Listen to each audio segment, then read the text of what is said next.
In my previous life, I was one of the 5 emperors of the immortal cultivation world. I died unexpectedly due to a failed calamity. When I woke up, I found that I was not only reborn back to Earth as an ordinary medical intern, but also unexpectedly got a daughter. Her mother was as beautiful as a fairy but was in danger. Although I was once a strong man in the immortal cultivation world, at this moment I just want to protect my daughter and her mother. To them, I am willing to do anything. I want my daughter to have a complete family. Midnight. In the intern's dormitory of the Jianghan Hospital in the Jianghan city, a young man suddenly sat up from a sound sleep. And when he looked around, he was rocked inside out. On the earth. Whilst I taking a heavenly test? Why am I here? Could it be that I come back? The man was named Tanglong, also known as Emperor Greenwood, one of the 5 emperors in the cultivation world. So I died of being struck by thunder of 9 heavens when taking the heavenly test. And now I am reborn on earth as a doctor. Though he had always been a cynic and taken his life as a game, he was wild with joy that he could go back to the earth. Before he was brought to the cultivation world by Yumi's Enran, for the nature of his body was wood, he was an unsuccessful worker on the earth. During the last 500 years, relying on his amazing talent, he had managed to become one of the 5 emperors in the cultivation world. However, he still missed Earth very much and wanted to come back, just that he could not find the way. He had never thought that a part of his spirit would come back to the Earth after he failed to pass the heavenly test, which achieved his dream. Tanglong closed his eyes slowly. And a moment later, he finally understood what had happened. Under the strikes of the thunder of 9 heavens, a part of his spirit had broken through the void and made it to the earth. After they merged into one, his spirit took control of this flesh and became its new owner.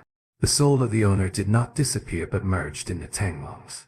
The owner's memory was reserved completely. The owner was named Qin Hao Dong, an orphan, and was adopted by a traditional Chinese doctor. Now he was a senior student of the Jianghan University School of Medicine and worked as an intern in the hospital on vacation. Being brought up by a traditional Chinese doctor, his biggest wish was to find his biological parents and carry traditional Chinese medicine forward.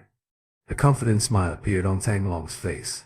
Carry traditional Chinese medicine forward? Easy. Tanglong was the best expert in the medicine in the cultivation world, and the eternal life obtaining greenwood he practiced had been enhanced during his curing people.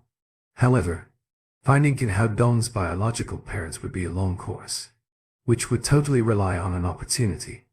At this time, he didn't know that in addition to these 2 tasks, he would meet 2 very important people, 2 people who would change the trajectory of his life. Since he had lost all his cultivation and treasures, he had to start from zero and take his time to cultivate. Thinking of this, Qin Hao Dong sat down on his bed with his legs crossed, starting to practice eternal life obtaining greenwood. After a long while, he let out a mouthful of turbid air, and his eyes sparkled. There is a few spiritual key on the earth. Based on my current spirit, I could only cultivate to the middle stage of the key, refining realm at a time, and could barely finish establishing my foundation. I had no other choice but to be patient. Right then, the demi-phone beside him rang out. He checked the call and found it from the chief doctor Ma Qiang. Ma Qiang was notorious in the hospital for his greed and lechery. Last day, he tried to make a pass at a female intern, which was interrupted by Qin Hao Dong. Well, I guess nothing good can come from this call. Despite of this, Qin Hao Dong still answered the phone. He just raised his hand and put the phone receiver to his ear. Ma Qiang's hoarse voice immediately came to him. Lil Qin, the emergency department is short-handed tonight. We need you to work overtime. Qin Hao Dong replied at once. Dr. Ma, I just have worked for 2 days. It's time for me to have a rest. As a young man, it's no big deal for you to have more work.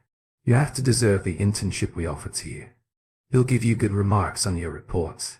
Ma Qiang's tone dripped with thinly veiled manipulation.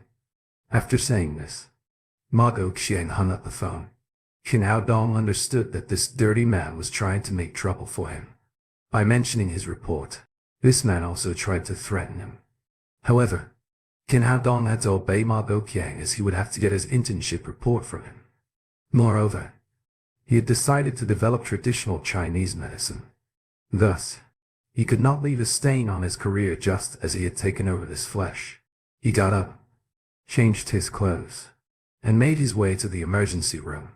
After Manhwa hanging up the phone, a cold smile appeared on his fat face. He had had his eyes on that female intern from long ago, and it had been really hard for him to find that chance to do what he wanted. However, Qin Haodong ruined it, which pissed him off. If Qin Haodong was someone with a background, he would let the matter down. But Qin Haodong was just a poor and support-less student. Tonight, he was on duty. He had to take the chance to teach this reckless and internal lesson, making it clear who wielded true power in Jiangdan Hospital. Qin Haodong got busy after he entered the emergency department, which would receive the most patients in the hospital. What was more, Manhwa made things difficult for him on purpose by leaving everything to him, forcing him to handle tasks well beyond his designated responsibilities, including those typically assigned to nurses. Seeing that Qin Haodong was up to his ears in work, Manhwa was quite complacent. He walked to Qin Haodong, belly up, and said with a cold smile, "Never forget that you're an intern here. You're inexperienced and don't have good skills, so it's fair for you to do more menial works." Qin Haodong glanced at him infuriately. In fact, those works were nothing difficult for him, and instead, he treated them as a kind of cultivation. So, Dr. Ma, your skills are pretty good, right? Of course. I became a chief doctor when I was barely 40, and am highly respected in this hospital. Even our director thinks highly of me. What did I rely on to earn all those? My good skills. On hearing those words, the nurse standing beside Manhwa laughed secretly because everyone in the hospital knew that Manhwa was better at flattering people than healing them. Open your eyes, boy. You must know whom you can never offend in this hospital. You must learn who wields true influence in this hospital. Avoid displeasing the wrong people. Keep me satisfied, and I might deign to share my expertise. The benefits could last your entire career. Just as Manhwa was making his speech, a middle-aged couple pushed the door open and walked in. The woman was hunchbacked with her hands covered on her belly. She looked pale and had an expression of pain on her face. Her steps were halting and unsteady as her husband helped her forward. "Doctor, help. My wife has a bad stomachike," the middle-aged man said anxiously. "Don't worry. With me here, she'll be fine." "When did it start?" the middle-aged man answered. "Not long ago. Her stomach suddenly started aching when we were eating." Manhwa asked them some more questions and wrote down a prescription while ordering the nurse. "She has acute gastroenteritis. Prepare to get her an infusion. Doctor, hurry up. Please. My wife is dying of pain. Take this to get your medicine. Gastroenteritis can be easily cured. She'll feel better after getting an infusion." The man received the prescription and was about to leave to get their medicine when Qin Haodong stopped him with saying, "Wait, doctor, is there anything else?" the middle-aged man asked in astonishment. Stay here. Your wife doesn't have any gastroenteritis? Everyone changed their expression after hearing Qin Haodong's words. Manhwa's face darkened visibly, his anger barely contained. "Qin Haodong, do you have any idea of what you are talking?" Of course. I'm saying that the esteemed Dr. Ma of Jiangdan Hospital, supposedly so respected even by the director, has made an incorrect diagnosis. This patient is not suffering from gastroenteritis. Incorrect diagnosis? Bullshit. The symptoms clearly indicate acute gastroenteritis. How do you suggest I've misdiagnosed? Seeing that the doctors had different diagnoses of her wife's illness, the middle-aged man was in a panic. He asked worriedly, "Doctors, whose order should I follow?" Qin Haodong continued, "Your wife is having a heart attack, not gastroenteritis. You Qin Haodong, don't forget that you're just an intern." Manhwa then turned to the middle-aged man. "Don't believe what he said. He's an intern and hasn't obtained a medical qualification yet. I'm the doctor of this hospital, the chief doctor, and your wife is actually having acute gastroenteritis." When Manhwa was sputtering, the aged woman suddenly fell down to the ground, and her face looked even paler. She started twitching slightly, foaming at the mouth. While Ma Ji-Yuo-Qiang was wordless.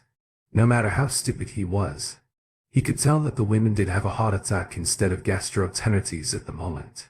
"Doctor, what should I do?" The middle-aged man was panic-stricken and looked at Ma Ji-Yuo-Qiang with a worried expression. "She's having a heart attack. Transfer her to other departments." Ma Ji-Yuo-Qiang was in a panic as well.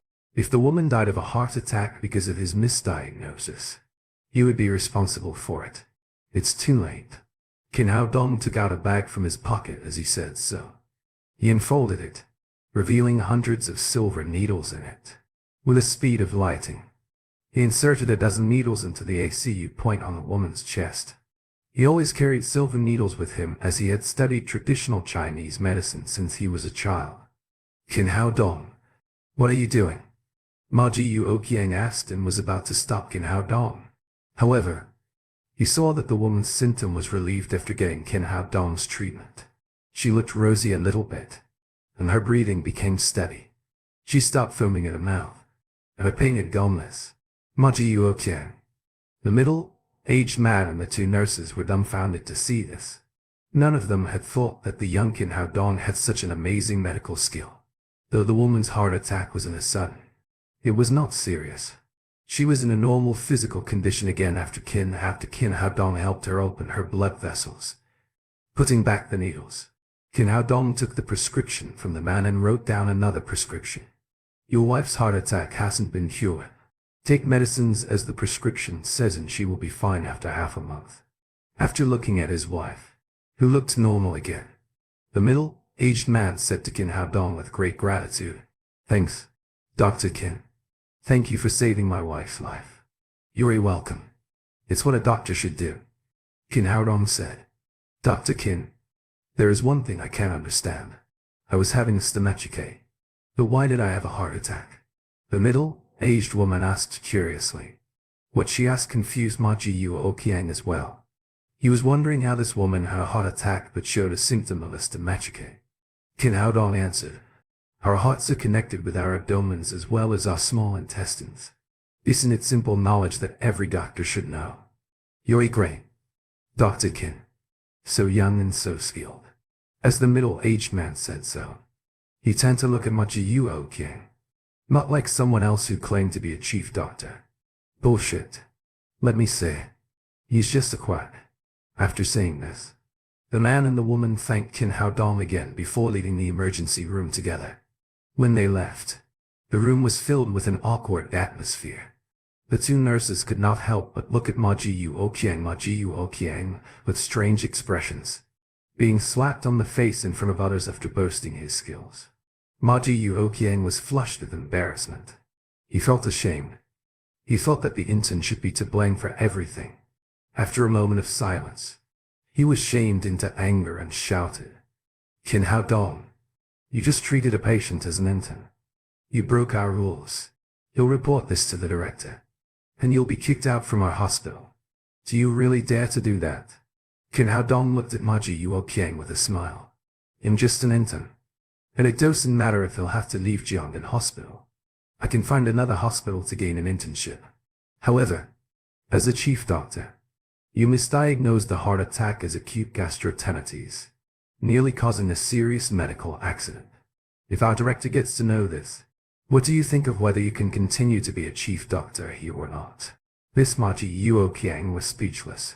If the management of the hospital knew his misdiagnosis, he would lose his job, and even his teacher, Shen Tahan, would not be able to help him. He said those words on impulse, and now, he calmed down. Just as Qin Hao Dong had said, he dared not to report this thing to their director. Qin Hao Dong stopped sparing Ma Ji-Yuo-Qiang any glance, ignoring the eyes filled with hatred on him. He was Emperor Greenwood, and in his eyes, Ma Ji-Yuo-Qiang was like an ant. Nobody would care about an ant's feeling. Face darkened. Ma Ji-Yuo-Qiang pulled a chair to his side and sat down on it. Logically, you should thank Qin Hao Dong. If Qin Hao Dong had not corrected his mistake on time that day, he would be dead. However, Ma Ji-Yuo-Qiang did not think so. Instead, He took it as a purposive humiliation from Ken Hao Dong. He made a decision in secret that he must find a chance to take revenge.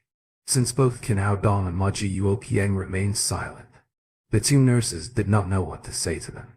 The emergency room fell into dead silence. Right then, they heard a screech of brakes from the outside. An SUV parked at the front door. When the door of the car was opened, 5 bodyguards in black suits jumped out from inside. They carried a woman covered in blood with them. "Help! Where are the doctors? We need help." The leading bodyguard rushed forward in a hurry with the other 4 bodyguards carrying the woman behind him.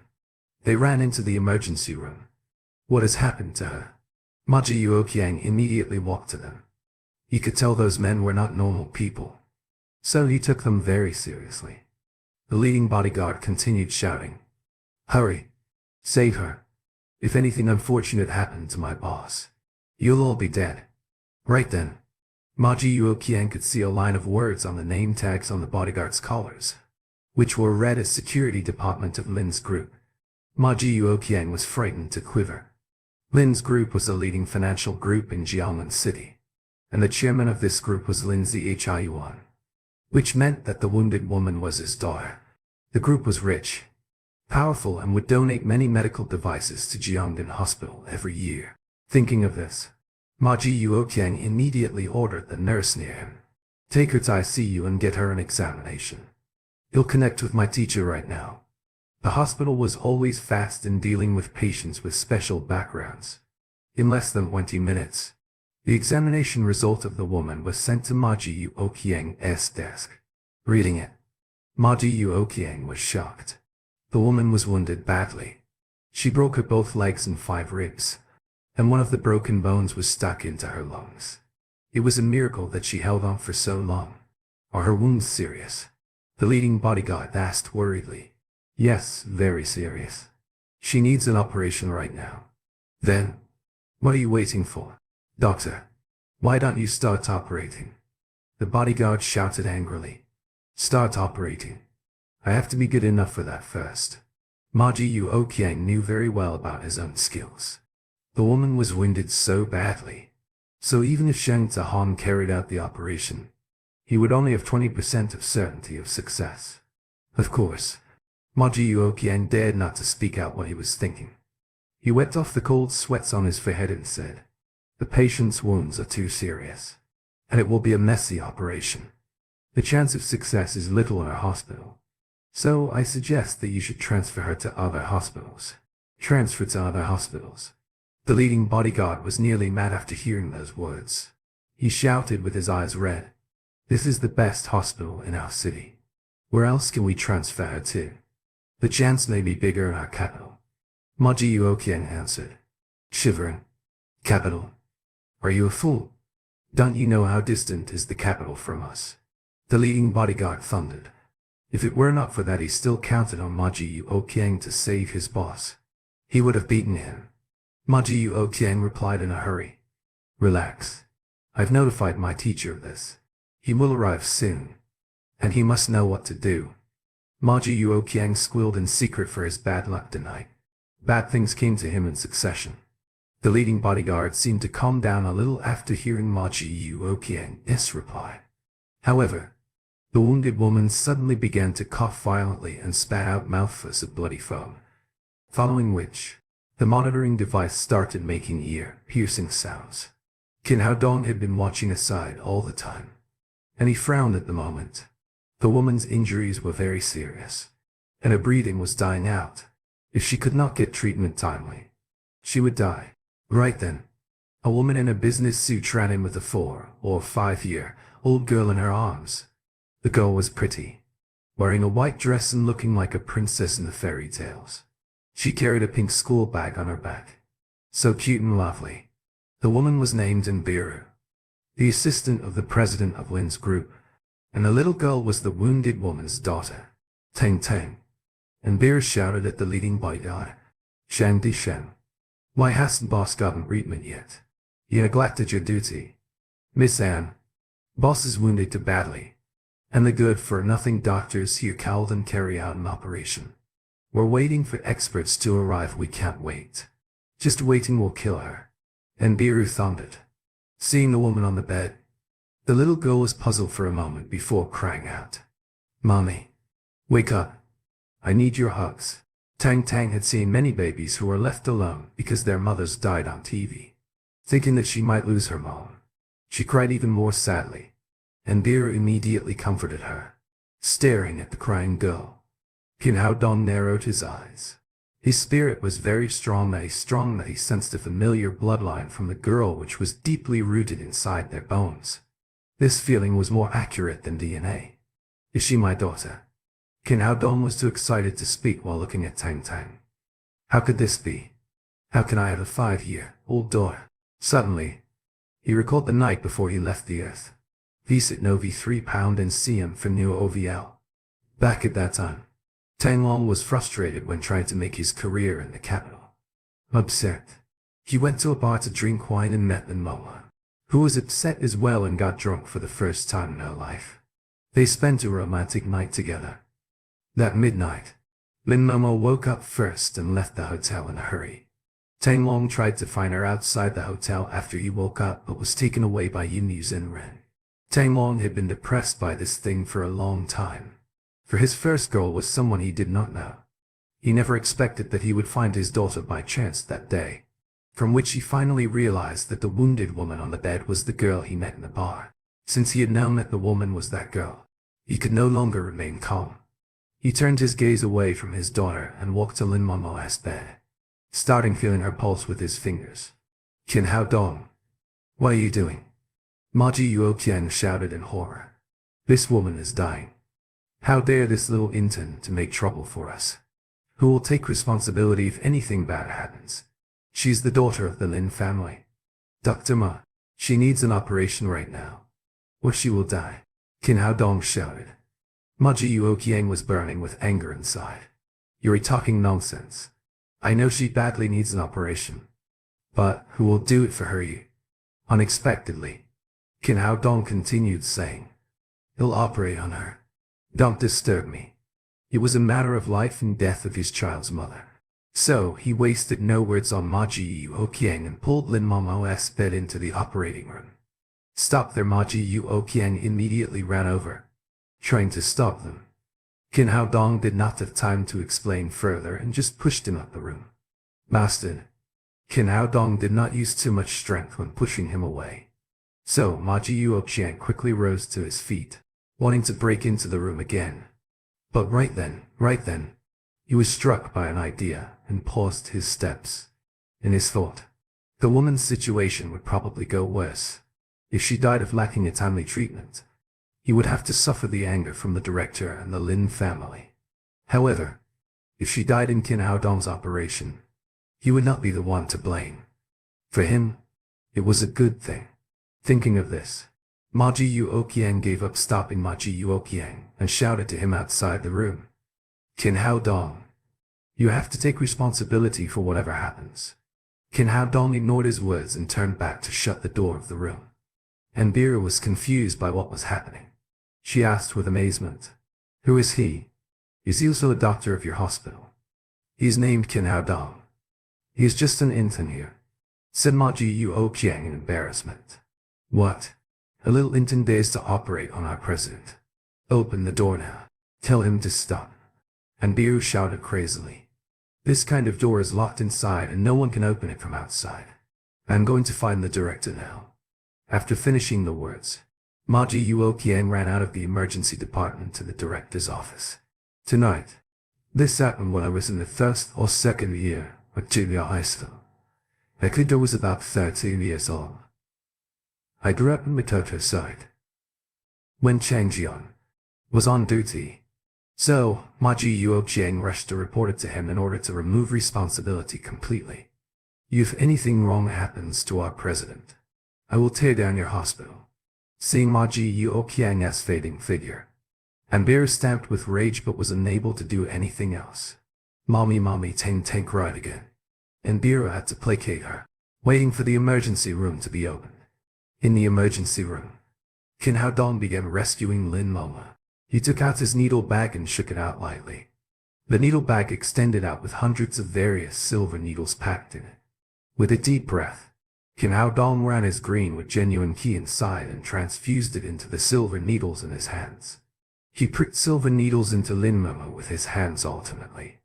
He performed it as naturally and smoothly as floating clouds and flowing water. In a moment, a dozen of silver needles had been stabbed into Lin Momo's big acupuncture points on her chest. Lin Momo spat out blood uncontrollably. But as silver needles were being stuck in, her condition changed for better. Kin Hao Dong let out a sigh of relief. Lin Momo's life was saved finally. But his hands did not stop.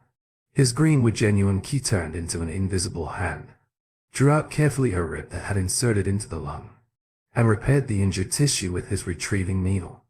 After joining up the ribs, he continued to set her broken legs and poured his green with genuine key into Lin Momo's body to accelerate the healing of her wound. When he had done it, the instrument besides stopped ringing, and every index slowly returned to normal. Kin Hao Dong heaved a long sigh of relief, for he was able to rescue his child's mother from the jaws of death.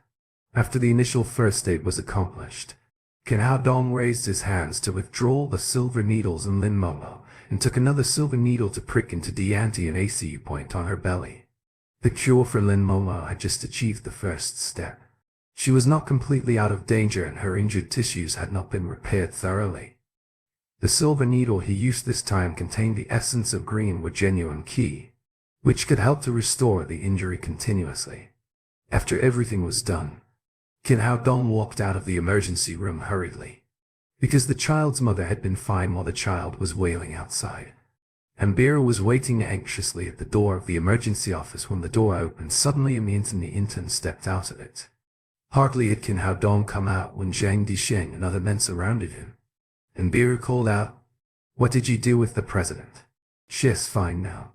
When speaking, Kin Hao Dong fixed his eyes closely on Tang Tang. At that moment, he only had his own daughter in his eyes. "Fine." And Beer was not convinced of a word, held Tang Tang in arms and hastened into the emergency room. Kin Hao Dong came in behind them. Lying in the hospital bed, Lin Momo appeared calm in her presence, except for the blood stains. She looked as if she had been sleeping. If it had not been the medical instrument besides displaying normally, and Beer would think that Kin Hao Dong would have killed Lin Momo. And Beer could not believe her own eyes. She had witnessed what Lin Momo looked like just now, only a half of her life remnant. How could Lin Momo recover herself just in a moment? The door of the emergency room was only closed for over 10 minutes. No matter how sophisticated Kin Hao Dong's medical skill was, he was incapable of healing such severe injury in such a short time. Unless he was an immortal. "Have you really healed the president?" And Beer asked unconsciously. "Yes, Miss Lin is all right now," replied Kin Hao Dong. "Great. Great." The little child understood what they had talked about and clapped with great delight. "Tang Tang is so happy. Tang Tang can have mommy back." Looking at joyful Tang Tang, Kin Hao Dong said to Nbiru, "Miss Anne, could I cuddle her for a minute?" While Nbiru appeared hesitant. As ruled, no stranger was permitted to approach Tang Tang. But Kin Hao Dong saved Lin Momo, and he did not look like a bad guy. "Miss Anne, I like children most. Please allow me to hold her for a minute," Kin Hao Dong said wistfully.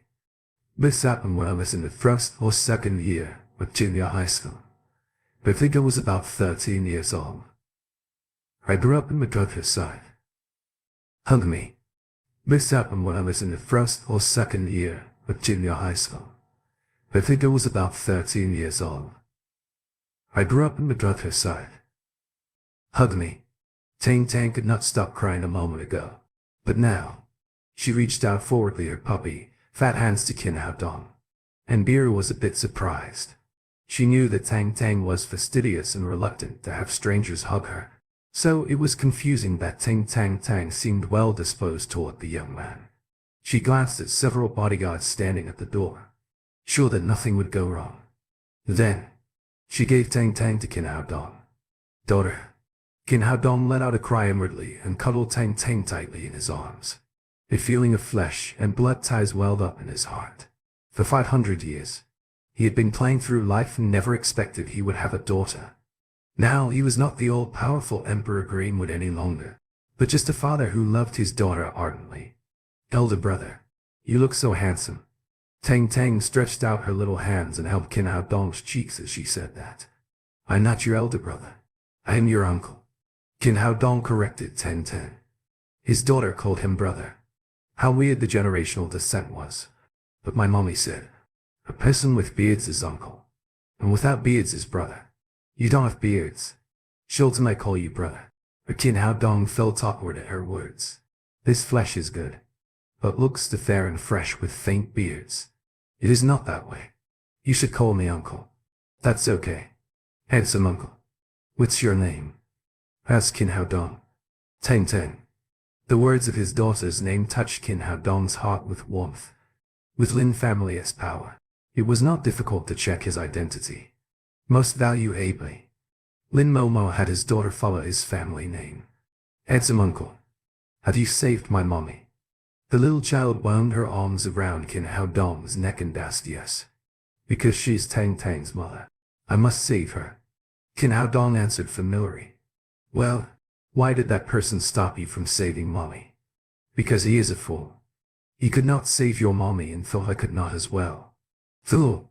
A big fool. Tang Tang giggled. Handsome uncle. Why can you save my mommy? Are you a miracle doctor? Yes, I am a miracle doctor. Qin Hao Dong nodded.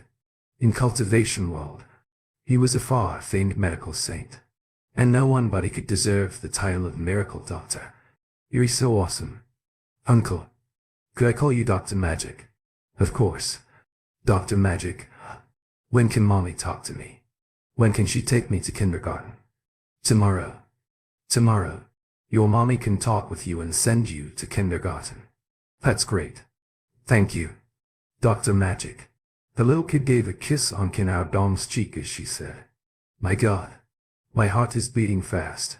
Qin Hao Dong's face broadened into a rejoiced grin like a flower. He had never been so excited before, even when kissing an empress. The kiss of his daughter was more precious than anything else. Qin Hao Dong calmed himself down and said, Well, let's go out and mommy can have a good rest, okay? Okay. Let's go out and play. Mommy can have a good sleep. Qin Hao Dong held Tang Tang in his arms and walked out of the emergency room. They started playing games at the door. In the director's office, Ma Ji Yuoqiang stood in front of the director, Wen Changjian. Breathless. This happened when I was in the first or second year of junior high school. The kid was about 13 years old. I grew up in my countryside. Something terrible happened. Wen Changjian frowned and asked, Why are you so hurried? What happened? The new intern in our hospital caused a disaster. Ma Ji Yuoqiang briefed what had happened and emphasized how Qin Hao Dong imposed an operation on Lin Momo regardless of his dissuasion. What? The intern is performing an operation on the daughter of Lin family. Wen Changjian had been sitting on the chair in comfort, but rose to his feet immediately when hearing that Qin Hao Dong did an operation on Lin Momo. Although he was the director of the hospital, he dared not to provoke the Lin family. If Lin Momo died in Jiangnan Hospital because of the intern, Wen Changjian would be trapped in deep trouble, since he was unable to confront the fury from the Lin family. Yes, the intern is named Qin Hao Dong. He admired my medical skill deeply, and wanted to learn from me, but I did not agree. Who knows, this guy hung on the emergency room and refused to leave. Later, he might have been possessed by something and was so outrageous that he himself dared to operate on Miss Lin. Why didn't you stop him? Wen Changjian thundered. This happened when I was in the first or second year of junior high school. The kid was about 13 years old. I grew up in the countryside. I did. But the guy is a barbarian indeed. He did not listen to me, and beat me. Ma Ji Yuoqiang pointed the palm print on his face and said, This happened when I was in the first or second year of junior high school. The kid was about 13 years old. I grew up in the countryside. I have been a doctor for over 10 years and never seen an unruly intern like him. It is clear that he will ruin our hospital. We should deal with him severely. Stop so much nonsense. Go to the emergency room now. With the words, Wen Changjian rushed out of the office hurriedly. Ma Ji Yuoqiang followed, a smirk secretly appearing on the corner of his mouth. looking at Wen Changjian's furious expression.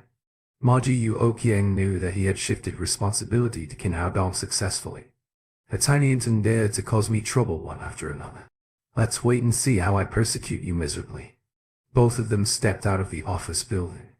When coming to the front of the emergency hall, they ran into Lin Ziechayuan, who had arrived there in a hurry. Hello, Emma Ellen. When Changjian came to greet him immediately, Lin Ziechayuan had his heart burned with worry about his daughter's safety. How could he be in the vein for socializing with Wen Changjian? Instead, he just replied with a nod of his head and was about to enter the hall when a black car drove in fast and stopped in front of the hall. FLL0W current novel SONLV3LB and COM my teacher is coming. As saying the words, Ma Jiuqiang ran to open the car door complacently. A middle-aged man about 50 years old got off. He was none other than Zhang Tahan, a well-renowned medical master in Jiangnan City. Master Zhang, I am afraid I have to trouble you to attend to this matter this time. Lin Ziechayuan came up and said. He contacted Zhang Tahan the moment he heard his daughter encountered a car accident. Zhang Tahan said conceitedly, Emma Ellen, don't worry. As long as I am here, your daughter will be fine. Lin Ziechayuan nodded and said, I know the rule. No, 6th Villa in Ruhua District. Jiangnan has been prepared. Being the top medical expert in Jiangnan City, Zhang Tahan had a rule for giving medical treatment. That was, he accepted no money but luxurious villas. Over the years, he owned a number of houses in all the high-grade residential districts in Jiangnan City. Ruhua District was the top rich residential area being developed by Lin's group, where each villa was worthy of tens of millions of yuan. Hearing what Lin Ziechayuan had promised to him, Zhang Tahan nodded in satisfaction. He looked back at Ma Jiuqiang and asked, How is Miss Lin now? The injury is very serious, Ma Jiuqiang said, taking out the text results from his pocket and sending them to Zhang Tahan. Zhang Tahan took the results and watched as he walked. The more he watched, the graver his face became. He didn't expect Lin Mo to be so badly hurt, and even if he took over the case, the odds of success would be 20 or less. However, just now he had boasted and accepted the house. If he admitted that he was not sure now, he would be very disgraced. Possibly, he would lose his footing in Jiangnan City in the future. Between words, they came to the door of the emergency room. Ma Jiuqiang was trying to take the opportunity to complain again, but only to find the door of the emergency room was open. Qin Haodong was teasing a beautiful little girl at the door, and he looked very leisurely and relaxed, with sunken face. When Changjian looked at Ma Jiuqiang wondered how the operating room was opened. In order to prove that he did not lie, he rushed up and shouted, Qin Haodong, you are an intern. Who gave you the right to operate on patients? My teacher could have saved Miss Lin without your meddling. Now her condition is worse. Even my teacher is not sure whether he could save her. The purpose of his remarks was to frame Qin Haodong. Zhang Tahan certainly was happy with his words, but he assumed an unhappy expression on his face. Mr. Wen, the management of your hospital is too chaotic. How can I deal with it? Wen Changjian, who had been burning with for a long time, immediately said in a cold voice, a mere intern to operate on a patient without a doctor's qualification. Now you're fired. This was the result Qin Haodong had expected. At this time, he would not care about an intern's position. The important thing was that he had rescued Lin Momo and found his daughter. I can leave, but I have cured Miss Lin. Be sure not to take off the silver needle on her before dawn. He did not look at Wen Changjian when he spoke but gazed at Tang fondly all the time. Nonsense. Zhang Tahan uttered a sneer. He had just seen the examination results. He did not believe that Lin Momo could be cured, let alone believe in Intern's words. Of course, Lin Ziechayuan didn't believe it either. He didn't understand how his granddaughter was so close to this intern. But now he had no time to pay attention to such a thing. He urgently said, Master Zheng, don't waste time. You must hasten to treat my daughter. Hearing that these people were going to keep treating his mother, the little fellow said in a baby voice, Grandpa, the injury of Mom has been cured by Dr. Magic. Tomorrow, She will wake up and take me to kindergarten. However, Lin Ziyuan still did not believe Tang Tang's words, thinking that it was Inbiru who compiled the words to comfort the child. He led Zhang Tahan into the emergency room, Ma Jiuoqiang also following in. Inbiru wanted to explain to Lin Ziyuan, but she couldn't find a chance to speak at all. Dr. Magic, they don't believe me. The little fellow twitched her mouth with a grievance as if she would cry at any moment. Qin Haodong hurried to reassure her. Don't be sad.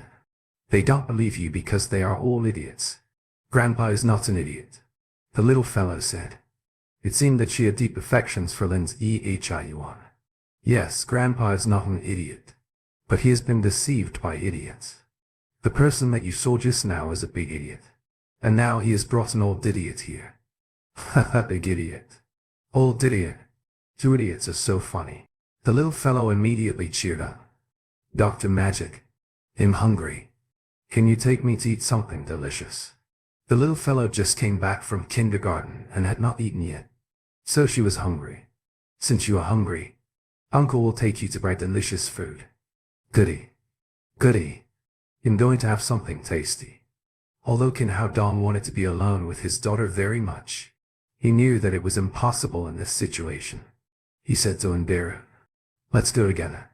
Inbiru was certainly worried about them being alone. She followed him to the convenience store across the street with 2 bodyguards behind her. In the emergency room, Lin Ziyuan and others stared at Lin Momo in the hospital bed, dumbfounded. She was still in a coma, but her face was ruddy and calm. She was nothing like a seriously injured patient. Zhang Tahan, known as a master of Jiangnan medical circle, had dabbled at both traditional Chinese medicine and Western medicine. He first looked at the data on the instruments beside him, and then he took Lin Momo's pulse. He thought in his heart, this is not a patient. There was no serious injury at all. Seeing Lin Momo's appearance, Lin Ziyuan was a little relieved, but he still asked, Master Zhang, how is my daughter? Zhang Tahan said, maybe there is something wrong with the equipment in the hospital. There is no big problem with Miss Lin's health. We'll prescribe some medicine for her and she will be fine after a few days. Lin Ziyuan was relieved at last at Zhang Tahan's words.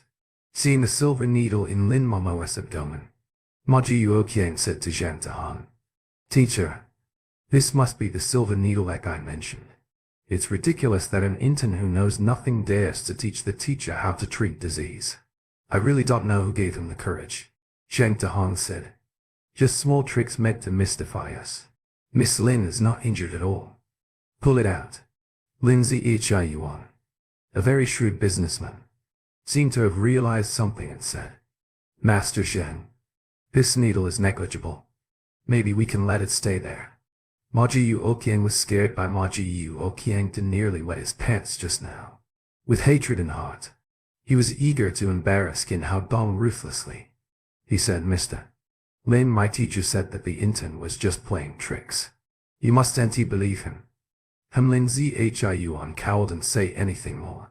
After all, this side was a famous medical master, and that side was only an unknown little intern. By contrast, he naturally chose to believe in Zhang Tahan. Ma Jiuoqiang pulled out the silver needle, smiling, with secretly giggling in his heart. A mere intern should have dreamed to show off. I will never let him. However, hardly had he retrieved his hand when Lin Momo's face turned pale rapidly, and the instruments next to her gave out a sharp alarm. Th Sork of this contenti and OVL by Ma Jiuoqiang was shocked. How could this happen? What did you do? Bastard. Lin Ziyuan grabbed Ma Jiuoqiang's collar and scolded, Mr. Lin, let me go first. Ma Jiuoqiang looked at Zhang Tahan in panic. Teacher, do something about it. Zhang Tahan rushed forward to take her pulse a second time. He frowned anxiously because the pulse, which had just been very smooth, was now in a mess. She could die at any moment. What's more, he totally cowed and see where the problem was. Zhang Tahan, what is this really about? Seeing his daughter dying, Lin Ziyuan acted like an angry lion. Her Zhang Tahan cowed and said why. He turned his head to Ma Jiuoqiang and said, What on earth did you do? You brute. Teacher. You're not to blame. You made me pull out the needle. Ma Ji-Yuo Qiang said in a panic. Jae-yeon slapped Ma Ji-Yuo Qiang on the face and scolded. Bastard. There's a talk back to your teacher. Just now I was just testing your medical skills. I didn't expect you to pull out the needle before I knew it. At your level, you are not qualified to be a doctor at all. Ma Ji-Yuo Qiang was shocked. He immediately understood that the old man did not want to take responsibility. He was playing the trick of giving up a poem to save a chariot. This happened when I was in the first or second year of junior high school. I think I was about 13 years old. I grew up in the countryside. Ma Ji-Yuo Qiang followed suit. With little regard for the affection between a mentor and apprentice, he cried out, "Old man, you just ordered me to pull it out. How can you blame me? You rebel." Seeing these two people quarreling endlessly and shirking responsibility, Lin Zhiyuan even wanted to kill them. He then understood that it was that young man who had saved his daughter, and now these two idiots had ruined everything. Shut up.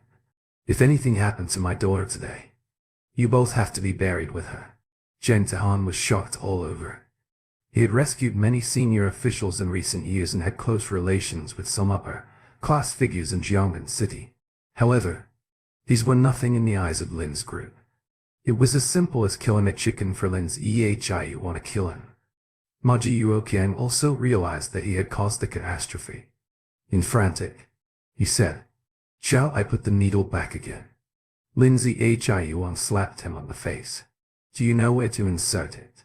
Although he knew nothing about medicine, he knew that the needle was never inserted randomly. At this time, when Chang Jian drew a wail, Lin Zhiyuan advised him, "Mr. Lin, you should calm down a little. It's urgent to rescue Miss Lin." Lin Zhiyuan kicked Ma Ji-Yuo Qiang aside and said furiously, "These two scums can do nothing. How can we save her?" "They can't. But somebody can. Get that intern back. He must have a way."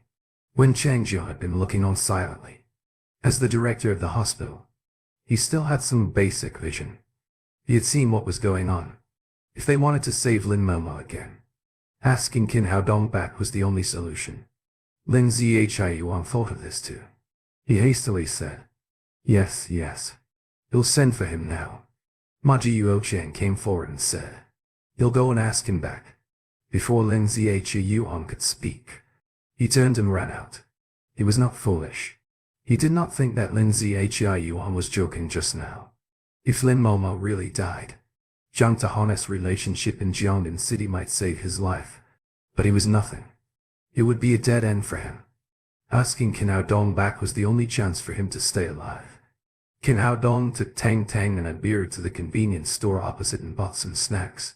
As soon as they came to the gate of Jiangnan Hospital, they saw Ma Ji-Yuo Qiang running up to them. "Lil Qin, I was wrong. I shouldn't be snobbish like a dog and look down on you. I was as petty as a chicken. And I shouldn't be jealous of your medical skills. Please save me quickly." Ma Ji-Yuo Qiang fell on his knees in front of Qin Haodong, slapping himself and pleading piteously. In the face of the threat of life, he was afraid that Qin Haodong would not go to treat Lin Momo. And time was urgent. So he knelt. "What happened? We hadn't seen him just for a while. Does his mind go wrong?" Qin Haodong and Abiru both looked at Ma Ji-Yuo Qiang, who slapped in surprise. The little fellow held Qin Haodong's neck nervously, looking a little frightened. "Dr. Magic, what's the big idiot doing? Is he crazy?" "Little Qin, go back to check Miss Lin's condition. Hurry, or it will be too late." Ma Ji-Yuo Qiang said in an urgent tone. His future and life were at stake, so he had to hurry. "What are you saying?" asked Qin Haodong. "Miss Lin is not well. She is in danger. Go back, help her now. Please." What did you do?" Qin Haodong asked in a cold tone. He knew very well about Lin Momo's situation. As long as the needle was in her body, she would be fine. "Don't blame me. Zhang Tahan asked me to pull the needle out." "Bastard." Before Ma Ji-Yuo Qiang could finish his words, Qin Haodong landed a mighty kick on his belly and sent him flying. Ma Ji-Yuo Qiang was kicked away like a ball and finally fell into a flower bed 7 or 8 meters away. The big idiot was flying. Playing football is really fun. Tang Tang clapped her hands excitedly. Knowing that Ling Momo was in danger, Qin Hao Dong immediately gave Tang Tang to Anbiru and rushed to the emergency room, leaving his shadow behind. Oh God! How could he be so fast? Anbiru was startled by Qin Hao Dong's speed and realized that this young man was not a normal man. She followed him with Tang Tang. Seeing that Lin Momo's wound went worse, Lin Ziyi Yuan was anxious like a cat on hot bricks. When he saw Qin Hao Dong at the door, he ran to him in a hurry as if he had seen a lifesaver. Dr. Qin, it's all my fault. Please save my daughter. No matter what you want. Don't worry. Ellen. It will all be fine. Before Lin Ziyi Yuan could say anything more, Qin Hao Dong had walked to Lin Momo's bed. Lin Ziyi Yuan was slightly surprised. He had thought that Qin Hao Dong would demand an exorbitant price before consenting to his request. However, Qin Hao Dong did not ask him anything. Get away. Qin Hao Dong pushed Zhang Tehan away, who was strolling around Lin Momo's bed. He had no kindness towards the man who almost caused his child's mother to die well. Zhang Tehan had always been respected as Master Zhang. Wherever he went, people would smile their welcome and show their respect. He had never been treated like this, but he dared not say anything against that. Qin Hao Dong did not spare him any glance. He felt Lin Momo's pulse, took out some needles, and inserted them into a dozen coupons on Lin Momo's chest. Magically, Lin Momo's wound was relieved soon after Qin Hao Dong put the needles into her body. The instrument besides stopped making alarming sounds. Zhang Tehan, Wen Changjian, and Lin Ziyi Yuan all opened their mouth in astonishment. If they had not seen it with their own eyes, they would not have believed that there was such an amazing medical skill in the world. Done. She was fine now. Qin Hao Dong knew that someone must want to talk. This happened when I was in the first or second year of junior high school. I think I was about 13 years old.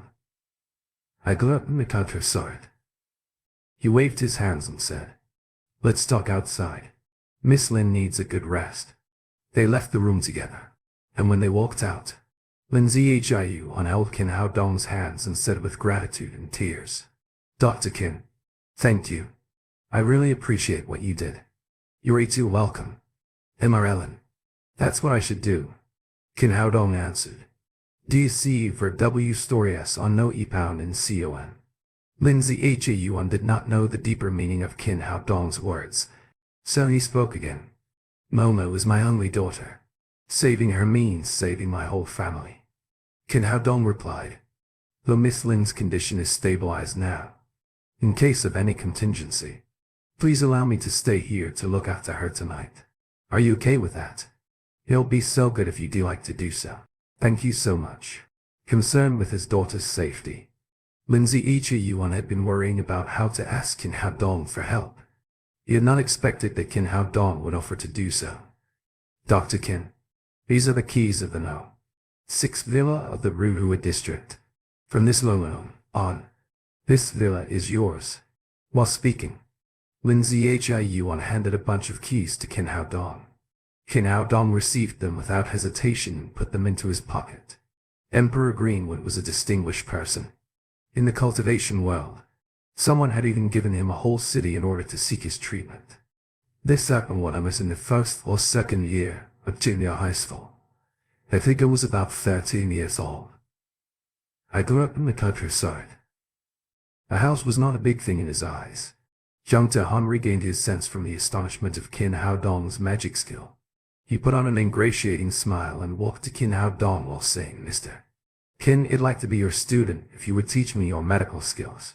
From what he had seen, he could tell that Qin Hao Dong's skills were much more excellent than his. If he could master those skills, he would be able to get whatever he wanted not only in Jiangdan City but also in the entire Jiangdan province. He had always sought nothing but profits. As long as he could get enough profits, he would bend to anybody. For this reason, he had put forward the idea of taking Qin Hao Dong as his teacher. As he saw it, he was a famous person in the city, and he was cheapening himself by doing so. This happened when I was in the first or second year of junior high school. I think I was about 13 years old. I grew up in the countryside. Qin Hao Dong would accept his suggestion happily. However, to his surprise, Qin Hao Dong did not even look at him and just tossed his head to another side. Dr. Magic, hug me. Tang Tang struggled in Embra's arms, wanting Qin Hao Dong to hug her. When they walked over, seeing his daughter, Qin Hao Dong immediately wore a gentle expression and held her in his arms. Zhang Tahana's expression changed. He suppressed his anger and said, "Mister Qin, if you can't teach me your skills, many people will be saved from this. With my status, it won't be a disgrace to your skills. It should be that you will earn many houses if I teach you my skills." Lin Zhiyuan said coldly. This greedy and incapable Master Zhang disappointed and disgusted him much. Qin Hao Dong chimed in with a cold smile. "I possess these skills, but I don't want to teach you. What can you do about it?" Zhang Tahan shouted excitedly. "How could be like this? You're dishonoring your skills. It's not right." "What do you think is right?" Qin Hao Dong asked with a meaningful expression. "Since I've cheapened myself by asking you to be my teacher, you should teach everything that you've mastered and let me carry it forward to save more people." Hearing Zhang Tahan's chatters, Qin Hao Dong could finally know what the man who preached against stealing but had a goose in his sleeve looked like. He shouted to him, "Go away." After the shout, aimed the kick on Zhang Tahan, who rolled out along the corridor like a ball. "Nice. Nice." The old idiot was flying again. Dr. Magic looked so cool. Tang Tang got excited again. She kept clapping her hands while saying in a mumbling tone, "Playing football is fun. I want to watch more." Qin Hao Dong was a little depressed, for he saw a violent side of her daughter.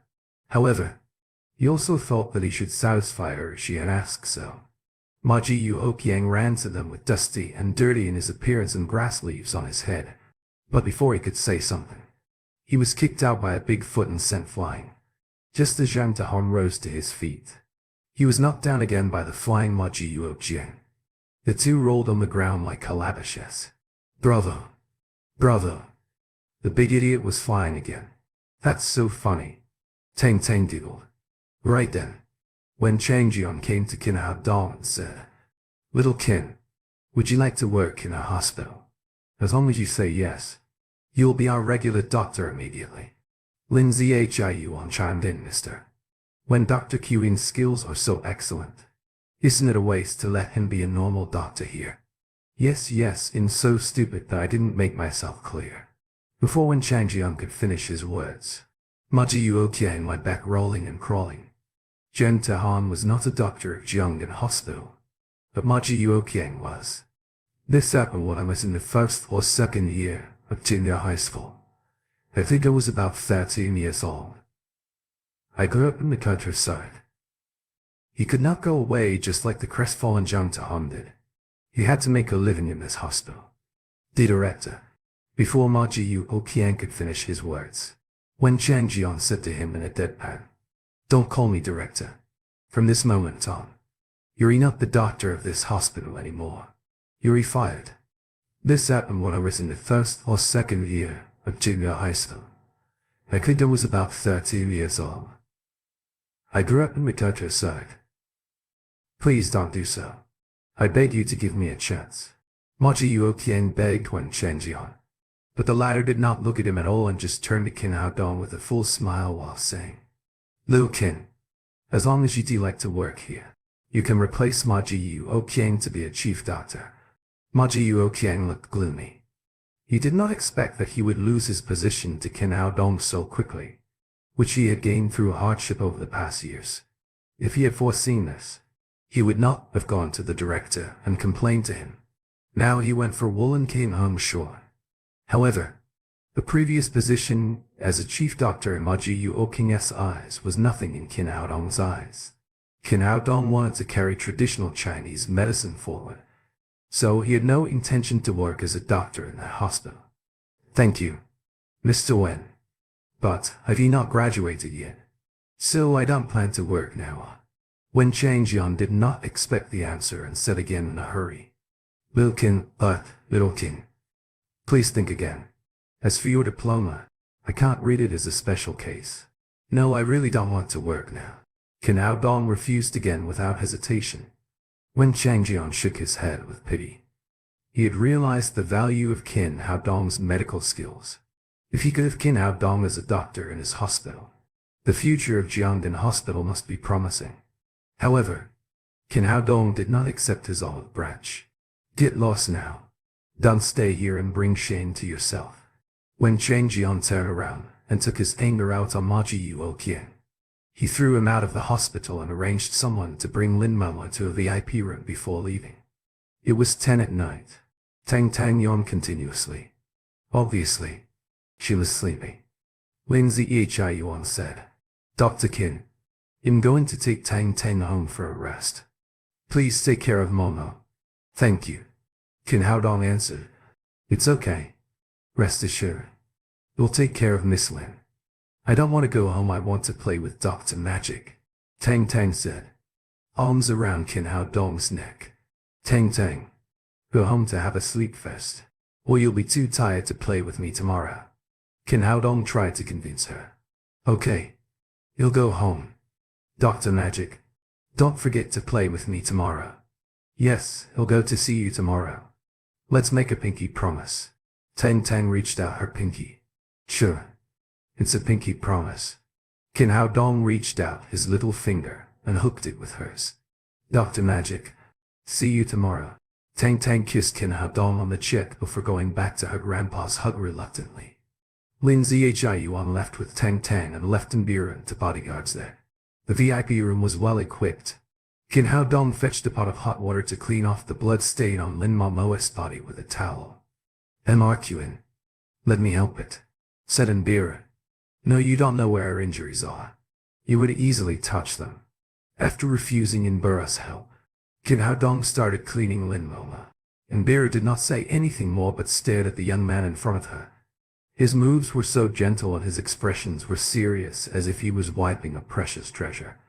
Imbira wondered why a young man barely in his 20s had a strong sense of maturation and vicissitudes in his eyes. For what reason he looked so. Soon, Kin Hao Dong wiped off all the blood stain from Lin Momo's face, revealing a stunning face in front of him. Although he had seen many saints and princesses, the powerful forces in the few women in cultivation world were all the beautiful females that could be rarely seen in the human world. He was still amazed by Lin Momo's beauty. Looking at her face, her body, her figure, no wonder she would be my girl. She is so pretty. So damn pretty. At the first sight of Tang Tang, Kin Hao Dong had regarded Lin Momo as his woman. Why didn't see Tang Tang's father? Kin Hao Dong asked. He wanted to find out whether Lin Momo was married or not in an indirect way. Tang Tang has no father. Imbiru sighed and continued.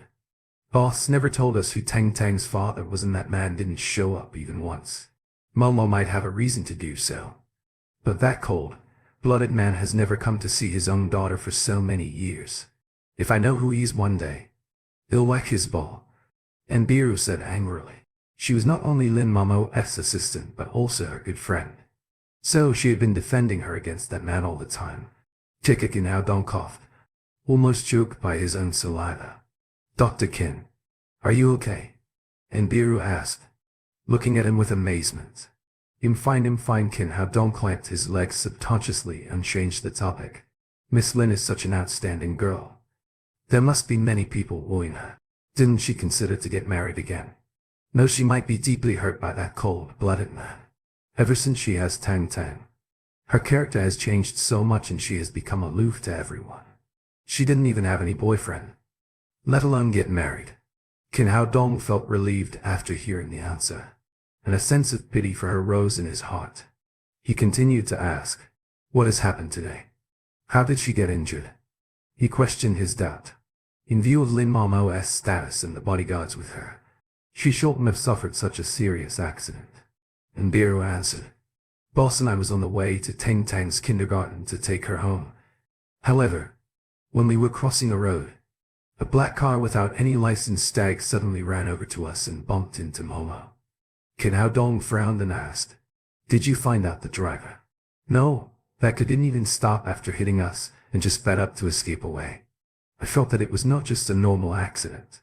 So I told Zhang Dibiao and some other bodyguards to take Momo to hospital, and I went to pick up Tang Tang, afraid that another accident would happen to her. I called the police just now, only to be informed that they had found the car at the bottom of a cliff and the driver had been crashed into pieces. Qin Hao Dong said in cold tone. This is not a car accident, this is a murder. And Biru replied. It's normal. After Momo took over the president's place, the business of Lin's group has expanded twice.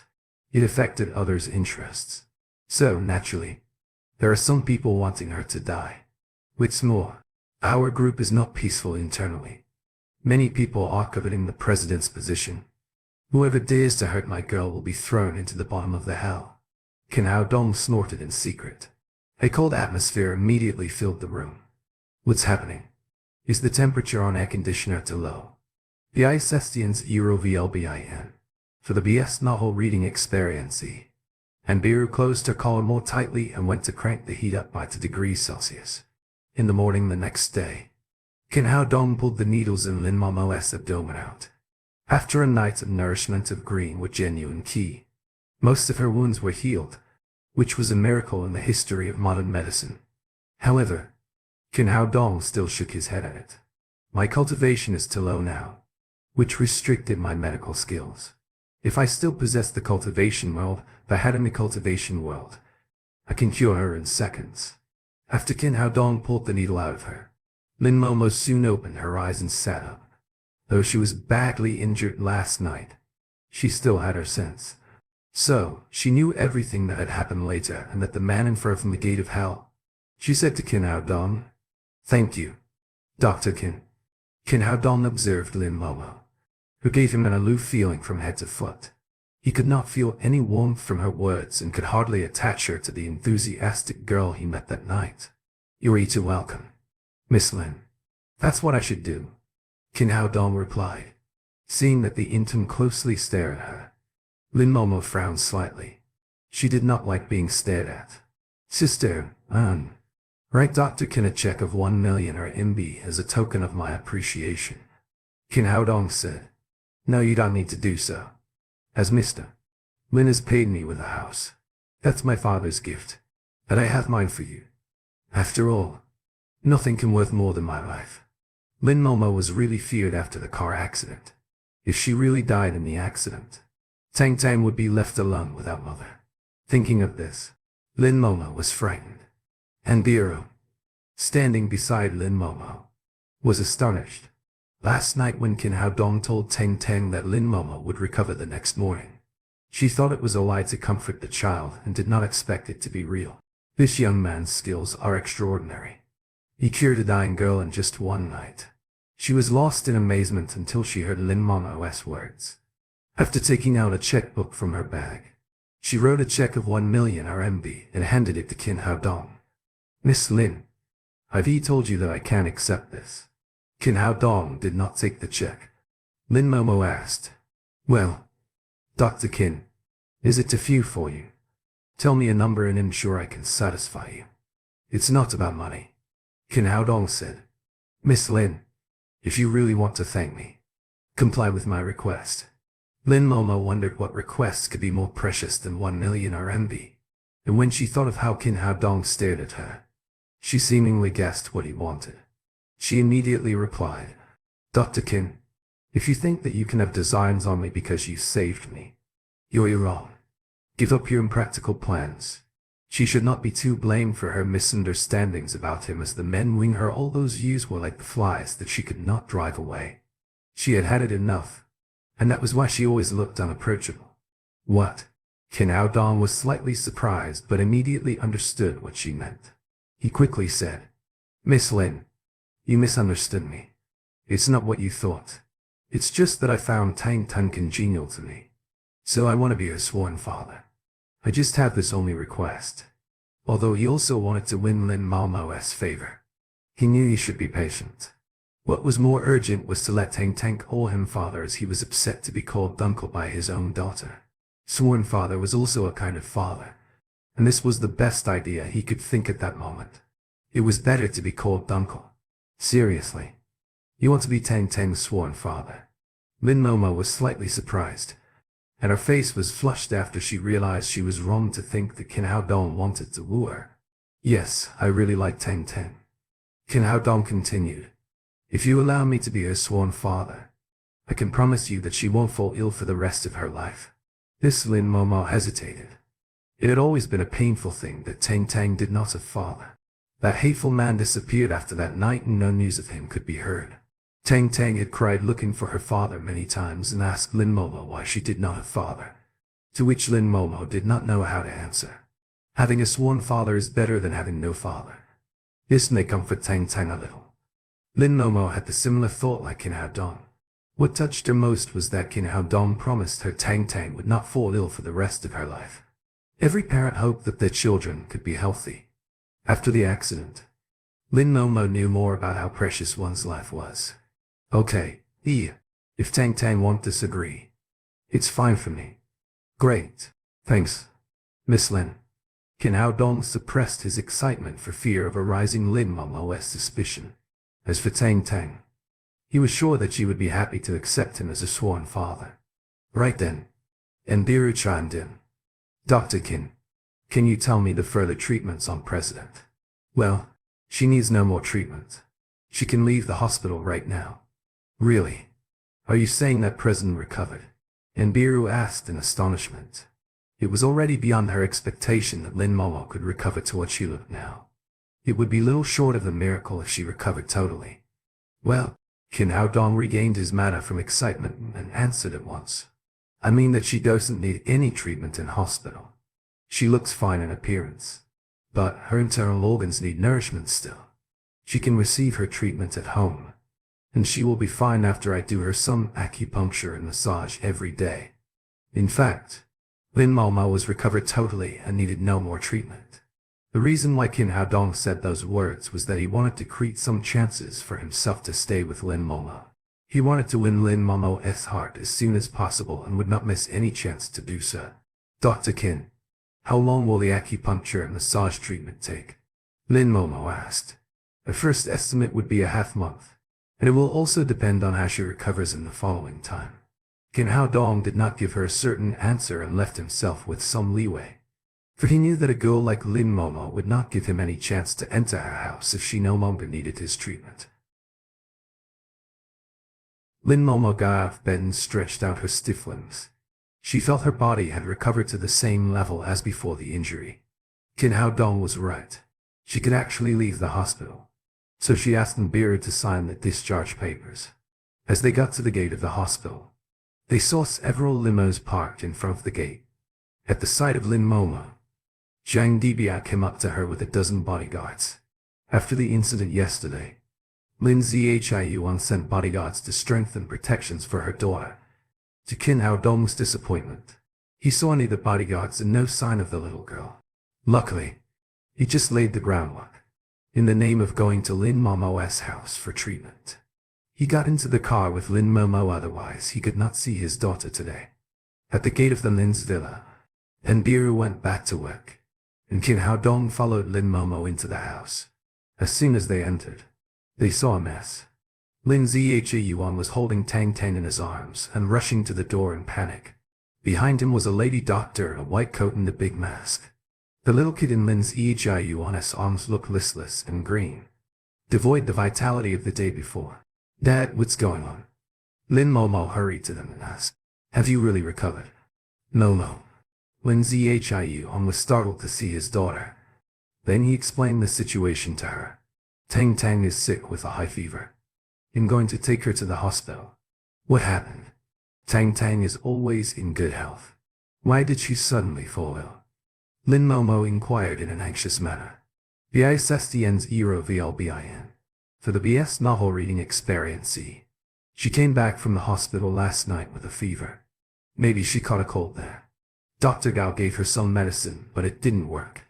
That's why I'm going to take her to the hospital, replied Lin Zhiyuan worriedly. Dr. Gao was their family doctor Gao Yin, who was behind him. Big families like the Lin family had family doctors so that they didn't have to go to the hospital for common ailments. Gao Yin stepped forward and further explained. Miss Lin, I've given Tang Tang the best antipyretic acid and the most advanced antibiotics. but nothing worked. Now Tang Tang has a high fever of 39.5 degrees centigrade.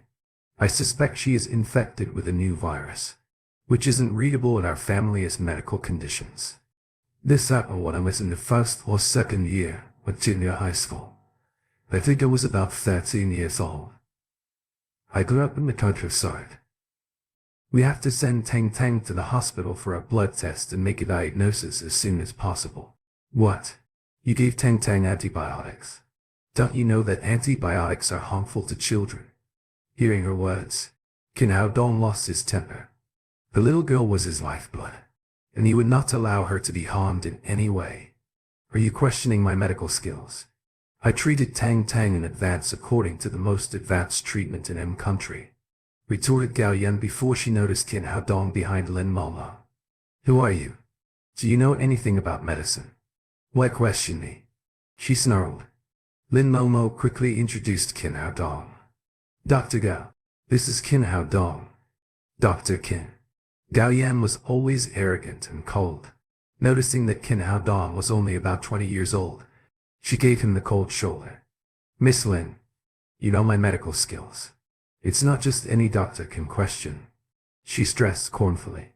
At that moment, the droopy little girl heard Qin Hao Dong's voice and tried to open her eyes. Dr. Magic, Oxen Magic, help, I feel so sick.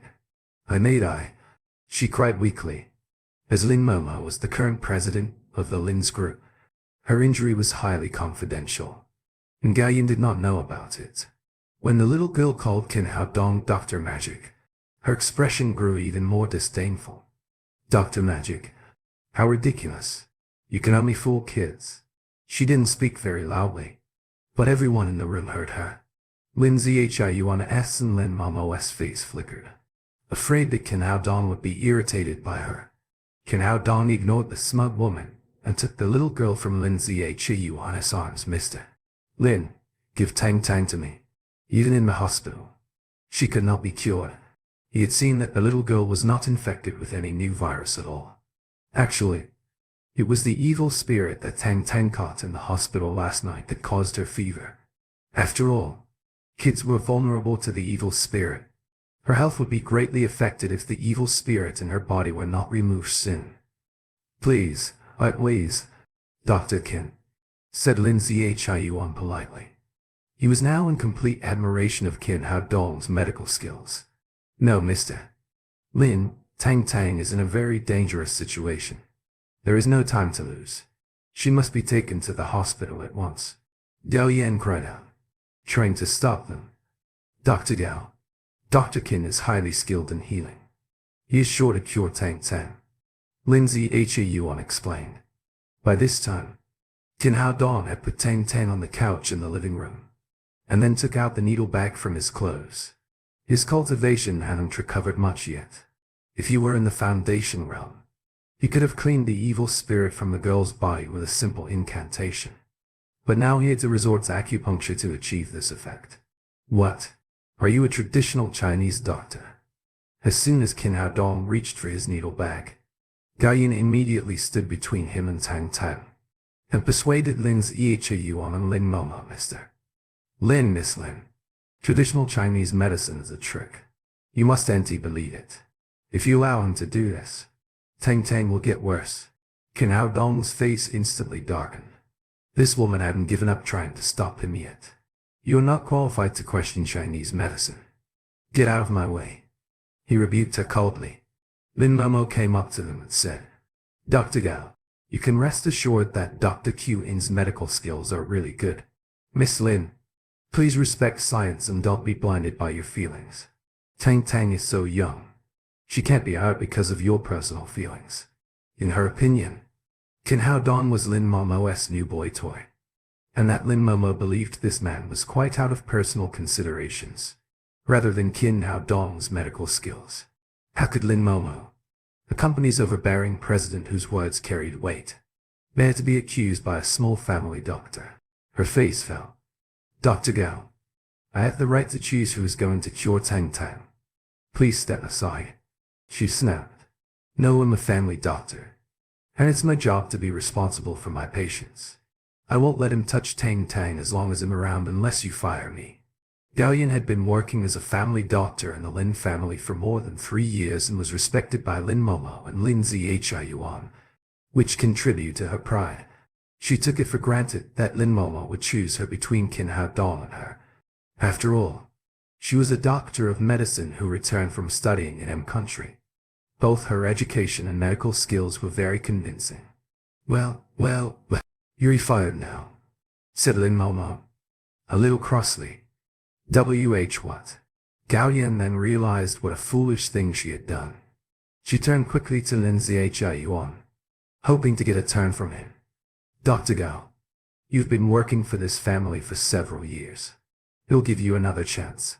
Get out of the way or leave, said Lin Zhiyuan, in a warning voice. Gao Yan was a doctor of medicine returning from studying in M country. But a generous boss like the Lin family was hard to find. Between job and pride, she finally chose the former. Her arrogance suddenly subsided and she quietly stepped aside. Then Qin Hao Dong came to the kid. Looking at the silver needles in his hand, Tang Tang asked with fear, Dr. Magic, are you going to give me needles? Yeah, with just a few needles. Tang Tang will be fine. Dr. Magic, does it hurt? You call Uncle Dr. Magic? Of course, it doesn't hurt. Only Quack's needles hurt. Well, you'll close my eyes and it won't hurt if I don't look. Tang Tang levelly closed her eyes and asked again. Dr. Magic, how long does it take to get the needles? Very soon. Why not sing a song for Uncle? When you finish, the needle is done. Qin Hao Dong then moved quickly, thrusting the dozen silver needles into Tang Tang's acupuncture points from head to foot. His technique of acupuncture had reached the acme of perfection. Fed on by his green with genuine tea, the little girl felt no pain at all and began to sing with her eyes closed. Little bunny darling opened the door. Tang Tang did not have too much evil spirit in her body, so it was easy to be expelled. It only took 2 or 3 minutes for Qin Hao Dong to remove it out. When he pulled out these silver needles, the little girl had not finished her nursery rhyme. It's over. Tang Tang, you can stop now, Qin Hao Dong said as he pinched the little girl's chubby cheeks. Really? I didn't feel any pain. Tang Tang jumped on the couch with excitement. Her face, which had been green only a few minutes before, had returned to its usual pink, and she had come back to live as if she had been charged with electricity. Lin Zhiyuan walked over to the couch, felt her forehead, and exclaimed with delight. The fever has remitted. Tang Tang is really not feverish now.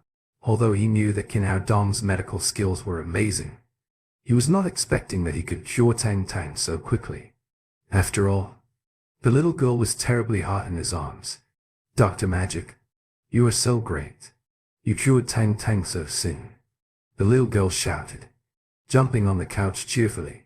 Of course, you said Uncle is a magic doctor, Qin Hao Dong said with a laugh. Dr. Magic, if I ever get sick again, he'll let you treat me, and Gao will be never allowed to treat me again. She gave me several injections. It was very painful, but I was still very sick. Gao Yan looked at them, dumbfounded.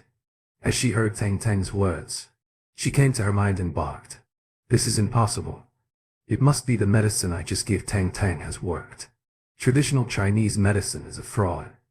It cannot be so effective. Qin Hao Dong turned around, cast a cool glance at Gao Yan, and demanded, have you studied traditional Chinese medicine? I was a Ph.D. student in M country.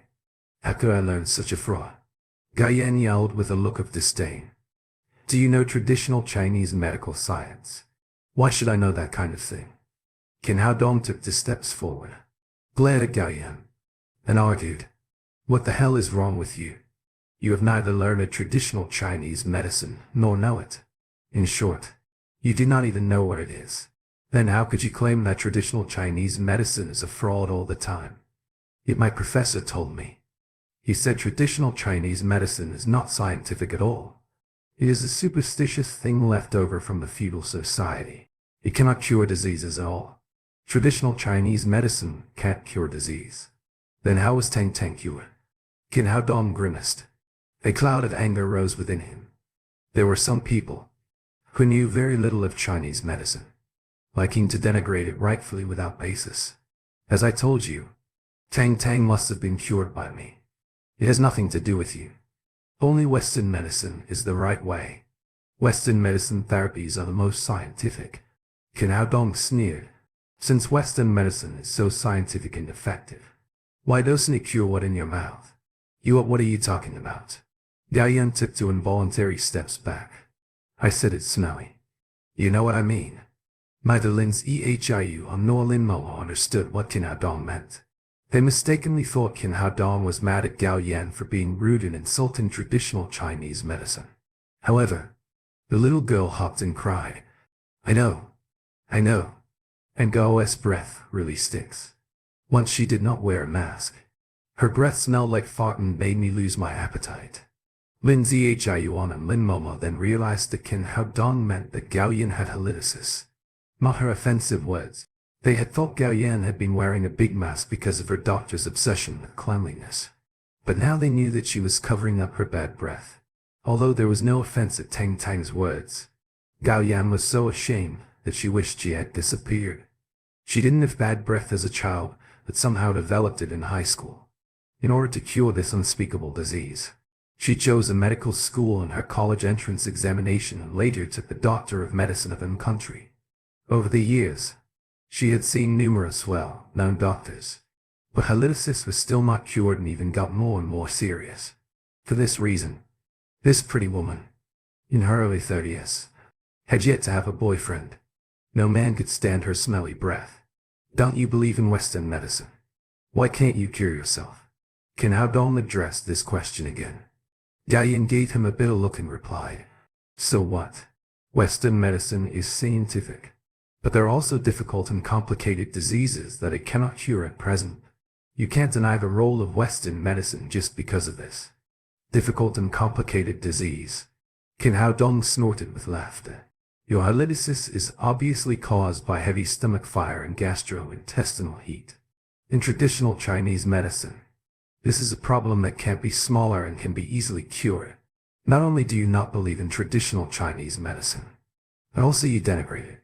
You have brought this on yourself. That's impossible. You're lying. I've had a standard examination of my stomach and intestines. There's nothing wrong. How could this be due to my stomach and intestine? Argued Gao Yan. Visit no v3 pound N. CM for new OV That's why I said you didn't know anything about traditional Chinese medicine. In traditional Chinese medicine, the stomach and intestines is a system of passages, not organs as in Western medicine. It is precisely because of the limitations of Western medicine. It cannot find the root of your disease and ridiculously labels it a difficult problem. It will only take me a few minutes to get over an ailment like yours. What? You can cure my disease? Gao Yan asked in disbelief. Yes, of course. Dr. Magic is amazing. He can cure any disease. The little girl yelled, clapping her hands. She was now the biggest fan of Qin Hao Dong. In her eyes, her Dr. Magic was omnipotent. Gao Yan hesitated for a moment, then made a low bow to Qin Hao Dong, and pleaded earnestly. Please, Dr. Qin, give me a hand. As long as you can cure my disease, he'll give you whatever you ask for. Qin Hao Dong knew she had halitosis and the cause with only one glance. Gao Yan had some faith in his medical skills now. What was more, she was almost driven mad by the disease and would try at the slightest hope. Dr. Magic, and Gao is so pitiful. Please give her some needles. If she hurts, I can sing a song for her. Qin Hao Dong lovingly stroked the little girl's head, turned to Gao Yan and said, For Tang Tang's sake, he'll give you a little therapy. Then he directed Gao Yan to lie down on the couch before he did acupuncture for her. The Emperor Greenwood.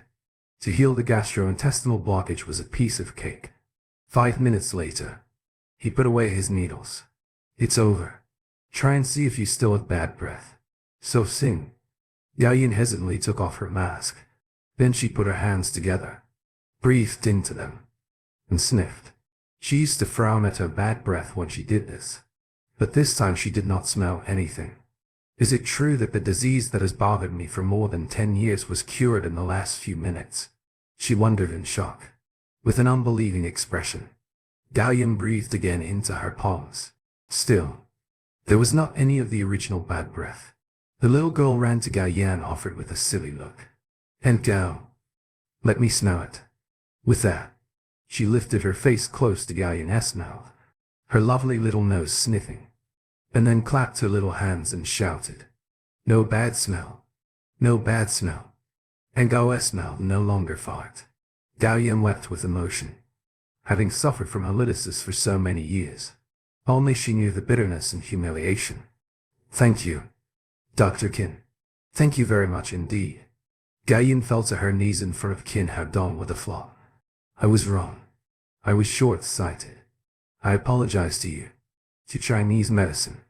I'm sorry." "Get up," Qin Hao Dong said. "I have cured you of your disease. But as you just have blind faith in foreign things and disparage traditional Chinese medicine, I will punish you for 3 days for not being able to speak." He was infuriated at the woman for her unprovoked denigration of traditional Chinese medicine, so he adopted a small means to punish her during the therapy just now. Gao Yan got up from the ground, opened her mouth, attempting to say something, but to her horror, she lost her voice all of a sudden. Only then did she realize that the magic of traditional Chinese medicine was far beyond the imagination of people like her who studied Western medicine. Still, she unable to speak for the next 3 days though, looked at Qin Hao Dong with gratitude and admiration. As long as her bad breath was gone, she was willing to keep her mouth shut for 3 months or even 3 years, let alone 3 days. When the little girl saw that Gao Yan was suddenly unable to speak, she quickly covered her mouth with her 2 small hands and said to Qin Hao Dong, "Dr. Magic, I'm a good girl. Please don't make me unable to speak." The remark, full of childlike innocence, created a burst of laughter, which made the awkward atmosphere cheerful. Lin Momo looked at Qin Hao Dong, her eyes alight with admiration. It seems very wise to agree with Qin Hao Dong to be Tang Tang's sworn father, she thought with relief. Otherwise Tang Tang may not be able to be treated even in the hospital today. Lin Zhiyuan was old enough to know better the importance of a skilled doctor to a family. With Qin Hao Dong, the Lin family had an extra lifeline.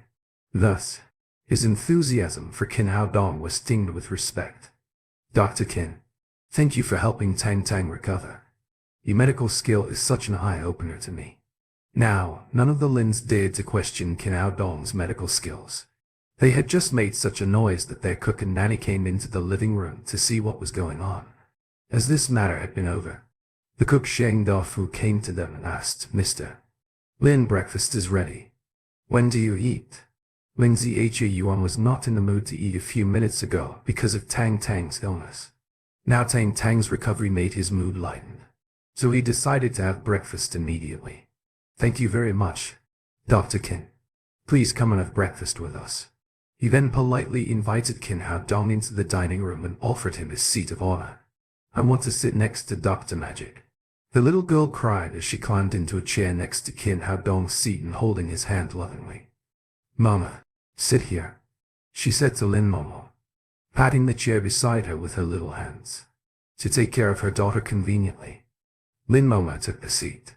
As she took a glance at Qin Hao Dong unwittingly, a strange feeling came over her.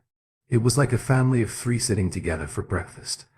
The Lin family had a big breakfast, both Chinese and Western food. "Tang Tang, what do you want?" Lin Momo asked her daughter gently. "Mama will help you to get the food." Having a look at the food on the table, Tang Tang wrinkled her nose and replied, "I don't want to eat." "Mama, no, it's not good for your health. If you are not in good health, you will be vulnerable to illness," said Lin Momo, filling a bowl of porridge with preserved eggs and minced meat. "Tang Tang, have some porridge. Porridge for breakfast is good for your stomach." Looking at the porridge in the bowl, the little girl waved her hand to refuse. No, Mama, I don't want to eat anything." "No, you can't skip breakfast. You must have some, or Mama will be angry." Lin Momo threatened her, putting on an angry face. "Miss Lin, Tang Tang just had a fever, and it's normal for her to have no appetite," Qin Hao Dong explained. Well, then the first side. Let me cook Tang Tang some porridge. She will love it." Lindsay Hyun quickly said. Dr. Kin, how can we let you do such a thing? You are an honored guest. Never mind. Tang Tang just recovered from illness. It's okay for me to make something delicious for her. Kin Hao Dong looked at the little girl kindly. Hearing the conversation, Zhang Dafu, who had been serving at the table, came forward and said, Dr. Kin, how about you explain the cooking to me, and I'll do it. No, I'll do it. You can't do that, said Kin Hao Dong, getting up from his seat. Great, great. I want to eat the delicious food Dr. Magic cooks. The little girl clapped her hands happily again. Zhang Dafu was a little upset. In his opinion, it was belittling his cooking. Dr. Kin, your medical skill is really masterly. But speaking of cooking, your cooking is not as good as mine. He was in a position to be proud. His grandfather was the imperial chef of the former dynasty, and his father had made a state banquet for the senior officials of China. He himself was a top chef well known in Jiangmen City, and the Lin family spent a lot of money to invite him to be their cook. Not caring what he said, Kin Hao Dong laughed and said, Maybe Tang Tang likes my cooking. Yeah. I want to eat the delicious food Dr. Magic cooks. The little girl immediately came out in support of Kin Hao Dong. All right. Thank you, Dr. Kin. Lindsay Hyun agreed before he turned to Zhang Dafu and said, Take Dr. Kin to the kitchen. In his opinion, now that Kin Hao Dong was in the mood to cook, just let him do as he pleased. Maybe he would waste some ingredients. But the Lin family was wealthy enough that they didn't mind that. Well, this way please, Dr. Kin. Now that the host had agreed, Zhang Dafu could only listen. Still, he thought Kin Hao Dong was teaching fish to swim. Dr. Magic, let me help you. The little girl exclaimed as she climbed down from the chair and grasped one of Kin Hao Dong's fingers. Then they entered the kitchen together. Dr. Kin, what are you going to cook? Asked Zhang Dafu enthusiastically as they got to the kitchen. Tang Tang has just recovered from her illness. She'd better have a light meal. We'll just make her some porridge. Kin Hao Dong replied. Are there any ingredients for making a treasure rice porridge? Yes, but it's raw that hasn't been soaked. It is not suitable to cook porridge immediately. Zhang Dafu silently despised Kin Hao Dong. It is pretty common knowledge that to cook a treasure rice porridge, the ingredients have to be soaked no less than 4 hours in advance. He wants to cook a treasure rice porridge directly. Apparently, he's a complete layman. Never mind. Just give me the ingredients. Kin Hao Dong insisted. Zhang Dafu cowled and said no. So he took a small bowl of the ingredients and brought them to Kin Hao Dong. Kin Hao Dong took a look at the bowl and said, That's too little. I'm sure Tang Tang is not the only one who will eat later. Take some more. Zhang Dafu was kind of speechless. Since he became the cook of this family, the Lins had become very dainty and fussy about their food. Ordinary food did not arouse their appetite at all. How could they want to eat ordinary treasure rice porridge? But he would just listen to Kin Hao Dong. It was not him who was going to lose face. After all, with this idea in mind, he scooped up a large bowl of ingredients. After washing the ingredients, Kin Hao Dong began to cook the porridge. Of course, he knew that the ingredients usually needed to be soaked for several hours before cooking porridge. But he, the Emperor Greenwood, didn't need to do that. He was born with a constitution of wood of the 5 elements, and his cultivation belonged to the highest wood element, so he could manipulate plants with ease. The grains in his hands released all their value. 10 minutes later, a strong ambrosial aroma of food filled the kitchen. Wow, it smells good. Dr. Magic, your porridge smells delicious. When can I have it? The little girl stood by, staring at the boiling porridge in the pot and could not help but swallow. Then she put a small white finger into her mouth, like a little foodie. Tang Tang, that's unsanitary, Kin Hao Dong said, taking the little girl's finger out of her mouth. But Dr. Magic, I really want to have some porridge now. Wait a minute. It's okay now, Kin Hao Dong said, turned off the fire on the stove and brought down the porridge pot. Zhang Dafu watched from the sidelines. When he smelled the porridge, he was startled, wondering how Kin Hao Dong cooked the porridge that it could smell so good. watching Kin Hao Dong bring down the porridge pot. He couldn't help but remind Dr. Kin, the soaked grain has to boil for about half an hour to eat. The porridge has only been cooking for 10 minutes. Is it not time yet? Never mind. My cooking method is unique and the porridge is already ready, replied Kin Hao Dong, holding the pot in one hand and the little girl in the other. Let's go. The porridge is ready. Yeah. The delicious porridge is finally ready. Tang Tang was thrilled to return to the table with Kin Hao Dong, her two big cute eyes fixing on the porridge pot, never leaving. Out of politeness, Lin Zhiyuan and Lin Momo sat at the table and waited for Kin Hao Dong without moving the chopsticks. Their faces glistened with surprise when they saw Kin Hao Dong return so soon, with a pot of sweet-smelling porridge in his hand. Dr. Magic, come on. Tang Tang can't wait, the little girl said as she swallowed hard. Hang on. It's okay now. Kin Hao Dong then filled a bowl of 8 treasure rice porridge, stirred it with a spoon and launched a little bit of icy life energy on his hand to cool it down. Soon a bowl of porridge with the right temperature was brought to Tang Tang. He put a spoonful of 8 treasure rice porridge into the little girl's mouth and asked, "How is it?" However, Tang Tang didn't answer him. She grabbed the spoon from Kin Hao Dong's hand and devoured it quickly. Everyone was amused to see how lovely the way she performed. After laughing, Lin Momo felt a little curious. Is this guy's porridge really that good? You know, Tang Tang was a family treasure. She had eaten all kinds of delicacies and was very picky about food. Lin Momo had never seen her like eating something so much. Sensing Lin Momo's confusion, Kin Hao Dong filled 2 more bowls of porridge and placed them in front of Lin Zhiyuan and Momo respectively. Here, try it. Lin Momo first picked up the spoon and ate it in a ladylike way. Then she scooped up the porridge as quickly as the little girl did, as if she were competing with others. At this time, she was not at all a nice beauty. Looking at the 2 beauties acted like 2 foodies, Lin Zhiyuan could not help feeling contempt for them. We are a wealthy family, and we have eaten all kinds of delicious food. It's just a bowl of porridge. How could you behave like this? As he thought, he also took the spoon. When the first bite of porridge into his mouth, his eyes widened suddenly and he began to devour. Soon his porridge was finished. Oh my god. This tastes so good. I've never had porridge so good before, Lin Zhiyuan exclaimed. Dr. Kin, you're a great cook. Can I have another bowl of porridge? Kin Hao Dong smiled and filled Lin Zhiyuan's bowl. Meanwhile, Lin Momo also ate up her porridge, though her cheeks were flushed with embarrassment. She still handed the bowl to Kin Hao Dong.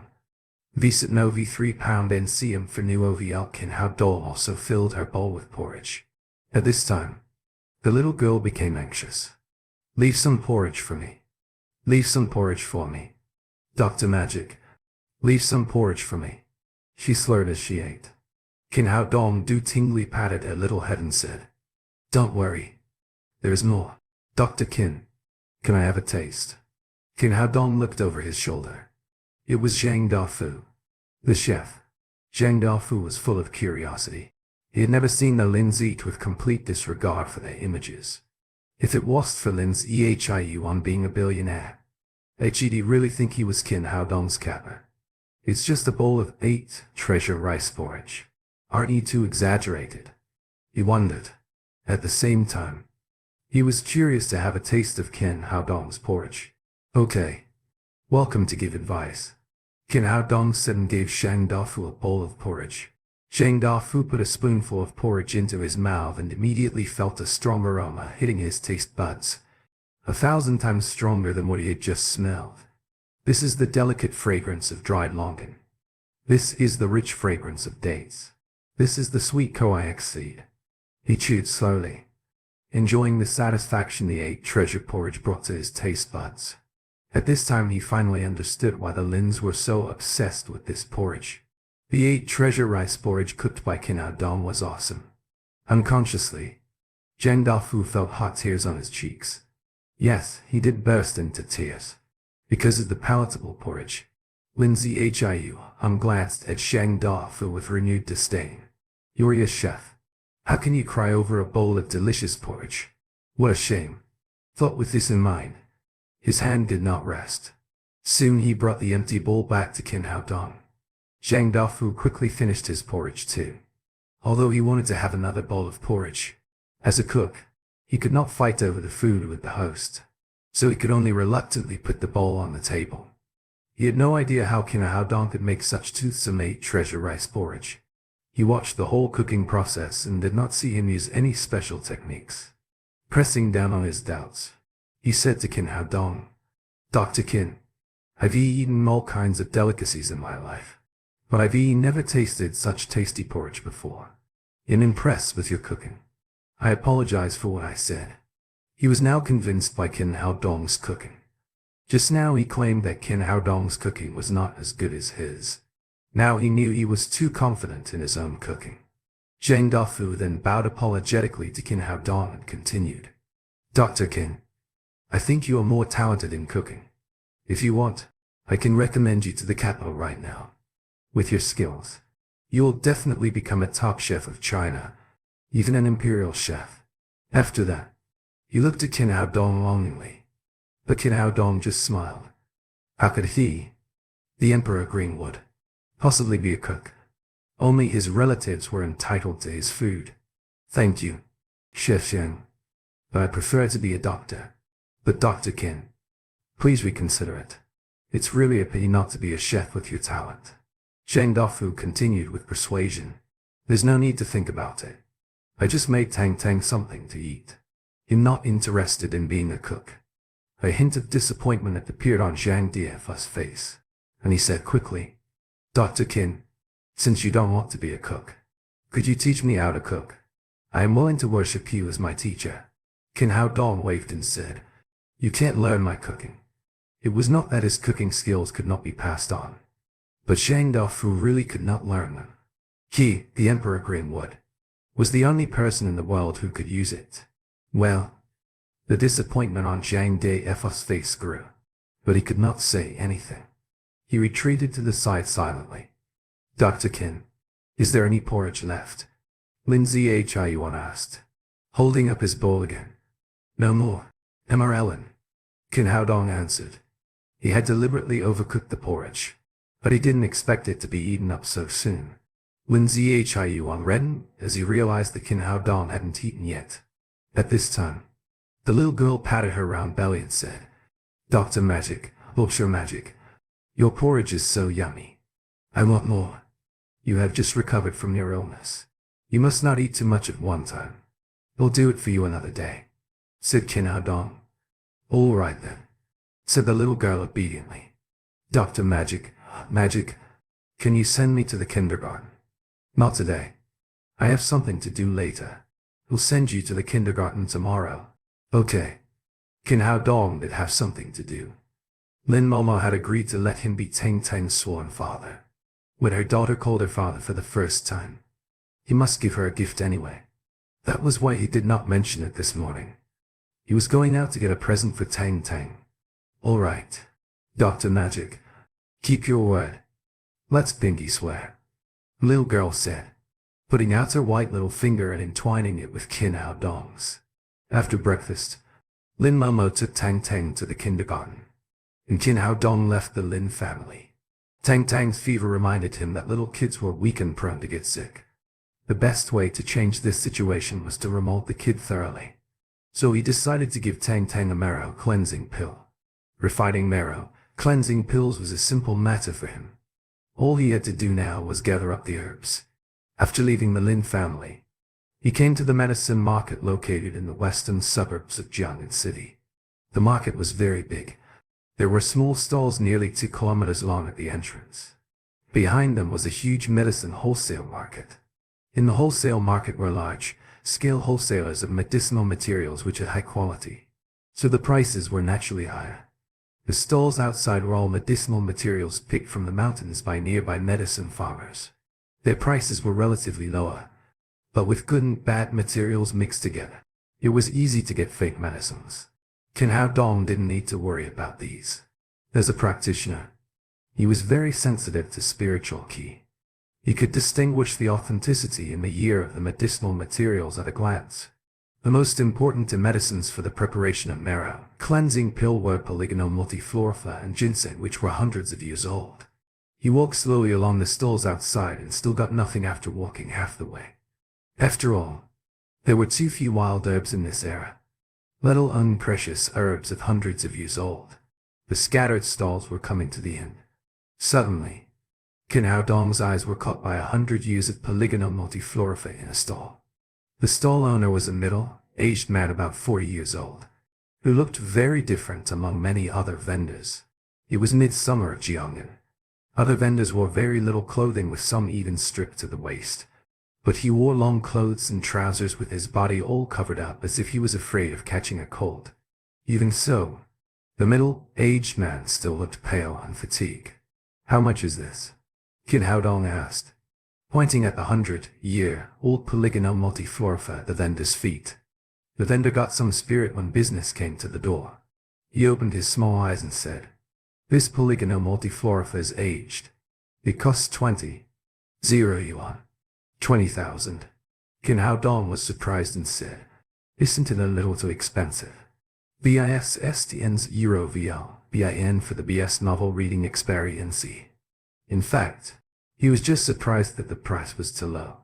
According to the normal market conditions, the price of polygonal multiflora of hundreds of years old should be at least over 100,000 yuan. It seemed that the vendor only knew that the polygonal multiflora was aged, but he did not know that it had reached 1 year. The vendor said, "This is pure wild polygonal multiflora. I have dug it out from a remote mountain. It had been growing for at least 40 or 50 years. 100 yuan is not expensive at all." Sure enough, the vendor did not know the value of this polygonal multiflora. As a modern young man with for qualities, ideals, morals, talents, and self-discipline, he would try his best to get the greatest bargain without losing any extra money. Qin Hao Dong said, "The appearance of this polygonal multiflora is not good. It looks like it has been displayed for a long time. Generally, people will not buy it. So he'll pay 10,000 yuan for it. No more." The vendor hesitated for a moment. This polygonal multiflora was not appreciated despite its age. For more than a month, it hadn't been sold. "All right, 100 yuan. The vendor finally decided. After all, it was hard for retail vendors to sell high-end medicinal materials while all the rich people would go to the wholesale market to avoid getting fake goods. Deal. Qin Hao Dong was delighted with the fact that he acquired one main ingredient for his prescription. He took the medicinal material and reached into his pocket. His expression became awkward immediately when he pulled out only one coin. Only then did he realize that he was no longer the Emperor Greenwood of cultivation world with countless money.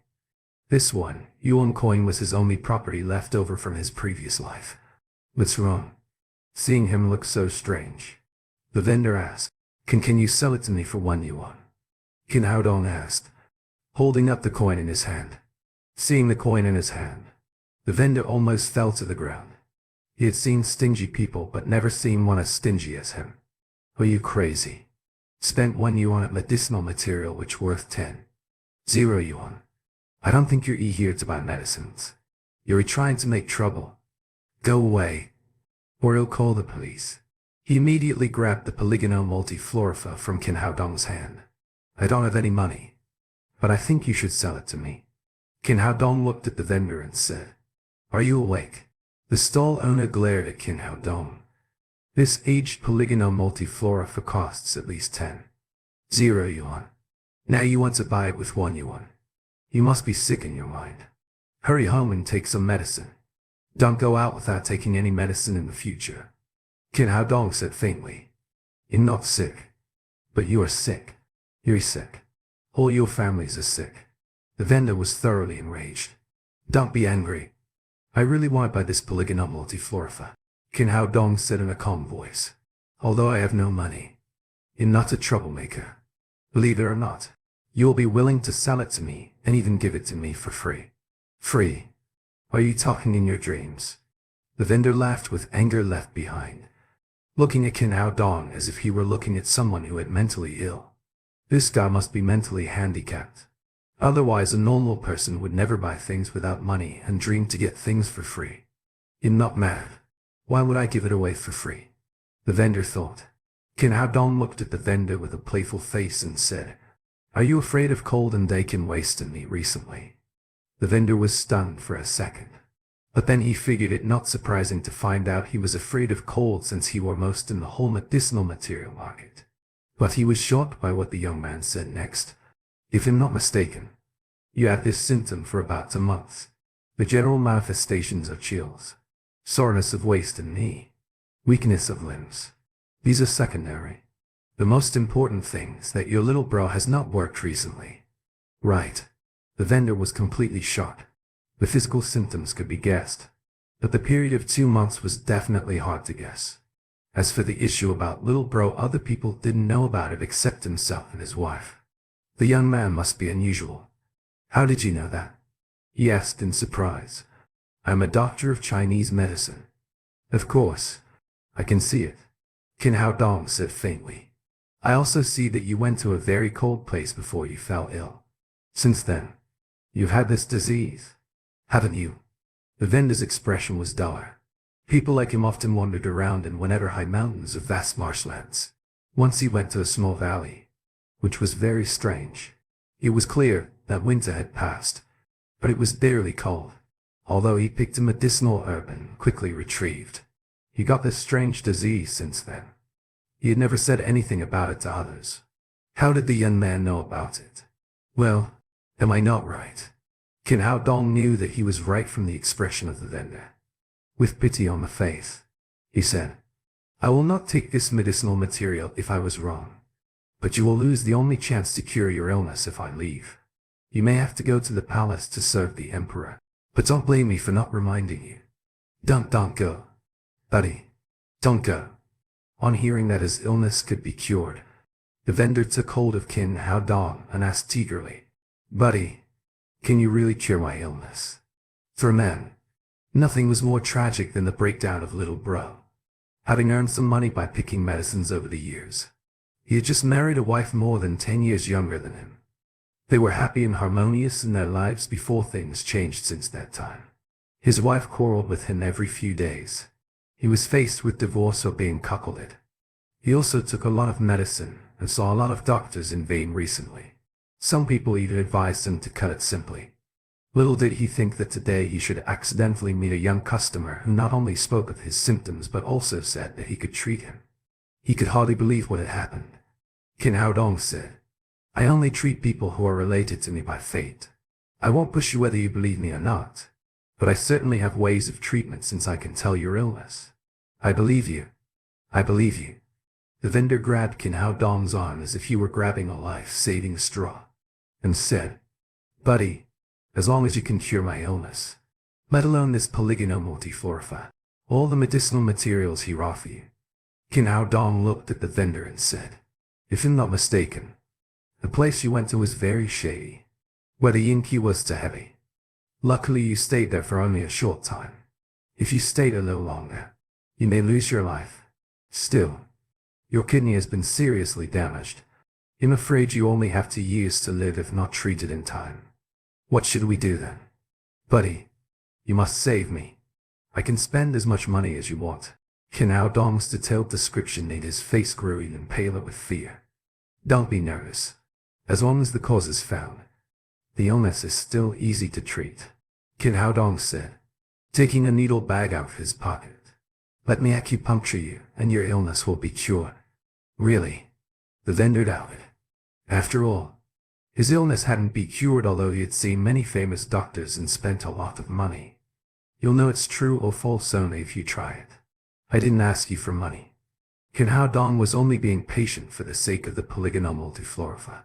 Otherwise, he would have turned around and walked away according to his temperament as the Emperor Greenwood. The vendor thought for a moment. It made sense since the polygonal multiflorifa was still in his hands, and there was not much loss except that he would be stuck by some needles. But once cured, he would have a happy life for the rest of his life. After thinking, he said, "Well, I'd like to try it." Qin Hao Dong asked the vendor to turn around and thrust the silver needles into his Shen Shui Cu point on both sides. This illness was incurable for others but was very simple for Qin Hao Dong. Just to supplement the lost Yankee of the kidney would work. The vendor felt a slight chill in his back with 2 streams of hot smoke rose immediately inside him, followed by a long-lost sense of warmth sweeping through his body, driving away the cold breath that had plagued him for many days. After a while, Qin Hao Dong took out the silver needles and asked, "How do you feel?" "I'm healed. I'm really healed."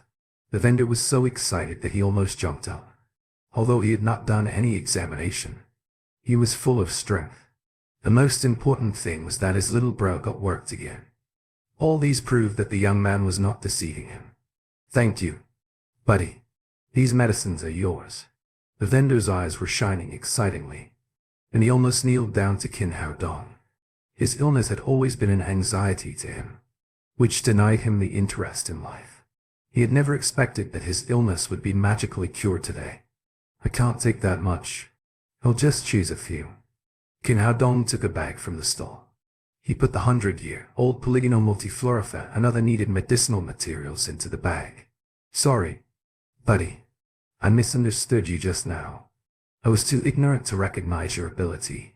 The vendor scratched his head with embarrassment. "It's nothing." Qin Hao Dong waved his hand and then went ahead to the wholesale market. He looked at the bag in his hand, which was not heavy but still was a burden to him. If only there was a storage ring. He had a ring which was big enough to accommodate a mountain and cultivation world. But unfortunately, the ring was blown up into powder by thunder of 9 heavens. Qin Hao Dong sighed and walked into the medicinal materials wholesale market with the bag. The shops here were very large, far larger than the retail stalls outside. But the ginseng of hundreds of years old belonged to the rare medicinal materials. He went to more than a dozen shops and did not find it.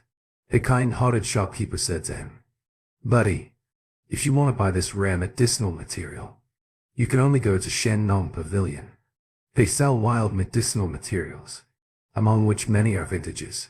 If Shennong Pavilion can offer what you want, then I can only say that you can't buy them here." After expressing his thanks, Qin Hao Dong made his way to the biggest shop in the market, according to the instruction of the shopkeeper. Coming to the front of Shennong Pavilion, he couldn't help admiring in the heart. It was indeed the largest shop in the market.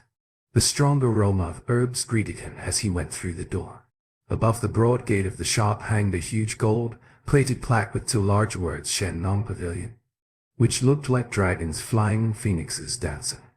The shop was very busy with people coming and going. Qin Hao Dong slipped around and found that medicinal herbs here had indeed more spiritual ki than those in other shops. They were obviously picked in the wild, not artificially cultivated. He was just about to ask the salesman if there were any ginseng medicines of more than 100 years when several people entered Shennong Pavilion. At the front was a tall old man. Although his hair and beard were gray, he had an uncommon demeanor, and an irresistible aura of battlefield came from him. Qin Hao Dong could feel keenly that the old man had to be a soldier in the past and was not an ordinary soldier. Next to the old man was a tall young woman with ponytail braids. Her appearance was comparable to that of Lin Momo, and her whole body was full of heroic spirit. Behind the old man and the beautiful woman stood the tall young men with the same demeanor, who seemed to be bodyguards. Seeing these people, Qin Hao Dong felt a slight movement in his heart. He sensed the fluctuation of internal ki keenly from the old man and the young women, who were unexpectedly warriors. This was the first time he had felt the warrior's aura after his rebirth, and he could not help paying more attention to them. Hardly had the old man entered the door when the waiter who had accompanied Qin Hao Dong rushed to meet him and politely said, "Your Honor, here you are." The old man nodded and said, "Has the medicine I ordered arrived yet?"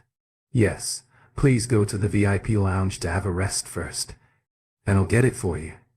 The waiter led the old man and others to the VIP room, then turned to the warehouse, and quickly came out with a big red brocade box. Qin Hao Dong's pupils shrank sharply at the sight of the big red brocade box. He felt a rich sense of spiritual ki which was much stronger than the 100-year-old polygonal multifluoraphan in his pocket. This was a centuries-old medicine of more than 100 years. It looked like it should be 400 or 500 years old. After making a preliminary judgment in his mind, Kin Hao Dong followed the waiter to the door of the VIP room to see what treasures were in the box. The waiter came to the old man with the big red brocade box and said, "Your Honor, this is the vintage medicine we found with all our social resources. It's a genuine 500-year-old treasure. You can't buy it anywhere else. Please have a careful look." Then he opened the lid of the brocade box, and a bloody ginseng appeared in front of the old man, with stronger spiritual ki drifted out. Kin Hao Dong marveled in his heart that this was blood ginseng whose age was absolutely over 5 years. Although this thing was inferior to those best treasures in the cultivation world, it was absolutely a rare thing on earth that was hard to get even with thousands of dollars. At this time, the old man put on a pair of white gloves to carefully pick up the ginseng in the brocade box. After examining it for a long time, he exclaimed, "Treasure, real treasure." The woman with the ponytail next to him said, "Grandpa, Grandpa, does it mean your illness can be cured?" "Well, it should work." The old man nodded satisfactorily, and his eyes revealed an irrepressible joy. The salesman said, "Your Honor, you can rest assured. This ginseng of 5 years old is a good thing to save lives. Legend has it that dead people can be saved with it. All the diseases can be cured immediately." The old man said, "How is the price of this ginseng? Did the boss tell you?" Yes. Before going out for business, he specifically told me that you're the distinguished guest of Shanlong Pavilion. So this ginseng should be charged at the lowest price, with 10,000 yuan for per year. It only costs 5 million yuan. 5 million yuan was supposed to be a high price for a medicinal herb, but the old man didn't even frown a bit. He turned his head to the woman and said, Shuang, pay the money." The woman with the ponytail said yes. Then she took out a checkbook and wrote a check of 5 million yuan to the waiter. The waiter glanced at the check, then politely said to the old man, "Your Honor, thanks for your patronage. You're welcome to come back later." Deal. The old man carefully put the ginseng back into the brocade box and was about to leave with the box when he heard a voice coming from the door. "Gentlemen, this ginseng is good. How about giving it to me?" A little stunned, the old man looked up at the door and saw a young man in his 20s come in. The ponytail woman's face hardened, and with her beautiful apricot eyes staring at Kin Hao Dong, she said, "Who are you? Who let you in?" Kin Hao Dong did not care about being questioned. He smiled and said, "It doesn't matter who I am. What matters is that this ginseng should be given to me." The ponytail woman replied indignantly, "Are you out of your mind? Get out of here." The salesman also figured that this strange person was insane. How could the medicinal materials with a price of 5 million yuan be handed over to you? He went up and said, "This gentleman, if you want to buy medicine, please go outside and don't disturb our distinguished guests." Kin Hao Dong ignored the salesman and directly said to the old man, "Sir, I'm saving you. Give me this ginseng. You can save your life. Otherwise, you should go home and prepare for your funeral." Everyone in the room became astonished at what he had said. The woman with ponytail shouted furiously, "Get out of here." After roaring, she stepped on her right foot, intended to punch Kin Hao Dong in the face. It's not good for girls to use violence. Thinking about your marriage in the future. Kin Hao Dong steered by the punch with a light smile. And then he said to the old man, "Sir, if you listen to me for a few words, you will definitely like to give me this ginseng plant." The old man raised his hand to stop the ponytail woman beside him. He said to Kin Hao Dong with great interest, "Young man, why should I give you such a good medicine?" Kin Hao Dong answered, "Because if you don't give me this ginseng, your life will be in danger." The old man's face changed slightly. "Young man, are you threatening me?" Between words, a huge momentum surged out of the old man whose fearsome decisiveness as a superior and blooded soldier shone through. But Kin Hao Dong still didn't care. He said with a relaxed face, "Threat is out of the question. I think your lungs have been injured. Did you buy this ginseng for treatment?" The old man surprisingly asked, "How did you know that?" Kin Hao Dong smiled and said, "I'm a doctor and I can see it naturally." The ponytail girl said, "Grandpa, Don't listen to this liar's nonsense. He must have heard us just now. The old man nodded slightly and felt that his granddaughter was right. They did mention the use of ginseng to treat injuries in their conversation just now. Qin Hao Dong did not take it seriously at all. With 2 steps forward, he said, "Your lungs were once shot, but the treatment was timely and the recovery was good. It would be nothing if you lived a normal life. Deceiver W stories on no ye pound and con. But you are a warrior, and the attribute of your cultivation is cold, which causes the injured part of the lungs be blocked. The further you cultivate, the more serious the injury will bear." The old man's face suddenly changed greatly. The young man in front of him was right. The more advanced he was in these years, the more serious his injury was. He did not get any better, although he had went everywhere for treatment. The girl snapped at Qin Hao Dong. "Who on earth are you? Who sent you here?" As soon as she uttered these words, the 2 young men behind her became nervous, and their right hand involuntarily rested on the hidden bulging waist. "Don't be so nervous. I said I'm just a doctor." Qin Hao Dong laughed at the ponytail girl and then continued to say to the old man, "Your injury has been more serious recently. When it gets the coldest time at midnight, you cough a lot, sometimes with bloody sputum, and you can't sleep well. You can only be a little better when the Yankee is heavy at noon." The old man raised his hand to stop the nervous ponytail girl and the 2 young people behind her. "Let the little buddy go on talking." Qin Hao Dong continued with a severe countenance. After decades of lung injuries, coupled with the daily cold affection of martial skills, the blockage of meridians has become very serious. An ordinary medicine can't treat your illness. With an age of more than 5 years, this ginseng is full of medicinal power. Once the blocked lung meridian cannot be cleared, it will cause tremendous pressure on other meridians, and the first one to be hit is the heart meridian. So I was not intimidating you, sir. I just want to bring home to you the fact that if you take this ginseng rashly, you will definitely die within an hour. Or after Qin Hao Dong said that, a chill rose from the old man's heart. At the same time, he had a little doubt. So he asked, "Little buddy, forgive me for presumption, but how do you know that?" What Qin Hao Dong said was totally true and organized. He had believed most of it. However, he was very surprised that the young man had not taken his pulse, nor had he given him any treatment. How could he speak so clearly about his physical condition?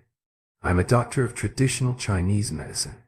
Chinese medicine adopts 4 ways of diagnosis, namely looking, listening, questioning and feeling the pulse. And I just used the way of looking."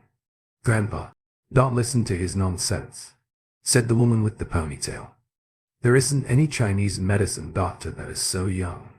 And even if he's a traditional Chinese doctor, he can't reach the level of looking diagnosis. Even the medical master Zhang Tahan needs to take your pulse when making a diagnosis, let alone a small doctor like him." "Small doctor? Where do you think him small?" Qin Hao Dong laughed at the girl and said, "If I told you that Zhang Tahan once tried to apprentice himself to me but I refused, would you believe it?" "Full of nonsense. How could Master Zhang apprentice to you? It's more plausible that you apprentice to him." The woman with the ponytail then turned her head and said to the old man, "Grandpa, I think this man has ulterior motives. He must have inquired about your condition in advance and came here to deceive us. Otherwise, how could he appear just when we are buying ginseng? What a coincidence." "You mean him a swindler?" Qin Hao Dong asked. "Isn't that obvious? You are a swindler and a stupid one. Do you think you can deceive us by inquiring my grandpa's illness from other sources?" "You wish," the woman said with great certainty. "Since you confirmed that I had inquired about your grandfather's illness, you'd like to say something that can't be inquired, so," Qin Hao Dong said, with his eyes rapidly surveying the woman. What are you going to do?" The woman with the ponytail was a little nervous for no reason. She was always fearless, but the young man brought her a kind of pressure that she never had before. "When you were 13 years old, you had your first menstruation, but because of the cold nature of your family's martial cultivation, the amount of bleeding was not much. Since last year, you began to experience abdominal pain and blood clot spills during menstruation. Today is the 3rd day of your menstruation. You must have had abdominal pain and taken brown sugar water to drive the cold. Right. The woman with ponytail looked at Kin Hao Dong's face in horror. What she didn't even say to her parents was clearly known by the young man in front of her. Was he a devil?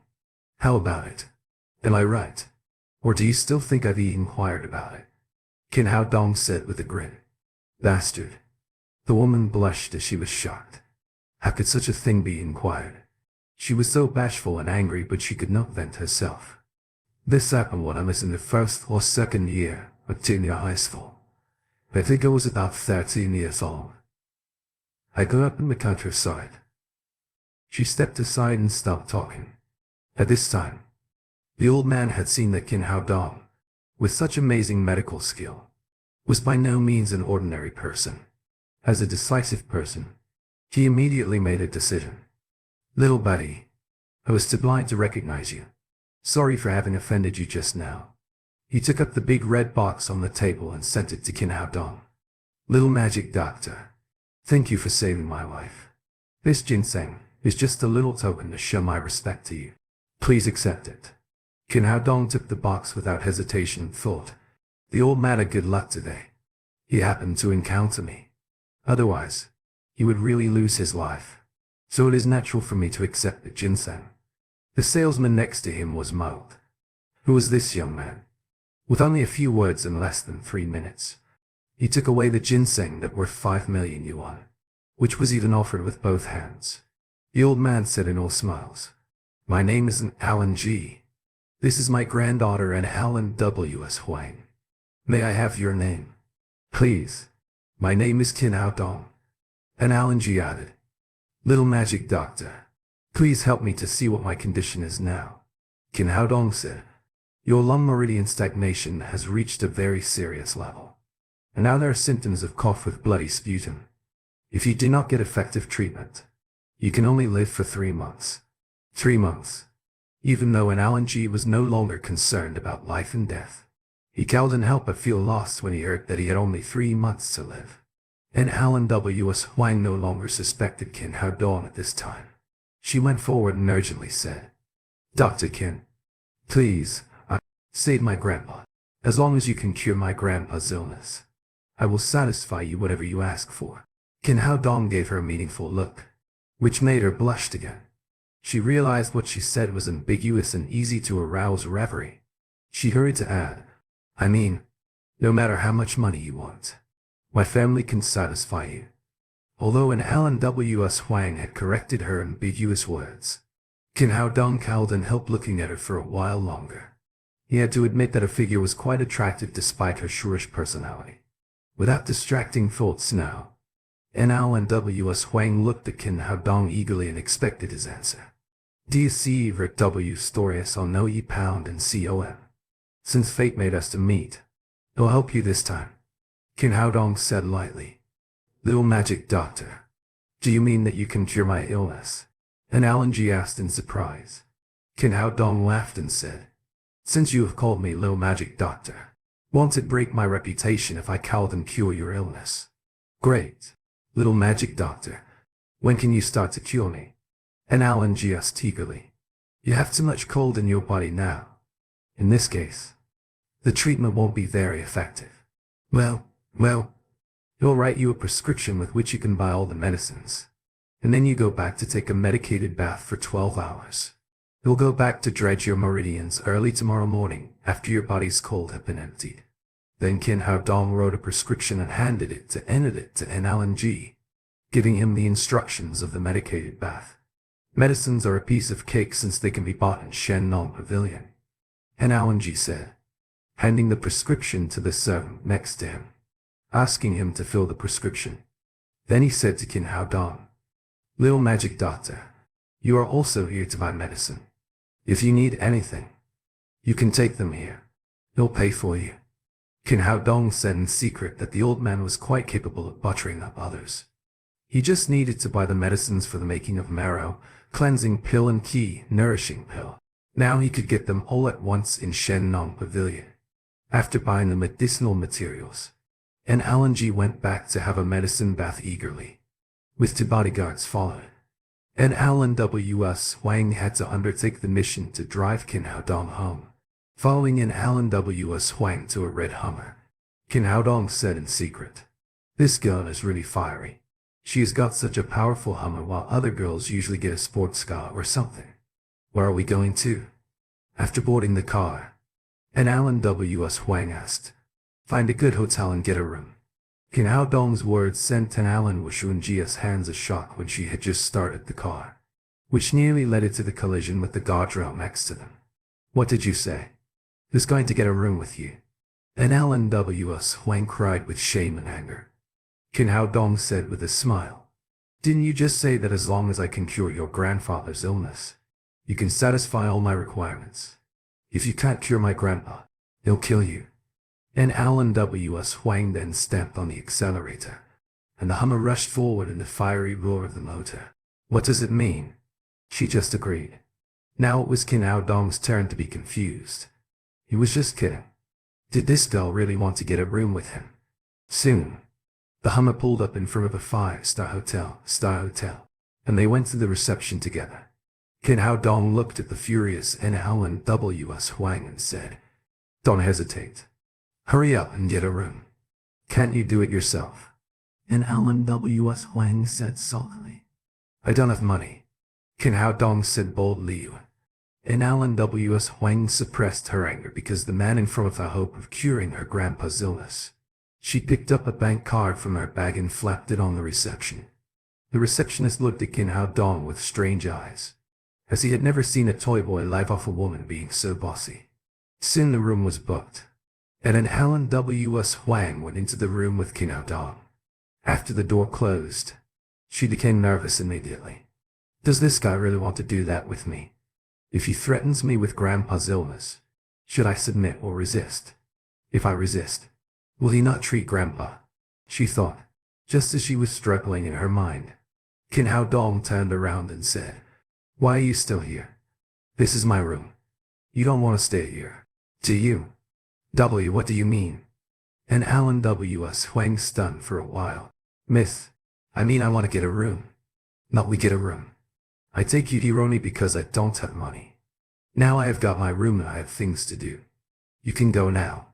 Seeing an Alan Wushuanjia's dull expression, a glimmer of complacency flashed through Qin Haodong's face. He said, "Do you really covet my charming body? I have to tell you, I'm not a casual person. You be bastard." With cheeks turning into crimson, and Alan W.S. Wang stamped her feet and turned her head to run out of the door. "Wait a minute," Qin Haodong cried before she went out. And Alan W.S. Wang immediately became nervous again. She replied, "You said I should go. You can't regret now." "Did I say that I regret? It's just I don't have money for lunch. Leave me some money." Now Qin Haodong had nothing but the coin in his pocket. And Alan W.S. Wang grabbed a handful of money from her bag and slapped it on the table beside, running away like a criminal. Qin Haodong looked at her back and smiled. Then he took the medicinal materials from the bag and began to make medicine. And Alan W.S. Wang ran out of the room, leaning in a hidden corner and gasping, "Asshole!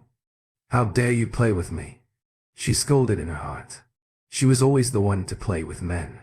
Now she had been played with, for the first time. First, she was relieved that Qin Haodong didn't make that kind of demand on her.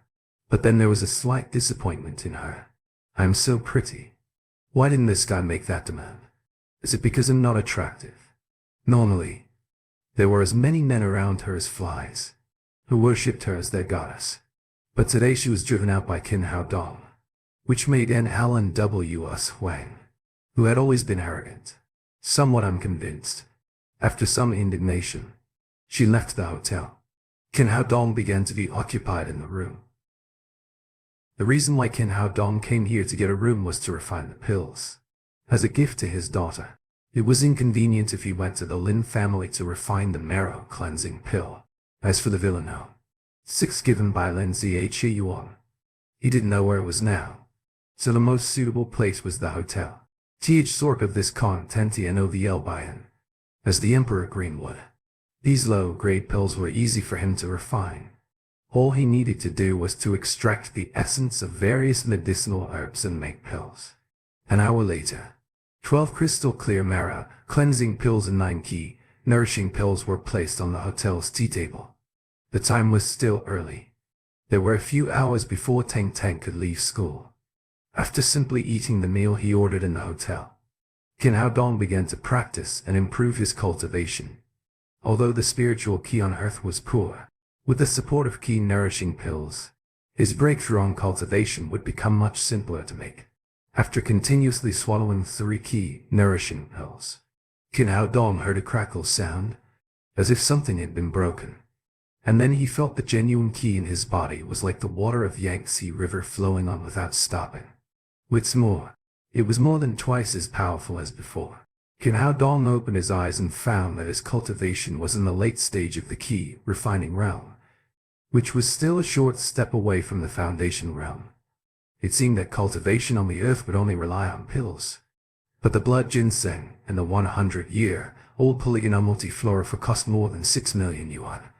With some other auxiliary medicines, he almost spent 7 million yuan. The cost was indeed high. I have to hurry up and make more money, so that I can improve my cultivation speed. Looking at the time, he checked out of the hotel and rushed to the Lin family's villa.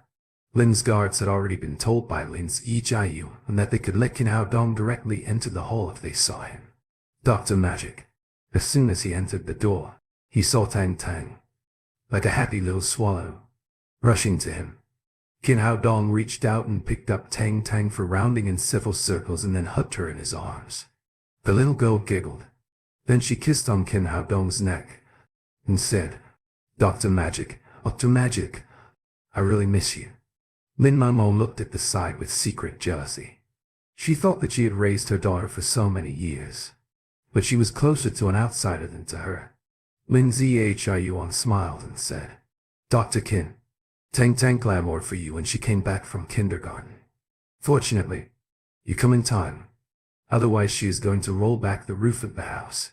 She's indeed close to me. Qin Hao Dong felt that the time was right, Mr. Lin, he said. I want to make Tang Tang my sworn daughter. I've already discussed it with Miss Lin. What do you think? Of course. That's good. Lin Zhiyuan was very delighted to hear that. He was thinking about how to make a closer relationship with Qin Hao Dong. Now with the relationship of Tang Tang, they could be as close as one family. What's a sworn daughter? Dr. Magic. The little fellow asked curiously. From now on, you're my daughter, I am your father, Qin Hao Dong seriously said. Mommy. Is that true? The little fellow turned her head and looked at Lin Momo. Although Lin Momo was a little dissatisfied that Qin Hao Dong said father rather than sworn father, she saw the eager in the little guy's eyes, and finally nodded her head. Brother. Tang Tang has a papa. Tang Tang has a papa. After getting her mother's approval, the little guy immediately got excited and jumped from Qin Hao Dong's arms to the ground. Then she took his hand and said, Papa, take me to kindergarten. It's so late. Why do you want to go to kindergarten? Lin Momo asked in a wondering tone. I want to tell my classmates. I have a father, and am not a wild child. When Qin Hao Dong saw this, a lump came into his throat, and he felt that he had let his daughter be wronged so many years. Lin Momo directly turned away, wiping the tears in her eyes, and cursed that vanished man 100 times in her mind. Lin Zhiyuan sighed and silently went back to his room, because he was afraid that he would cry if he stayed longer. Papa, come with me. I want to show them I have a papa. The little guy didn't know the adult smiled. Once again she took Qin Hao Dong's hand. Calming down, Qin Hao Dong said, Tang Tang, Dad can tell you that now kindergarten is over, and even your teachers are off duty. You also can't see your classmates. Dad will send you to school tomorrow morning, okay? The little fellow thought about it and said, Well, don't lie to me. You need to take me to kindergarten tomorrow morning, and we need to go early. Don't worry. Dad promised you. Qin Hao Dong hugged the little girl and said, Tang Tang, by the way, I want to teach you that it's Dad, not Papa. Yes, it's Papa. You're my Papa, the little girl seriously said. Qin Hao Dong felt awkward at her words. All right. Papa is better than Uncle anyway. Tang Tang. Dad also prepared a gift for you. Do you like it? He said, holding a marrow cleansing pill in his palm. This marrow cleansing pill was crystal clear like a precious pearl, and looked extremely lovely with its pink color. How beautiful. What's this? Papa. Glass ball. Picking up the marrow cleansing pill with her plump little hand and not willing to put it down, Tang Tang asked, it's a pill Dad specially prepared for you. You won't get sick anymore after you take it. Qin Hao Dong patiently explained. Lin Mao's face changed. As Qin Hao Dong had promised when he became the little guy's sworn father, he would ensure that she would not get sick all her life.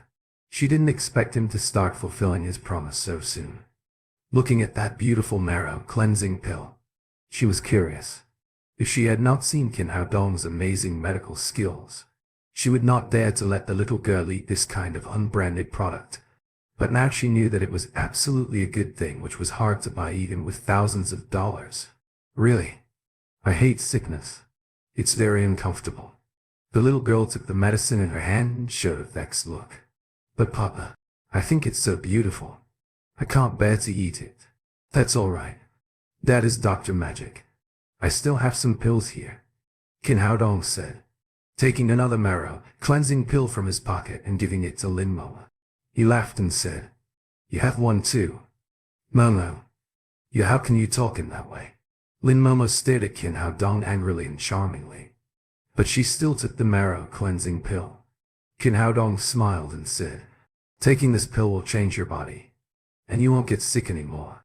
Can I eat now? Asked Lin Momo. Sure.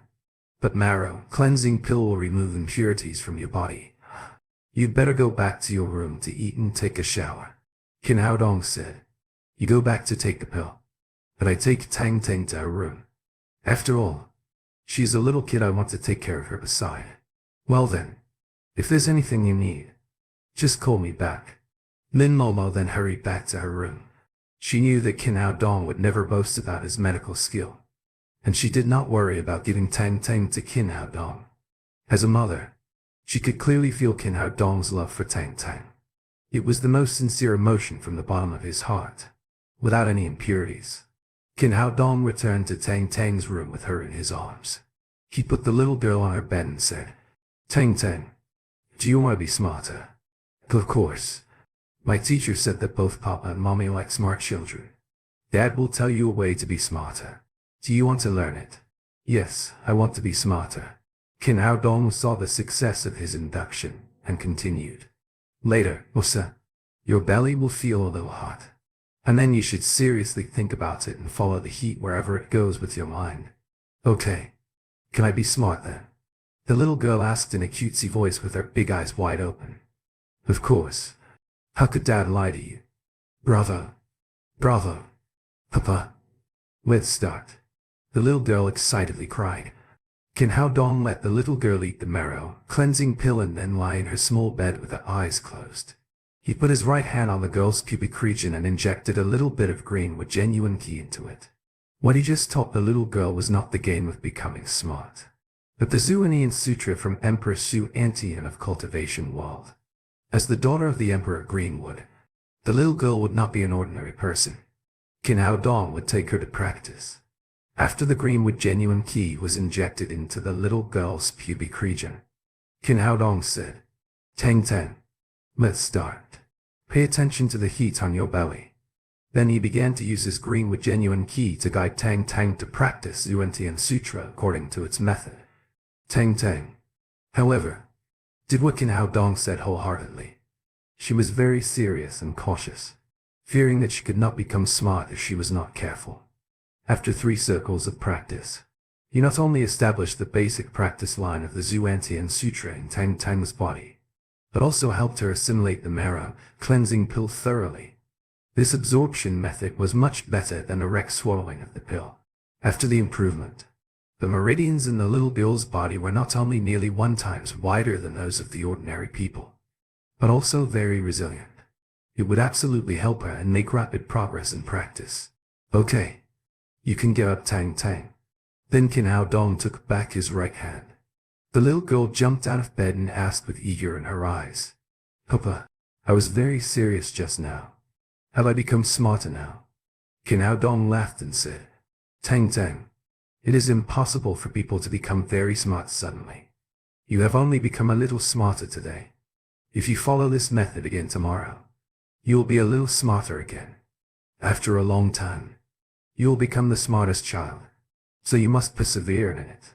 Well, Papa, I will persevere, the little one said very seriously. Well, now let's go to Mommy and let her give Tang Tang a bath. Then Qin Hao Dong took the little girl to Lin Momo's room. In the room, wrapped in a white bath towel, Lin Momo was standing in front of the mirror. When she returned to the room, she ate the marrow cleansing pill at the first time, feeling warm and comfortable all over her body. After cleaning the impurities from her body, she felt so relaxed that it was indescribable how good she felt. Especially when she looked into the mirror, she was surprised to find that her skin was much better than before. Her skin was very good, white and full of water, and there was no any blemish on it. Even a small black mole on her arm had disappeared. Oh my God! What kind of a medicine is this? It's amazing. Looking at the peerless face in the mirror, Lin Momo suddenly opened the bath towel on her body and revealed a beautiful body in the air. She appreciated it. Mommy. Mommy. Incoming. At this moment, suddenly the door rang, and the little girl ran in from the outside, followed by Qin Hao Dong. When at home, in order to let Tang Tang come in and out easily, Lin Momo used to not lock the door, and the door was open that day as well. When the little girl at the door with Qin Hao Dong, she was shocked for a moment, frozen like a clay sculpture, and she forgot to wrap her body with the towel. Qin Hao Dong was also frozen where he was. He went there in order to give Tang Tang to Lin Momo to take a shower and did not expect to see her naked. Mommy, why are you naked? You're not shy at all, the little girl said, crossed her cheeks with her fingers and made a shy face. What? Lin Momo did not react until that moment. After letting out a scream, she quickly wrapped her body with the bath towel. Why didn't you knock the door before coming in? Lin Momo said to Qin Hao Dong, both shy and angry. Oh, I came with Tang Tang. She didn't knock the door, and I just followed her. Qin Hao Dong then said awkwardly, but you don't have to worry about it, Miss Lin. I haven't seen anything. He said those words to relax the embarrassed atmosphere and did not expect the little girl next to him to shout while applauding. Papa is not a good boy. You're lying. Your eyes were wide open just now. How could you say that you didn't even see Mommy? On hearing this, not only Qin Hao Dong but also Lin Momo felt embarrassed at the moment. The two people were really speechless to this innocent little girl, and the room fell into silence. Seeing that her papa and mommy remained silent, the little girl thought that it didn't believe her, so she quickly added, Mommy, in not lying, you can see that Papa is still drooling over you. Then she made a look of thinking. It's so weird. Mommy is not something delicious. Why does Papa drool over her? Suddenly, the little girl's look changed, and she said nervously to Qin Hao Dong, Hey Papa, Mommy is not a food. You should never eat her, or you'll have no mommy. Well, eat her. Qin Hao Dong could not help but think about the scene in his mind that Tang Tang absolutely could never imagine. At this time, Lin Momo was wrapped in a bath towel, but her sexy collarbone and smooth shank were still exposed. She was half covered and half hidden, which made her more attractive. He hurriedly rubbed his nose with his hand, for fear that there would be blood running out of it. He then fastly left Lin Momo's room. Papa, don't run, the little girl called behind him. But Qin Hao Dong was too embarrassed to stay. Mommy, why did Papa run away? The little girl asked Lin Momo. He may be hurried to go to the toilet. Lin Momo did not have any experience to deal with this kind of situation. She could only make up a reason and took the girl into the bathroom again. Qin Hao Dong returned to the living room, made himself a cup of tea and slowly tasted it. About half an hour later, Lin Momo came back to the living room with Tang Tang. Her wet hair, rosy cheeks, and white-hung clothes made her look extraordinarily beautiful and charming, and she no longer looked as cold as she was in the company. After dinner, Lin Momo said to Qin Hao Dong, Dr. Qin, when will our treatment start today? What? Kin Hao Dong was playing with the little girl, and after a moment of thinking, he finally recalled that he had to do Lin Momo massage. "We can start at any time," he answered, "since you're also very busy. Then let's get started now." Lin Momo wanted Kin Hao Dong to leave soon after the massage. After all, with such a man in her room, plus that Tang Tang kept calling them Papa and Mommy, she felt really weird. "That's good. Let's start now," Kin Hao Dong answered. "I want to do it too. I want to do it too," Tang Tang cried. "What do you want?" Kin Hao Dong asked. "I want to do Mommy some massage and cure her illness." "Great. Let's treat your mother together." Kin Hao Dong took the little girl's hand and came to her room with Lin Momo. After Lin Momo lay down on the bed, Kin Hao Dong began to massage her from her head, and the little girl followed his method to massage Lin Momo's feet. Kin Hao Dong said that Lin Momo still needed follow-up treatment in order to get close to her. So at this time, the massage he did was a health care method. He used the green with genuine key to recuperate her body. Lin Momo lay face down on the bed and felt the big and small hands on her body. She was a bit shy at the beginning, and later she had an inexplicable sense of happiness. If the three of them were really a family, it would be a wonderful thing. But the damn man had disappeared for so many years. She sighed secretly, but the feeling of disappointment quickly was overwhelmed by the feeling of comfort. Kin Hao Dong's massage skill was so good that she felt very comfortable. After a while, Kin Hao Dong so PK. "Miss Lin, I've finished massaging your back. Please turn over." The little girl suddenly chimed in. "Papa, you shouldn't talk to Mommy like this." "What should I say?" Kin Hao Dong looked at the little girl with interest. "I see on TV that children's papa always call their mommy dear or baby," the little girl said with a serious look. Kin Hao Dong looked at Lin Momo and didn't know how to answer it. He did not mind calling her like that, but unfortunately, Lin Momo would not accept it.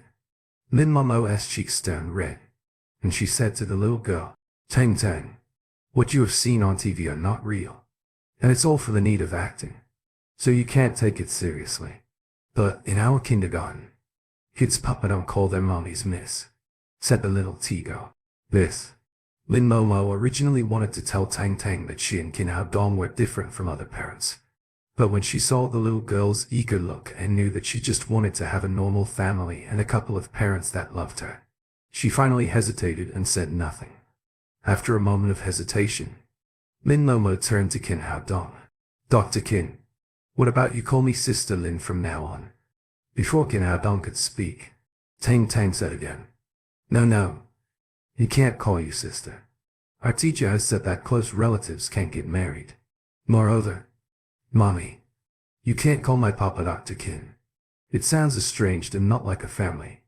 Kin Hao Dong was secretly delighted and thought that his daughter was so sensible that she knew what her father wanted to do.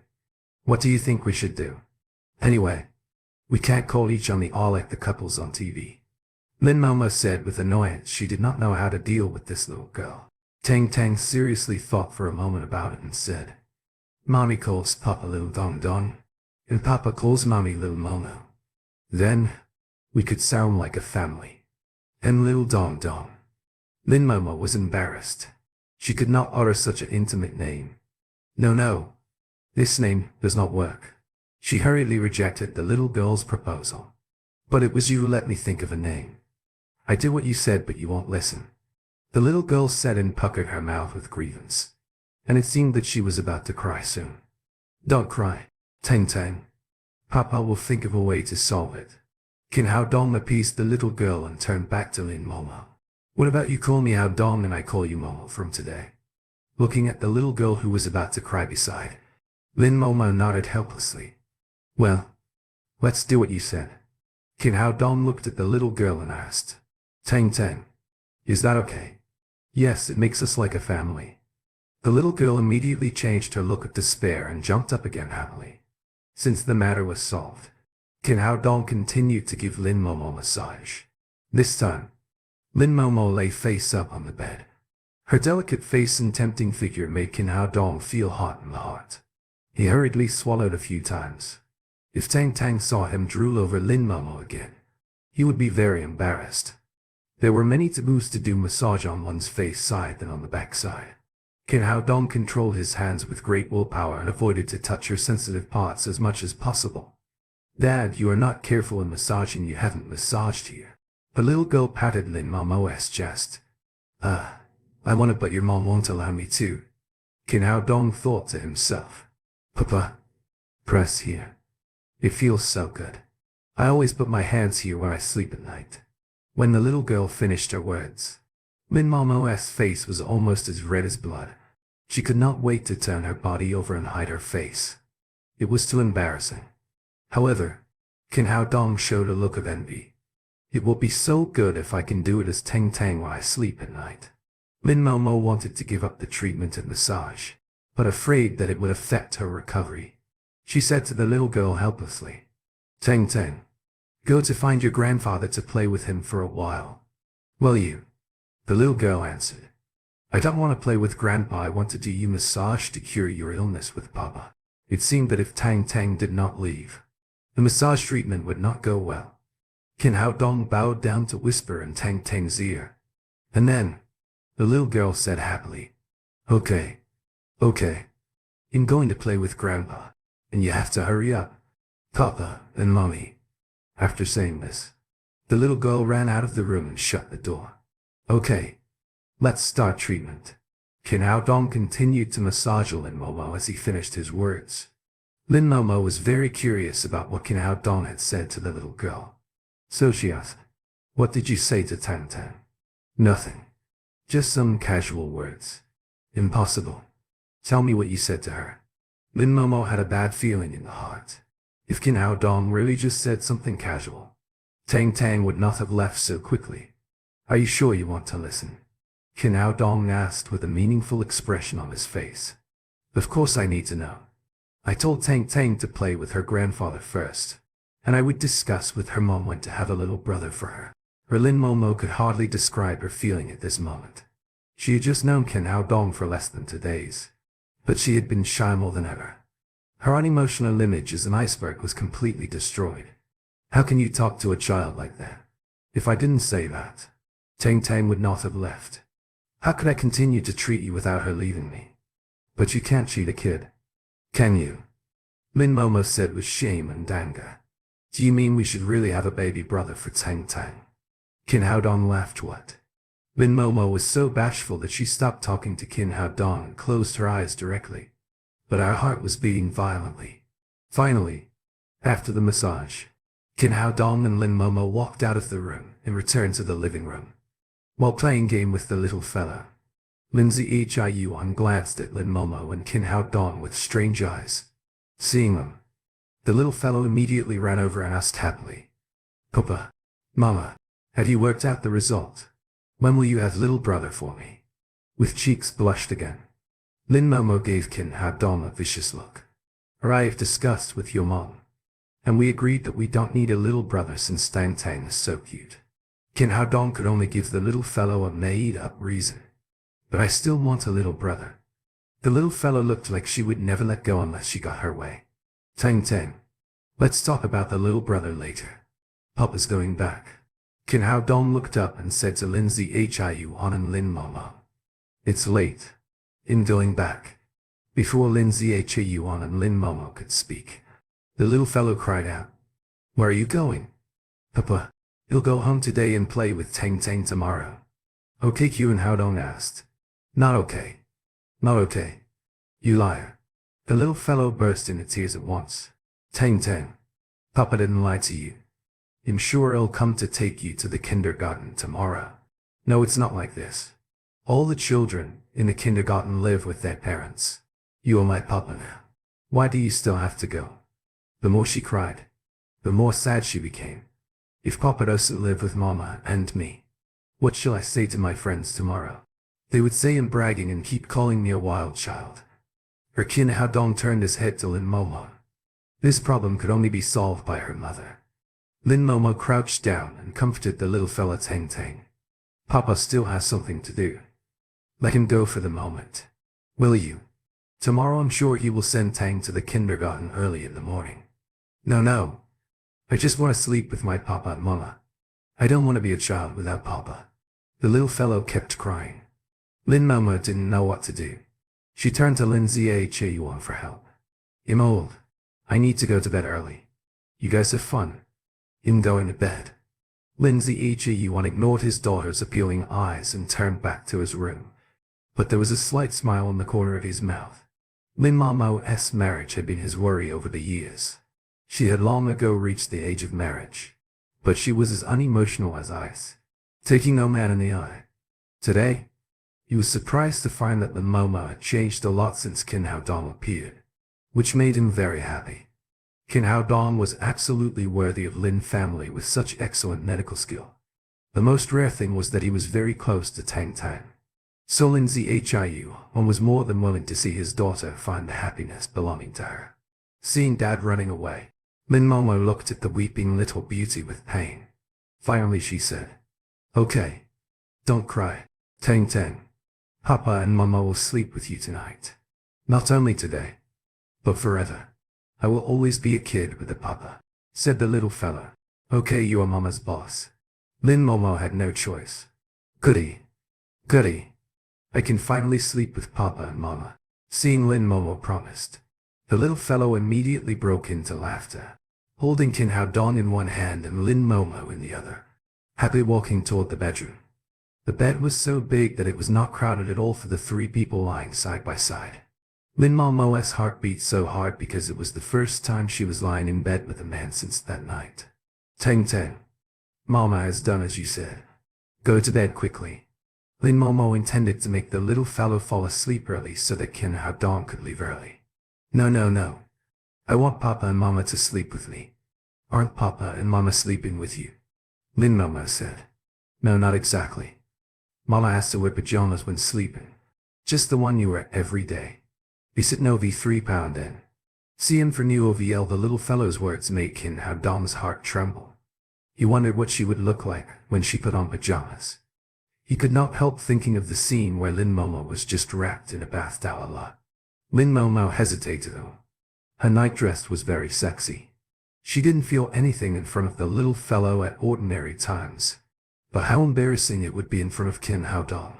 "Tang Tang, today is different. Did Papa wear pajamas?" She had no choice but to use Qin Hao Dong as a shield. Qin Hao Dong was depressed at her words. At that time the door rang twice and was pushed open. Lin Zhayuan appeared at the door with a paper bag in his hand. "Little Qin, I know you certainly didn't bring any clothes. This is a new set of pajamas I bought. It hasn't been used yet. You should use it." He put the paper bag on the floor of the doorway, then turned around and left with the door closed. The little fellow immediately got up from the bed and went to the door to grab the paper bag and deliver it to Qin Hao Dong. "Papa, put on your pajamas." "Okay, thank you, Tang Tang." Qin Hao Dong took the paper bag and went into the cloakroom next to him. After putting on pajamas, he came back, looking at Qin Hao Dong in his pajamas. Lin Momo was speechless for a while, thinking that her old father was making trouble. Not only did he not help her out of the siege, but also he smashed her shield. "Mama, it's your turn." The little fellow pulled Lin Momo and said, looking at the expectant daughter. Lin Momo could only sigh helplessly. She got up and went into the cloakroom, and soon came out in a pink nightdress. This nightdress is a bracelet skirt. The snow-white skin on her chest emitted attractive color under the light. The skirt was so short that it could barely cover her underwear. The sight, which was partly hidden and partly visible, made Qin Hao Dong fall into imagination. Seeing Qin Hao Dong staring at her, a trace of red clouds rose on Lin Momo's face. She rushed to bed and covered her body with the quilt. "Tang Tang, are you satisfied now? Go to bed quickly," Lin Momo said to the little fellow. "No, we still have to do this." Then the little fellow grabbed Lin Momo's hand on the left, Qin Hao Dong's hand on the right, and put their hands together on her own chest, with her two small hands on top. Only then did she close her eyes with ease, feeling the temperature of Qin Hao Dong's big hand. Lin Momo was flushed and her heart beat again. She wanted to take back her hand but was afraid to wake up the little fella. She could only let Qin Hao Dong hold her hand. As time passed by minutes and seconds, a strange feeling slowly came into her. She even vaguely expected time to stop at this moment, never to pass. Over the years, She had thought about finding another relationship, but she feared that Tang Tang would have a rough time. This happened when I was in the first or second year of junior high school. I think I was about 13 years old. I grew up in the countryside. She had been forcibly controlling her emotions and disguising herself with her cold appearance. But at this moment, she faintly hoped to be with the man she had just known for 2 days forever. What's going on? Did she begin to fall for him? Soon Lin Momo dispelled her inner thoughts. Impossible. No way. She was 3 or 4 years older than he was. And she had a child. It was impossible for them to be together. Qin Hao Dong, lying on the other side of the bed, was trapped in a very beautiful memory. He was very satisfied with the present situation where he could quietly guard the 2 most important women in his life. It took a long time for Lin Momo to wake up to reality. She slowly pulled her hand back. Dr. Qin, it's late. You'd better go back. I promised Tang Tang that I would sleep here tonight. Is it okay to deceive a child? Qin Hao Dong said cheekily because he really didn't want to leave. You'll talk with Tang Tang. It's not appropriate for us to be together like this, Lin Momo said, and her voice became cold. But it's so late and I don't have a place to go, Qin Hao Dong said. Although Mr. Lin gave me the key to my villa, I don't know where the Jiangsu district is. Would you let me stay for 1 night and they'll be back tomorrow? Will a sense of strangeness flash through the face? Lin Momo said. It's simple. Here is the Jiangsu district. We live in Villa No. 5, Villa No. 6 is next door. You can go back now. Qin Hao Dong was shocked that he should be a neighbor with Lin family, which was beyond his imagination. Momo, what if Tang Tang wakes up and can't see me? Qin Hao Dong was still reluctant to part with the warm family atmosphere at this moment. You can rest assured of that. Tang Tang will not wake up all night as long as she falls asleep. You can come to breakfast early tomorrow morning. All right then. See you tomorrow morning. From Lin Momo's resolute attitude, he knew he couldn't be too hasty. Today he had made great progress with the help of the little fellow, so it was better to stop before going too far. He left the Lin family and went to Villa 6 next door. He took out the key and opened the door. The structure and decoration of this villa were basically the same as Lin family. The rooms were equipped with all kinds of household appliances and daily necessities. Qin Hao Dong took a bath in the bathroom and went back to his room to sleep. The next day he came to Lin's house early, when the little fellow had just got up from his bed. After a night, Qin Hao Dong was able to feel the sense of Zuhanti and Sutra from the body of the little fellow. The reason why he chose to pass this set of skills of Empress Zuemi and to her daughter was that it could run on its own once the cycle of cultivation had formed, which meant cultivation could happen at any time in any place. That was to say, the little fellow did not need to practice deliberately, but her cultivation would always keep improving. Papa, where have you been? Asked the little fellow. Qin Hao Dong took a look at Lin Momo next to him. Papa went to exercise. The little fellow said, Papa, finish your meal quickly. You were going to take me to kindergarten earlier today. I want all the children to know that I also have a papa. After the breakfast, Qin Hao Dong and Lin Momo went out to take Tang Tang to kindergarten.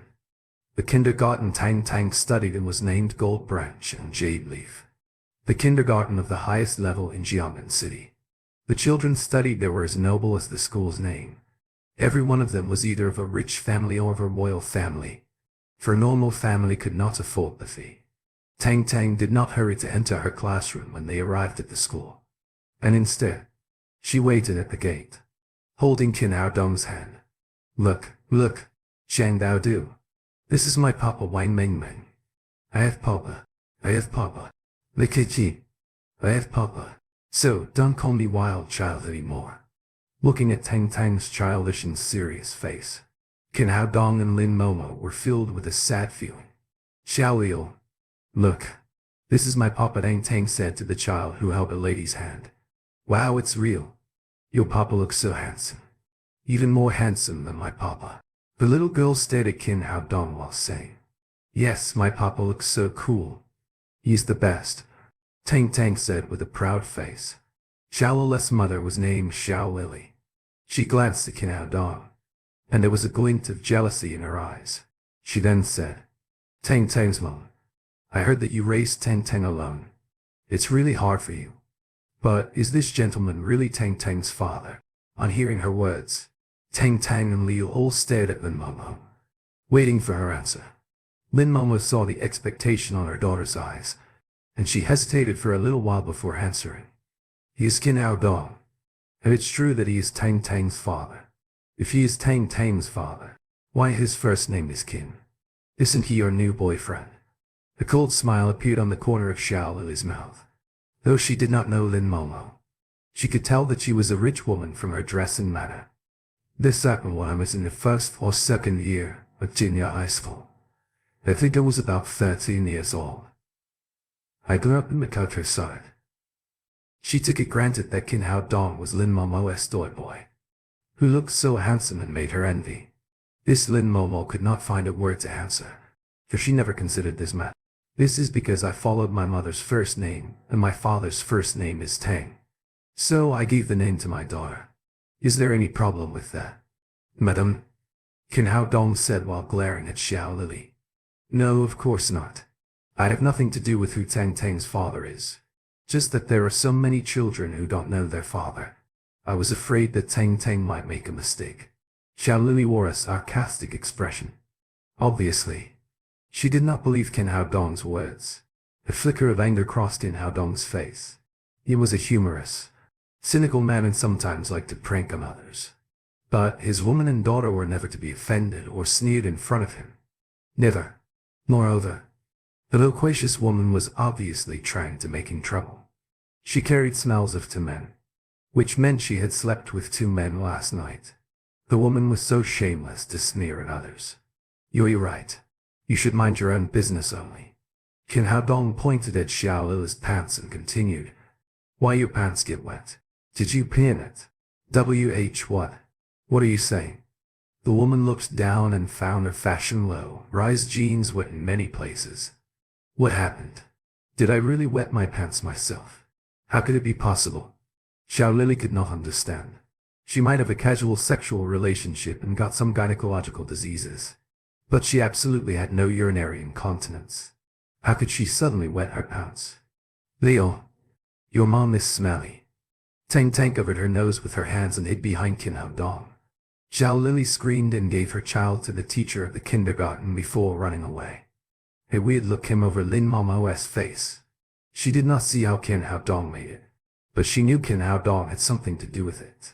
Looking at the tall and strong figure in front of her, she was filled with a warm feeling. She had dreamed many times that a man would stand before her and her daughter when they were bullied.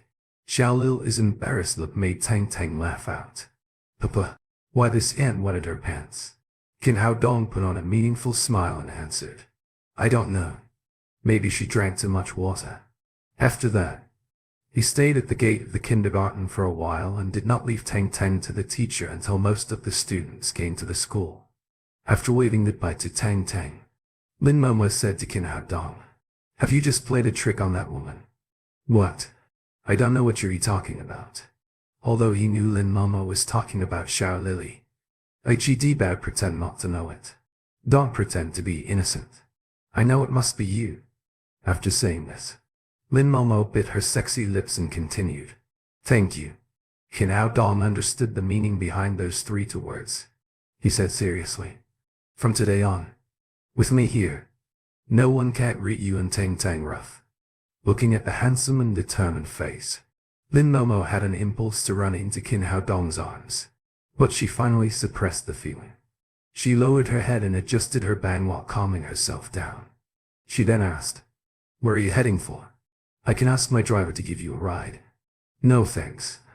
There will be someone to pick me up very soon. He had to treat the disease of an allergy that day and had made an appointment to meet Tan Ao and W.S. Huang at the gate of the kindergarten on the call.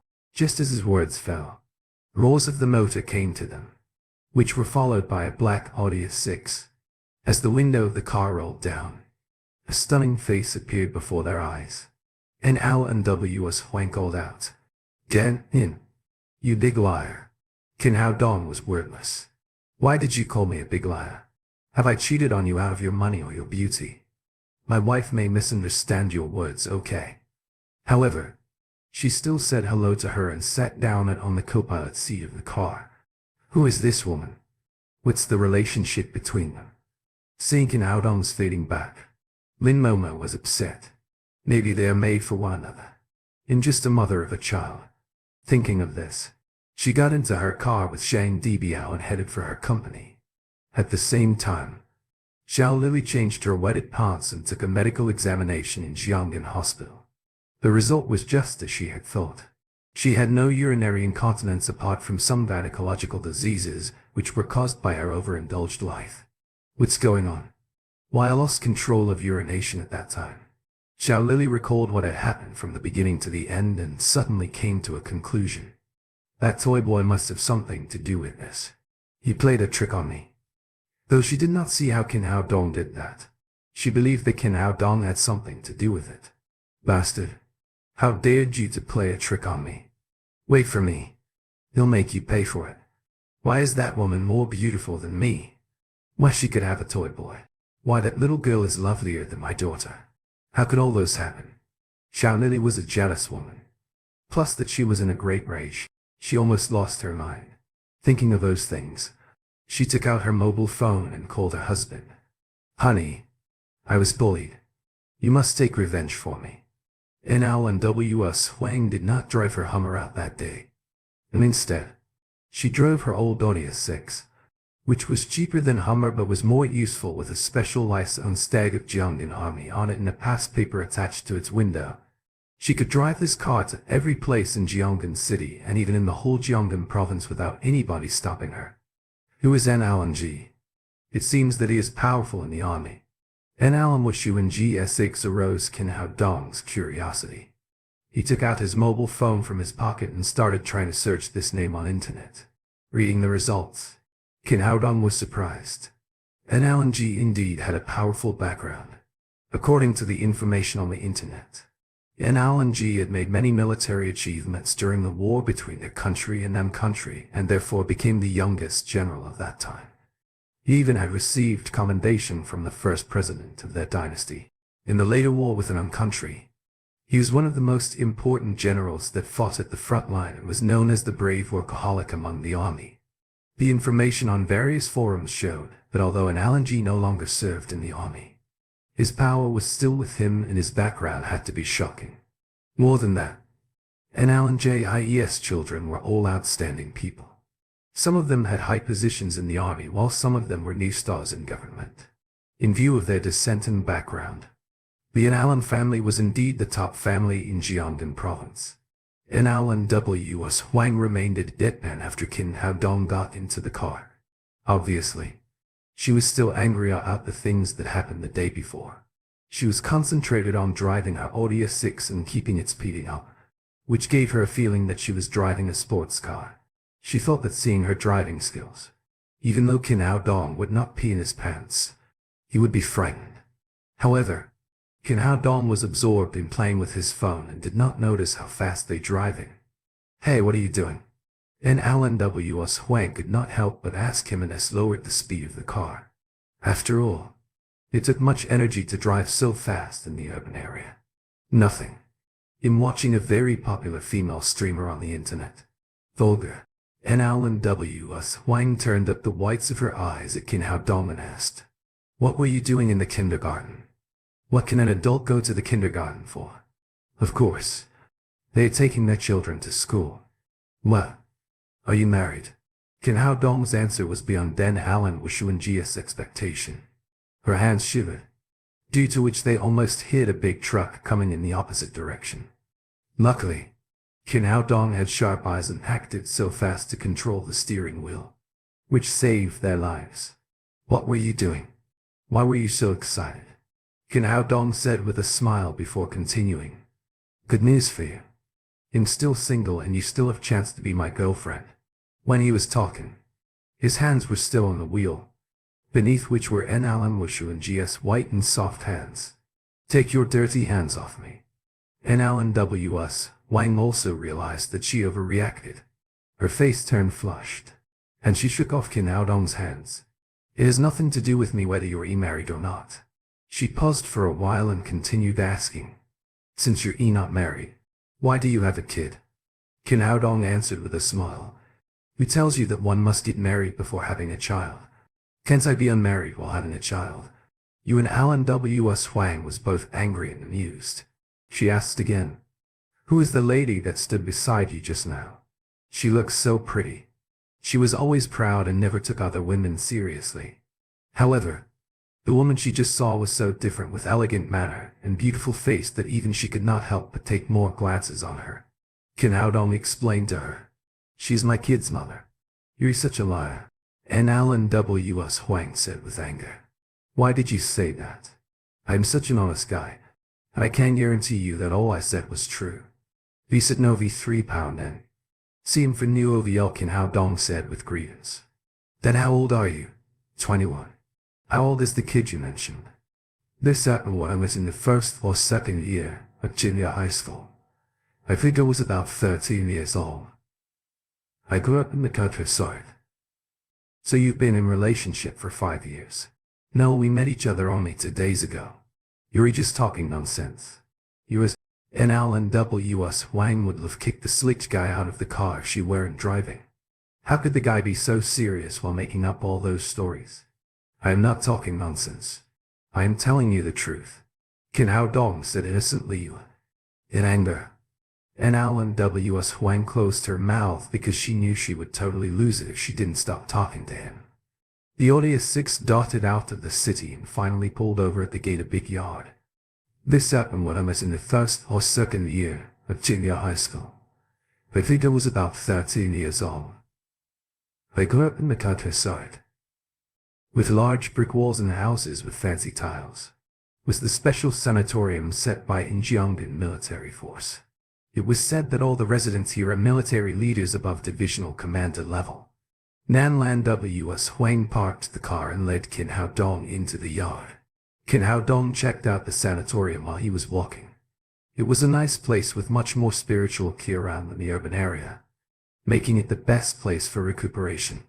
Few steps later, a young man in his 20s ran into them at a sudden. The man had a large silk box in his hand, and judging by the fancy clothes wrapping him all over, he must be rich. "Shuang Shuang, why didn't you answer my calls?"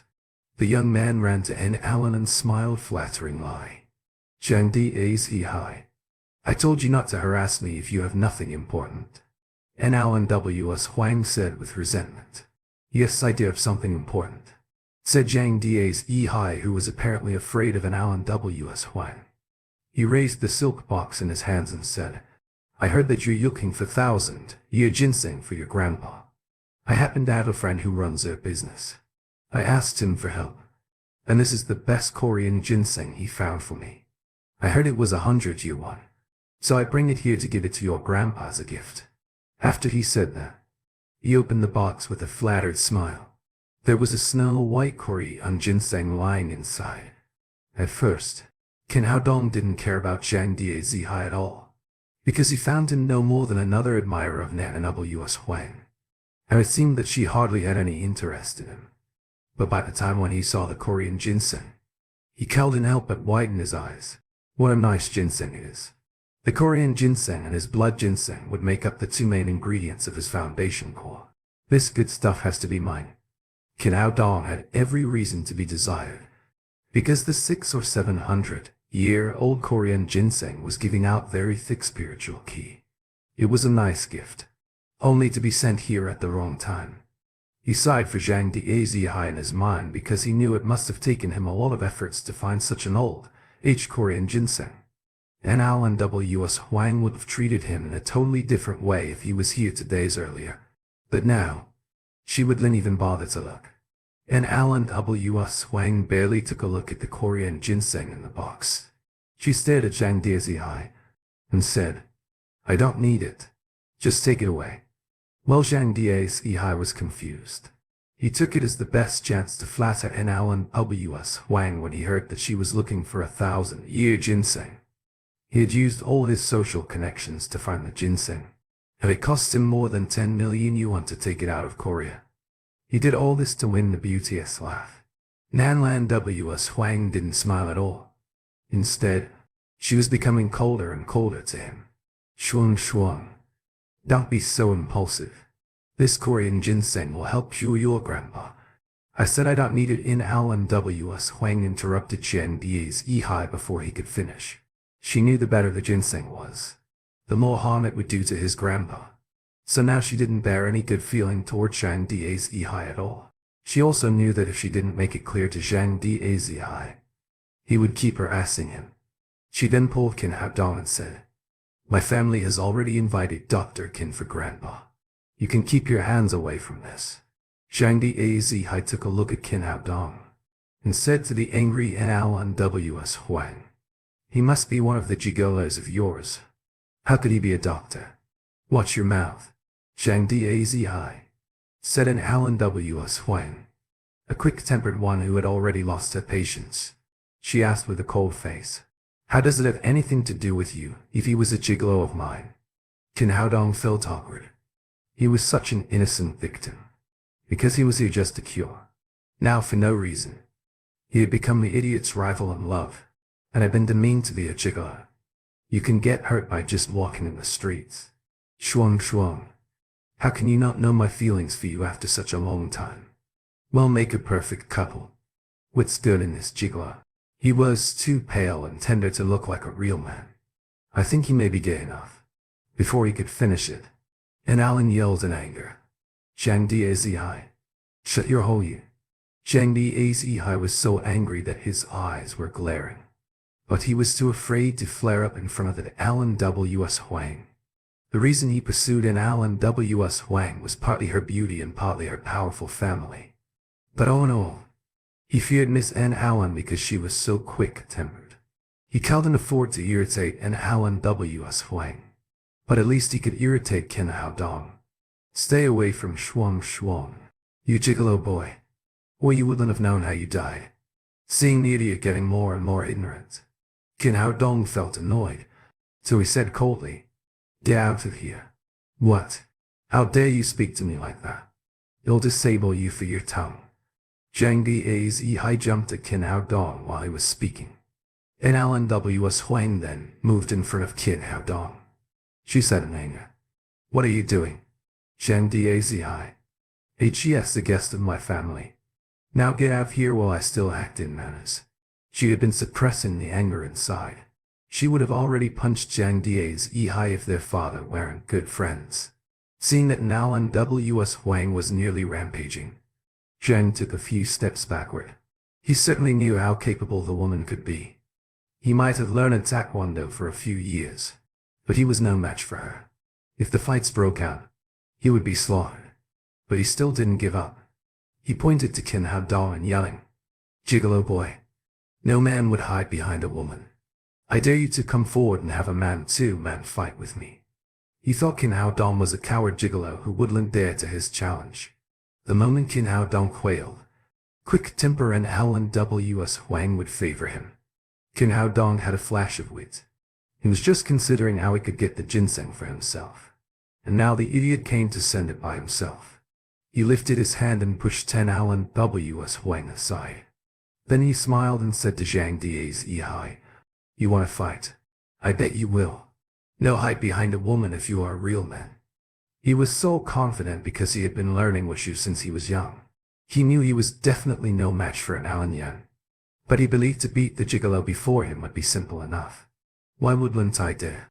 Qin Haodong answered. "But I am not fighting just because you want me to. How about we make a gamble?" "What do you want to gamble for?" Zhang Die's Ehai asked. "Then ginseng in your hand. And if I beat you, you'll give it to me. Are you in?" Well, Zhang Die's Ehai was hesitating. He did not expect Qin Haodong to make the gamble on his ginseng, which was worth 10 million. "What? Are you quailing? Weren't you the real man here just now?" said Qin Haodong. Then he held an Alan Wushuing's slender waist in his arm. He had to have the Korean ginseng. So he was using an Alan W.S. Huang to irritate Zhang Die's Ehai. And Alan W.S. Huang flushed, but for the unknown reason. She didn't dodge. She let him hold her, seeing his loved woman being so intimate with another man. Zhang Die's Ehai went outrageous and yelled, "Let's do it." But how about if you lose? If I lose, you can do whatever you want. Kin Hao Dong didn't care because there was no way he could lose when facing such an idiot. Zhang Dazhi said wickedly. If you lose, you'll break your legs. And you'll have to stay away from Shuang forever. Zhang Dazhi, you've crossed the line. And Alan W.S. Huang yelled. Really? He'll say I am the one suffering loss because the ginseng's worth 10 million. And all he is are his legs. Kin Hao Dong stopped Alan W.S. Huang before she was going to continue. He was right. The gamble was fair enough for me. We'll gamble my 2 legs for his 10 million. Are you sure this is going to work? Zhang Dazhi has learned at Taekwondo. And Alan W.S. Huang whispered to Kin Hao Dong. She only knew that Kin Hao Dong's medical skills were extraordinary. But she did not know how his fighting skills were. Don't worry. H.E.S. just an idiot. Kin Hao Dong said and pulled in Alan W.S. Huang aside. Then he faced Zhang Dazhi by himself. Zhang Dazhi, his lungs were nearly exploding because of the anger when he saw his loved woman was so intimate with Kin Hao Dong. His feet moved and kicked straight lie on Kin Hao Dong's temple. Messing up with my woman. He'll blow your head today.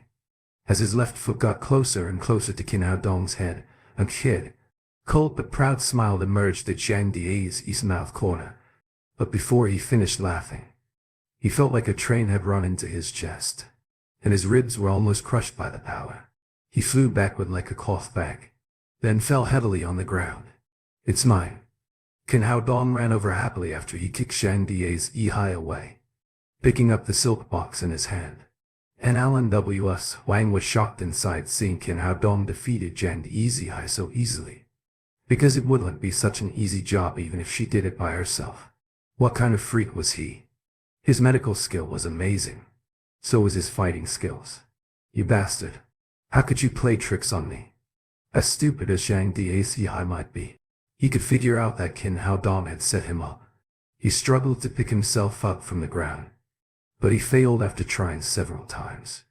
The kick was heavy enough, but Kin Hao Dong had pulled his feet a little for the sake of the Korean ginseng, or Zhang Dazhi would be disabled for the rest of his life. Kin Hao Dong held the ginseng, smiled and said, "That's not right. It was you that initiated the fight. And how could I play trick on you for that? People have to pay for their, gigolo boy. Just wait for me.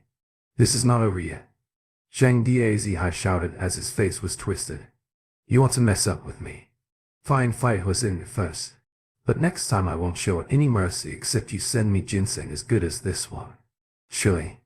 Kin Hao Dong cowled and care less about the threat from such a weak person.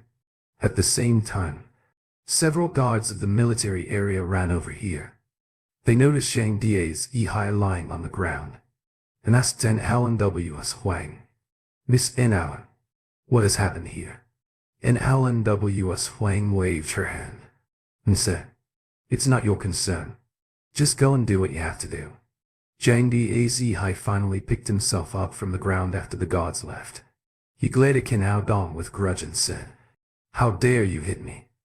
Do you know who I am?" Kin Hao Dong didn't say anything, but he had disdain at his mouth corner. He had no interest in Zhang Dazhi's family background at all. No matter how noble Zhang Dazhi was, he would be no stronger than an ant in the eyes of Emperor Greenwood. Zhang Dazhi thought that Kin Hao Dong was afraid, so he continued, "You messed up with the Zhang. Just wait to get wiped out from Jiangnan City."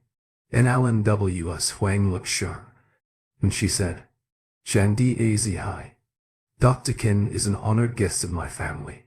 If you keep being so rude to him, your father won't be able to protect you." It was true that Zhang Dazhi was courageous enough to face the Nolans. He hummed and glared at Kin Hao Dong with his vicious eyes. Then he left resentfully. And Alan W.S. Huang thought Kin Hao Dong was scared by Zhang Dazhi when she saw him silent, so she tried to comfort him. "Dr. Qin, don't be afraid. Just tell us if Zhang Dazhi comes to make you trouble. My family wouldn't let him go easily." Afraid? Kin Hao Dong shook his head in disdain. He smiled and said, "No one in the world could scare me. I'm just curious, how could a grumpy woman like you have admirers you?" N.L. and W.S. Huang stamped heavily on the ground. Then she turned over and walked forward. Soon, the two arrived at a broad yard which was much more heavily guarded than other places. Thus it could be seen how the Nolans was respected in the military area. Behind the gate was the yard in which there were Mercedes-Benz bus and 5 luxury cars. Each of those cars was worth millions. The most eye-catching one was a brand new black sports car. It looked beautiful and aggressive. The most amazing part was that the car had not been painted, and that it had original patterns of carbon fiber all over, looking both luxurious and quaint. God, this is Lamborghini Centenaro. And Alan Wushuanjia's mouth was widely open because of surprise. She walked fast to the black sports. She felt the car with her hands, eyes filled with admiration. Kin Hao Dong was not a luxury car fan, so he rubbed his jaw and asked, "Is it expensive?" And Alan W.S. Wang explained while she was admiring the car. "It's more than expensive. It's a new edition designed to commemorate the 100th birthday of the company's founder. The car is worth more than 40 million and there were only 40 of them were produced in total. It's so expensive." Kin Hao Dong was still shocked by the price even though he wasn't interested in luxury cars at all. It was worth more than the Korean ginseng in his hand. And Alan W.S. Huang said, "It's expensive, but it's worth the price. The car can accelerate from 0-1 km/h into 8 seconds, and the highest speed could reach 350 km/h. It has a braking distance of 30 m." She was such a fan of sports cars that she couldn't even stop talking. Kin Hao Dong said, "Let's go to visit your grandpa." Then an Alan W.S. Huang realized Kin Hao Dong was invited here to treat an Alan G. So she took a few pictures of the Lamborghini Centenaro with her phone and left him willingly. Then she introduced Kin Hao Dong inside. In the big hall, Nan Lan Ji was wearing his cozy practice uniform, sitting on the broad leather couch. A young man in his 20s was bending before him. Behind the young man, a tall and bearded foreigner was standing, and he looked quite proud. He had 7 or 8 people around him which might be his assistants, all with medical equipment and tools in their hands. "Grandpa, this is Drive James, James, the most famous expert in chest and lung of the World Medical Association in M country. I invited him here to diagnose you." The young man was talking to N. Alan G respectfully. H.E.S. the grandson of N. Alan G. N. Alan Wufeng. N. Alan G had 4 sons.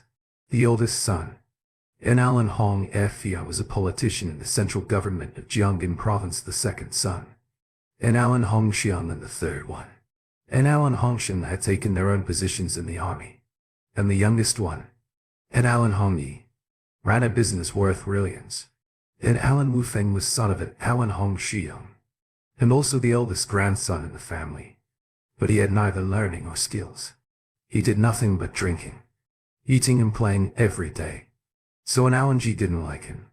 However, as discursive as he was, he knew his grandpa's position in the family, and he knew he should try everything to flatter him.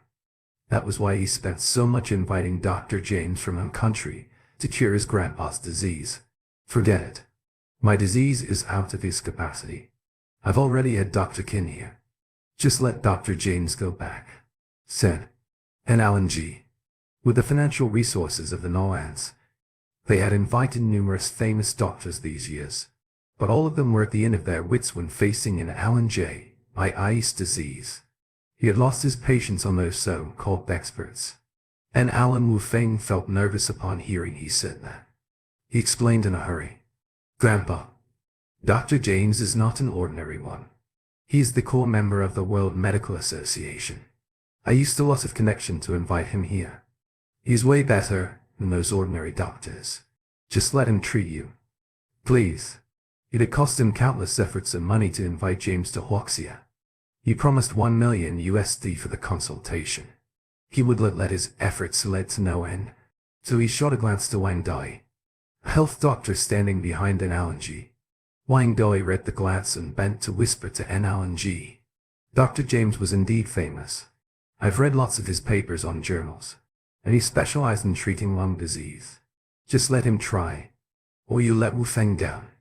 And Alan G considered for a while and said, "Well, He'll let him try just because HES already here. But let him do it faster. Don't make me delay Dr. Qin's diagnose. Seeing the old man agreed, and Alan Wu Feng's face was lightened up. He turned over and said, "Dr. James, please." James nodded with pride. Then he waved his hand. His assistants prepared all the instruments and were going to examine Alan G. Those foreigners were getting busy, and Alan Wu Feng went to Wang Dai and whispered, "Brother Wang, who is the Dr. King Grandpa talked about?"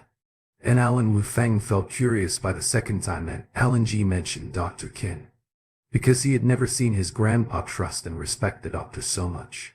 "I haven't met him either." Miss W.S. Huang went to pick him up. "I heard he was a Chinese medicine practitioner. Yesterday he let Master bathed in herbs for 12 hours. Traditional Chinese medicine. Does it really work?" And Alan Wu Feng looked disdainful. He had been sent out of the country to be educated in the West since he was 10. And he was back to Huaxia just years ago. It's natural that he had no good impression of Chinese medicine. When Qin Hao Dong and Alan entered the house, they saw James and his assistants working busily around Alan G. And Alan W.S. Huang halted for a second because she couldn't recall any plan involving other doctors coming to treat her grandpa. "What are those foreigners doing here? What's happening?" She was going to ask but was stopped by Qin Hao Dong. Qin Hao Dong took an Alan W.S. Huang to the corner, because he wanted to see how Western medicine would treat meridian infarction. All the attention in the house had been caught by Alan G, and no one had noticed the two had entered. Indeed, James' team was very effective, and a large stack of medical data was sent to him soon. He checked the text result page by page, and Alan Wu Fen went towards and asked Mr. James, "How's my grandpa doing?" "It's really bad. His lung cells are largely necrosis." The bearded foreigner opened his mouth and spoke fluent Chinese language. "It sounds rough, but most part of it could be understood." Qin Hao Dong slightly frowned. "So the Western medicine practitioner took the meridian's infarction parts as necrosis ones. What should we do? Can it be cured?" And Alan Wu Feng asked. "The World Medical Association holds the world's most advanced medical technology, and I am the best chest and lung specialist in the medical association. Although this disease is a bit more complicated, it's still curable," James said with a proud face. "That would be great. Thanks, Dr. James." And Alan Wu Feng's face was brimmed with joy. If the doctor he found cured Dan Alan G, his position in the family would soon be promoted. Much better than the awkward position he was in now. "Dr. James, what's the therapeutic plan?" "Surgery. Surgery is the best way to treat him. The necrotic parts have to be removed to prevent the lesion from expanding further," James explained to Alan Wu Fen. "Just contact with the best hospital in Huaxia. He'll perform the surgery, and the chance of success is over 95. And Alan W.S. Huang didn't stand it anymore. She stepped forward and asked, "Lungs are nothing like appendix. How could it be removed so easily?" "It will cause major damage to my grandfather." See an Alan W.S. Huang appearing. And Alan Wu Fen smiled and asked, "W.S. Huang, when did you arrive?" Although he was the oldest grandson of the family, his position was inferior to Alan Wu Shuan GS because the grandpa favored her. And Alan W.S. Huang glared at him and asked, "What kind of doctor you have in here?" "At HES removing grandpa's lungs."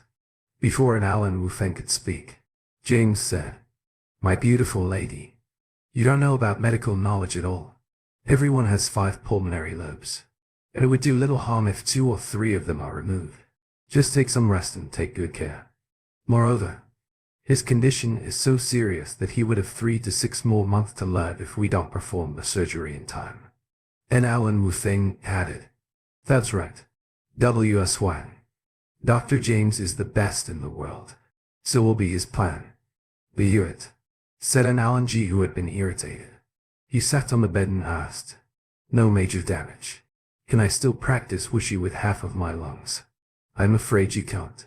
You have to get rest after the surgery. No strenuous exercise," said James. "And how much more time do I have if I chose your therapeutic plan?" said Qin Hao Dong, who was walking out of the corner.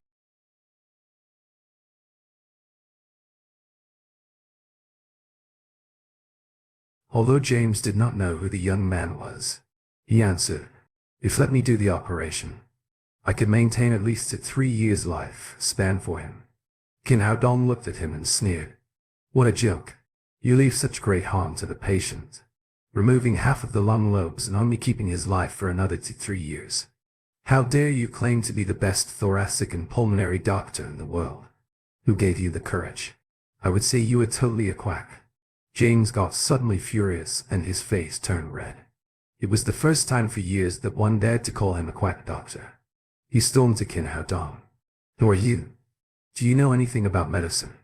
In consideration of the patient's current condition, what I have put forward was the best treatment plan. No one else can read him at all. I am the best thoracic and pulmonary doctor in the world, a world-recognized expert." And Alan Wu Feng also asked coldly, "Who are you? How did you get in? Is this a place where you get a say? Where are the guards? Get him out of here." "Shut up." And Alan G said angrily, "This is Drive. Qin, I invited him. Dr. Qin." And Alan Wu Feng looked at Qin Hao Dong for a moment. His expression became even more disdainful. Children are traditional Chinese medicine doctors have white eyebrows and shining white long beards. How could there be such a young doctor? Grandpa, have you been deceived? How could he be a doctor? Shut up or get out. Don't talk nonsense here. And Alan G angrily scolded and Alan Wu Feng. Yesterday, according to Qin Hao Dong's suggestion, he had taken a 12-hour medicated bath, and he felt much better than before. He even had a good sleep last night. He naturally believed in Qin Hao Dong more than the bearded man who proposed to remove half lung lobes in him. Seeing the old man was really angry, and Alan Wu Feng ducked and dared not speak anymore. But James was not afraid of an Alan G. He said to Qin Hao Dong, "No way. You can't be a doctor. I don't think you've graduated since you are so young. How can you be a doctor?" Qin Hao Dong said, "I am a traditional Chinese medical doctor. In traditional Chinese medical science, we stress on medical skill instead of age and seniority. Traditional Chinese medical science." Doctor of Chinese medical science. Hearing this, James laughed heartily. Even his sprays from coughs covered his beard. He laughed and turned to his assistants. "Did you hear that? This is really the funniest joke in the world. Never expect a doctor of Chinese medicine can come out to treat the disease." Qin Hao Dong frowned and said in a cold voice, "Why is it funny?" "Funny? Of course, it's funny," James said. "Go to the World Medical Association and ask about traditional Chinese medical science. Everyone knows that it's deceptive. It's totally superstitious witchcraft. No one believes that traditional Chinese medical science can cure diseases.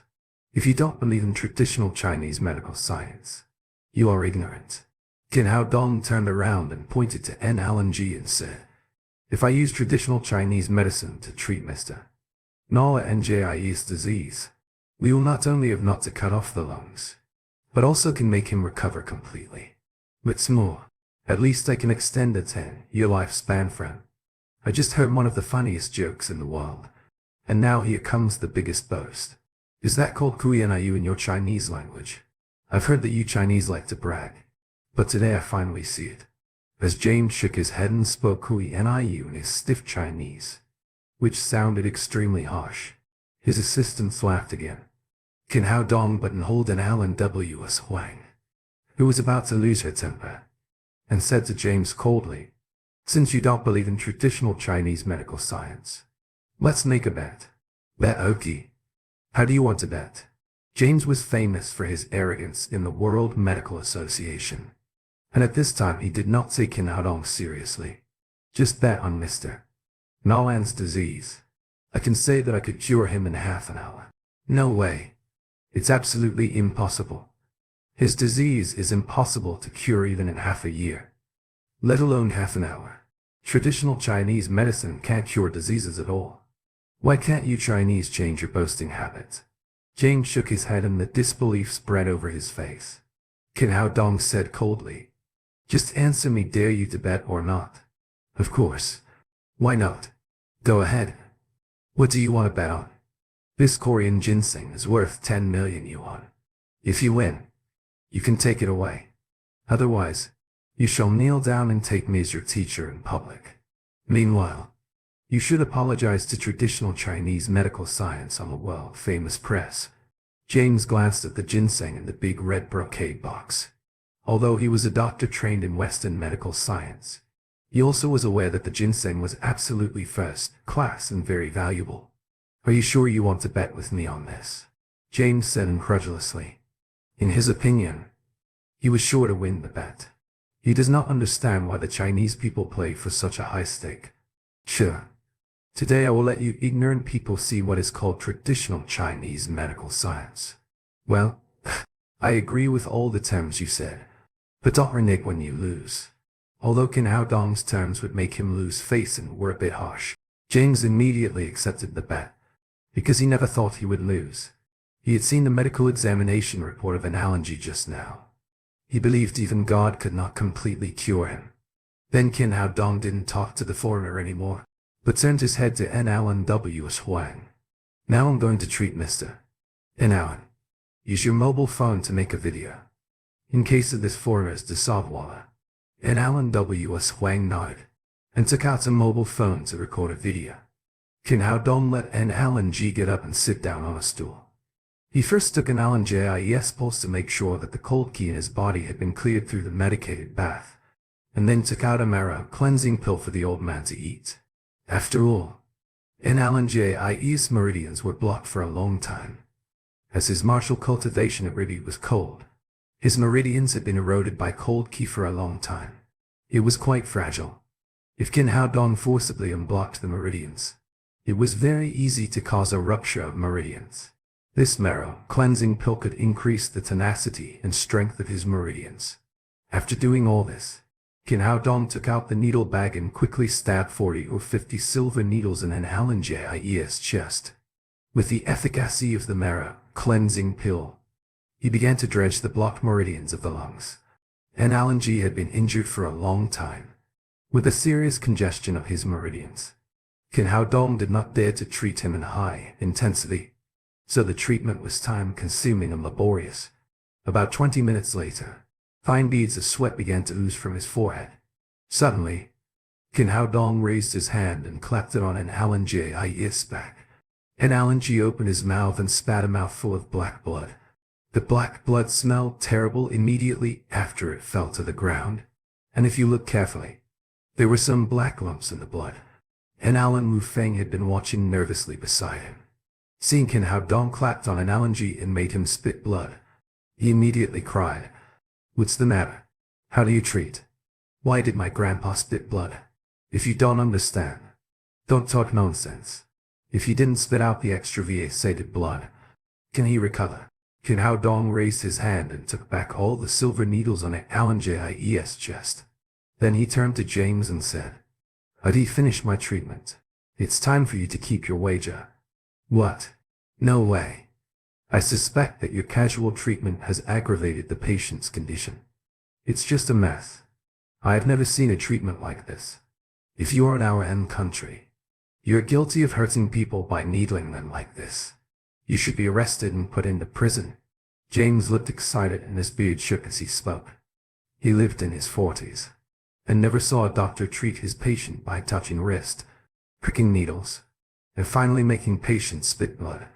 In his opinion, this was not a cure-all, but a tomfoolery. The old man is healed. What else do you doubt? During the conversation, Alan G stood up suddenly, with his face bright and energetic. Qin Hao Dong not only dredged the meridians of his lungs, but also cleaned his body by marrow cleansing pill. At this time, the physiological function of the old man at least had got 20 years younger. He never felt so good.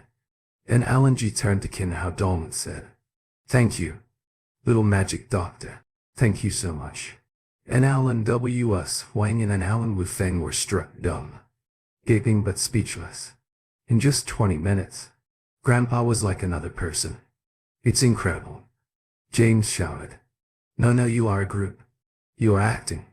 You Chinese not only like to brag, but also like acting. I know. It's a two-man act. You are all prepared beforehand. I won't be fooled." Qin Hao Dong looked at him and smiled. He had expected that the foreigner would not believe his treatment. He said, "You can use the equipment to test it. Will the instrument you bring deceive you? Okay, I will expose your lies and show the whole world how traditional Chinese medical science deceives people." James began to direct his assistant and gave Analogy a second physical examination. Analogy also wanted to know how he had recovered, so he cooperated with the examination. Soon a medical examination report was sent to James. My God, what happened? James looked at the results of the examination and his hands began to tremble. Analogis 2 long lobes, which had cell necrosis, were now recovered, showing no sign of illness at all. What's more, the body's test data were much better than the results just now. Even a normal young man did not have a physical quality like this. If he had not brought the equipment from country M, if he hadn't personally tested analogy, if he hadn't kept the results half an hour ago in his hands, he would never believe this. Qin Hao Dong laughed and said, "Mr. James, don't tell me that your machine is also playing a two-man act. God, this is a miracle. It's like magic." James held the test result in his hand, but still couldn't believe it was true. If it is magic, it is also the magic of traditional Chinese medical science, and it has nothing to do with your God. Qin Hao Dong said with a cold expression, "Don't talk nonsense. Keep your bet wager." As soon as he spoke, everyone's eyes were focused on James' bearded face. If he followed the previous bet, he would kneel down to Tang Long and kowtow to his teacher, and apologize to traditional Chinese medical science in a world-renowned media. But James was a well-known medical expert of the World Medical Association. He had flaunted his superiority just now. Can he bow his arrogant head to this young man now? Don't be so excessive. Qin Hao Dong. And Alan Wu Feng shouted, "Mr. James is a foreign friend from an country. He just played a joke on you." Qin Hao Dong smiled coldly. "Do you think we are in the former dynasty? Foreigners are superior to Chinese people. In my eyes, there is only bet. No joke. Whether Chinese or people of an country. If they lose, they should keep the wager." And Alan Wu Feng cried, "No way. Mr. James is an expert of the World Medical Association. How could he kneel down to you and formally acknowledge you as his teacher expert? Do you think he can be an expert in front of me? In my opinion, his medical skills are worthless." And Alan Wu Feng still wanted to say something, but James suddenly knelt down in front of Qin Hao Dong and excitedly said, "Teacher, you're right. In front of the magic of traditional Chinese medical science, my medical skills are nothing. I want to ask you as my teacher. I want to learn the magic of traditional Chinese medical science from you." Then, he put his palms together and began to kowtow. "Come on. What's going on?" Qin Hao Dong was also somewhat confused by James's sudden change. Shouldn't this bearded foreigner deny his bet to save his face? Shouldn't he feel wronged even if he keeps his wager? Why, he looked like that he had picked up a treasure now. Besides, what is he doing? It's not like he's kowtowing to a teacher, but like bowing to the Buddha with his palms putting together devoutly. They didn't know where James had learned how to kowtow. He bowed to Qin Hao Dong and kowtowed it 3 times. Although he was arrogant in his daily life, he did have a real capability, and he was really obsessed with medical skill. Today, when he saw the magical medical skills of Qin Hao Dong, he was completely convinced. So he immediately knelt and kowtowed to acknowledge Qin Hao Dong as his teacher willingly. "Master, please accept me. I want to learn magical traditional Chinese medical science. I want to learn medical skills from you," James said with an earnest look. Qin Hao Dong was embarrassed. The plot should not be like this. The reason why he bet to let James kneel and kowtow to acknowledge he is the teacher was to save the face of the declining traditional Chinese medical science. But he never thought to teach this foreigner medical skills. Now as James was asking him to be his teacher, Qin Hao Dong still didn't know what to do for a while. Seeing Qin Hao Dong didn't reply, James said eagerly, "Teacher, I really want to learn medical skills from you. You can rest assured that I can bear hardships. Come on. Prick me with needles. I'm sure I can bear it. What is going on?" Qin Hao Dong felt that 10 South American alpacas ran through his heart and were frisked. This foreigner's words are so weird that he said that in a way that implicates burning camel wax and other tools. Am I that kind of person? Others were also stunned on the spot, especially in Alan Wufen, who wanted to help James find a way to deny the bet, was astonished to fall his eyes to the ground. He didn't expect that the foreigner was elated to kneel down and acknowledge Qin Hao Dong as his teacher. Stand up. Qin Hao Dong thought for a moment and said, "He'll take you a registered student first.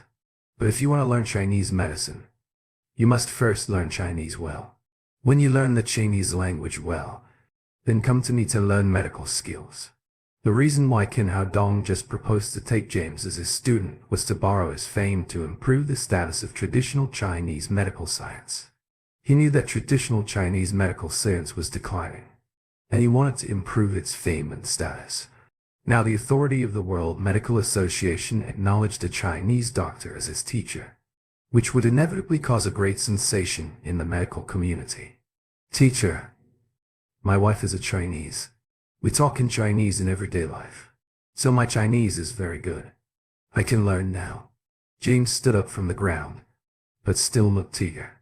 Qin Hao Dong realized that no wonder the bearded foreigner spoke Chinese well. He had married a Chinese woman. "Do you know what is yin, yang? What are the 5 elements? What kind of sheep is yin, yang? Is it a special species of China?" James asked with a dull face. Obviously, he could only use daily Chinese language and knew nothing about Chinese culture. "Go back and learn Chinese from your wife. When you understand yin, yang and 5 elements, you can learn traditional Chinese medical science. Don't forget your promise," said Qin Hao Dong seriously. "Go back and apologize quickly to traditional Chinese medical science in a world-class media. Teacher, when I learn Chinese well and find out what yin-yang is, I will come to you to learn traditional Chinese medical science." James' original arrogance had disappeared.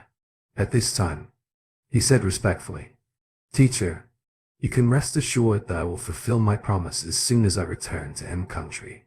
We must let more people realize what traditional Chinese medical science is and let them know the magic of it."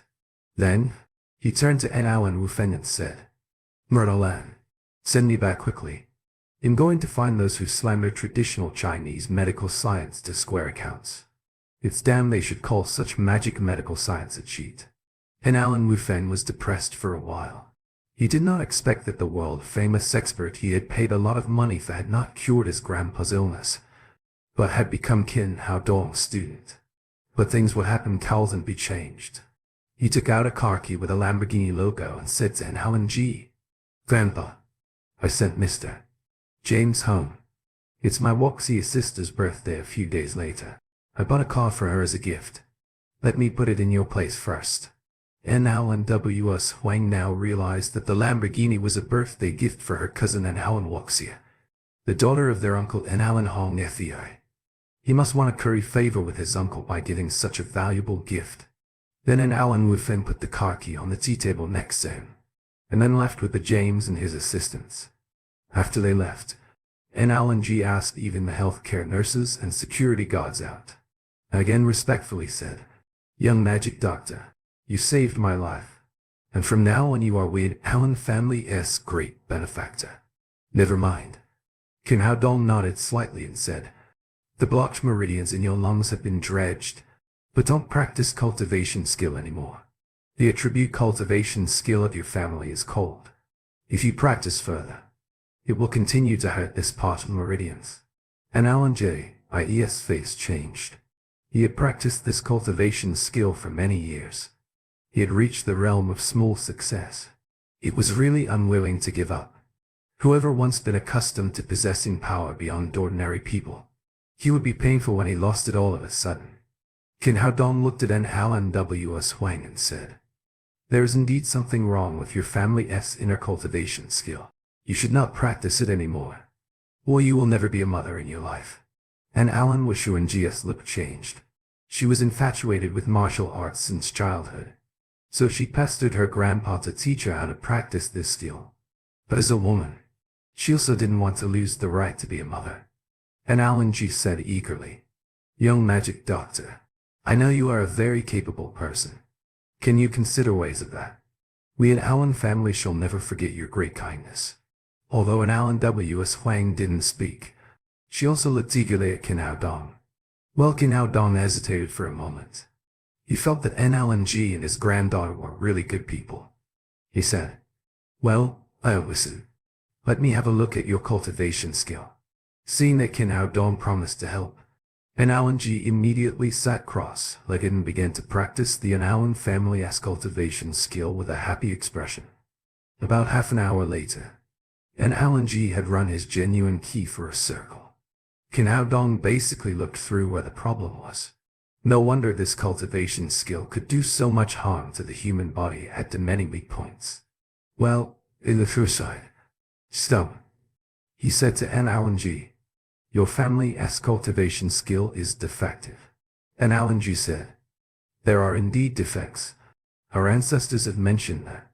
But it is very rare to have a set of inner cultivation skill. We didn't consider so much. Because of this, when our Alan family's descendants did not like to practice martial arts, I did not force them.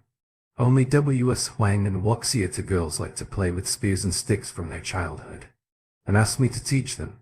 So I gave this cultivation skill to them." Kin Hao Dong said, "Well, I just saw a total of 18 defects in your family's skill. It'll help you revise them. And then when you practice them, there will be no problem." "What? You want to modify the cultivation skill of our Alan family? Who are you? Are you a master of martial arts?" Alan W.S. Huang said with an unconvinced expression. Although she knew that Kin Hao Dong's medical skill was amazing, it was not a medical practice to modify the cultivation skill. All that could create the cultivation skill were masters in their generations. Although the skill of an Alan family was not so good and there were some defects, but it could not be changed by anyone who said it could. Moreover, the inner cultivation skill was very important. A little carelessness would lead to irreparable damage, which was related to the practice RS life. Kin Hao Dong smiled. He was one of the 5 emperors in the cultivation world.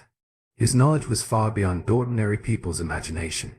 It was as simple as drinking water to revise such a low-level version of cultivation skill. However, this kind of thing depended on fate. If the Alan family trusted him, he would give directions to them. If they did not believe him, it would be all right. Anyway, he just cured Alan G and repaid the 100-year-old blood ginseng. Because of this, he did not speak, but looked at Alan G silently. Alan G hesitated for a moment, and quickly said, "Please take the trouble to help us." Seeing that the old man had chosen to believe in himself so quickly, Kin Hao Dong nodded slightly in his heart. Alan G was deserved to be called the head of Noan's family. He was knowledgeable and decisive. Alan W.S. Huang said anxiously, "Grandpa, how do we do this? What if he makes a mess of it?" Alan G smiled freely. "There's nothing to be afraid of. I was given this life by this little magic doctor, and I won't lose even if I throw it away again. Besides, I believe that the little magic doctor can certainly create miracles." Then, he turned to Kin Hao Dong and said, "Little magic doctor, would you please help me this old man to get through this? The whole Alan family will have a great reward for you." Kin Hao Dong was less solemn than them too. He said lightly, "Ray, cultivate it, and change the route of cultivation according to what I said." Alan G sat cross-legged again and began to practice his family's cultivation skill. A moment later, Kin Hao Dong said, "Run your genuine key from the Jinmen ACU point to Gallbladder Meridian, and make a detour on 7 Cuni Ang Jiaoi ACU point." This way of running genuine key was quite different from that of the Alan family. However, since he chose to believe in Kin Hao Dong, Alan G did not hesitate to change the route of genuine key. Quickly, he realized that Kin Hao Dong was right. After changing the route, the old sense of cold and gloomy did not rise from his Dian. On the contrary, he felt very comfortable.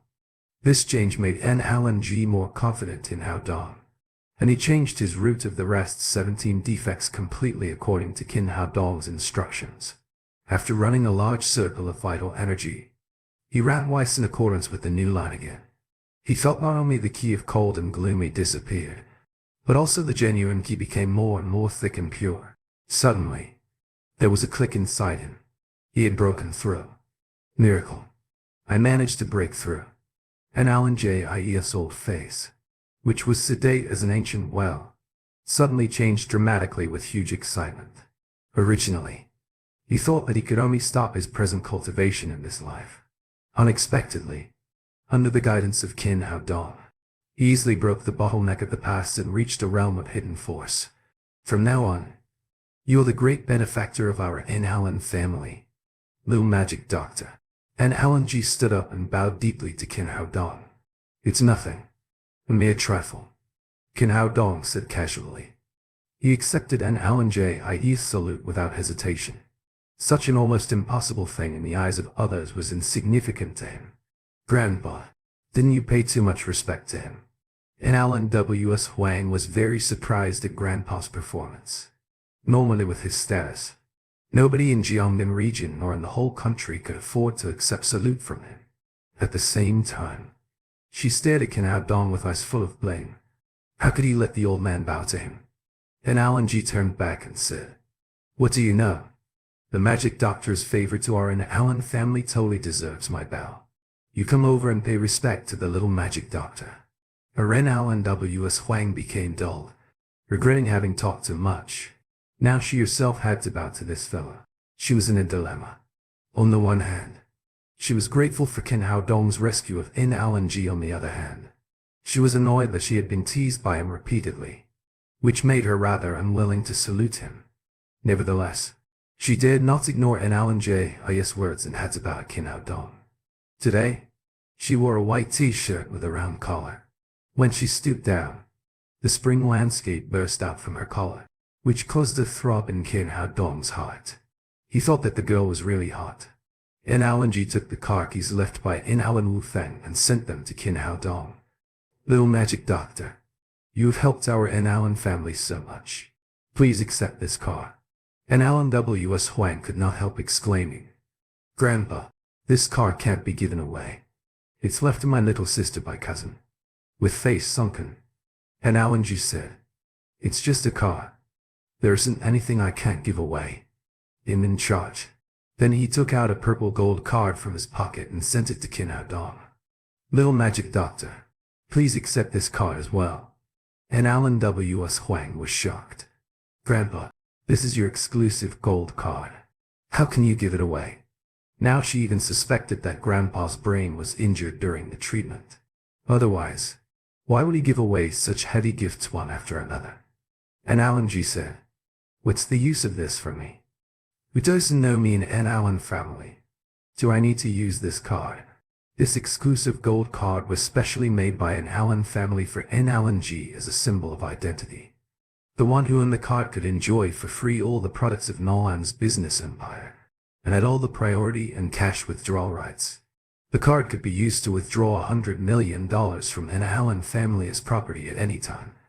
Because of the particularity of this card, N. Allen W.S. Huang was astounded when N. Allen G gave it away. Kin Hao Dong neither knew nor cared about the value of these two things which he put into his pocket casually. He just knew the set of cultivation method he has just revised was absolutely priceless here. N. Allen W.S. Huang had no idea that Kin Hao Dong could accept N. Allen J.I.'s gift so unblushingly. Just when she wanted to say something, she suddenly turned pale and looked painful. She squatted on the ground with her hands tightly clasped over her lower abdomen. Are you all right, girl? Then it occurred to N. Allen G that he had been cured. But N. Allen Wushu and G.S. illness caused by the cold of cultivation skill of N. Allen family had not yet been cured. Little magic doctor, W.S. Huang is having one of her turns. Please help the girl with her illness. Kin Hao Dong looked at the painful N. Allen W.S. Huang and said, Give me your hand. And Allen W.S. Huang was too painful to scruple at this time. She immediately put out his right hand as ordered. Kin Hao Dong took hold of her boneless little hand and conveyed Greenwood genuine key to N. Allen W.S. Huang. Soon, the pain on her face faded a lot. Open your mouth. Kin Hao Dong sent a marrow cleansing pill to N. Allen Wushu and G.S. lips. N. Allen W.S. Huang had just seen N. Allen G take this small pill. Knowing that it was good medicine, She opened her mouth and swallowed it directly. But when her red lips touched Qin Haodong's hand, she realized that the swallowing action was ambiguous. So she quickly lowered her head shyly. Because of the shorter time of cultivation, an Alan Wushuang's illness was much lighter than an Alan Jie's, so the treatment was relatively easy. 5 minutes later, the cold in her body had been removed. Qin Haodong said, "Done. Just remember to use the revised cultivation skill in the future. Then why don't you let go my hand?" And Alan W.S. Huang looked at Qin Haodong angrily. The treatment was clearly over, but this guy still held her hand. "Oh, I'm consolidating the treatment," Qin Haodong said righteously. This guy was really thick-skinned, feeling so justified in taking advantage of her. She was just about to argue with Qin Haodong when suddenly she felt a heat in her lower abdomen quickly flowed down. Originally her body was eroded by the cold, so the menstrual blood volume was very small. Now with the cold dissipated, menstruation immediately became very active. She was unable to bear the huge flow of blood for an instant, and she even felt that her tight jeans were soaked. What applied it was when there was an adult man in front of her. She had never felt so embarrassed that her cheeks were red as if drifting blood. She turned around and ran to the bathroom. Seeing an Alan Wushuang's peculiar way of running, Qin Haodong smiled with amusement. The girl was always looking for trouble with herself, and it was proper for her to suffer a little. Now that he had finished his work, there was no need to stay any longer. He rose to take his leave of an Alan G. 5 minutes later, a black Lamborghini sports car appeared on the highway in Jiangnan City. It attracted countless envious eyes as it sped along. As Qin Haodong was driving quickly to the military sanatorium in the downtown area of Jiangnan City, an Alan W.S. Huang sat back in front of an Alan G. "Grandpa, isn't the reward you gave him too valuable? That Lamborghini Centenario was a luxury car worth more than 40 million yuan, and it's a birthday gift bought by cousin for the little sister. I'm afraid they'll be unhappy if they know about it." "They dare. The little magic doctor has helped our family so much." "It's a car," and Alan G said with staring eyes. "There are still some days before Wuxi's birthday. Just let your cousin prepare a new gift. Anyway, he can still buy another one." And Alan W.S. Huang grinned to herself, thinking that it was not as simple as he thought. This limited edition car was not cabbage which could be bought with money casually. The most important thing was that she had sent an Alan Wuxia the photos of the car when she had nothing to do, telling her about her birthday gift.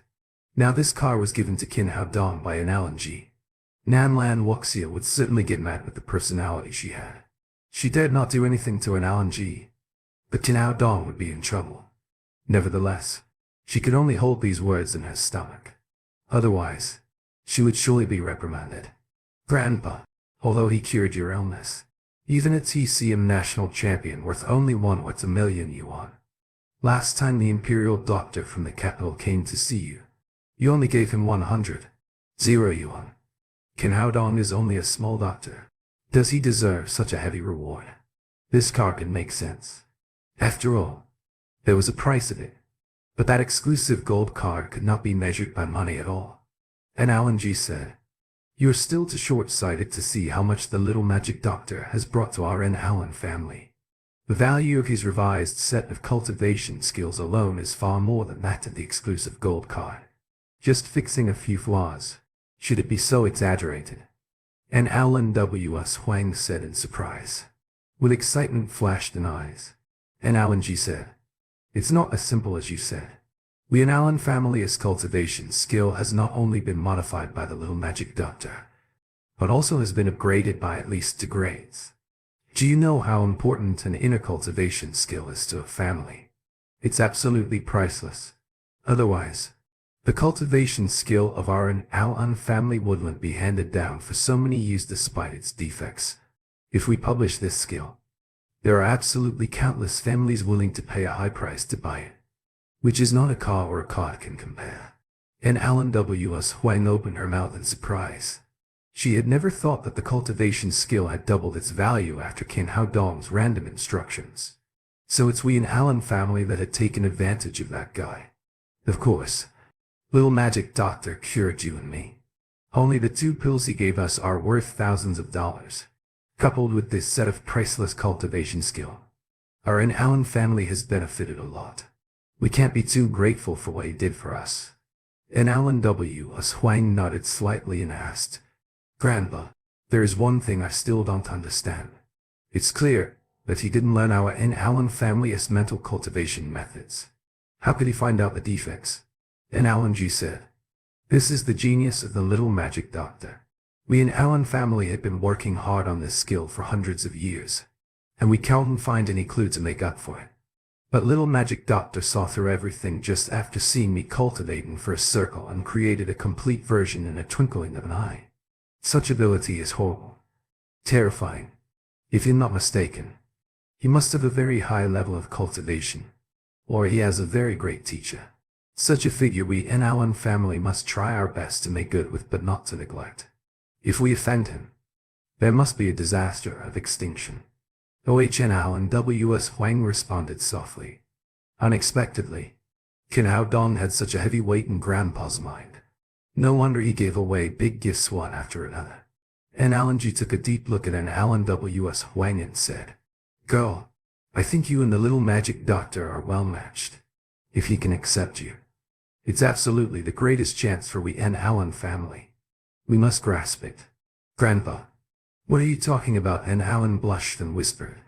He said he had a daughter. It was also a thorn in her heart. Qin Hao Dong had a handsome face that could make many girls scream. In addition, his good medical skills and humorous and interesting personality really inspired an Allen Wishu and G's thoughts of love which had been silent for many years. But the thought that Qin Hao Dong had a daughter made her withdraw. Anyway, she was an honorable madam of an Allen family, the goddess in countless men's hearts. With her own pride, how could she be with a man with a child?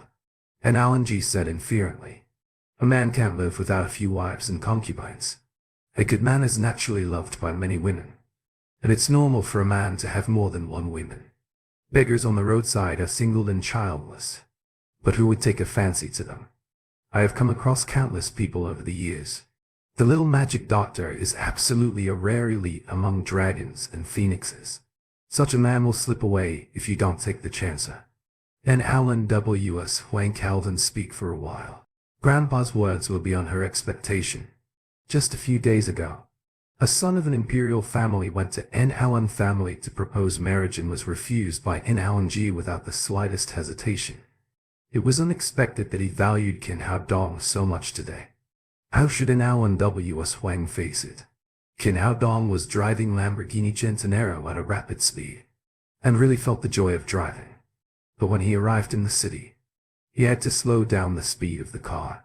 Shortly after entering the city, an old man with a filthy look suddenly flashed out from the roadside and appeared in front of the Lamborghini. He immediately slammed on the brake, and it turned out that Lamborghini Centenaro's reputation was not boastful. The brake performance was so good that it stopped 3 or 4 meters away from the old man. By this time, the old man had fallen down in the middle of the road and was somewhat dismayed when he saw the cart in the distance. It seemed that he had misjudged Lamborghini's braking performance and the distance was not accurate. But the old man had his own way. Supported by the elbow, he crawled forward with the boldness of bombing a blockhouse, throwing himself in front of Lamborghini's wheel. Come, look here. The luxury car just hit an innocent old man. The old man shouted. His face showed a painful expression instantly. He rolled constantly on the ground with his hands clenching his chest and his thighs. Qin Hao Dong did not expect that he could meet with blackmail when he had just got a new car. He got out of the car and came to the old man. He crouched down and laughed at the old man and said, Sir, why don't you be an actor with such acting skill? You absolutely can win an Oscar award. Why do you have to do this job? If one day you come across a drunken madman, maybe he will send you to heaven. Cut the crap. You hit me. You have to make compensation. The old man cried, Sir, you've got the wrong person today. I'm poorer than you. Qin Hao Dong was really telling the truth. Although he was driving a luxury car worth 40 million yuan, he has only 1 coin in his pocket and no more. No way. Don't bully me because I'm an illiterate old man. I know your car. The old man picked up the latest iPhone from his pocket and quickly searched out Lamborghini Centenaro. He pointed to the page and said, You see, it's clear that your car is worth tens of millions of dollars. How could you be a poor man? Let's make it clear. You give me at least 10,000 yuan today, not a penny less. Kin Hao Dong looked at the old man's mobile phone and said, Grandpa, you have a strong business ability. You really have kept pace with the times. But I really don't have 10,000 yuan. There's an 1 yuan coin. Do you want it? He fished out the coin in his pocket and sent it to the old man. Bah. Are you dealing with beggars? Now beggars don't charge $1. The old man was furious. He shouted to Kin Hao Dong. How bad are you rich people? You only want to give me 1 yuan after hitting me. You have to give me at least 10,000 yuan. Otherwise, you don't want to drive away. What about that? Shall I give you this car? Kin Hao Dong said with teasing face. I don't want a car. What's the use of that thing? I want money. Give it to me quickly. The old man came forward and clasped Kin Hao Dong's thigh and cried. Kin Hao Dong took his dilapidated mobile phone from his pocket and presented it to the old man and said, Look, sir, I'm really poor. My mobile phone is not as good as yours. Don't pour mouth to me. I've seen so many people like you. Don't try to fool an old man like me. It seemed that the old man was going to pester him. He looked around at the onlookers and then whispered in the old man's ear. Sir, to tell you the truth, this car is not mine at all. The original owner had been killed by me. This car was robbed by me. Look at my cell phone. My clothes. Do I look like a rich man? The old man's body shook slightly at his words. He had been doing this business for several years, and still got some knowledge on how the rich dressed up. The clothes of this young man looked really cheap. Cheaper than his own. He was really unlike those who could afford to drive a luxury car. Thinking of that, he had already believed most of Kin Hao Dong's words. A trace of fear slowly came into his eyes. I tell you, now the police are chasing me behind. There's no time to waste with you. Now I'll get in the car. If you keep lying here, there'll be some consequences. After finishing his words, Kin Hao Dong took his right leg out of the old man's arms and turned to get in the car. At this time, the old man had fully believed Kin Hao Dong's words and thought that he was a murderer. He jumped up from the ground and flashed to the roadside. Kin Hao Dong started his car with a triumphant smile at the corner of his mouth. Although the old man seemed to be in his 60s, still he was nothing compared with his 500-year experience. Too young to play with me, he thought. Seeing the old man have given way, he was about to drive forward when he saw a police car roaring in front of his car. Kin Hao Dong could only stop the car again and get off it when the police had blocked the road. Two policemen, a man and a woman, came down from the police car. A tall policewoman in her 20s was the head. Kin Hao Dong's eyes were attracted by the policewoman whose figure was too good. Although wearing tight uniforms, she still gave out a sense of seeing the sea hot. Before the two policemen could speak, the filthy old man ran over and cried, Police! Police! I want to report the murderer. Is there any reward for reporting? With a stern look, the policewoman asked the old man, What did you say? Who is the murderer? It's him. This car was robbed by him. The original owner was killed by him. Hearing the filthy old man's words, the crowd was shocked and immediately moved away from Kin Hao Dong, exposing him and Lamborghini to the eyes of the policewoman. Kin Hao Dong was dumbfounded. He just wanted to frighten the old blackmailer and make him go. He didn't expect to make such a big fuss. Police, it's not like that. He wanted to explain to the policewoman, but before he could explain, the policewoman took a look at the Lamborghini Centenario and suddenly changed her face. She took a pistol from her waist and pointed it at him and shouted, Don't move. Raise your hand. My God. Kin Hao Dong had a bitter smile on his face. He didn't expect things to turn out like this. However, in the face of the policewoman's gun, he could only raise his hands very cooperatively. Police, let me tell you, this old man is going to blackmail me. I just want to frighten him. There is no robbery at all. This car is mine. Kin Hao Dong tried to explain, but the policewoman did not listen at all and took out the handcuffs from her waist and handcuffed his hands behind his back. Then the policewoman handed Kin Hao Dong over to the policeman who took him into the police car. With the policewoman driving the Lamborghini Centenario, They went back to the criminal police brigade. Sitting in the interrogation room, Kin Hao Dong was depressed. He looked at the policewoman opposite and said, "Police, this is a misunderstanding. You should catch the old man. He tried to blackmail me. I'm a decent man." The policewoman looked at him with cold eyes and said, "Did I allow you to talk?" Kin Hao Dong was helpless. He could only keep silent with indignation. "Say, where did you get this car?" The policewoman asked again. "This car is really mine." "Yours?" The policewoman sneered. "So tell me, where did you buy this car? How much is it? Where is the invoice?" Kin Hao Dong paused for a moment and said, "I am a doctor, and this car is the fee paid by the patient. Although I didn't buy it, it is really my legal property. The old man just now wanted to blackmail me, so I made a joke to frighten him. There was no such thing as murdering and robbing a car. The fee? Do you think I'm a fool? Do you know the value of this car? A total of 40 million yuan. Will someone give you a car of 40 million yuan to pay for your treatment? Why not give you an aircraft carrier?" Apparently, the policewoman didn't believe half a word Kin Hao Dong had said. "That's easy. I can give you that person's phone number. You can check with her," Kin Hao Dong said, spelling out an Alan Wishuanji's telephone number. "Are you sure this person gave you the car?"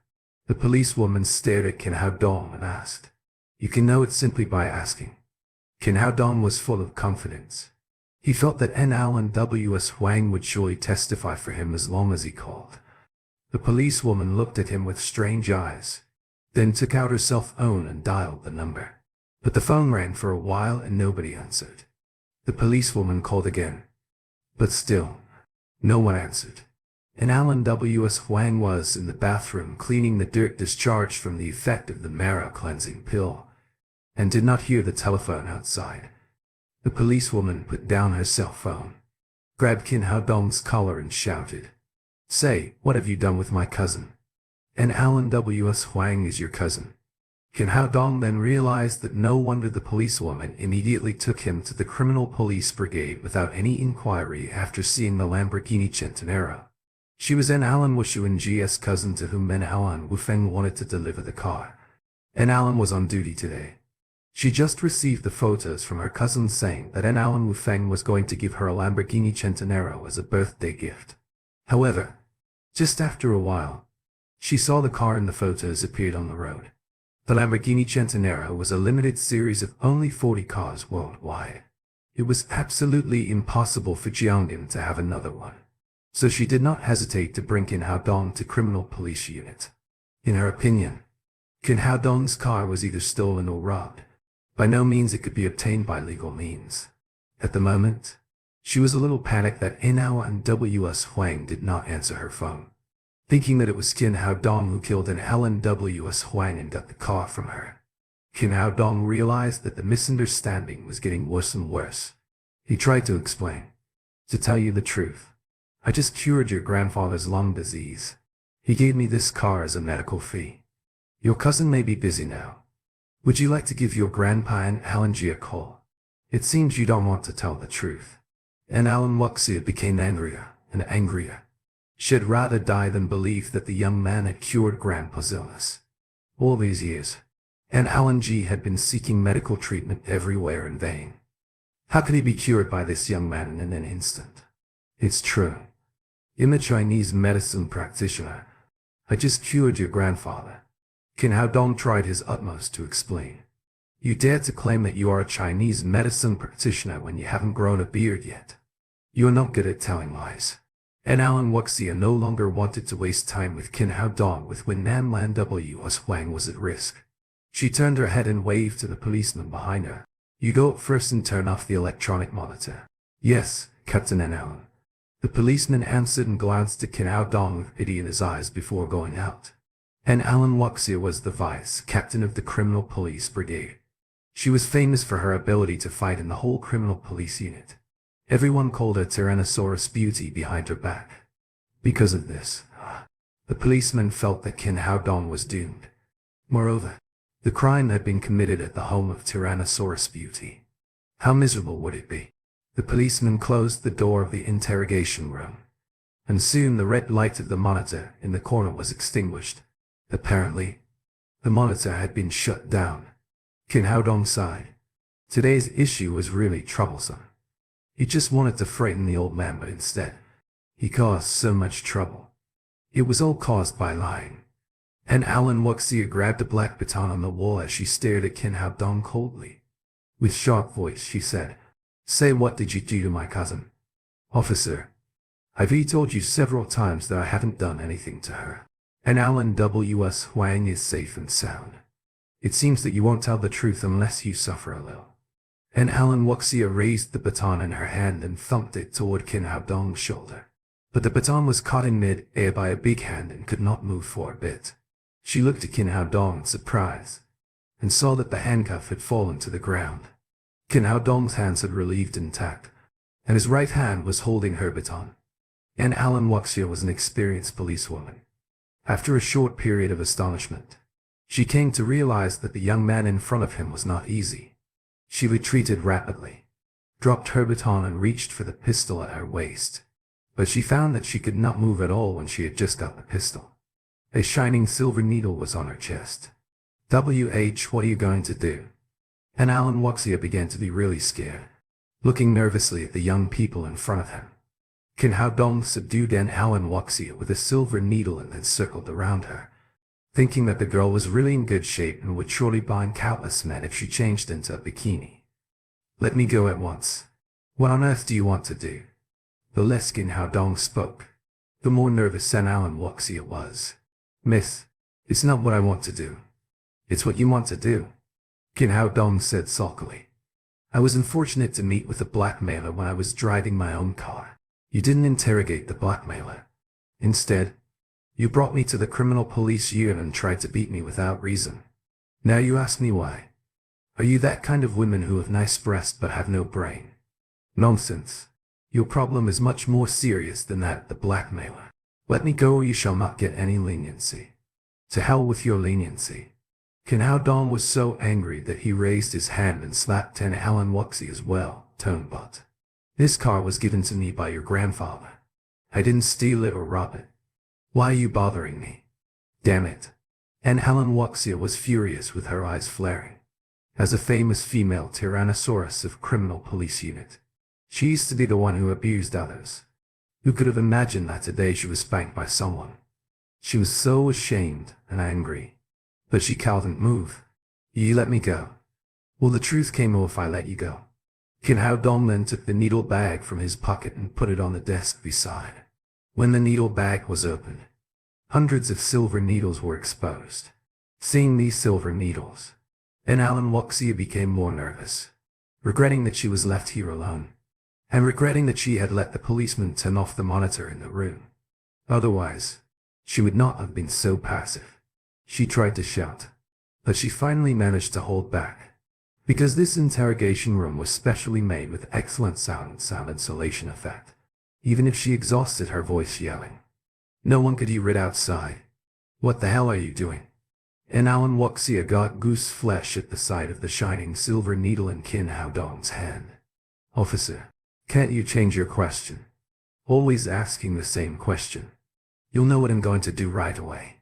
Kim Hao-dong raised his hand and thrust several silver needles into the occupants on Alan Wuxia's chest. And Alan Wuxia felt scared because she thought Kim Hao-dong was torturing her. But then she found that the silver needles did not bring any pain to her body. On the contrary, she felt comfort in her chest. Kim Hao-dong then thrust more than a dozen silver needles into Alan Wuxia's left chest, then slightly flicked his fingers and struck the tails of the silver needles, which immediately began to tremble as if it was being charged. And Alan Wuxia felt vaguely that a gust of air was moving in her body. Then the comfort of her left chest became stronger and stronger. She looked at Kim Hao-dong in surprise. "What did you do to me?" Kim Hao-dong said, "I said your grandpa and allergy has been cured. You don't believe it. I can only prove it to you. Your left chest has an old strain injury. You should have been injured 2 years ago. After that, you did not get proper treatment and recuperation. As a result, the injured muscle tissue never recovered. If you exert yourself too much, you will suffer from acute pain. Now I have cured it for you. You should believe in my medical skills. And Alan Wuxia opened his mouth in surprise. It was amazing that Qin Hao Dong could see in a few minutes that she had an old strain injury on her left chest and could tell the exact time of the injury. Are you really a doctor? She asked. Not quite convinced. Is it not self-evident? Qin Hao Dong said. He raised his hand and retrieved the silver needles that were on Alan Wuxia's chest. But the silver needle that suppressed the occupants was pulled out. Who knew what this female Tyrannosaurus would do after she was released? I've healed your chest wound. Can you believe me now? I can't move. How do I know if it's okay? And Alan Wuxia stared at Qin Hao Dong fiercely and said, Let me go now. Qin Hao Dong hesitated a little. Although he had proved his medical skills. Who knew what would this woman do? What if she reversed without warning? But he had to be let go eventually. Remaining in a deadlock wouldn't do. And there would surely be other policemen coming in later. While he was in a dilemma, and Alan Wuxia's telephone on the table suddenly rang. He glanced at it. It was an Alan W.S. Huang who was calling.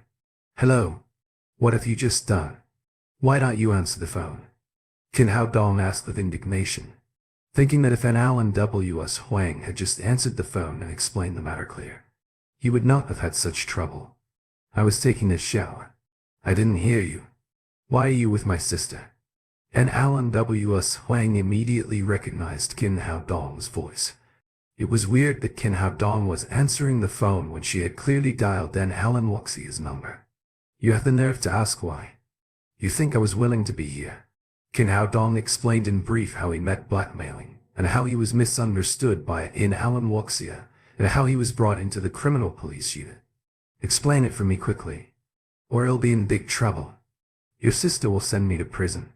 And Alan W.S. Huang immediately giggled at Qin Hao Dong's words. It's you who bragged about robbing the car. Stop laughing and make explanation quickly. Qin Hao Dong said, and passed the phone to Alan Wuxia's ear. Soon, Alan W.S. Huang explained to her. After hanging up the phone, Qin Hao Dong said to Alan Wuxia, Do you believe me this time? He'll let you go. But you can't use your gun at me anymore. After those words, he pulled out the silver needle on Alan Wuxia's chest. Just then, the door was slammed open, and the little policeman rushed in from outside. Captain, there's something urgent. The Captain Wang is looking for you. The brash and clumsy little policeman accidentally caught sight of Qin Hao Dong taking his right hand back from Alan Wuxia's chest. And Alan Wuxia was standing back to him. So what happened in front was not clear at all. From his angle of view, Qin Hao Dong was standing with Alan Wuxia in an ambiguous position, and his hand was just on her chest, which pulled back immediately when he had opened the door. Other policemen were startled with words stuck in his throat. What the hell was this? Did the vice captain ask himself to go out and turn off the monitor just to do this with this toy boy? Although the toy boy was very handsome, but was it too hasty? After the silver needle was pulled out, Alan Wuxia immediately retrieved her ability to move. She gave Qin Hao Dong a hateful look, putting the pistol back in the holster of her waist, and turned to the policeman and said, What's the matter? That's what happened. The little policeman came to himself and said, Captain Wang has been tracing a huge drug trafficking case these days.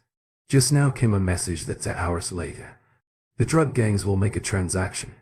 Just now Captain Wang brought back a lackey of a drug trafficking gang. But this fellow wouldn't say a word about where the trading place was. He was really tight-lipped. Captain Wang wanted you to discuss with him how to extract the location of the transaction. And Alan Wuxia was the vice captain of the criminal police unit. The Captain Wang the little policeman mentioned was the Captain Wang Jianfeng. Okay, let's go.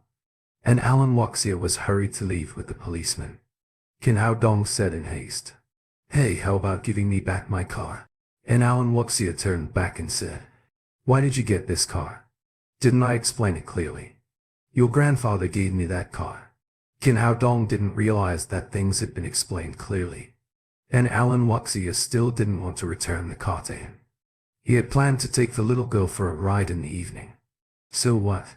Even if the car was given to you by my grandpa, it hasn't gone through the formalities yet. You were driving without qualification. Now your car is detained. Although the matter of the car had been clearly stated, and Alan Wuxia's anger had not been vented. Being spanked by Qin Hao Dong when her ACU point was suppressed. How could she return the car to him? You give me back the car first, and he'll definitely go to apply for the license tomorrow, Qin Hao Dong said. Get out of my way. Don't you see I have a big case to deal with? And Alan Wuxia said coldly. The slap from Qin Hao Dong just now was really not light, and she still felt a pain in her butt. Is it to interrogate a suspect? Well, they'll fix the interrogation for you. How about returning the car to me? Qin Hao Dong really wanted to take the car back quickly so that he could pick up the little girl in the evening. No kidding. Okay. As a doctor, do you know how to interrogate? And Alan Wuxia said. I tell you. Now the police are standardized in handling cases, and torture is not allowed. What? Qin Hao Dong turned his eyes at Alan Wuxia fiercely. The one who had just intended to hit him with the baton in a twinkling of an eye claimed to be standardized in handling cases. Qin Hao Dong said, I'm not proficient in interrogation, but I'm a professional in medicine. I had dabbled in psychology and hypnosis. I can definitely extract what you want. Although the little policeman didn't understand the relationship between Alan Wuxia and Qin Hao Dong, he could not help saying, what do you think the interrogation is? It's not as simple as can be solved with some knowledge of psychology and hypnosis. Many of these drug traffickers are specially trained, and the general methods are of no use at all. Qin Hao Dong turned his head and looked directly into the eyes of the little policeman with a flash in his eyes. The policeman's eyes immediately became dull. What he used was the cultivation skill of mind, Bujing instead of hypnosis. Although his level of cultivation was lower than before, and the power of mind, Bujing was less than 1/10,000th of that of the peak period.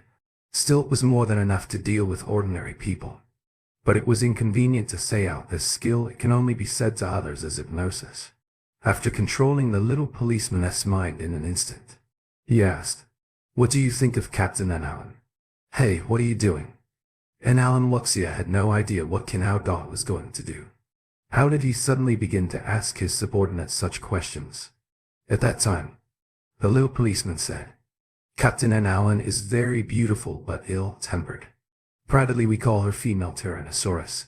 No one dares to provoke her. Qin Hao Dong smiled at Alan Wuxia and said, how is it? Is my hypnosis good? He was hypnotized by you. And Alan Wuxia was astonished.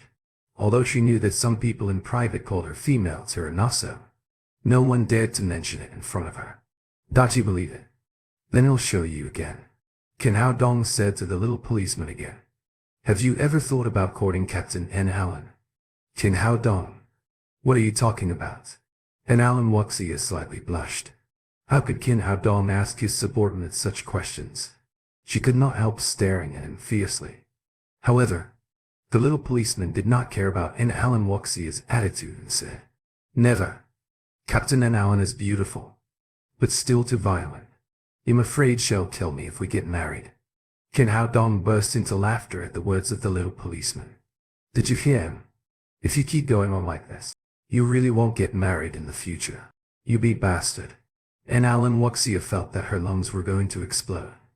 Qin Hao Dong did not take it seriously. He laughed and said, what about? Do you believe me now? As long as you take me, I can extract from the drug dealer what color of underwear he is wearing. And Alan Wuxia was moved. Although the man in front of him was really hateful, he was competent. The most experienced interrogation expert might just count him to that. It would be most appropriate to take him to make interrogation. Well, if you can help us find out the location of transaction, we'll give you the car back. Since Alan Wuxia agreed, Qin Hao Dong snapped his finger, and the little policeman's eyes returned to normal. But he had no recollection of what had just happened, and was puzzled by Alan Wuxia's fierce stare at himself. Did he just spoil Captain Alan Wuxia's good deeds and make her angry? It must be so. It seemed that he should be careful in the future. And Alan Wuxia took Qin Hao Dong to the captain's office. A worried middle-aged policeman was pacing back and forth. He was Wang Jianfeng, the captain of criminal police unit. Hardly had Alan Wuxia entered the room when Wang Jianfeng said, Captain Alan, I remember you said you had a classmate who was an expert in interrogation. Could you please invite him over to help us as soon as possible? Today's case is very important. There's a huge drug trafficking going on into ours. We have to make every effort to find out the location of transaction and act quickly. And Alan Wuxia said, Captain Wang, no need to find an interrogation expert now. We can let Dr. Qin have a try. She introduced Qin Haodong to Wang Jianfeng. Captain Wang, this is Dr. Qin Haodong. He has excellent medical skills. Wang Jianfeng looked at Alan Wuxia in surprise and said, Captain Alan, are you kidding? We're going to have an interrogation instead of seeing a prisoner. What are you going to do with the doctor? He was really anxious. It was getting closer and closer to the time of drug trafficking. It would be too late to wait a little longer. And Alan Wuxia said, Captain Wang, Dr. Qin's hypnosis is very amazing. Let him have a try.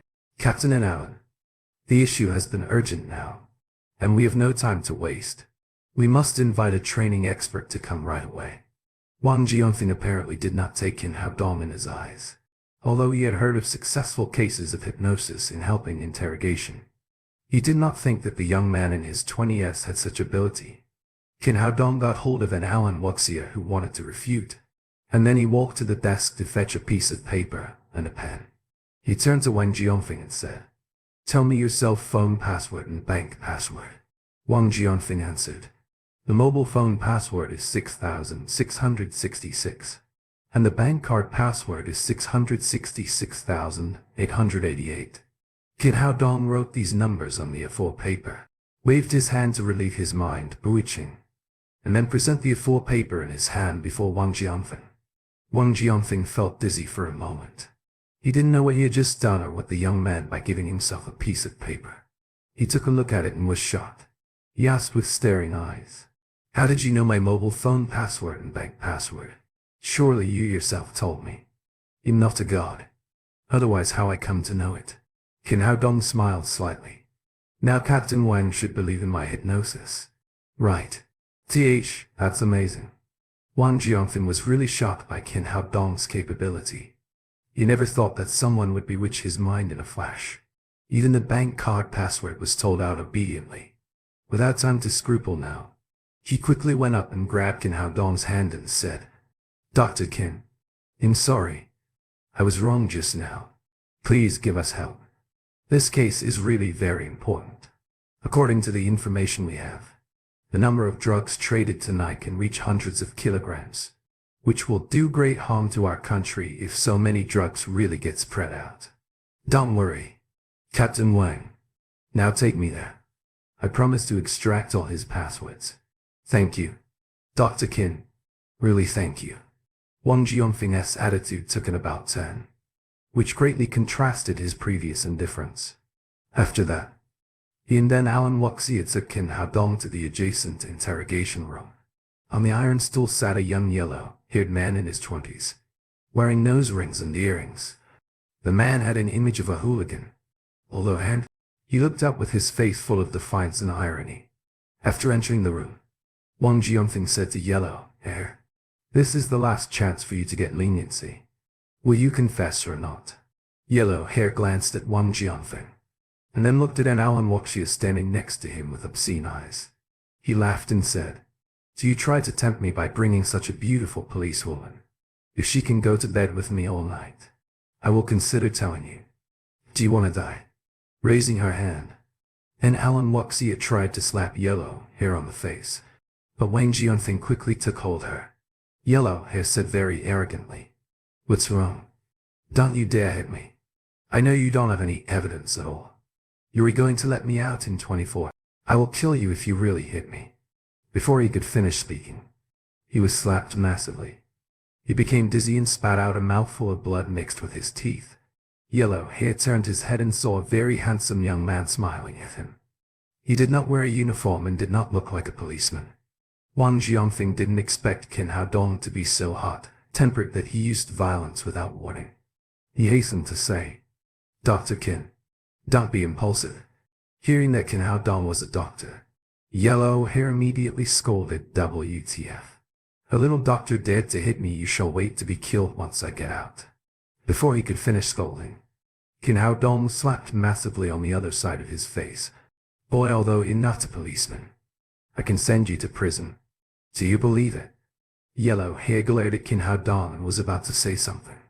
Suddenly, a trace of numbness flashed in his eyes and swallowed up his words. Come on. Where will you traffic tonight? How many people? Kin Hao Dong raised the questions Wang Jianfeng had told him in advance.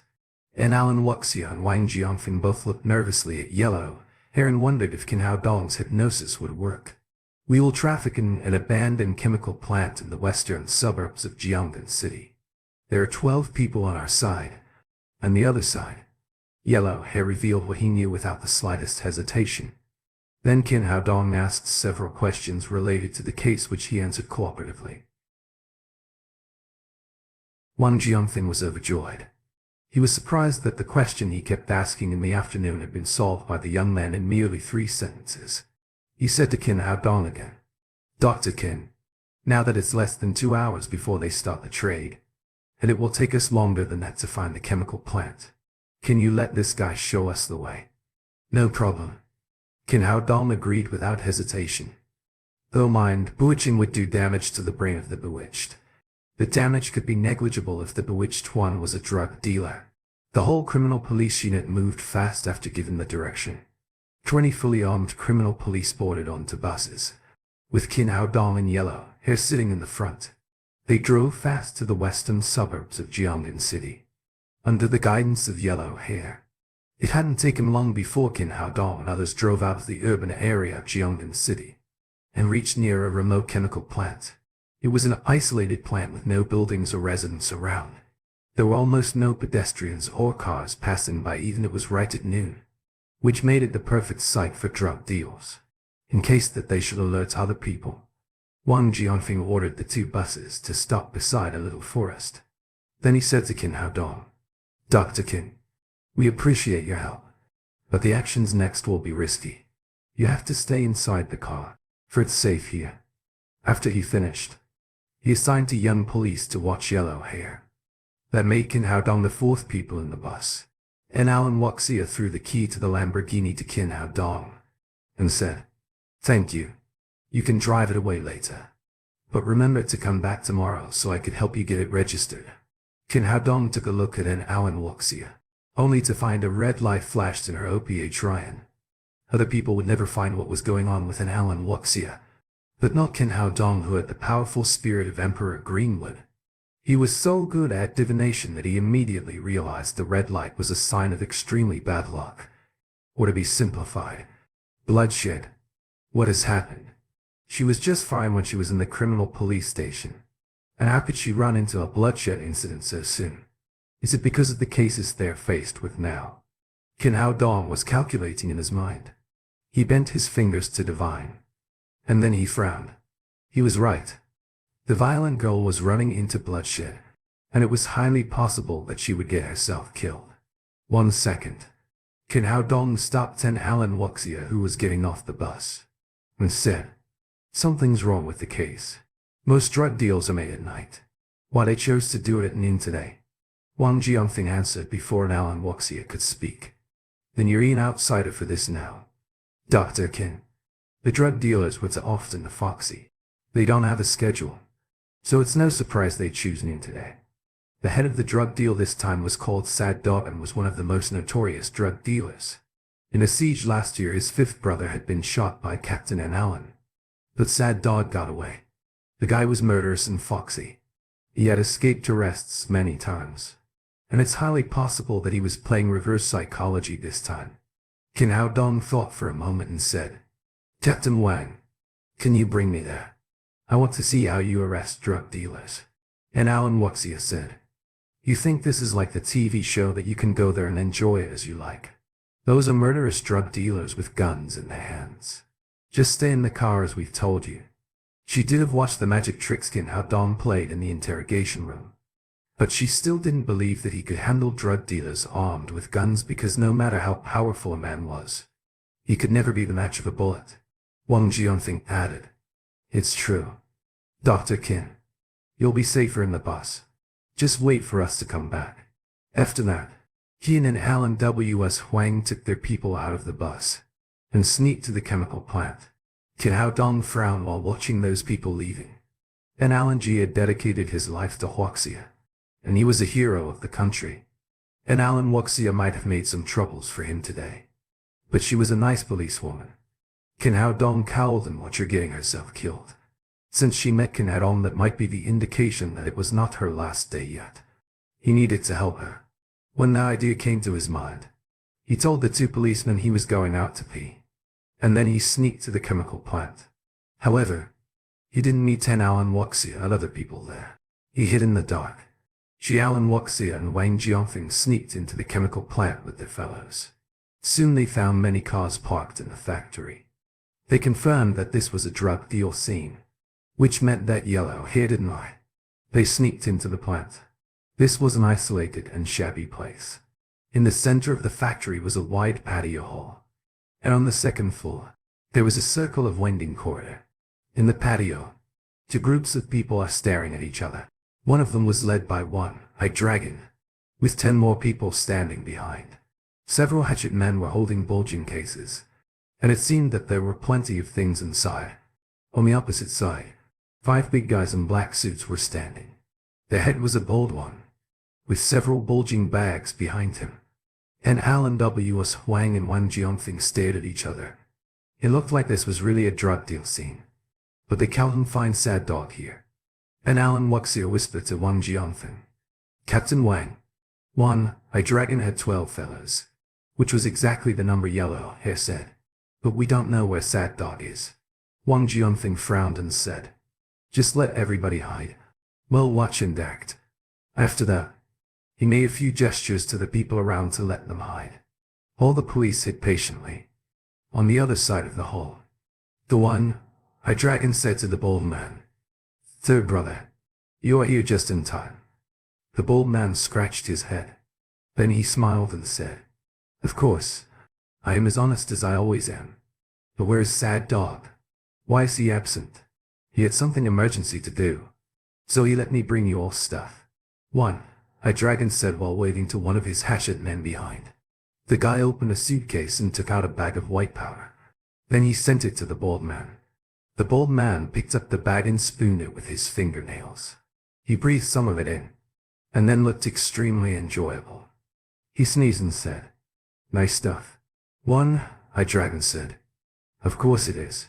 Sad Dog always provides the best. As long as you had brought enough money. No pay, no goods. That's my rule. And I never repudiated that." Then the bald man waved his hand. A hatchet man behind opened a woven bag which was filled with pink cash. And Alan Huaxia said to Wang Jianfeng, "They're trading now, us in the first. Shall we make the move?" Wang Jianfeng gritted his teeth and said, "Forget about it. That's too much drug in there. Just arrest them anyway." And when they're all arrested, Sad Dog would never be able to get away. After that, he sent a gesture to the police around him. See the signal. All of them rushed out and surround the drug dealers who were trading. "Freeze. Police. Don't move. Raise your hands above your head." People were shouting and yelling. Soon Wang Jianfeng's fellows had all the situation taken in control, and handcuffed all those people including one-eyed dragon and the bald man. When the situation was settled, then Alan Huaxia opened the woven bag, but his expression suddenly changed when she picked up a stack of cash. The first and the last notes of the stack were real, but the rest are all counterfeit notes. She poured out whole stacks in the bag. They were all the same. Counterfeit notes. On the other side, a policeman wearing glasses was examining the drugs. Soon he reported to Wang Jianfeng, "Captain Wang, those are all flour, not drug. What's happening?"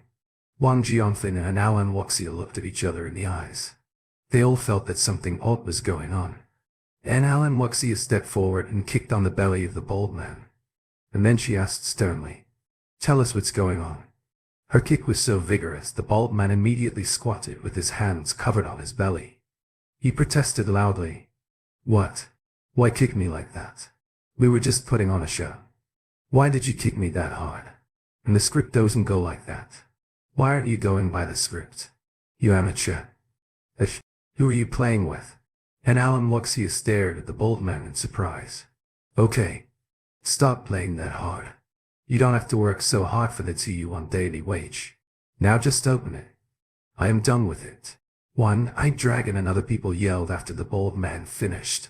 Yes, we're done. Now open it for me. All of them tried and struggled to stand up, only to be pressed more heavily by the policeman standing beside. What are you doing? You can't do that. I quit. One-eyed dragon yelled at an Alan Wuxia outrageously. Behave yourself. We're real police, and we need your support to our work. Wang Jianfeng shouted sternly. What's wrong with you? We're all here for the 2 daily wage. Stop playing like a drama queen. Now let go of me or I'll knock your teeth off. One-eyed dragon protested again. Wang Jianfeng and then Alan Wuxia already realized that something was wrong. See, the situation was getting out of control. Wang Jianfeng pulled the gun on his waist. He raised his hand and triggered it, shooting the glass of a window into pieces. See the bullet in the smoky gun mouth. One-eyed dragon and the bald man were astonished. Apparently this was not a stage property. It was a real gun. Are you really the police? One-eyed dragon asked in confusion. Wang Jianfeng put away his gun and took out a certificate of officers and showed it to One-eyed dragon. Check this. I am the police of Criminal Police Unit of Jiangmen City. Someone reported that you're conducting a drug transaction. Now we're obliged to investigate. After seeing the certificate, One-eyed dragon panicked and explained immediately, Mr. Police, this is a total misunderstanding. We're all figure and tests here. The director told us that this is a drug deal scene. This is a total misunderstanding. We're actors paid with 2 daily wage, not drug dealers. Drugs kill people. So the bald man and other arrested people started yelling. That was when Wang Jianfeng realized that this is completely wrong. And he yelled angrily, keep quiet. Speak one by one. He looked to One-eyed dragon beside him and asked, tell me, what on earth is going on? One-eyed dragon panicked and said, we're all figure and test working around the studio. And usually we get paid 1 yuan for a day. But yesterday a generous employer said he would pay us 2 yuan a day. We were asked to shoot a drug deal scene here, and those are the props he provided for us. And Alan Wuxia shouted, that's nonsense. There's no camera here at all. How could this be a shooting scene? I'd asked that too. That man told me they used the most advanced filming equipment, and no operator could be seen. Without much suspects, we trusted him. After all, we could only earn 1 yuan per day before, but we would be paid 2 yuan into hours here. We didn't expect this. Who sent you here? Wang Jianfeng asked. It was me. The voice over their head made Wang Jianfeng and Alan Wuxia raise their head to look. 10 more men in black appeared on the winding corridor at the 2nd floor. They had guns in their hands pointing to Wang Jianfeng and an Alan W.S. Huang. Their head was the notorious drug dealer. Sad dog. Crap. We've been trapped. Wang Jianfeng had realized what was going on, but before he reached out to his waist for his gun, several guns were fired. Rubble before him blown up all over the place. It was Sad Dog that was shooting. He blew the puff at the gun mouth and yelled rampantly, behave yourself, or I'll send you to hell. And Alan Wuxia and Wang Jianfeng paled. Though all of their people had a gun, they had no chance to pull it out under such circumstance. Wang Jianfeng panicked. This was a trap Sad Dog set up for them. A big trap set up with those figure and tests. He yelled sternly, what are you doing? Sad Dog. Don't you dare mess things up here. This is Wuxia. I know this is Wuxia. I could not have better days if I do kill all these people. I can let all of you go except that woman. Sad Dog's expression changed as he spoke. His face turned scary, and his eyes were full of resentment. Then he said, she killed my 5th brother, and I had to take her head to memorize my brother before his tomb. His words changed all other people's facial expressions. It turned out Sad Dog's target today was an Alan Wuxia. No way.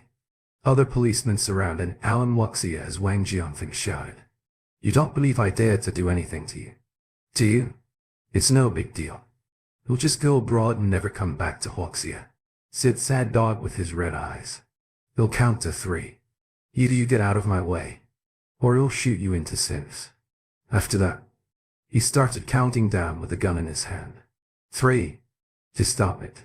I am the one you wanted. And Alan Wuxia bypassed Wang Jianfeng and stepped out of the crowd. She was a courageous woman, and she would never let her fellows die because of her. She would try to strike with her life if she was alone here. Now that many people would be injured or killed if she pulled out her gun and fought back, she decided to sacrifice herself. Sad Dog shouted wildly when seeing an Alan Wuxia. You BTCH. You killed the only brother I had. Now I'll blow your head to revenge. As he was going to pull the trigger, and Alan Wuxia closed her eyes unwillingly. It was her dream to be a policewoman. But today, she was going to be killed by a drug dealer. Go to hell with your revenge. Before Sad Dog triggered, he was slapped so heavily on his back head that he fell off the winding corridor on the second floor. The hard slap gave Sad Dog sparkles flying before his eyes. However, Sad Dog was not an ordinary man because he did have practiced kung fu for years. When he was going to fall on the ground, he turned back to see who sneak attacked him. But before he was able to figure out, a giant foot showed up before him and stamped on his face. Sad Dog was kicked 7 or 8 meters away.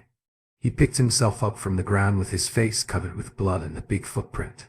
Finally, he was able to see it clearly. It was a young man in his 20s, smiling and watching. You be stardy. How are you hit me? Fire. Shoot him into a F-King Sith. Sad Dog stood up and ordered his fellows on the winding corridor with grudges. Wang Jianfeng and Alan Wuxia were shocked speechless. He didn't expect Qin Hao Dong would show up, and neither did they expect he could beat the hell out of Sad Dog. And Alan Wuxia immediately put her hand on her gun when Sad Dog yelled fire. Now she had nothing else to care but to fight with these drug dealers with her life. Wang Jianfeng and other policemen also moved fast and pulled out their guns. But soon they found it and surprised that instead of shooting, those drug dealers on the winding corridor stood still like statues, like they had been frozen. Stop yelling. Qin Hao Dong raised his hand and slapped on Sad Dog's face. Sad Dog was slapped onto the ground. Then Qin Hao Dong stepped on his back, smiled to Alan Wuxia and said, Sorry, I was slowed down when dealing with those people on the wing corridor. I hope you weren't scared. Well, and Alan Wuxia and Wang Jianfeng opened their eyes in surprise. They could never even dream of what had happened just now, and they had no idea how Qin Hao Dong had all those people stand still on the winding corridor. Don't just stand there. Hurry to cuff him. I can't step on him forever. And those people on the upstairs. Send some people there with me to help. Then he raised his tiptoes and kicked Sad Dog to Alan Wuxia. When Alan Wuxia was awake, she kicked heavily on Sad Dog and took out the handcuff to cuff him firmly. Sad Dog raised his chin and looked at Qin Hao Dong, shouting in resentment. Who are you? You messed up with my business. You'll have to pay for this. The shoe sole showed up again, and before he finished yelling, which kicked heavily on his face, Wang Jianfeng took fellows to the winding corridor on the second floor. They surprisingly found that each of the drug dealers had a silver needle shoved in the back head. Qin Hao Dong walked in the front. Each time he pulled out a needle, the policeman cuffed the drug dealer. Soon 10 more drug dealers had been cuffed, and their guns had been taken away. They were taken to the patio. Since things had been cleared out, Wang Jianfeng asked his fellows to let go of those figurantes. Then Sad Dog and his fellows were taken into the bus parked outside. When they were back at the then criminal police station, Wang Jianfeng began to interrogate the drug dealers. And Alan Wuxia took Qin Hao Dong to the Lamborghini. Thank you for saving me. It was in Alan Wuxia's first time to have faced death so closely. The feeling still made her panic. She knew she would have already met Satan in hell if the smiling young man before him didn't help. How would you appreciate my help? By sending yourself to me. Qin Hao Dong smiled and said. You and Alan Wuxia was apologizing very sincerely. But Qin Hao Dong had destroyed all her sincerity. Forget it. I'm just kidding. How would I have the guts to marry a Tyrannosaurus like you? Don't take it seriously. Qin Hao Dong said as he got in the car. Before Alan Wuxia took out on him, he started the engine and left the criminal police unit in the motor war. Be starty, watching the Lamborghini disappearing. Alan Wuxia stamped heavily. He was the first man she had met in the past many years that she could hardly understand. Kin Haodong's phone rang when he just went out of the criminal police unit. He checked it, and it was Lin Momo. "Where are you?" That was Lin Momo's voice coming from the other side. "I'm going outside for a ride." With the girl. Even Lin Momo herself was surprised at why she asked the question. "No, all by myself." "Anything wrong?" Kin Haodong asked. "Oh really? I have a meeting right away, so I may be late to pick up Tang Tang. Can you help me?" "No problem. Tang Tang is our daughter, and it's my job to pick her up," Kin Haodong said cheekily with a smile. Lin Momo was speechless at the moment. "What do you mean by our daughter?" "Like you were the father." But given that Tang Tang did have taken Kin Haodong as the sworn father, he might be partly right, and she couldn't come up with any reason to argue with him. After he hung up the phone, he found it was just the right time.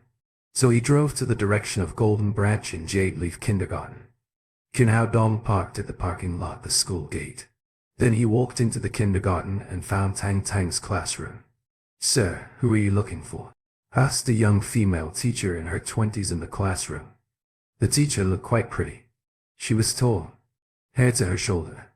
Her uniform really accented her body shape. Seeing such a beautiful woman working as a kindergarten teacher here, Kin Haodong was slightly surprised. He then introduced himself. "Hello, I'm Tang Tang's father. I'm here to pick her up." Tang Tang's father. The teacher checked Kin Haodong surprisingly and said, "Hello, mister. I am Tang Tang's teacher Wang Jianai. We've never met before, so I have to call Tang Tang's mother to check." Then she took out her phone out of her pocket and was going to call in Momo. "Miss Wang, that won't be necessary, because she won't answer it," Kin Haodong said. Tang Tang's mother cannot answer the phone at this moment because she's having a meeting. "She sent me here to pick up Tang Tang," Kin Haodong said as he took out his phone and found his phone record. Then he showed the record to Wang Jianhai.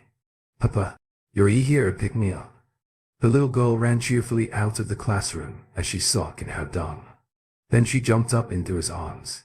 Seeing Tang Tang and Kin Haodong being so intimate in the phone record on his phone, Wang Jianhai apologized. "I'm sorry.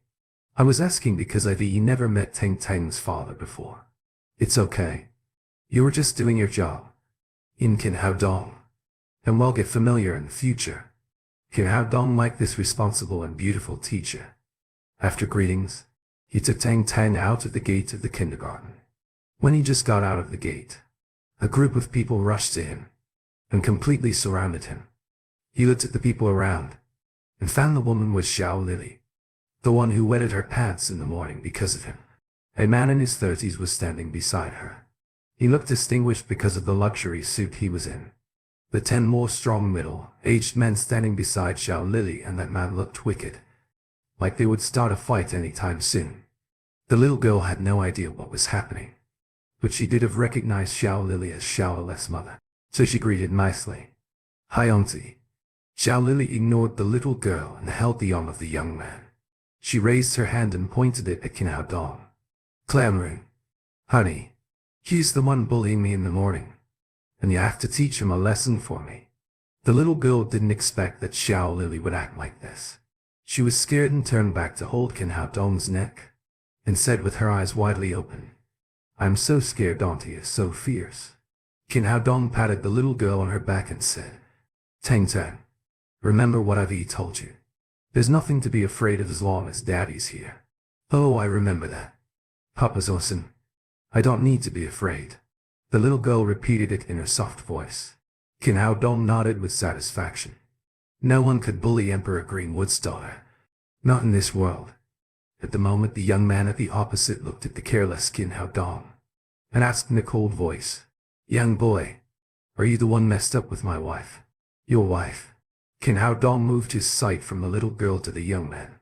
He checked him on Xiao Lily, and then he glanced at the short-haired man at the right side of the young man. Soon an intriguing smile emerged at his mouth corner. Xiao Lily had the scent of both the young man and the short-haired man, which meant that she had an unusual relationship with both of them. He could also see that Xiao Lily had no blood relationship with the young man. Instead, he was related to the short-haired man. Suddenly, He found a green light rising from the young man's head and into the sky. This was a man with green on his head. Translator's note in Chinese. Having green on someone's head means someone has been cheated by the spouse. See Qin Hao Dong's eyes running down the three. Xiao Lili felt nervous. But still she insisted that there was no way Qin Hao Dong could know her private affairs. Honey, she said arrogant. Just teach him a lesson. Qin Hao Dong looked at the young man with intrigue. He smiled and said, Are you really the husband? The young man answered proudly. Of course I am. I am Xiao Hongmao. You messed up with my wife. And you'll pay for it. Xiao Hongmao translator's note. Hongmao means red hat in Chinese. Qin Hao Dong looked surprised because the guy who had a green hat over him was named Red Hat. What? You've heard about me. Surely. Xiao Hongmao had no idea about what was going on in Qin Hao Dong's thoughts. And instead, he looked slightly proud. No, I was thinking that that's a good name. Qin Hao Dong laughed and said, as slow as Xiao Hongmao was, he could tell something was wrong in Qin Hao Dong's smile. He turned over and said to Xiao Lili, Honey, how do you want me to punish the guy? Seeing Qin Hao Dong's handsome face, Xiao Lili's eyes flared with jealousy. Why lost the handsome manners? If she couldn't get him, she would ruin him. She cried, Honey, I want you to kick his ass and beat the hell out of him. As you like. Honey, said Xiao Hongmao. Then looked back at the short-haired man by his side and said, Zhang Dabiao, you've heard what she said. Teach him a lesson. Don't worry, boss. You messed up with your wife. And he'll definitely give him hell no matter who he is. Zhang Dabiao answered and looked at Qin Hao Dong. Kid, don't blame me for being too cruel. Blame yourself for having the guts to mess up with my big brother's wife. The little girl looked at the wicked Zhang Dabiao and asked, Papa, are we going to fight? The teacher told us that good kids don't fight each other. Qin Hao Dong smiled and said, No, if they're here to play with you. Aren't you a soccer fan? They will be the balls. And he'll kick them. All right. Yes, yes. I love watching playing soccer, said the little girl, applauding cheerfully. Seeing Qin Hao Dong wouldn't even bother to take a look at him. Zhang Dabiao was irritated. He said, You're playing with death. Then he smashed his fist, which was almost as big as a pan, to Qin Hao's face. He had served the special troops before, but was expelled from the army because of the mistakes he made. So he was well strengthened. And his punch was heavy enough to bring up wind. Xiao Hongmao said to Xiao Lili, Don't worry, honey. I won't spare anyone who messed up with my wife and my daughter. Before he finished, Qin Hao Dong lifted his right leg and kicked on Zhang Dabiao's lower belly heavily. The kick was so hard that Zhang Dabiao bent his body and flew away like a ball. And then after a boom sound, he fell into the trash can on the roadside with his head down and feet up. Great, great. Daddy is playing soccer. The little girl immediately cheered up. People around them were so surprised that they opened their mouth widely. Especially Xiao Hongmao, because he knew it clearly what Zhang Dabiao was capable of. Usually 4 or 5 people wouldn't even be able to approach him. And that was why he was appointed as the captain of the security guards. No one expected that he would be kicked by Qin Hao Dong, who had a kid in his arms, like a soccer ball. Zhang Dabiao struggled out of the trash can and took away the banana skin on his head, and said to his fellows outrageously, Are you idiots? Move. Beat the hell out of him. As he ordered, dozens of people rushed to Qin Hao Dong. Qin Hao Dong carried Tang Tang in his arms. He dodged and ducked, kicking from time to time. The figure of those strong men flew out one after one, and rolled on the ground at the gate of the kindergarten. It's so funny. Papa, you're so great. The last piece of Fearless and Tang Tang had gone. She watched Qin Hao Dong kicking those people like balls in excitement. Some of those people had seen how capable Qin Hao Dong was. They crawled away and hid, others were faking death on the ground. Nobody dared to mess up with him anymore. Zhang Dabiao, the captain of those people, was kicked on his butt and hung on a tree after the second time he rushed to Qin Hao Dong. Qin Hao Dong dealt with those ants easily. Then he turned to Xiao Hongmao and Xiao Lili and asked, How about that? Do you still want to play? Xiao Hongmao was completely shocked by Qin Hao Dong's fighting skills, and he could barely say anything. Xiao Lily was still arrogant. She stepped forward, then pointed to Qin Hao Dong's nose and yelled, "Gigolo boy, you must be proud of your lousy fighting skills. But my husband is the vice president of Lin's group. You cannot afford to irritate him." Lin's group. Qin Hao Dong halted for a second because as much as he knew, there was only one group in Jiangnan City. Is this guy a subordinate of Lin Momo? Qin Hao Dong didn't speak, and Xiao Lily thought she had scared him. She clamored more arrogantly, "So now you're scared? Bend your knees and apologize to me." And the little beast started in your arms. Qin Hao Dong had always been happy till now. His face turned cold immediately. Legend had it that dragons had forbidden scales which killed everyone touching it. And the little girl was his forbidden scale. It didn't bother him much when Xiao Lily came to mess up with him. But now since she was insulting the little girls as a beast he could never allow that. On your knees. After a yell of anger, Xiao Lily felt she was overwhelmed by a great chill. She quivered and kneeled down on the ground as her body went out of control. A face like flour, but hard as a snake. "A devious woman like you shall be punished." Qin Hao Dong then stretched his hand and flicked before Xiao Lily's face. Nobody could see what he had done. But later they found Xiao Lily's whole face had been changed. Her mouth and eyes were slanted, and her nose had collapsed. Now she couldn't be uglier. So ugly. Tang Tang. Don't wash it. The little girl covered her eyes with her chubby hands while she was saying that. And she stopped watching Xiao Lily. "What have you done to me?" Xiao Lily screamed to Qin Hao Dong because she could tell the difference in other people's eyes. Qin Hao Dong said coldly, "The ugly appearance really fits a devious woman like you." He destroyed Xiao Lily's beauty. Xiao Lily would have been bathing in blood if Tang Tang was here.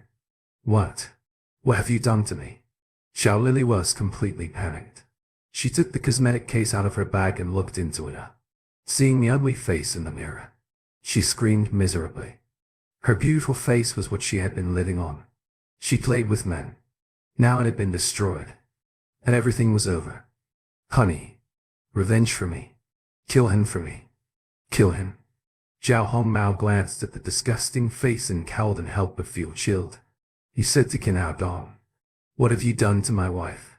Just turn her back, or Lin's group won't let you go. No matter how capable you are, you can't possibly fight against the whole Lin's group."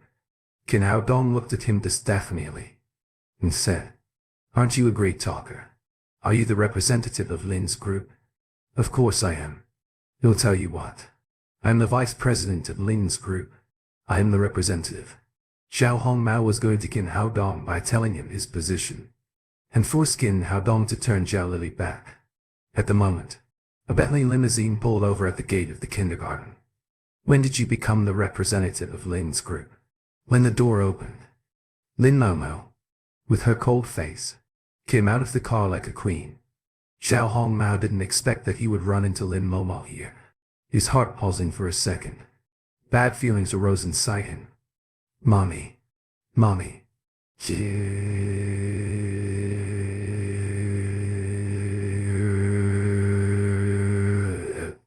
I missed you so much.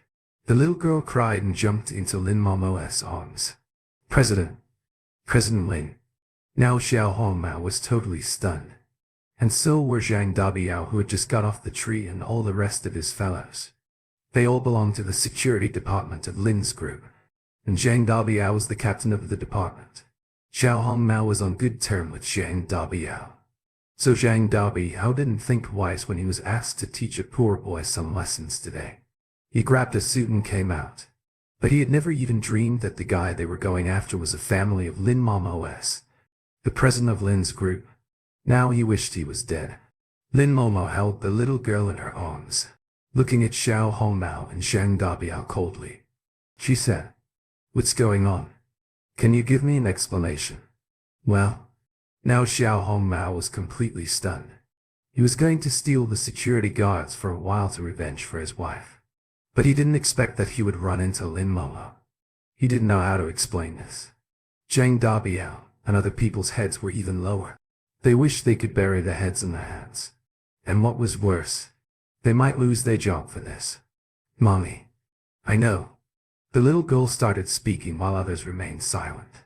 She said, Shallowless mommy let these people hit Papa. But Papa kicked them like bulls. Shallowless mommy called me a beastardy.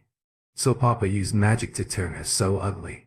She looked back to look at Xiao Lily as she spoke. Then she covered her own eyes with her hands.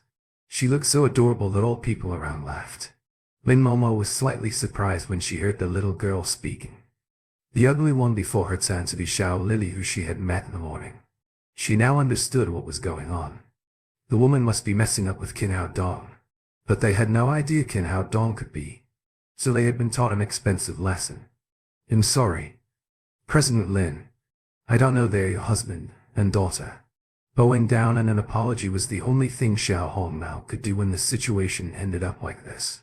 At the same time, he felt curious because Lin Momo was famous for being icy. She had never been married.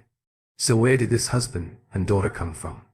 In his mind, she thought the three must be a family since the little girl called her mommy and called him daddy. It was hard for Lin Momo to explain this, and she didn't want to explain it to Xiao Hongmao. You called my daughter a beastardy. Her icy face turned frosty.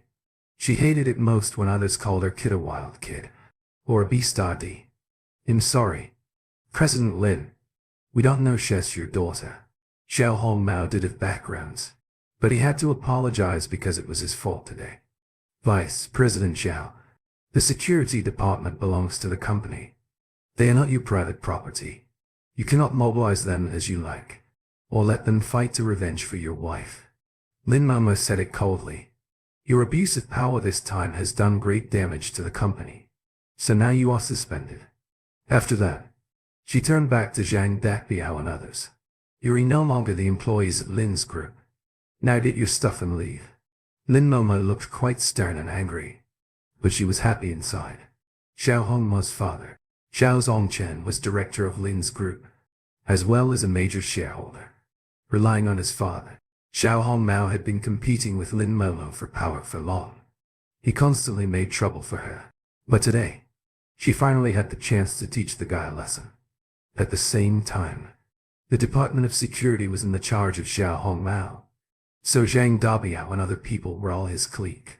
It was a good opportunity today to wipe all of them out.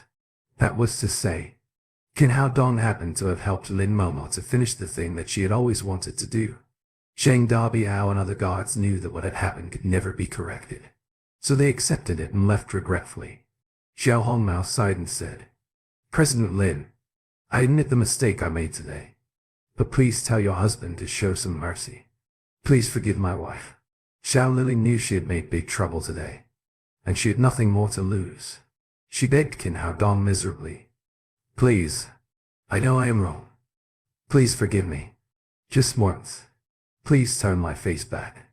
Qin Hao Dong snorted and ignored her. She called the daughter of Emperor Greenwood a beastardy. She had been so lucky because she could have been killed for that.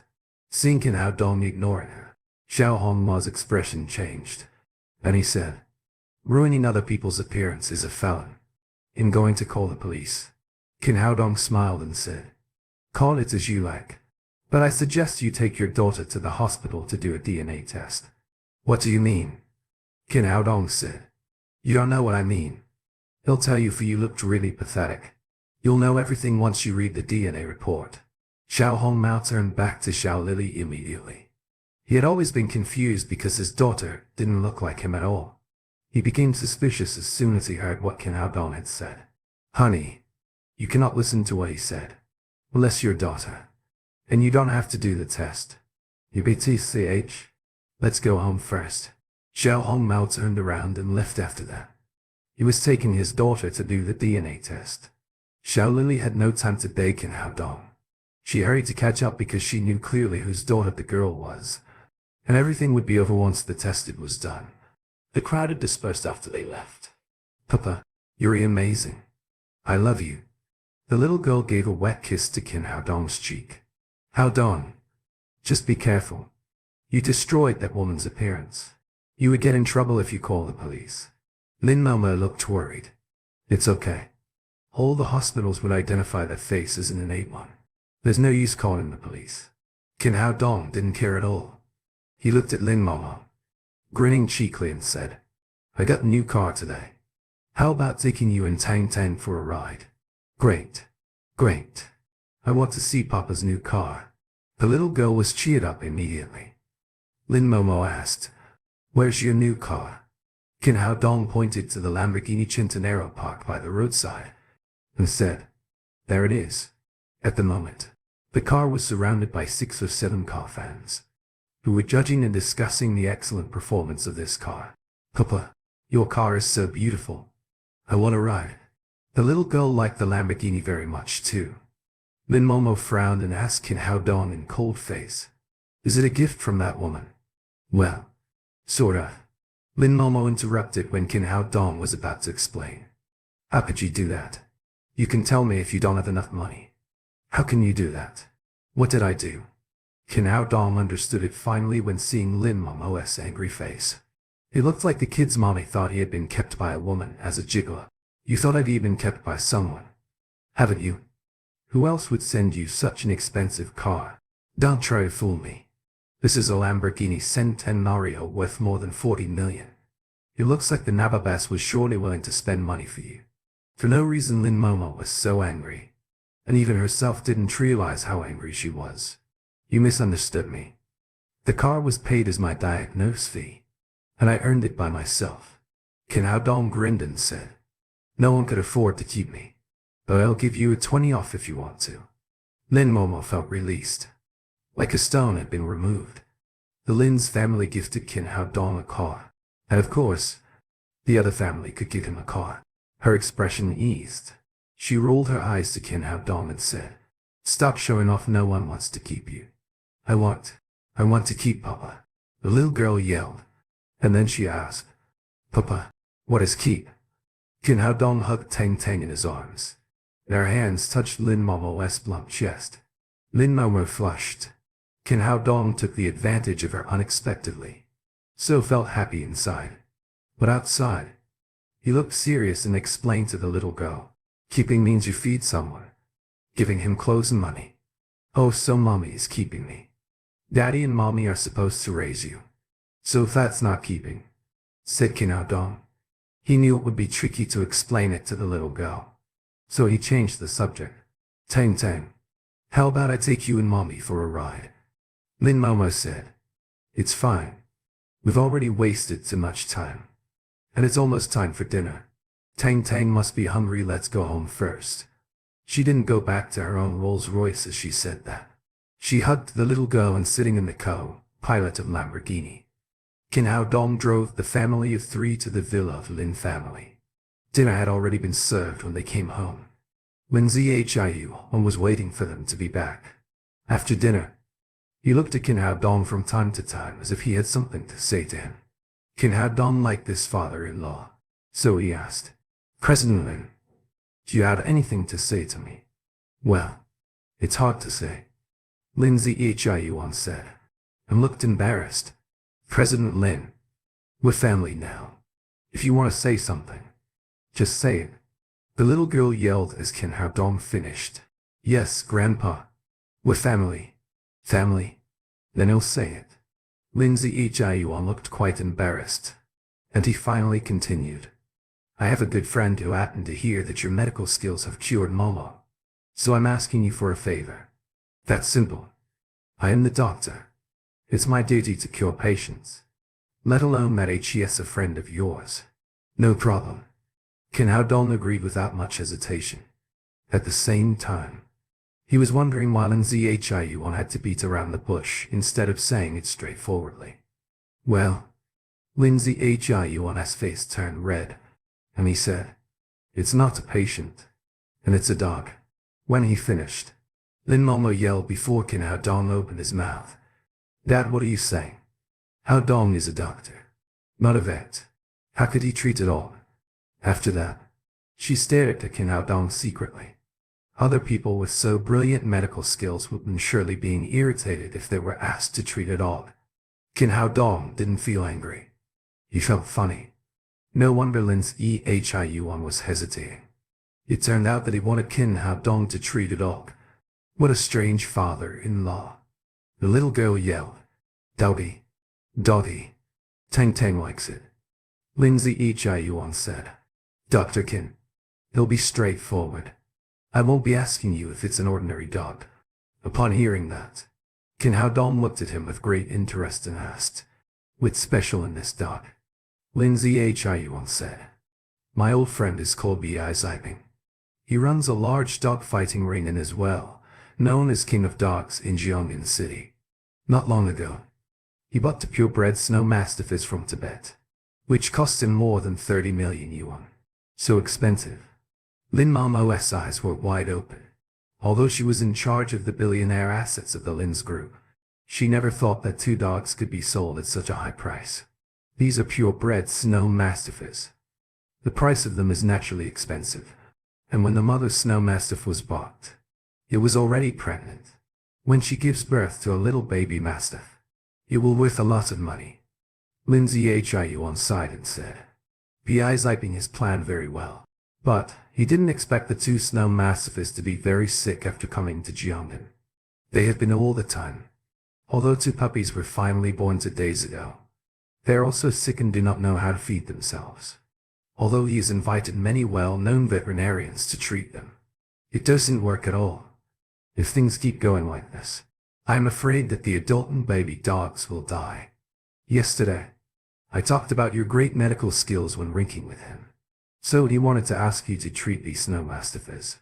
Speaking of this, he was a little embarrassed and added, "Dr. Kin, please don't think too much of this. If it's convenient for you, please go there and have a look. And if it's not, just forget about it." The little girl shouted, arms around Kin Hao Dong's neck. "Puppy. Papa, I want to go to see Puppy." "Well, let's go to see it." Kin Hao Dong agreed. When he was in the cultivation world, he once had treated the beasts. He did not reject treating human beings or animals. Moreover, the little girl was now clamoring to go. Lindsay Yuan said happily, "That's great. Let's go there and have a look now." I have no idea of how long the 4 dogs could hold on.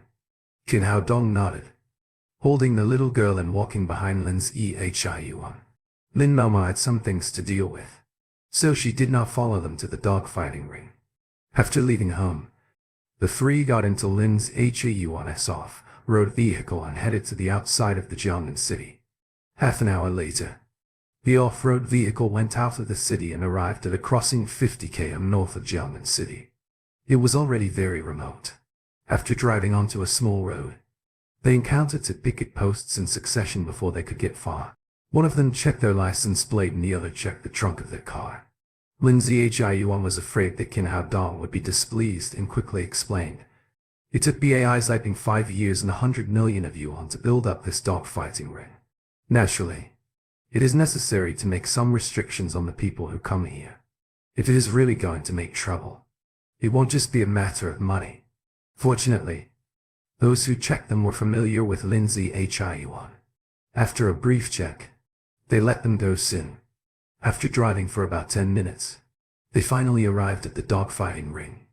On the outside, it looked like a leisure manor house with lush vegetation and greenery. Several European villas surrounded a large dome building, around which a variety of luxury cars could be seen. After getting out of the car, the 3 walked into the dogfighting ring, and a housekeeper immediately came over to them. "Emma Ellen, you are here." Lindsay Yuan was a frequent visitor of the place, and the housekeeper was very familiar with him. "Where's B.I. Ziping? Take me to see him. My boss is in the ring behind." The situation of the snow mastiffs is getting worse.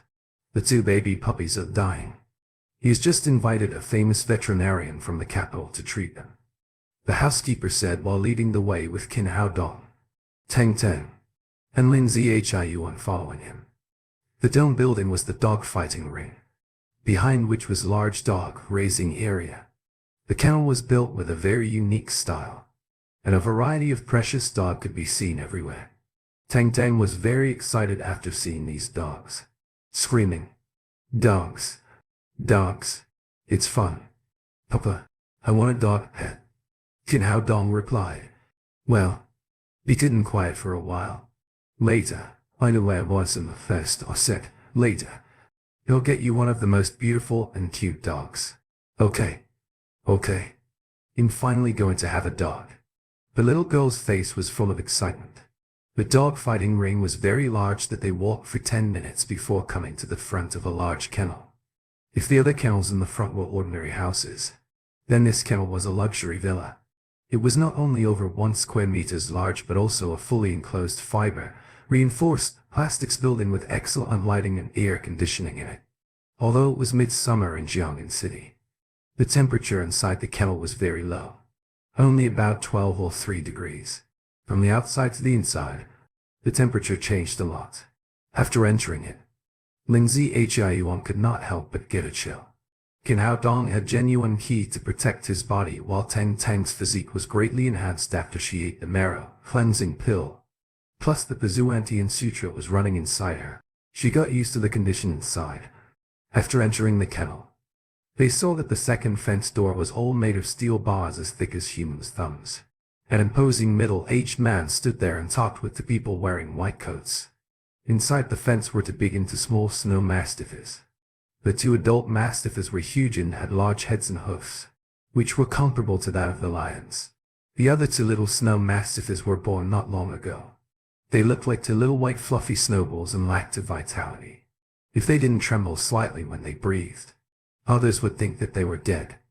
Although the situation of the 2 adult snow mastiffs was better, the mother mastiff lay on her stomach on the ground, eyes closed in spirals.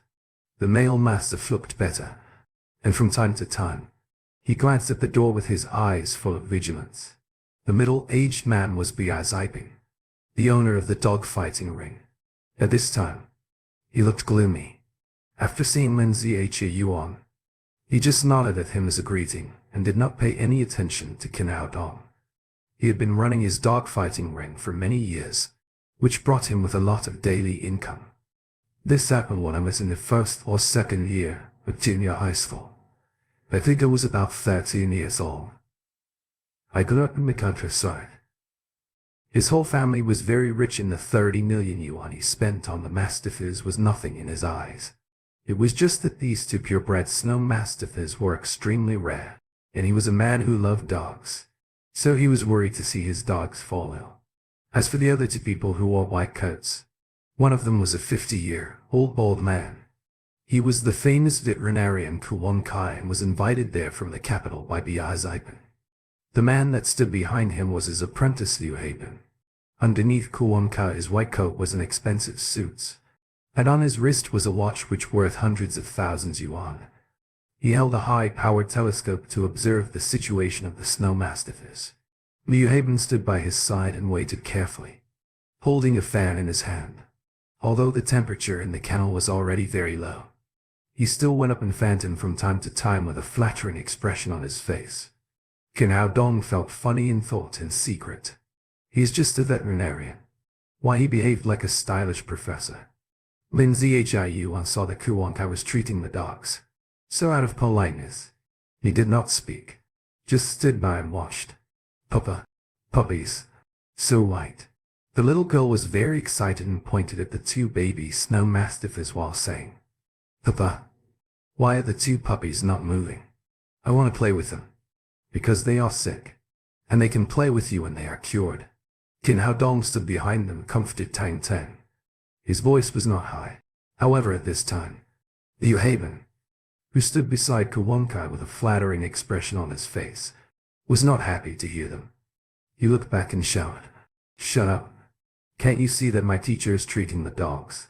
The little girl was looking at the puppies with excitement and was startled by Liu Haben's voice. She hurriedly turned back to hug Qin Haodong's neck. "Papa, he's so frightening," the little girl said with a little nervousness. "Don't be afraid. Haven't I told you that as long as I'm with you, you can fear nothing?" Qin Haodong glanced at Liu Haben and said, holding the little girl's hand, "When we came here, I also told you that it was a place to raise dogs. So it is inevitable that there will be a dog barking." Liu Haben was so angry that his face turned red, and he wanted to fight back at once.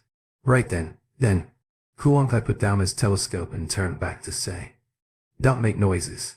Then he turned to Biaziping, "Mister Bai, you also know that I can't be disturbed during my treating. So please tell these people to go out."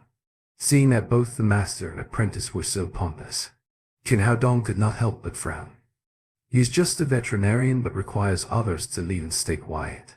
Is it really good to be so pretentious?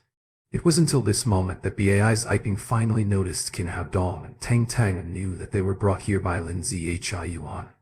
He and Lin Ziyuan had been friends for many years. Even if these two snow mastiffs, which worth 30 million yuan, were to die of illness, it could not affect their friendship. Naturally, he would not chase them out. Mr. Ku, they are my old friend and his families. It doesn't matter if they stay here and have a look. Before Ku Wonkai could finish his words, Liu Haben called out, "No, it matters. My teacher is the best veterinarian in Jiangnan province. What if others secretly learn his medical skills?" Ku Wonkai said with pride and arrogance, "Mr. Bai, if you can't satisfy my condition, then I'll stop treating them. You should know that there are many people lining up and waiting for me to treat them." Bai Ziping frowned slightly, and he did not want to talk nonsense with these two people. "So," he said, "he'll pay you 50,000 yuan more. And do you still have a problem?" "Oh, I have no problem then. I can overcome this difficulty." Ku Wonkai immediately changed his personal style and agreed to it. "Then, please take your time to treat my dogs, Dr. Kun," Bai Ziping said faintly. As a businessman, he had been acquainted with many people like Ku Wonkai and Liu Haben, who thought nothing but profits. So he was not that surprised to see them change their attitude. Moreover, Ku Wonkai was indeed a famous person in the veterinary industry. It was said that many people's pets were cured by him. Ku Wonkai spoke again. "I've already figured out that these two snow mastiffs got too much heat inside their bodies, so they get sick. We must know that Tibet belongs to the Alpine region. It is very cold there. However, it is very hot in Jiangnan. Human would get climate sickness sometimes. Let alone dogs. Can you cure them?" Bai Ziping asked. During these days, he had invited many veterinarians there, and basically, they all said that the mastiffs had gotten a climate sickness due to the hot weather, but none of them knew how to cure them. Ku Wonkai said proudly, "Of course I can cure them. I am the best veterinarian in Jiangnan. The two adult snow mastiffs will be fine after taking my medicine, but the two newly born puppies are too weak to take medicine. We can only give them up." Hearing that the two adult snow mastiffs could be rescued, Bai Ziping was slightly relieved. There would be other baby puppies if only he could keep the adult mastiffs alive. "Then, please help them, Mr. Ku."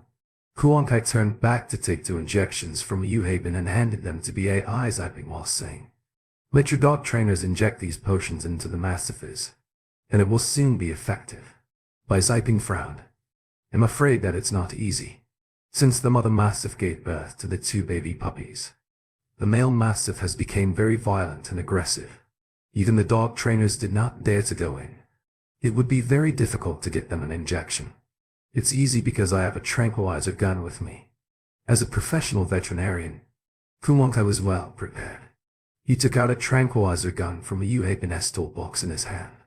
After loading the medicine into it, he was ready to shoot at the 2 adult snow mastiffs in the cage. "Papa, why did they want to shoot the dogs?" the little girl shouted nervously. Qin Hao Dong said, "Because they are good for nothing and can't cure the dog's disease. So they want to kill them." "Boy, what are you talking about?" Ku Wonkai put down the gun in his hand and took a vicious look at Qin Hao Dong. Then he said to Bai's Ivan, "Mr. Bai, you also saw that anyone could talk nonsense here. So it'll give up the treatment." Bai Ziping looked at Lin Ziyuan. He didn't know who Qin Hao Dong was, but he felt that it was too much for Qin Hao Dong to say that. Lin Ziyuan then said, "Old Bai, this is Qin Hao Dong. Diakuan. Who have he told you before?" Bai Ziping had thought that the doctor who cured Lin Momo should be an aged man and didn't expect it to be the young man in front of him, which made him slightly surprised. However, he still went to him and said in a warm tone, "Nice to meet you, Dr. Qin." Qin Hao Dong nodded slightly and said, "Mr. Bai, if you continue to let these 2 idiots torture your dogs like that, they will definitely kill them." "Asshole. Who are the idiots you talked about? My teacher is a famous veterinarian. But who are you?" Are you qualified to say that my teacher is torturing them? Kuon Kai and Liu Haben screamed out like the cats whose tails had been stepped on. Qin Hao Dong did not even look at them and said to be eyes-iping. These two snow mastiffs are too weak now. If they are injected with some anesthetic, the male mastiff may be able to survive, but the mother mastiff will lose its life because of it.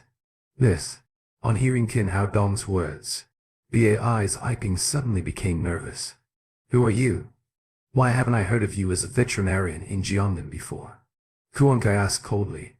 It's natural that you never heard of me before because I am a doctor, not a veterinarian. Hey doctor. Kuon Kai suddenly became annoyed and cried. Doctors and veterinarians are completely two different occupations. You're being too pretentious in front of me. Even if you are a famous doctor, you don't know how to treat a dog. Qin Hao Dong said disdainfully. Don't consider others from the perspective that you. The good-for-nothing man. Hold. There are many interoperable things either to treat a human being or a dog. It's just that you don't understand it. After knowing that this young man was not a veterinarian, Kuon Kai was immediately emboldened and shouted to be eyes-iping, mister. I'll quit treating your dogs.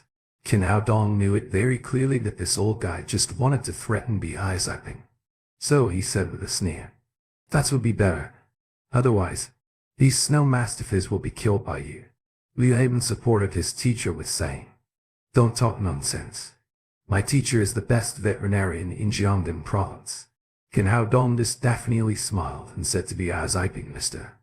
Why, these two snow mastiffs got sick because of cold, not heat inside their bodies.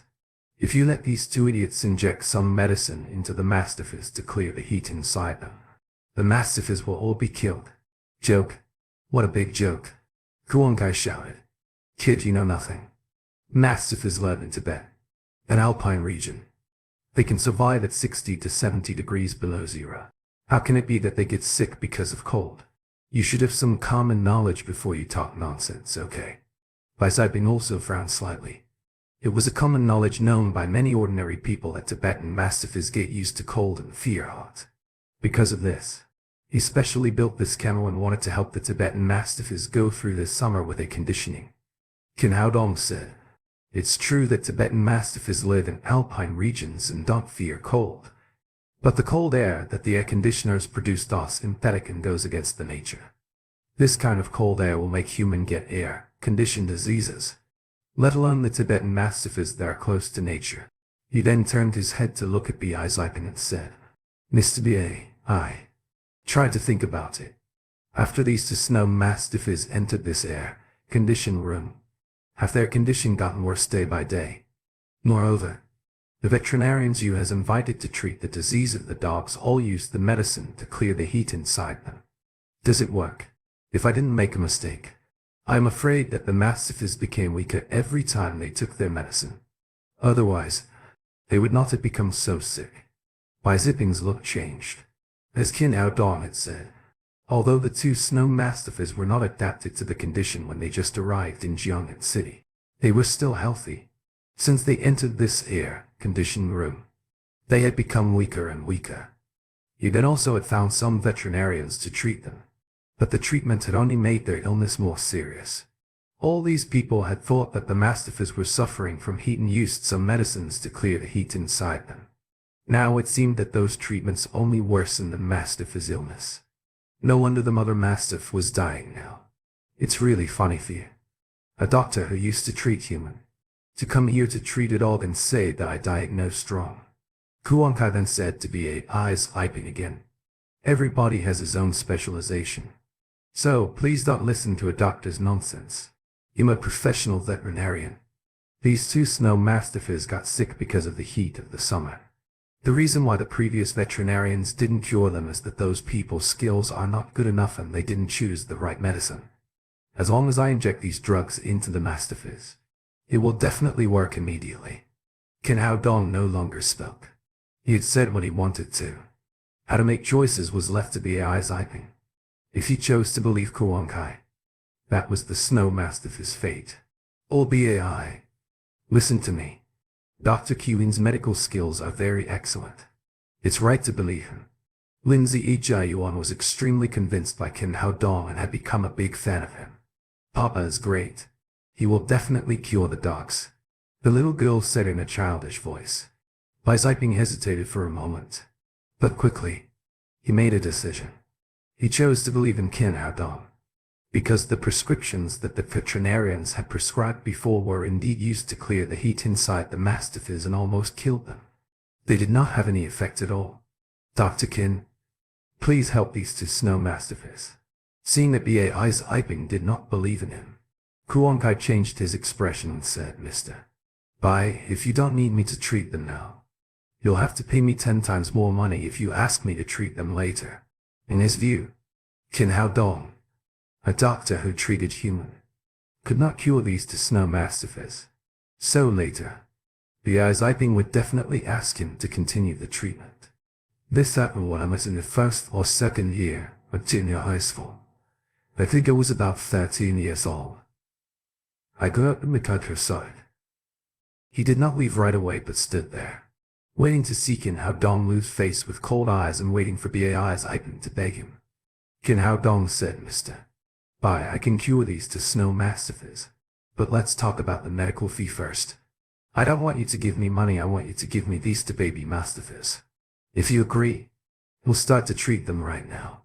He had already found that the bloodline of Bai Ziping's snow mastiffs was very pure, plus that Tang Tang loved puppies. So it would be great if he could take these two puppies home. Of course, I agree. Bai Ziping immediately agreed. Since that Kuan Kai had already sentenced the two puppies to death and that he also thought the puppies unable to be saved, he did not mind to give such two puppies to Kin Hao Dong as the medical fee. Great. We'll start to treat the snow mastiffs right now. Kin Hao Dong gave Tang Tang to Lindsay Yuan's arms as he spoke and then took out a needle bag from his pocket. Bai Ziping asked with amazement, Dr. Kin, what are you going to do? You'll acupuncture them. I'm a traditional Chinese doctor, so I have to treat them through acupuncture. I'm going to laugh my head off. It's the first time that I have heard someone want to acupuncture a dog. Funny. It's so funny. After Kin Hao Dong finished his words, Kuan Kai and his disciple were convulsed with laughter, and their eyes were full of disdain. Dr. Kin, will it work? Bai Ziping asked without confidence. Of course, it will work. 10 minutes later, you'll get to healthy and active snow mastiffs, Kin Hao Dong said confidently.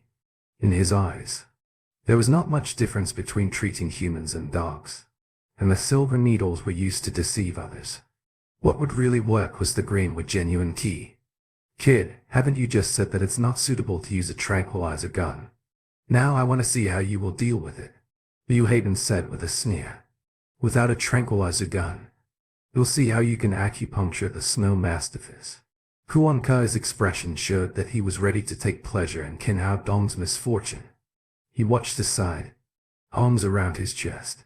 Everyone knew that mastiffs were ferocious. Their powerful by force allowed them to chew the stick as fried dough whisks. They were as ferocious as lions and tigers. Although the two snow mastiffs were sick now, ordinary people should not approach them, especially the male mastiff. His illness was more serious. His eyes were bloody red and could scare people away. Even the dog trainers there did not dare to approach him. Kin Hao Dong didn't even look at Kuan Kai and Liu Hayden, and just walked toward the iron gate. Bai Ziping took his hand and asked, Dr. Kin, is it really okay to go in now? The snow mastiffs are very ferocious. And now, they became even more ferocious after they had babies. Kin Hao Dong smiled slightly. Don't worry. They won't bite me. You're kidding. Why they won't bite you? Because you look handsome. They will bite you to death. If they don't bite you even after you stab them with needles, he'll call you daddy then. Kuan Kai wore a sneering and gloating expression. He had been a veterinarian for so many years, and he had never heard that Tibetan mastiffs would not bite others except for their masters. There were even some very fierce Tibetan mastiffs whose masters dared not to approach them. Kin Hao Dong looked back at him and smiled. Remember what you have said. Don't break your words later. Break my words. Let's talk about it later after you come out of the cage alive, Kuan Kai said inferently. Although Kin Hao Dong was full of confidence, The Iziping was still somewhat uneasy. He hurriedly called to dog trainers to be on the guard side. Once the Tibetan Mastiffs went crazy, they could immediately save Kin Hao Dong. Kin Hao Dong did not care about these things. Just opened the iron gate and went inside. Seeing that he really went into the kennel of the Tibetan Mastiffs without any precautions, everyone was nervous. The two dog trainers clasped the wooden sticks in their hands. They didn't understand what the young man wanted to do. Lost him courting death. There was no such way to gain stimulation. The little girl shouted in Lindsay Hiuana's arms. "Papa, be careful. Dogs bite." Feeling someone come in, the mother mastiff opened her eyes, revealing a pair of blood-red eyeballs. As for the male mastiff, he looked at Kin Hao Dong with his eyes wide open and walked to him step by step. The male mastiff's hoof claws were so huge that the people outside the cage became increasingly nervous with each step he took forward. Bai Ziping could not help but yell out, "Dr. Qin, come out quickly. It's too dangerous inside." He said he was a doctor, but I thought him a psycho. Both Ku Wan Kai and Liu Haben laughed out. They all waited to see the scene of the Tibetan Mastiff biting a human. When everyone was worried, an unexpected scene happened. The huge male Mastiff came to Kin Hao Dong. He firstly shook his tail, then squatted in front of Kin Hao Dong, and pressed his big head onto the ground. His thick tongue kept licking Kin Hao Dong's shoes with a respectful and flattering expression like the dog who had not seen his master for many years. However, it was so inharmonious to see a Tibetan Mastiff, who had been well known for its fierceness, to make those pleasing actions. It burned the onlooker's eyes.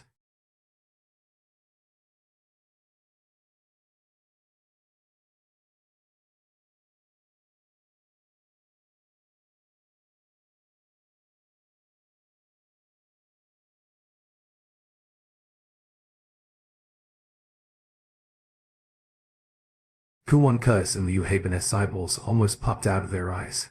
They couldn't believe what they saw in front of them. WTF, what happened? Are you a Tibetan Mastiff? Aren't you the king of dogs? Aren't you fierce? Didn't you just have a baby and have a bad temper? How come you start licking people's shoes in a blink of an eye? And your eyes are full of respect and worship. And your mouth drooping so much as if you delight to lick the sole of another shoe. Can you have a little dignity? Bai Ziping and the two dog trainers were also stunned. They had seen the ferocity of the two snow mastiffs, which was enough to rival the tigers and leopards.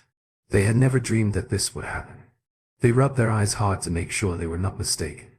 And inside the kennel, Kin Hao Dong kicked the male mastiff away impatiently and roared, "Get down! You've dirtied my shoes." The male mastiff immediately bent down and lay in front of Kin Hao Dong with great obedience.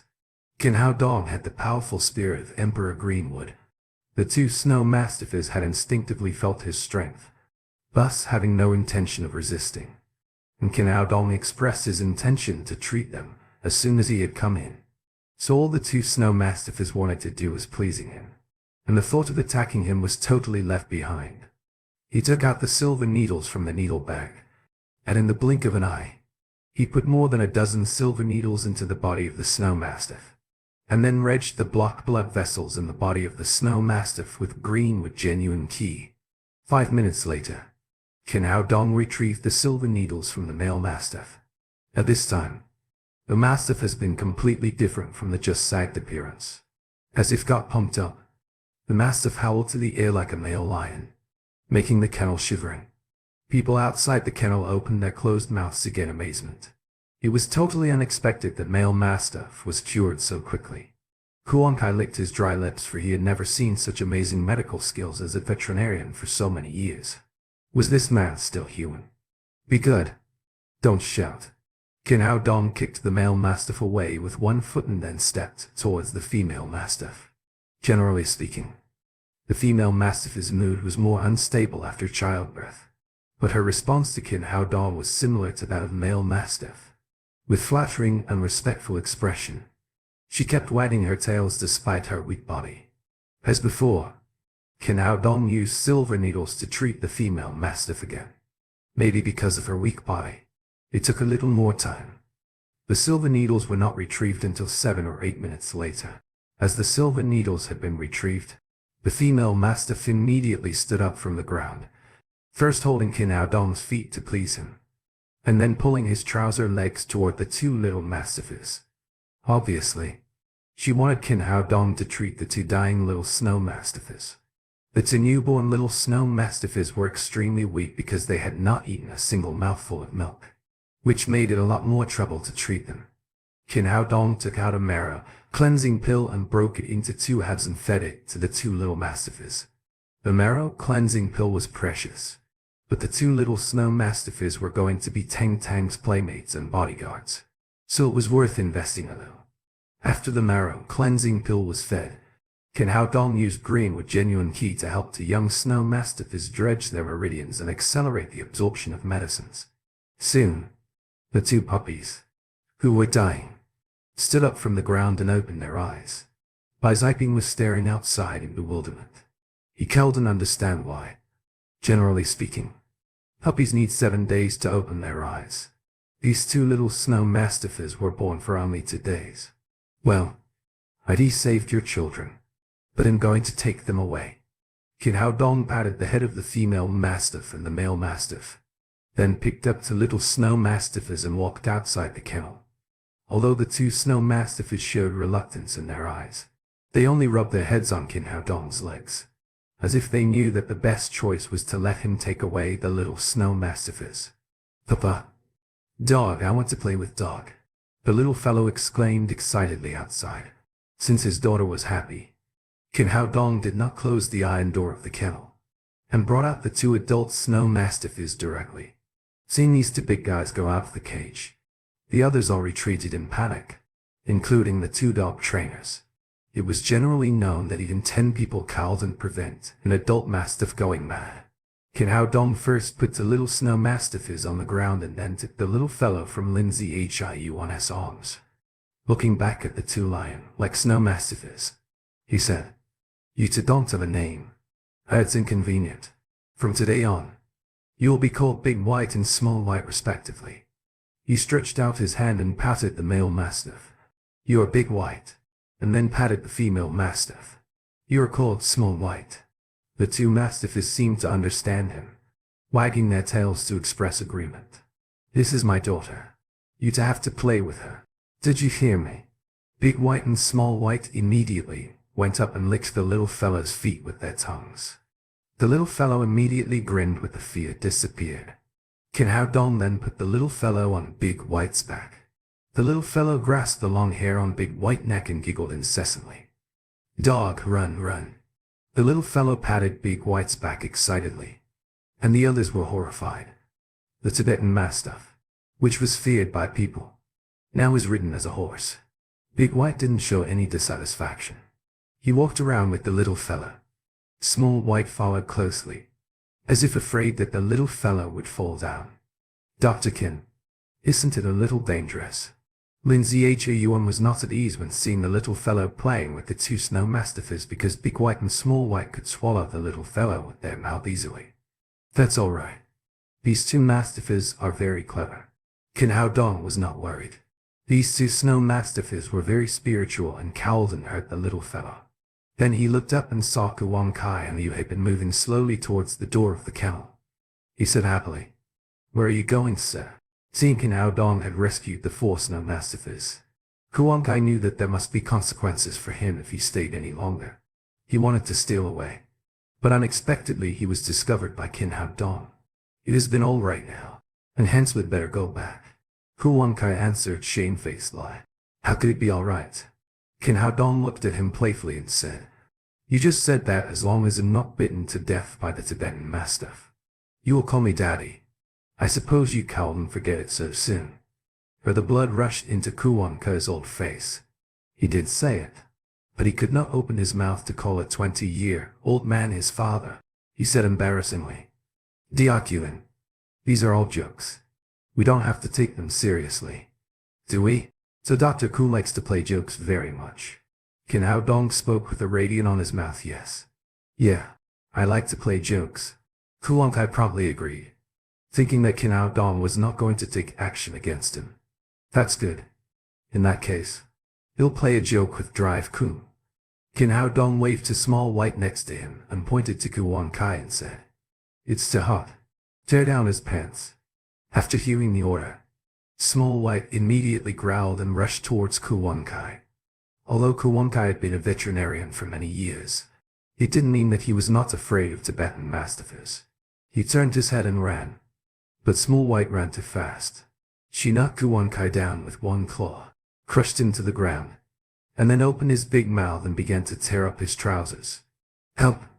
Somebody help!" Kuan Kai roared in piercing voice. He had been scared by Small White to urinate directly. Liu Heipen stood by and he dared not move even a step, for fear that Small White would throw him to the ground.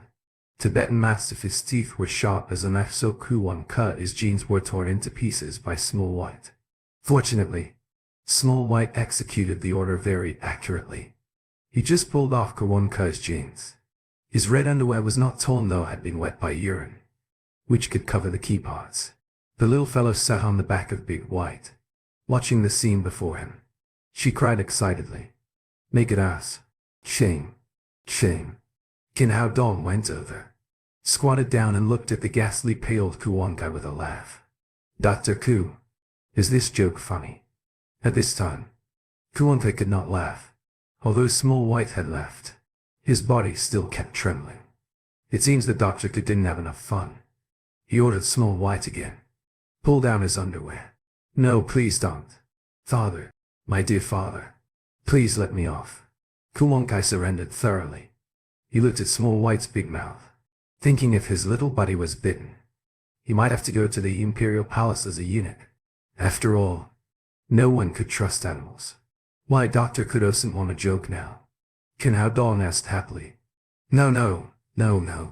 I won't joke anymore." Kuan Kai was conquered completely. "Get out of here. Then. I don't want you to get the place polluted." Kuan Kai was relieved as if getting amnesty. He got up from the ground and was ready to run. But his legs felt like jelly after being scared by Small White. He struggled several times but failed to stand up. Liu Heipen rushed to hold him up, and the two guys fled in a fluster. After they left, B.I. Ziping went to Kin Hao Dong and said, "Dr. Kin, your medical skills are amazing. You got me." Then he took a bank card from his pocket and said, "There are 200 yuan on the card. Please accept it." Kin Hao Dong said, Boss B.I., we have already agreed that the two little Tibetan Mastiffs are given to me as medical fees. I can't accept the money." "It doesn't matter. You take the two puppies as well as the money. Let's become friends from now on." Bai Ziping was a very shrewd businessman. He had seen the potential value of Kin Hao Dong, who had such superb medical skills and amazing dog training skills. It was definitely economical to establish contact with him in 120% of sincerity. "Well, he'll take it." Kin Hao Dong took over the bank card. He really needed money now. He would take the little fellow out to have fun later. He couldn't carry only one coin in his pocket. "And drive. Kin, this is the top VIP card of our dog fighting ring. You can come to us anytime with it." Bai Ziping set a golden card to Kin Hao Dong. Kin Hao Dong didn't waste time talking and put it in his pocket directly. "Dr. Kin, do you think my kennel should be revised?" Bai Ziping asked.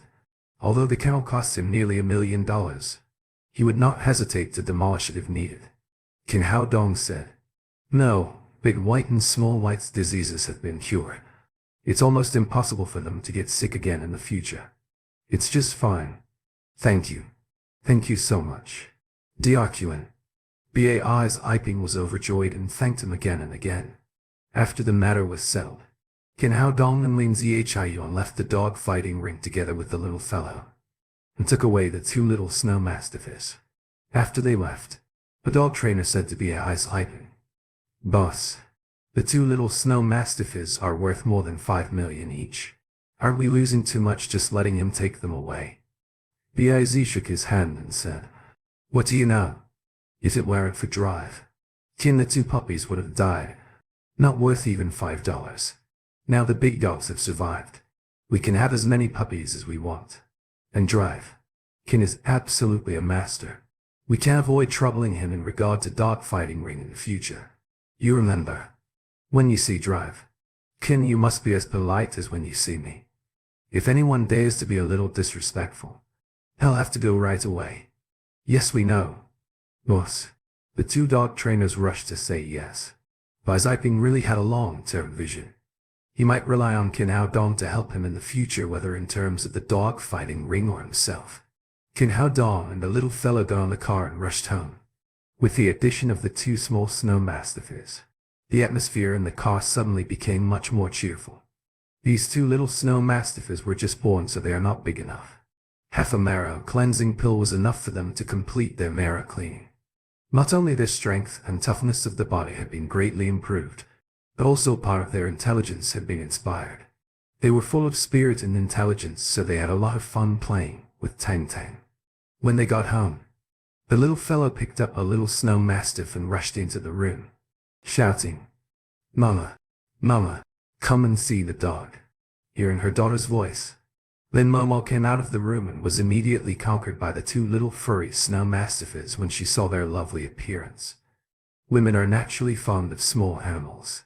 The two little snow mastiffs were white and hairy.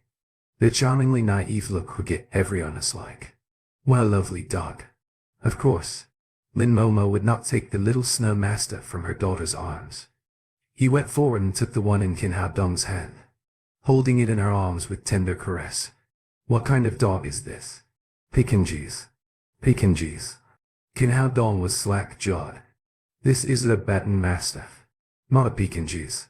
Lin Momo glared at him charmingly and said, "Have you seen Tibetan Mastiffs before? And they looked like lions. How can they be so cute?" Qin Hao Dong said flatly, "Miss, this little snow mastiff has just been born for 2 days. How big do you suppose it to be?" "No way. Can you be a little serious? 2-day-old puppies can't crawl yet. How can they run around as they do now?" Not feeling like to explain again, Qin Hao Dong said, "Whatever. If you like Pekingese, you can bring them up as Pekingese." At the moment the little fellow exclaimed, "Papa, are the dogs hungry?" The two little snow mastiffs hadn't eaten anything since they were born. The marrow cleaning could only strengthen their bodies but not fill their stomachs. At this time, these two little mastiffs were licking everywhere, looking like starving ghosts. "Well, they are hungry. Find something for them to eat," Qin Hao Dong said. Tang Tang immediately searched a lot of milk and snacks and fed them to the little snow mastiffs bit by bit. Seeing that the little fellow had fed a piece of beef jerky to the little snow mastiff, Lin Momo hurriedly shouted, "Tang Tang, the puppy can't be fed randomly, for they are easy to have diarrhea." Qin Hao Dong said, "It doesn't matter. They can eat anything. Don't worry about it." Though very small, these two little snow mastiffs were extremely strong. Now their stomach and intestines were comparable to steel, so there was no problem eating anything. With Papa's permission, the little fellow fed more vigorously, and the two little snow mastiffs did have a big appetite. They not only drank 2 small pots of milk clean, but also ate up a lot of snacks the little fellow gave them. Lin Momo looked in amazement and wondered where all the food was going to in such small bodies. Seeing that the little snow mastiffs were deeply loved by the beauties, big and small, Qin Hao Dong said, "Since these two little mastiffs have come to our house, we have to give them names. Otherwise it is very inconvenient to call them." "You're right. They should have a name," Lin Momo said. "These two puppies are white. Let's call them Big White and Small White." Tang Tang shook her hand and said, No. Big White and Small White are their papa and mama." Lin Momo thought about it and said, "How about call them Tang Bean and Tang Gray?" Qin Hao Dong was speechless. Although these two little snow mastiffs were cute, they couldn't follow a person's surname. That would be a mess. He promptly opposed. "No, Tang Beans and Tang Grans are reserved to be our kid's name." Yes. I want my little brother and little sister," the little fellow echoed. "By your wish." Blushing, Lin Momo turned her eyes at Qin Hao Dong and said angrily, "Each of my ideas has been denied by you. Tell me, what do you want to call them?" "Just call them Damao and Urmao," Qin Hao Dong said. Good. The little fellow immediately raised his hand and agreed. Then she patted the heads of the two little snow mastiffs and said, Now you are called Dalmao and Irma-o. Dalmao and Irma-o seemed to understand the little fellow's words and immediately wagged their tails merrily. After the family had dinner, Lin Momo and Tang Tang bathed Dalmao and Irma-o, after which the two little mastiffs became much cleaner. Have to play for a while? The little fellow took in Hao Dong's hand and said, Papa, tomorrow is the weekend. Your mama take me out to play. I agree. You need to ask your mama if she has time. Kin Hao Dong said, Mama, can you promise me? Other children always go out to play with their papa and mama on weekends. The little fellow looked eagerly at Lin Momo. Lin Momo hesitated for a moment, but her daughter's eager eyes still made her promise. Since she could not find Tang Tang's biological father, it was not bad to fulfill her daughter's wish with the help of her sworn father. Yeah, I can go out with my papa and mama. Tang Tang jumped up happily on the ground, seemingly infected by her. Damao and Mao also kept jumping. Time passed quickly. At night, Tang Tang took Kin Hao Dong and Lin Momo to bed. Unlike last night, there were two more puppies on the bed, sleeping on the left and right side of Tang Tang. Soon Tang Tang, Damao and Irma-o fell asleep. Kin Hao Dong pretended to be asleep, but Lin Momo pulled him up. Okay, you should go back, Kin Hao Dong said. It's so late and the bed is big enough. Let me sleep here. Now you're an adult man. You can't sleep with us. But it's also a male, Kin Hao Dong said, pointing to Damao, who was asleep and sprawling on his back. He can. You can't, Lin Momo said. Alas, Kin Hao Dong sighed that he was inferior to a dog. But Lin Momo insisted on driving him away. He could only get up and go back to his home to sleep. The next morning, Kin Hao Dong came to Lin's house and cooked a hearty breakfast with Chef Zhang de Fu. Soon the little fellow, Dalmao and Irma-o smelled the fragrance and ran into the dining room together. Looking down at Dalmao and Irma-o, who was devouring, Lin Momo said in surprise, How come they seem to grow a lot in one night? Lin Zhiyuan also said, Are these the two puppies you brought back yesterday? They have become a lot bigger. Tibetan Mastiff original at a faster rate, coupled with the narrow cleaning before. The growth rate of Dalmao is actually much faster than that of ordinary dogs. They certainly grow fast when eating as much as a pig. I think we shouldn't call them Dalmao and Irma. We might as well call them Big Pig and Small Pig. The little fellow cowed and helped giggling at Kin Hao Dong's words. After breakfast, Kin Hao Dong and Lin Momo went out with the little fellow, for the sake of his daughter's safety. Lin Zhiyu increased the number of bodyguards following Lin Momo from 4 to 10, and the captain of the bodyguard was Shang Dishin. Before leaving, he emphasized to Shang Dishin again, Be careful when you go out, and guarantee the safety of Momo and Tang Tang. Shang Dishin clapped his chest and said, Rest assured, boss, as long as I'm with them, nothing could happen. Kin Hao Dong shook his head slightly in his heart, thinking Zhang Dishen was talking big. In fact, he was not very competent as a bodyguard. Otherwise, Lin Momo would not have been hit last time. But he didn't care. In fact, they wouldn't need any other bodyguards at all when he was there. He took the little fellow into a Lincoln with Lin Momo, coupled with 3 cars of the bodyguard, the 4 cars from the small motorcade. After departure, Kin Hao Dong was playing with Tang Tang in the car. Suddenly, he felt that the outside vehicles were making way to the roadside in a flurry. Lin family's motorcade also turned to the outside lane and gave up the inside lane. Then a super, luxurious motorcade passed them, with a striking Hummer at the front, followed by a caravan and more than a dozen large off-road vehicles behind the caravan. If it hadn't been for the tattoo-covered and black-coated bodyguards sitting in the cars, Kin Hao Dong really thought it was a big figure of Huoxia that had come to Jiangnan. Whose motorcade is this? Isn't it the high profile? Kin Hao Dong asked. There is only one person who dares to be so luxurious in Jiangnan. That is Long Hai Shen, said Lin Momo. Kin Hao Dong asked, Who is Long Hai Shen? Is he more powerful than Lin's group? There is no comparison between us, Lin Momo said. Although Lin's group has a high position in Jiangnan, we only engage in legitimate business and never interfere in underground affairs. Long Hai Shen, now as Long, has great strength in both black and white worlds. Nobody dares to provoke him. It's no exaggeration to say that HES, the controller of the underground world in Jiangnan. As an ordinary college student, Qin Hao Dong naturally had no connection with Long Haishen before, and had never even heard of him. He laughed and said, "The controller of the underground world. To put it plainly, HES a big hooligan. What's the big deal? You must not underestimate Long Haishen," Lin Momo said with a serious face. "Not only can't you provoke him, but also our Lin's group can't afford to do so. If you happen to encounter him in the future, stay away as far as you can." Qin Hao Dong laughed because he didn't care. This Long, the controller of the underground world, was nothing in his eyes, seeing that he didn't take her words seriously. Lin Momo continued, "Long Haishen's strength is beyond your imagination. Just last year, a director of the Bureau of Industry and Commerce clashed with him and talked about investigating him. As a result, he was taken away by people from the provincial authorities in a few days. And then there was no news about him.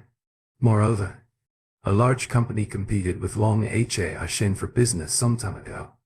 The company not only failed to win the business, but also offended Long Haishen. Just one word from Long Haishen brought the departments of industry, commerce and taxation to make an investigation into this company. After that, all the major banks stopped lending to the company and no one in Jiangnan dared to do business with this company anymore. Soon, a large company not much smaller than Lin's group was bankrupted." Qin Hao Dong nodded slightly. It seemed that this Long really had his ways. The episode passed, and soon they arrived at Mickey Children's Paradise. Because the little fellow was too young, Qin Hao Dong and Lin Momo did not take her to play too exciting games. They successively played pool, Sweet Pot, Peter Pan, and other children's projects. The little fellow had a good time and kept giggling. She was very happy to come out and play with her parents.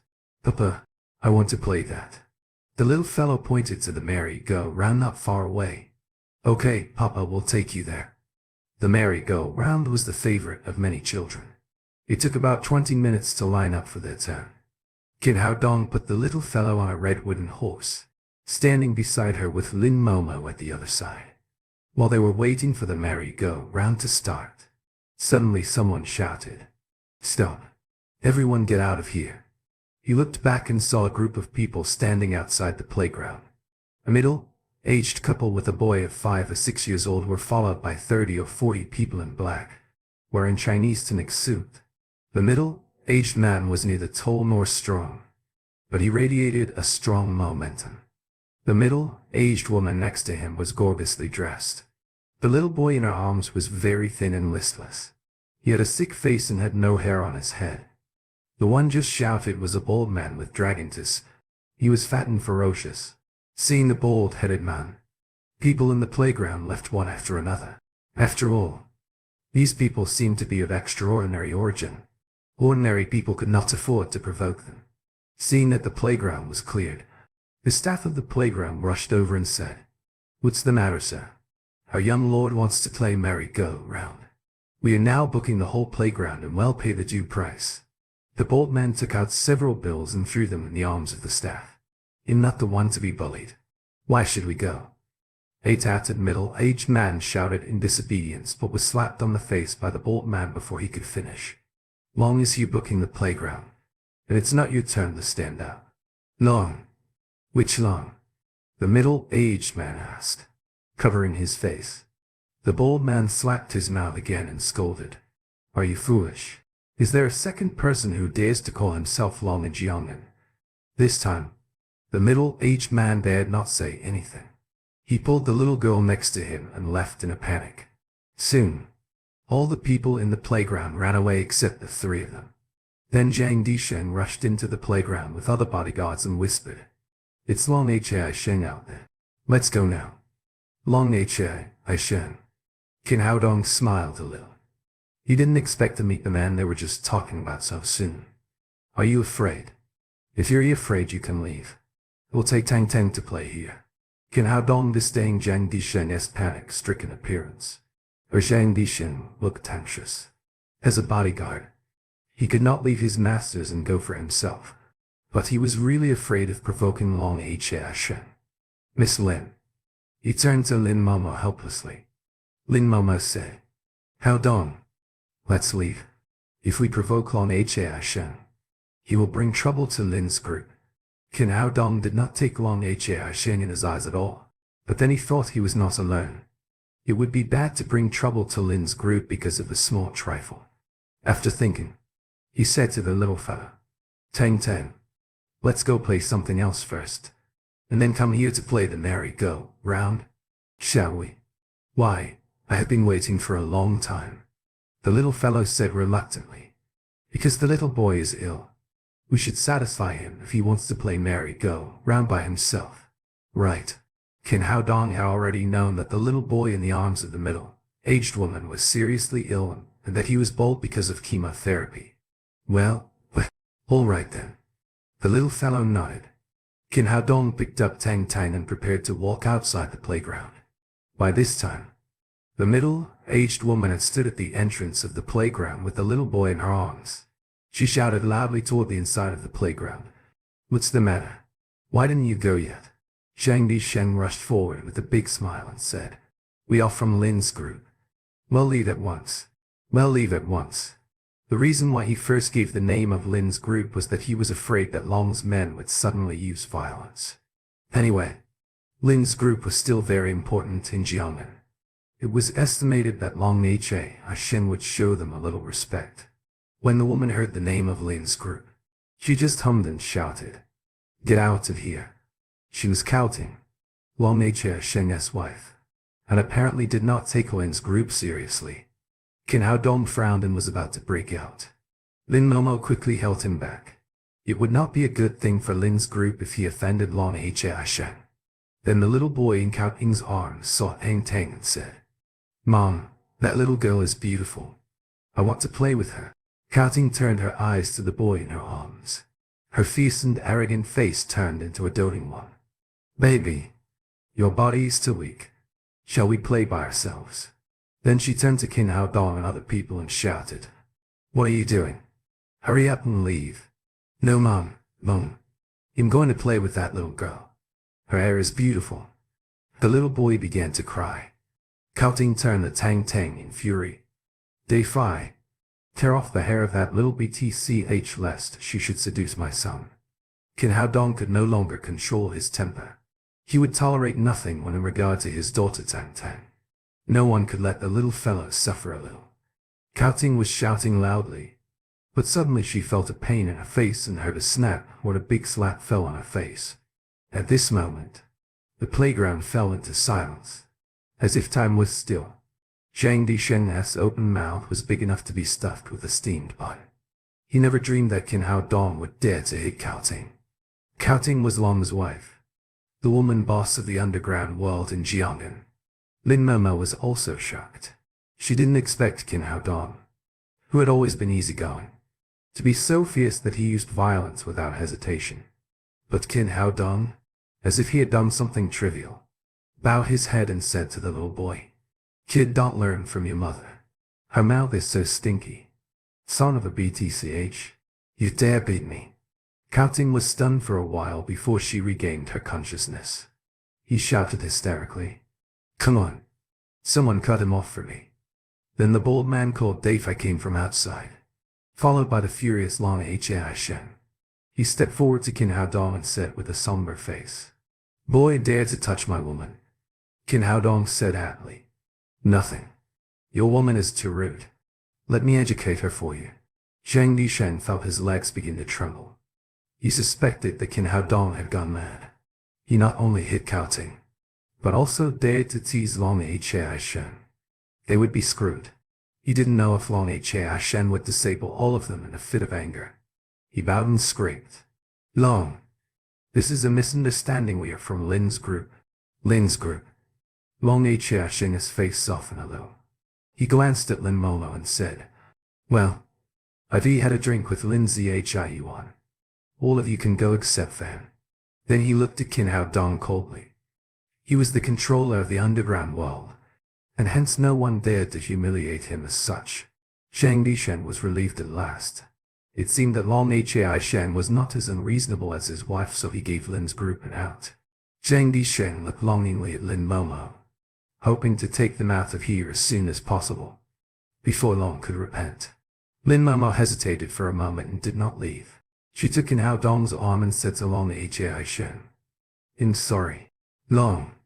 My boyfriend just got a little impulsive, but we are willing to compensate. We can give you as much money as you want." Money. Money is the last thing I need. Long Hai Shen's face changed. "Since you reject my kind offer, all of you won't get away." Anger rose in his heart. A man came from nowhere, dared to beat his wife in public. But a woman wanted to sell things with money. It seemed that his words became useless. Even cats and dogs could bully him now. Qin Hao Dong was moved that Lin Momo didn't throw him away at the crucial moment, which showed she was faithful. He handed Tang Tang to Lin Momo's bosom, then stand before them and arrogantly said to Long Hai Shen, "Where are you? When is it your turn to say whether we can leave or not?" Zhang Dishen cried sadly in his heart. "We are done. We will be chopped into meat sauce." He seemed to have seen the scene where Long Hai Shen had outburst. "What am I?" Long Hai Shen laughed angrily, pointed to Qin Hao Dong's nose and shouted, "I tell you, in the Jiamen city, whoever I let live will live. Whoever I let die will die." Lin Momo's heart sank, thinking that they were doomed. Originally, she wanted to talk to Long Hai Shen in the name of Lin's group.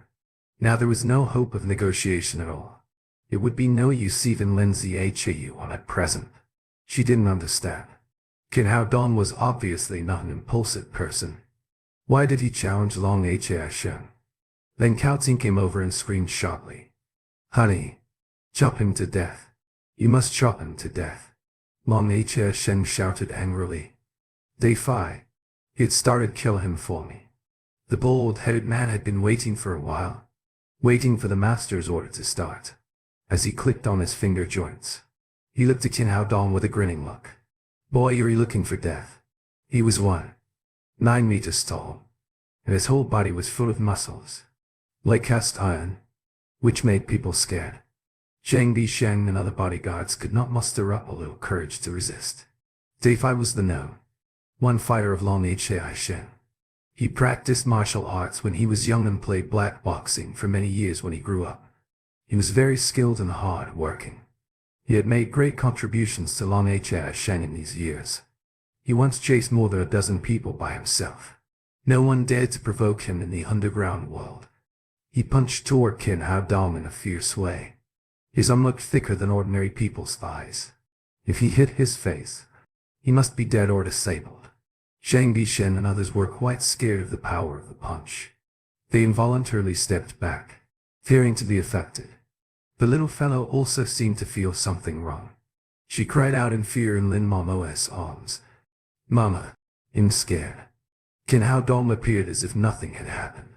He turned back and smiled at the little fella. "Tang Tang, Papa's here. Don't be afraid." Without turning his back at all, he raised his hand and grabbed Dave's fist. It seemed as if he had eyes on the back of his head, and he firmly held the fierce punch. Dave changed his countenance. He had hundreds of kilograms of strength in this punch which could break several boards. Now his punch had been dissolved by the young man before him. He retracted his fist and felt as if it had just hit the iron plate. His finger bones were shaken and painful, and he could not help but be secretly shocked. "It seemed you are adept at martial arts." After he finished speaking, he pulled out a shining dagger from his waist and pierced toward Qin Hao Dong's chest. Qin Hao Dong frowned, for it seemed that this guy really wanted to kill him. He had to fight fire with fire since his opponent was so cruel. He raised his foot like a lightning and hit Dave's collarbone with a gentle tap of his toe. Dave's collarbone was kicked into a click and the dagger flew away. Then he kicked again at Dave's chest, under the incredulous gaze of all the people.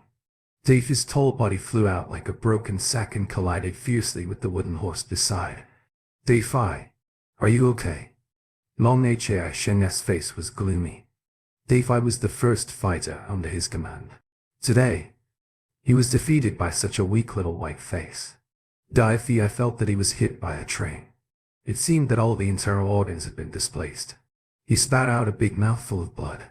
Obviously, he was badly injured and had no fighting power anymore. Good boy. A capable fighter. The muscles on Long Sheng's face involuntarily twitched in extreme anger. He had controlled the underground world in Jiangnan for many years. Never had he been provoked. At this time he just wanted the young man to know his strength. You can fight well. Let me see how many you can fight with. He raised his hand and waved, shouting to the fighters behind him. Come up together. Cut him off for me. After being ordered, the men in black behind him pulled out steel pipes, machetes and other weapons, and together shouted and pounced on Qin Hao Dong. Seeing this situation, Zhang Dishen and others had been frightened far away, leaving Qin Hao Dong standing there alone, facing dozens of big men with machetes. You are courting death. Faced with the fierce men in black, Qin Hao Dong no longer held back and began to use his fists and feet. Those who were beaten either became dead or disabled. The weapons such as steel pipe and machetes could not even touch the corner of Qin Hao Dong's clothes. Looking at the man who was desperately guarding herself, Lin Momo felt warm in her heart. For many years, she wanted to find a strong support for herself and her daughter. Today, she finally found this feeling. Papa is great. I love you. No longer afraid at this time. The little fellow clapped her hands for Qin Hao Dong in the back. Soon the battle was over. The playground was filled with moaning men, who hugged their hands or feet and howled loudly and miserably. Qin Hao Dong showed no mercy, for he was annoyed that these people were so cruel. All these men were injured and almost all of them are disabled. Did he win? Zhang Dishen opened his eyes if he had seen a ghost. He had never seen such powerful martial art. Lin Momo was all shocked at Qin Hao Dong's capability in martial art, for she only knew about his excellent medical skills, dealing with dozens of strong men with knives by himself.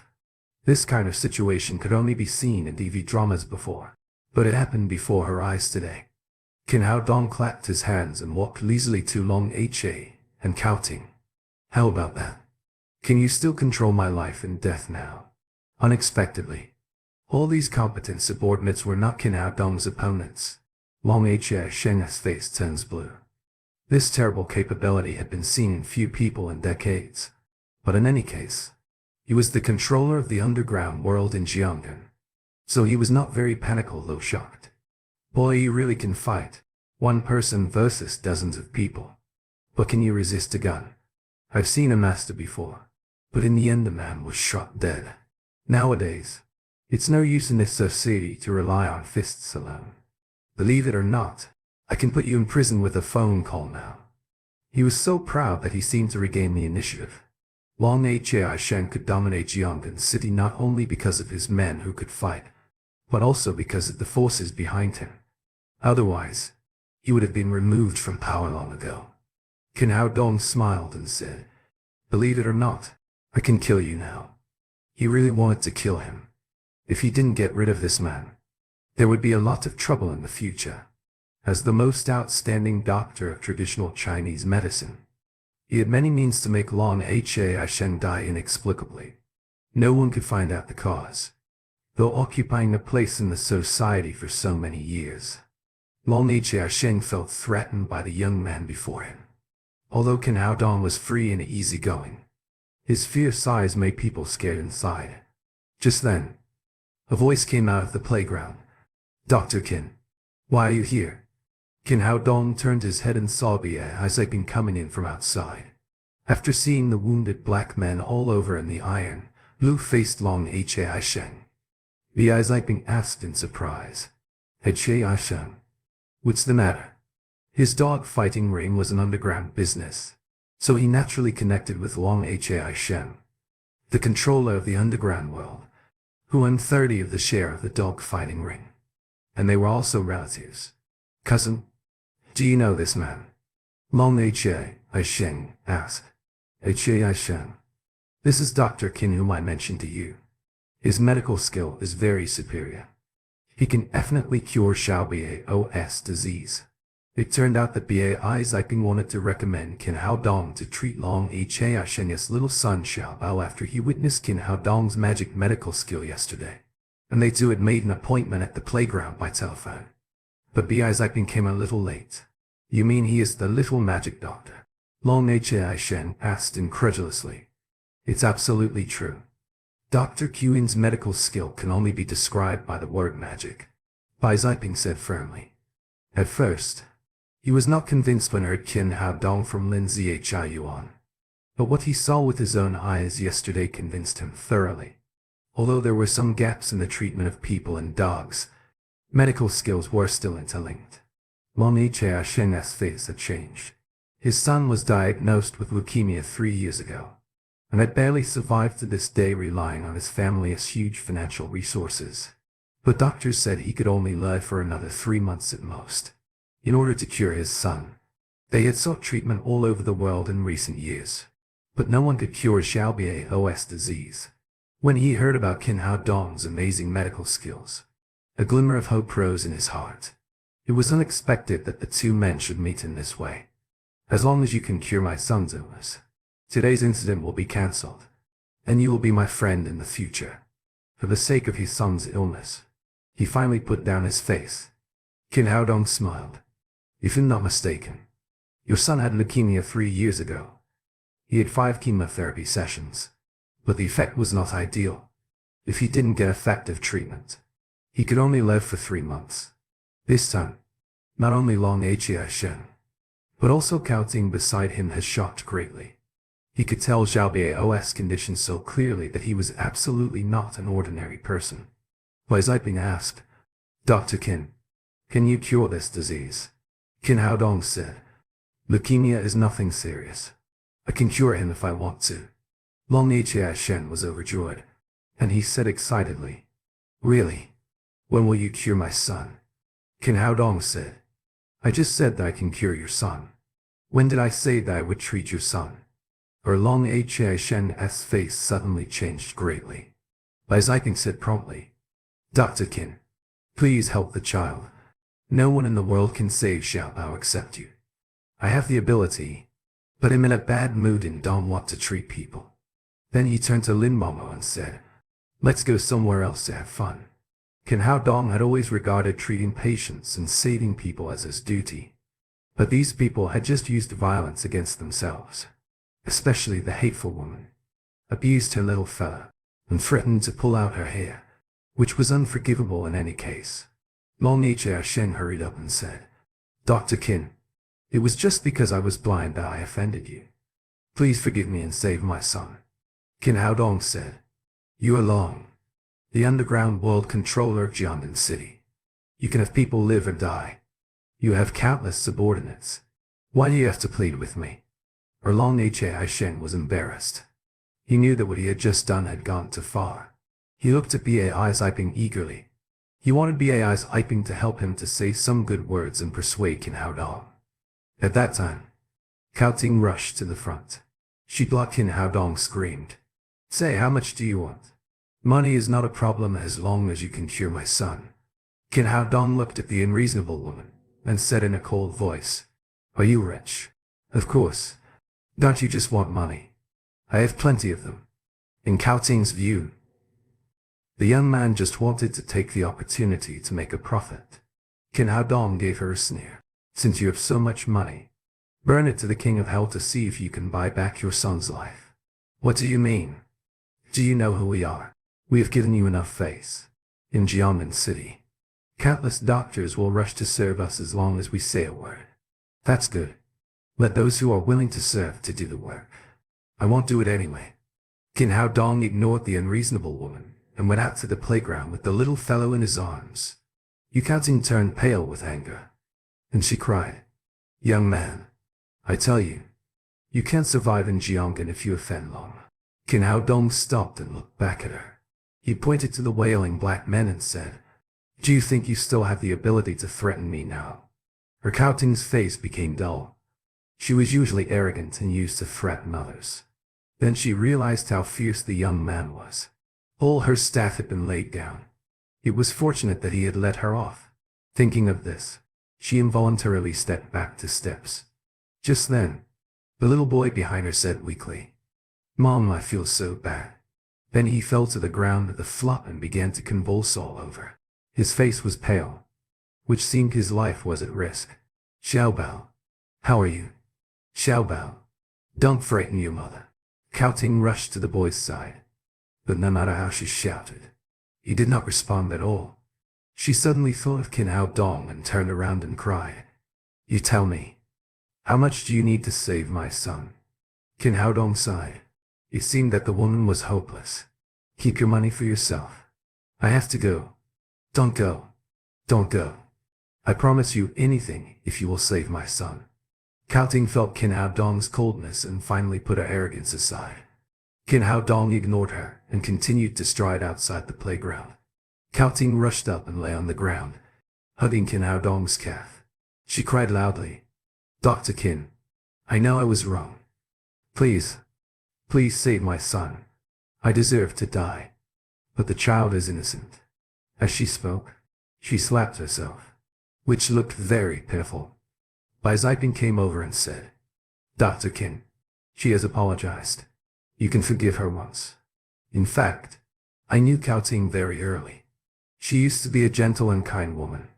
Her temperament has changed greatly since Xiaobao got leukemia. In fact, she is also a poor mother who loves her child. The little fellow said, "Papa, that little brother is so distressing. You should save him." As a mother herself, Lin Momo sympathized with her. She went forward and whispered to Qin Hao Dong, "Yes, Hao Dong, you should help them." Their pleading made soften Qin Hao Dong's heart. It was true that the child was innocent. Qin Hao Dong stepped to the little boy's side, put his body flat on the ground. Then he took out the needle bag and quickly gave him acupuncture. With dozens of silver needles pricked in, the boy slowly calmed down and got some color back on his face with the convulsion stopped. 10 minutes later, Qin Hao Dong took back the silver needles. The little boy opened his eyes slowly and saw Qin Hao Dong in front of him. He said, "Uncle, am I dead?" Looking at such a pair of ignorant eyes, Qin Hao Dong felt hot in his heart and said, "No, you can't die with Uncle at your side." The little boy's extremely wooden face was full of joy. He said hopefully, "Uncle, can you really cure my disease?" Before Qin Hao Dong could speak, Tang Tang rushed to say, "Of course. My papa is a very good doctor. Can I grow my hair?" To the little boy's eyes shined with excitement. After all, it was every honest instinct to survive. He had just been through too many treatment failures and was on the verge of despair. Qin Hao Dong said, "Of course. If you get well, you will grow hair." Seeing her son had recovered, Cao Ting held him tightly in her arms. "Xiaobao, you almost scared your mother to death. Dr. Qin, how is Xiaobao's illness?" Long Jia Sheng came over and asked nervously. At this time, he had lost the arrogant image as a controller. Qin Hao Dong looked at him and said, "Leukemia is nothing more than a kind of blood poison. As long as the toxin is removed, health can be restored. I have just given him the first treatment, but he has been ill for too long. The toxins in his body cannot be removed at one time. I will write you a prescription according to which he takes the medicine. I will give him the second treatment a week later, and he can recover after 3 times of treatment." "Really? Dr. Qin, thank you. Thank you so much." Long Jia Sheng made a deep bow to Qin Hao Dong. No matter how honorable he was just an ordinary father who loved his son. Qin Hao Dong took out his pen and paper and wrote a prescription to Long Jia Sheng very quickly. "I've written all the usage on the paper. He doesn't need the chemotherapy after taking medicine according to the prescription." The boy got out of Cao Ting's arms and stood up. He began to play with the little fella. He had no friends all the time and was refused contact with other children by his parents. Now he was quite happy that he finally had a playmate. Seeing her son finally be able to be like a normal child, Cao Ting howled and stopped crying. She threw herself on her knees in front of Qin Hao Dong and kowtowed forcibly. "Dr. Qin, thank you for saving my son. It was my mistake. If you want to be to scold me, I won't say no." Qin Hao Dong sighed in his heart. Although this woman was unreasonable, she was also a good mother. "Well, get up. Let bygones be bygones," Wang Jia Sheng said.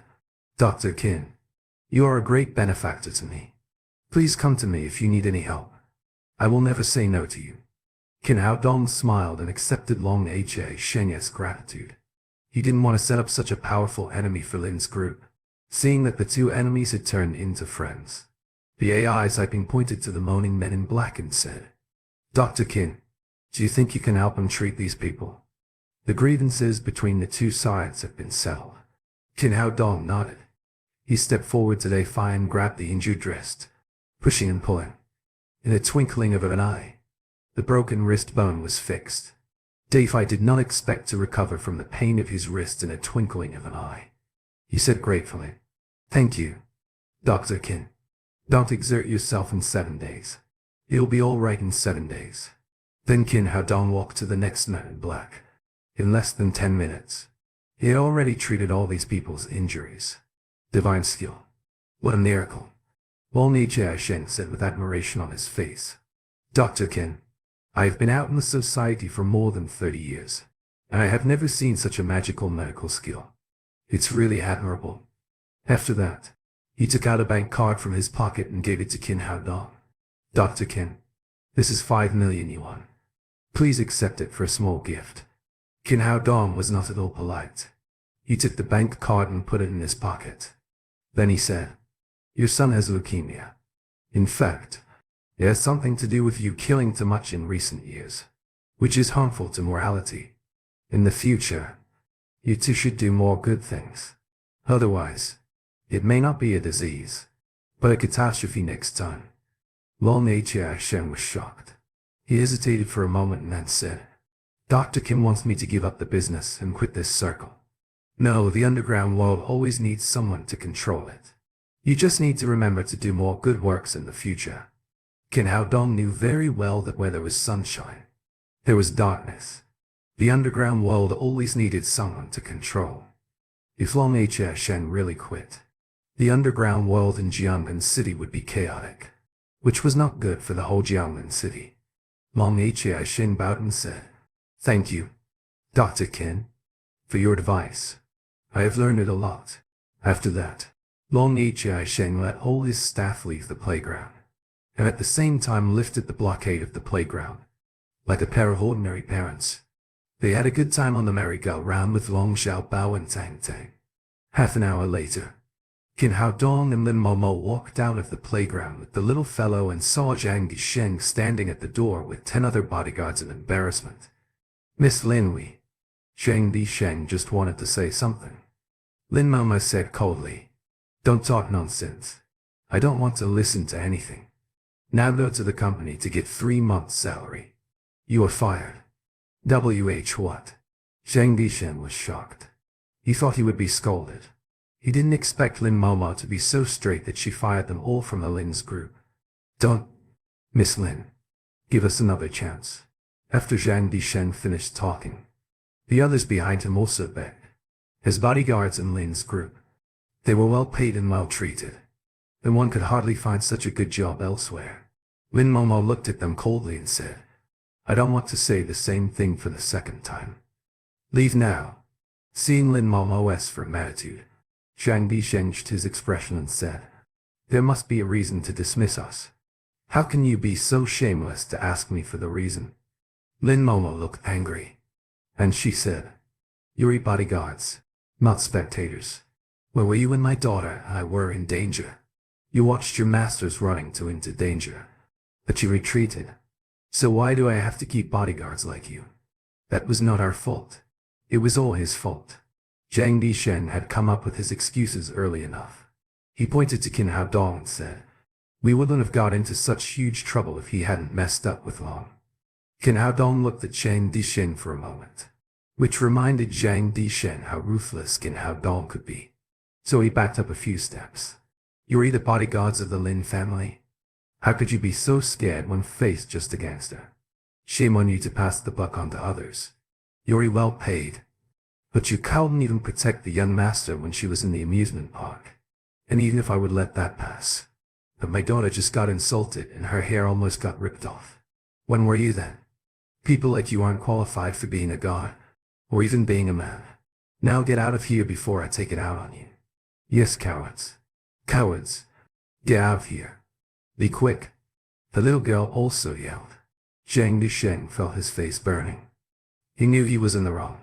So he looked at Lin Momo with a begging face and said, President Lin, I had been dedicated to the Lin family for so many years.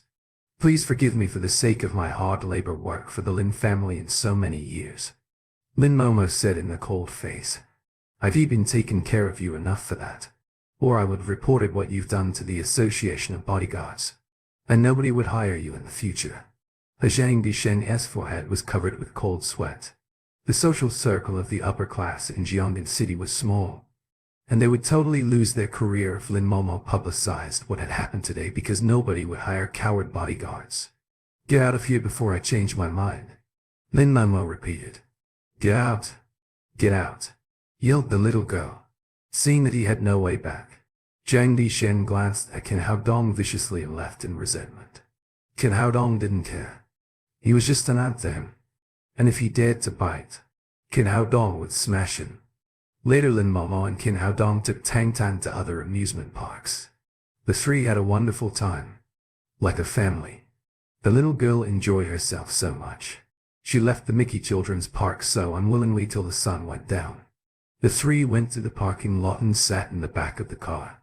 The driver was named Uncle Zhang, a man in his 50s who had been serving the Lin family for long. He started the engine and drove steadily to home. Papa, the children's park is so fun. When will you take me back here? Asked the little girl with her excited face. Anytime. Daddy will take you back anytime you want. While speaking to the little girl, Qin Haodong felt something was going wrong. So he frowned. Lin Momo noticed his change and asked, Haodong, anything wrong? The little girl answered it for him. Papa is a doctor, and doctors never get sick. Qin Haodong pinched the little girl's smooth cheek. He smiled and said, Tang Tang's right. They'll never get sick. Of course, he would never get sick, because he had cultivated the longevity of Emperor Greenwood. Mickey Children's Park was located in the suburbs, so part of their way back home was remote mountain road. As they drove in that part, Qin Haodong's bad premonition went worse and worse. He bent his finger and calculated, and then his expression changed sharply. The calculated hexagram showed an extremely hazardous sign. At this moment, a large truck came in their way. Uncle Zhang had pulled the Rolls-Royce aside as much as he could, but the big truck headed directly to the car. Do you mean it? Who drives like that? Uncle Zhang was totally shocked. He was pulling over as much as he could, and horned like mad. However, it seemed that the driver of the truck couldn't hear it. He didn't change the direction of the truck, and instead, he speeded up. Do you mean it? Finally, Qin Haodong knew where his bad premonition came from. He kept the little girl in his arms and kicked off the door of the Rolls-Royce. He grabbed Lin Momo with another hand and jumped out of the car. As the three landed on the ground, after a tremendous boom, the two cars collided into each other deeply. Although the Rolls-Royce had a nice performance and excellent safety, it was still vulnerable compared to the large truck. What was worse, the truck was running very fast, and the driver didn't brake. The truck hit over the Rolls-Royce and ran it over, which indicated that this was by no means an accident, but definitely a murder. When the big truck stopped, the Rolls-Royce was totally under it and pressed flat. There was hardly any chance that Uncle Zhang had survived. The three picked themselves up from the ground. Lin Momo was totally dumb, not knowing what had happened at all. The little girl's face paled out of scare. She hugged Lin Momo's neck tightly. Qin Haodong was outrageous when seeing the horrifying scene. He might be able to survive because of his cultivation, but the little one and Lin Momo would definitely die if he hadn't had the bad premonition. Before he took it out, 7 or 8 men in black jumped off the truck. They all had black hoods on their heads, with only 2 of their eyes revealed. They had guns in their hands, and in near time, they started shooting. The serial killing was out of Qin Haodong's expectation, and he could avoid it with his swift dodging skills if he was alone. But now he had Lin Momo and the little girl behind, whose life he cherished more than his own. The time was too short for him to consider more. He jumped up and pulled Lin Momo and the little girl down onto the ground. Then he took them to hide behind a big rock. As fast as he was, All of the moves had taken shorter than seconds. His body vibrated, because his left shoulder, right chest, and his leg had been shot. FCK. My cultivation level is too low. Qin Hao Dong swore silently.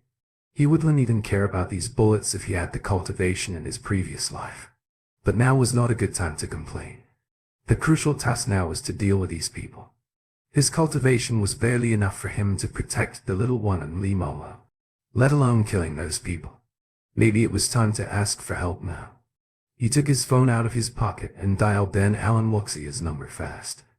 And Alan Wuxia was on due today. She answered it immediately when she saw the number of Qin Hao Dong. As she was about to speak, she heard the low voice of Qin Hao Dong came from the other side. Someone's hunting me. Come and help me soon. And Alan Wuxia knew Qin Hao Dong was a joker, so she didn't believe it at all. She laughed and said, "Knock it off. Why would someone hunt a young doctor like you? You can't fool me. It's not April Fool's Day today." Her reaction was out of Qin Hao Dong's expectation. Qin Hao Dong swallowed his swearing words and spoke it out fast. "Why your boobs so plumb or brain so empty? I have no time for jokes. Hurry up or you can come and pick my body later."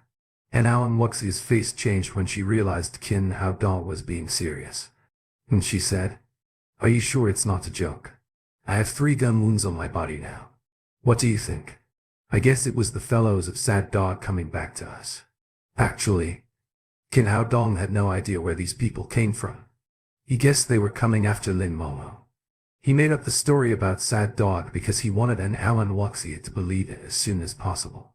After he said that, an Alan Wuxia jumped up and asked fast, "Tell me where you are." On the way back to Jiangnan City from Mickey Children's Park, you can see a traffic accident scene here. And that's where we are trapped. Just hang on and you'll be there in 10 minutes. After that, and Alan Wuxia hanged up the phone immediately. Lin Momo understood now that this was an assassination. The rock was not that big, so she had to hug the little one and cuddle with Qin Hao Dong, with her cheek on his back. After she collected herself, Lin Momo felt her face wet and sticky. She touched it and found it all blood. "Are you injured?" "Nothing. Just a little wound." After he was done asking for help, he finally felt peaceful. He put the phone back into his pocket and started to press his apertures to stop the bleed. Lin Momo's felt sour in her nose and her tears dropped down.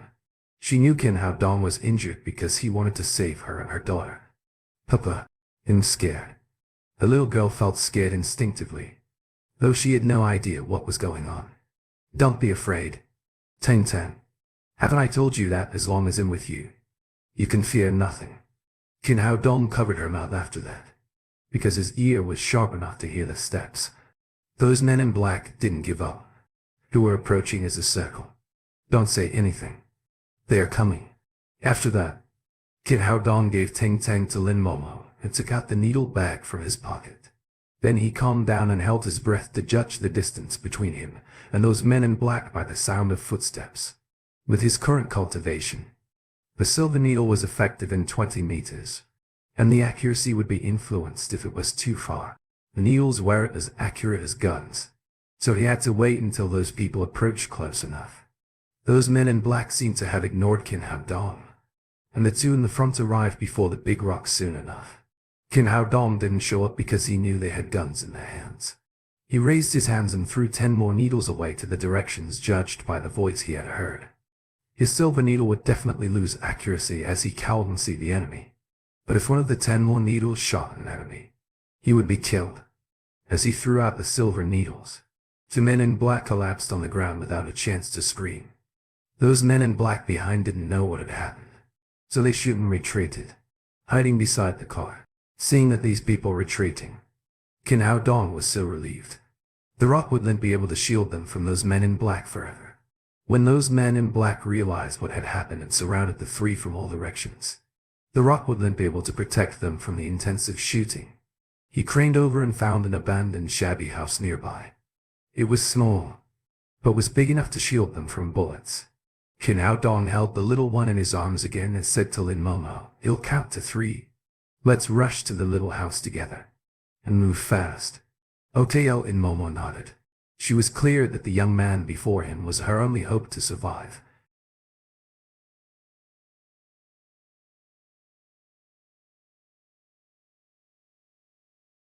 Three.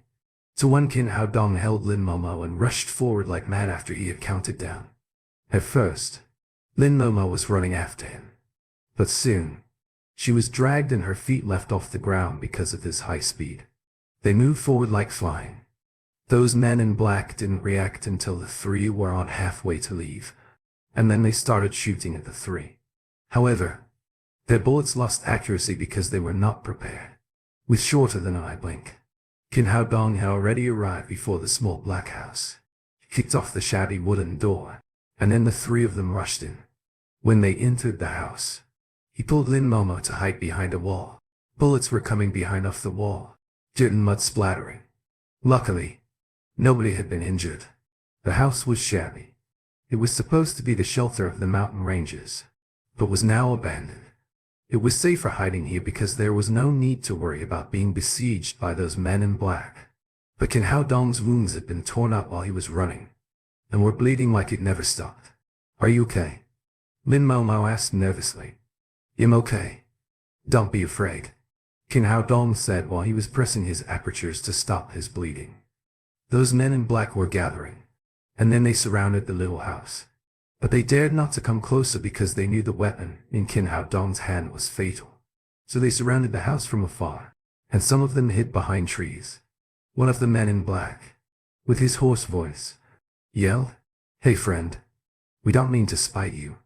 Just give that woman to us and we'll leave immediately." The order he had taken was to kill Lin Momo, so he didn't want to risk his life to fight Kin Hao Dong. Kin Hao Dong had confirmed his speculation after hearing what the man said. Those men were going after Lin Momo, and maybe they were the accomplices of those assassinators last time. Lin Momo was surely lucky enough to have Kin Hao Dong's company when running into the two incidents, or she could have been long gone. Lin Momo was silent for a moment and said, "They are here for me. Why don't you take good care of Tang Tang and give me to them?" "What are you talking about?" Kin Hao Dong's voice was not loud, but he sounded stern. "I said nobody could hurt you too as long as I am here. But they have guns and you're injured. It will be meaningless if we held off like this. It's better to sacrifice me too." "Shut up. I said nobody could hurt you as long as I am alive." Kin Hao Dong might sound stern or even a little bit rude, but Lin Momo felt warm inside when she heard that. Her tears dropped down again. "Don't be scared. I've already called the police, and they will be here soon if we just hang on for a second," said Kin Hao Dong, trying to comfort the other two. At the moment a hoarse voice was yelling to get outside. "My friend, do you hear me? Don't even imagine that you can go against us just because you've practiced fighting skills. You can never be the match of a gun." Kin Hao Dong patted on Lin Momo's shoulder and yelled to the outside. "Fine. I agreed with your request. Now come and get the people you want." "Papa, you can't give Mama to them," the little girl screamed. "Hush, don't speak. Tang Tang." Papa was lying to them. Apparently, Lin Momo had understood what Kin Hao Dong meant. "But our teacher told me that good kids don't lie. It is okay to lie to bad people." "Tang Tang, stop talking." Lin Momo stopped the little guy from talking. Kin Hao Dong did want to kill two men in black after deceiving them here. He had calculated that there were 6 men in black outside, and the fewer men in black in the outside, the less danger they would be faced with. However, the hoarse voice had clearly read his mind, and he yelled again. "We want a dead one, not a living one. Just push that woman out and we'll shoot her to death." Seeing that the man in black didn't bite the law, Kin Hao Dong sighed and had no other way but to wait for an Alan Woxia to come. Obviously, the hoarse voice knew Kin Hao Dong was stalling time, and he yelled again. "You don't really think that I have no way to get to you as long as you hide inside there? To you, they'll give you 1 minute. Give that woman to me or die with her." Kin Hao Dong ignored the threat, because he could kill anyone who dared to approach with the silver needle. 1 minute later, the noisy roar of engines came from outside. Oops. Kin Hao Dong's expression changed drastically. He knew what the hoarse voice was planning. He was trying to drive the large truck into the small house. The small house was old and shabby. It could barely resist those bullets. let alone the hit of a truck. As had been expected, the roar of the engine was approaching, and the truck was driven to the small house. Lin Momo had understood it too. She pushed the little girl into Qin Hao Dong's arms, and then she quickly rushed out of the house. Come back. Qin Hao Dong grabbed Lin Momo and pressed her to the wall, and then he said, take care of Tang Tang. This is the work for man only. No, they all have guns, and they are definitely waiting for you to show up. Lin Momo said anxiously. Take it easy. I'm too lucky to die here, said Qin Hao Dong. He pushed the little girl back into Lin Momo's arms. Then he kissed both of the two's cheeks and said, if I die, take care of our daughter. Lin Momo was dumb because she couldn't understand why Qin Hao Dong was willing to make such a big sacrifice for her and Tang Tang. Before she woke up, Qin Hao Dong stamped heavily on the wall, and then he bounced back, shooting out of the window like a cannonball. But apparently the men in black were prepared. They started shooting as soon as Qin Hao Dong showed up. However, Qin Hao Dong was moving so fast that all their bullets missed the target. On the contrary, Qin Hao Dong seized the opportunity and shot 3 people in succession. The 3 men in black were still alive, one in the truck, the other 2 was too far to be reached by the Silver Needle. At the moment, the big truck roared and was driven fast to the small shabby house. Qin Hao Dong knew clearly that the house would definitely collapse if it was hit by the truck. And then there was hardly any chance that Lin Momo and the girl could survive. The situation was too critical for him to consider much. He stomped and rushed to the big truck. He smashed the windshield of the big truck and grabbed the neck of the man whose eyes were filled with fear. Then he threw him out of the car. Although the men in black had been killed, the big truck remained at high speed, rushing to the shabby little house. Qin Hao Dong bent and jumped, and then he seated himself on the driver's seat. He changed the direction of the big truck and drove it to the 2 men in black on the other side. Those men in black couldn't shoot him because he was moving too fast just now, however. Now he was a fixed target in the big truck, so the 2 survived men raised their guns and shoot him intensively. Qin Hao Dong had nowhere to hide but to resist the bullets with genuine ki. He was shot in succession. Later, when the 2 men in black ran out of bullets, Qin Hao Dong drove the big truck and rushing to them. He wouldn't give them any chance to change the folder. In scare and panic, the 2 turned back and ran away, but they could never outspeed a truck, and soon the miserable scream of the 2 came under the rolling wheels.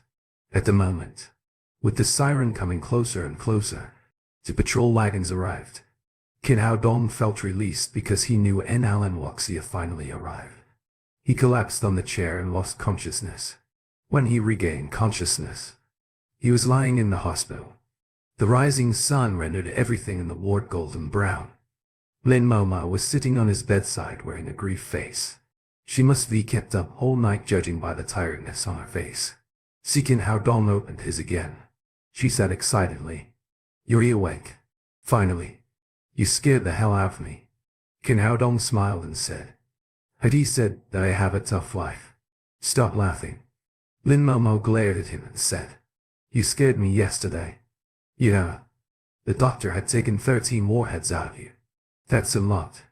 Lucky that my face wasn't hurt. It is what I am going to live on," said Qin Hao Dong as he raised his hand and touched his cheek. "Do you have to be so slick under such circumstances?" "But yes, the doctor said you had a tough life, and those bullets missed the fatal spots on your body. So your organs weren't hurt, or you could have been in big trouble." Qin Hao Dong thought to himself that was not just because of his life was tough. It was because the gun the enemy used was less powerful pistols, and they couldn't hurt him much after the bullets penetrated the genuine key protecting his body. Moreover, he had deliberately let the bullets miss the fatal points before he was shot, or he would have been dead now. "Where's Tang Tang? Was she scared?" asked Qin Hao Dong. "Tang Tang is fine. I have already sent her home." Lin Momo was touched when seeing Qin Hao Dong cared so much about her daughter as soon as he had woken up. Her tears rolled down again, and she said emotionally, "Why are you so stupid? Was it really life-worthy?" "Of course it is. I said that nobody could hurt you and Tang Tang as long as I am with you."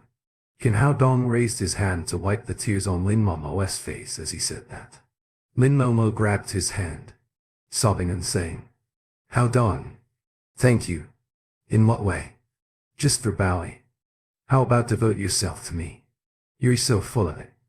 Lin Momo flushed as Kin Hao Dong's kiss yesterday crossed her mind, so she turned her eyes to the other side. Full of what? I'm talking seriously, Kin Hao Dong said with a sincerity. Momo, let me be Tang Tang's father. Aren't you already the sworn father? Lin Momo was a little nervous, and she dared not to look into Kin Hao Dong's passionate eyes. You know that's not what I meant. Be my girlfriend, and he'll take good care of you and Tang Tang. No. Lin Momo was nervous and overwhelmed because the request of Kin Hao Dong was totally out of her expectation. Why not? Are you afraid that I won't treat Tang Tang nicely? No. I know you will be nice to her. Lin Momo had already seen it that Kin Hao Dong would treat Tang Tang better than a biological father. Then why not? Is it because I'm poor? No, it really isn't. Lin Momo was panicked and nervous, and didn't look like the bossy woman president she used to be at all. She was biting her sexy red lips, and whispered, I'm much older than you, and I'm mother of a kid. You deserve better. Kin Hao Dong halted for a second. It turned out Lin Momo felt so fake-based before him. He was clear that she was his real wife, and he was the girl's real father. But he couldn't tell anyone the secret. Moreover, when it came to the problem of age, how could a 500-year-old monster like him dislike Lin Momo, who was just in her 20s? No. Age is not the issue. And you're just 5 years older than me. 5 years is older enough. Before she could finish it, Kin Hao Dong kissed her, and thus she could no longer say anything else. A short dizziness later, she pushed Kin Hao Dong away hastily. She blamed him and said, Don't move. Your wounds are still healing. Kin Hao Dong said with a cheeky smile, I just want you to understand that age is not a problem. Legend has it that Madame Whitesnake was 10 years older than her husband, Zhuxiong, and they still had a happy marriage. Lin Momo flushed, and she said, Nonsense. That was just a made-up story. I don't care. Anyway, 5 years are no big issue. And you've got other issues that are really big. After that, Kin Hao Dong's eyes turned to the plump chest of Lin Momo, and he couldn't help but swallow that. Lin Momo's pretentious coldness had collapsed at this moment, and she screamed like a shy little girl. Don't you dare to look. Okay, I won't. However, an experienced man like Kin Hao Dong would never let go of the great opportunity now. He stretched his arms and held Lin Momo. Lin Momo couldn't feel any shyer, but she was also afraid to struggle considering Kin Hao Dong's wounds. How about that? You'll do what I say. You don't want my eyes on it. Fine. We'll do it with my hands. Now let go of me. Lin Momo's invalid refusal only brought Kin Hao Dong's second kiss. At first she tried to push him away for decency, but soon she was lost in the kiss. Tap tap tap. When Kin Hao Dong was having his best time, clear knocks came from the door. Lin Momo woke up suddenly like she had been shocked by electricity. She pushed Kin Hao Dong aside immediately. Kin Hao Dong wiped his mouth and looked at the door repulsively. Who's the hateful guy breaking into his good times? It's so hard to get his wife turned on. And Alan Wuxia was standing at the gate of the ward slender lie, looking at Kin Hao Dong and Lin Momo with a weird look. Officer Ren Alan. You're here? Lin Momo knew this officer because she saved Kin Hao Dong last night. But her face was so red because it was her first time being caught doing that with a man. Officer Ren Alan. They'll leave the room for you too. And prepare for lunch. After that she lowered her head and escaped out of the ward. Kin Hao Dong checked the clock on the wall. It was just 7. He raised his head and said to Alan Wuxia, You're dedicated to your work.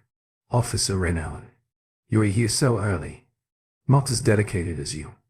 How can you still be so slick after taking 10 more bullets? Do you know that indulging on your lust is to hang a knife upon your head? Kin Hao Dong checked those bandages wrapping all over him. That didn't fit the mood he was in just now. However, he didn't care about it at all. Eternal life, obtaining Greenwood was the best healing skills. His wounds were almost healed after the night's break, so he was feeling far better than how he looked. And Alan Wuxia pulled a chair and sat before Kin Hao Dong. Then she said, Are you blaming me for ruining your good time? Kin Hao Dong answered with a slick smile. You've already had the answer. Then why do you ask me? Can't you just arrive a little bit late? My miraculous daughter. You fought so hard to save the beauty last night. Were you doing that on purpose? Kin Hao Dong smiled and said, You got me. Your eyes are really sharp. And Alan Wuxia glared at him and said, As far as I know, although the Ice Queen Lin Momo has divorced, she still has a daughter. Aren't you afraid that the daughter's father would jump out and mess up with you someday? There's nothing to worry about. It's worth it to die for a beauty. Kin Hao Dong felt it funny because he was the father himself. Well, why would he fight with his life?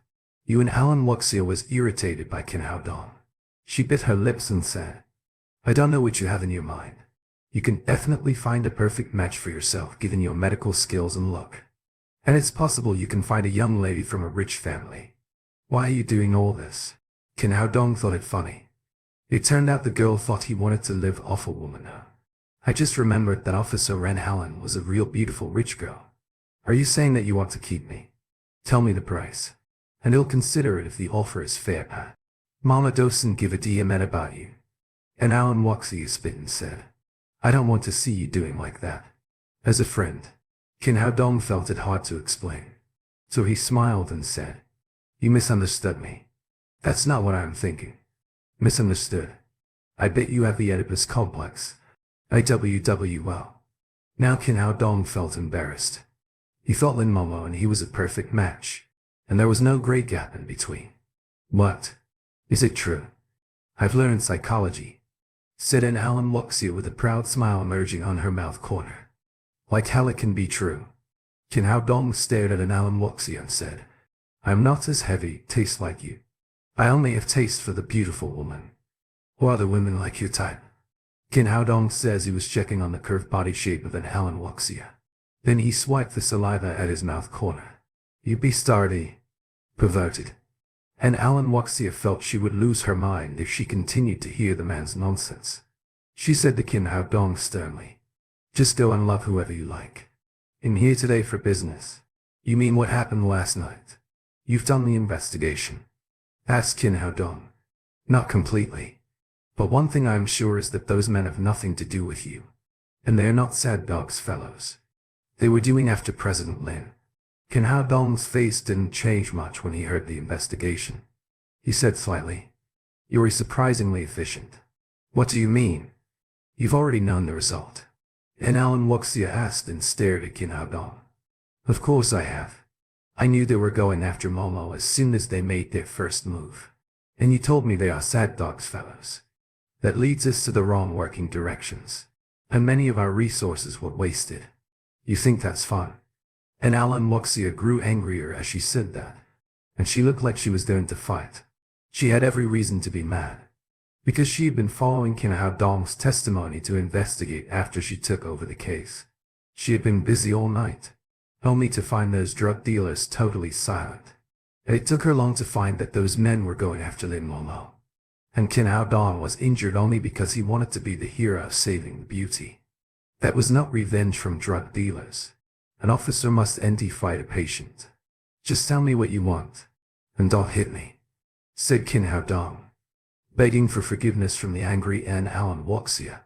That was my fault. But I didn't have a choice because you wouldn't believe me then. So I am the one to blame.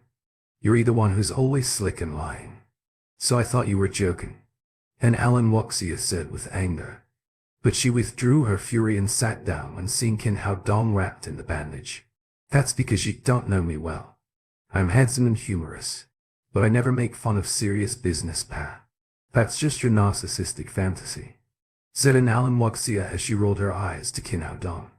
How about the investigation? Who's the initiator? Kin Hao Dong turned serious when he asked. A fierce light flashed in his eyes. He was ready to kill because the evil backstage manipulator had tried several times to kill Lin Momo. He would kill the manipulator no matter who the man was, as long as an Alan Wuxia could identify him. There was no clue yet because all those shooters in black were dead, and we got nobody to interrogate. And Alan Wuxia stared at Kin Hao Dong and said, Why were you being that fierce? Can't you just leave us one man that was alive? Kin Hao Dong answered embarrassedly, That was not my fault. Nobody would let any one of them survive under that circumstance. He didn't spare any of those men last night because all of them had guns in their hands, which were threats to Lin Momo and Tang Tang's life all the time. Okay, I am not blaming you for that. I've already told you the case. Just take care of yourself. I am leaving. And Alan Wuxia said as he walked out of the ward. She was actually here to visit Qin Hao Dong, and at the volley to report the case to him. Now she had finished all of it. She was leaving the hospital for work. Goodbye, Officer Ren Allen. Next time please knock the door, or I'll charge you for the adult scene you'll see. And Alan Wuxia was tripped and nearly broke her high heels. She glared back at Qin Hao Dong, and then she left without looking back. As she was leaving, Lin Momo walked in with breakfast in her hands. Her face still looked rosy, which was quite tempting. Get up and eat your breakfast, she said to Qin Hao Dong lying in bed. I am injured. I can't get up, Hao. I saw you sit up earlier. Lin Momo flushed as she the scene Qin Hao Dong kissed her crossed her mind again. And that tore up my wound. So I can't do it again now. What do you want? Said Lin Momo, biting her lips. I want you to feed me, Qin Hao Dong said cheekily. Lin Momo wanted to refuse, but her heart was softened when she thought of the scene that Qin Hao Dong was covered with blood in order to protect her and her daughter. She picked up a bowl of egg porridge and fed Qin Hao Dong spoon by spoon. Qin Hao Dong enjoyed the beautiful woman's service as well as her beautiful look. Lin Momo felt shy to be stared at. She stared him with her tempting eyes and asked, What are you looking at? Anything special on my face? Nothing is more beautiful than you, Qin Hao Dong said with a cheeky smile. Stop being so slick. Lin Momo grabbed a small steamed bun and stuffed it in Qin Hao Dong's mouth. She felt sweet inside. Half an hour later, after the sweet breakfast was finished, Lin Momo said, Stay here and recover, and go into work. Can't you stay with me here? I felt so lonely. Qin Hao Dong tried to play the poorly card. No, there are a lot of things that I need to deal with in the company.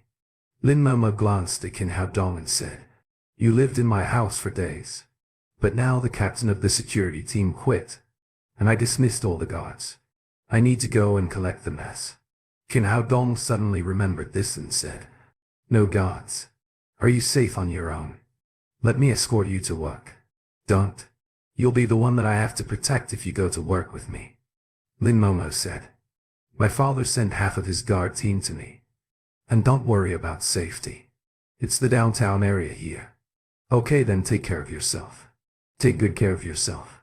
In leaving, Lin Momo said as she went out of the ward. And then she turned back and locked the door. Qin Hao Dong was full, and he started to practice the eternal life obtaining greenwood, trying to heal the internal injuries as soon as possible. All the bullets inside his body had been taken out, and after he finished 3 great routines, he felt as good as new.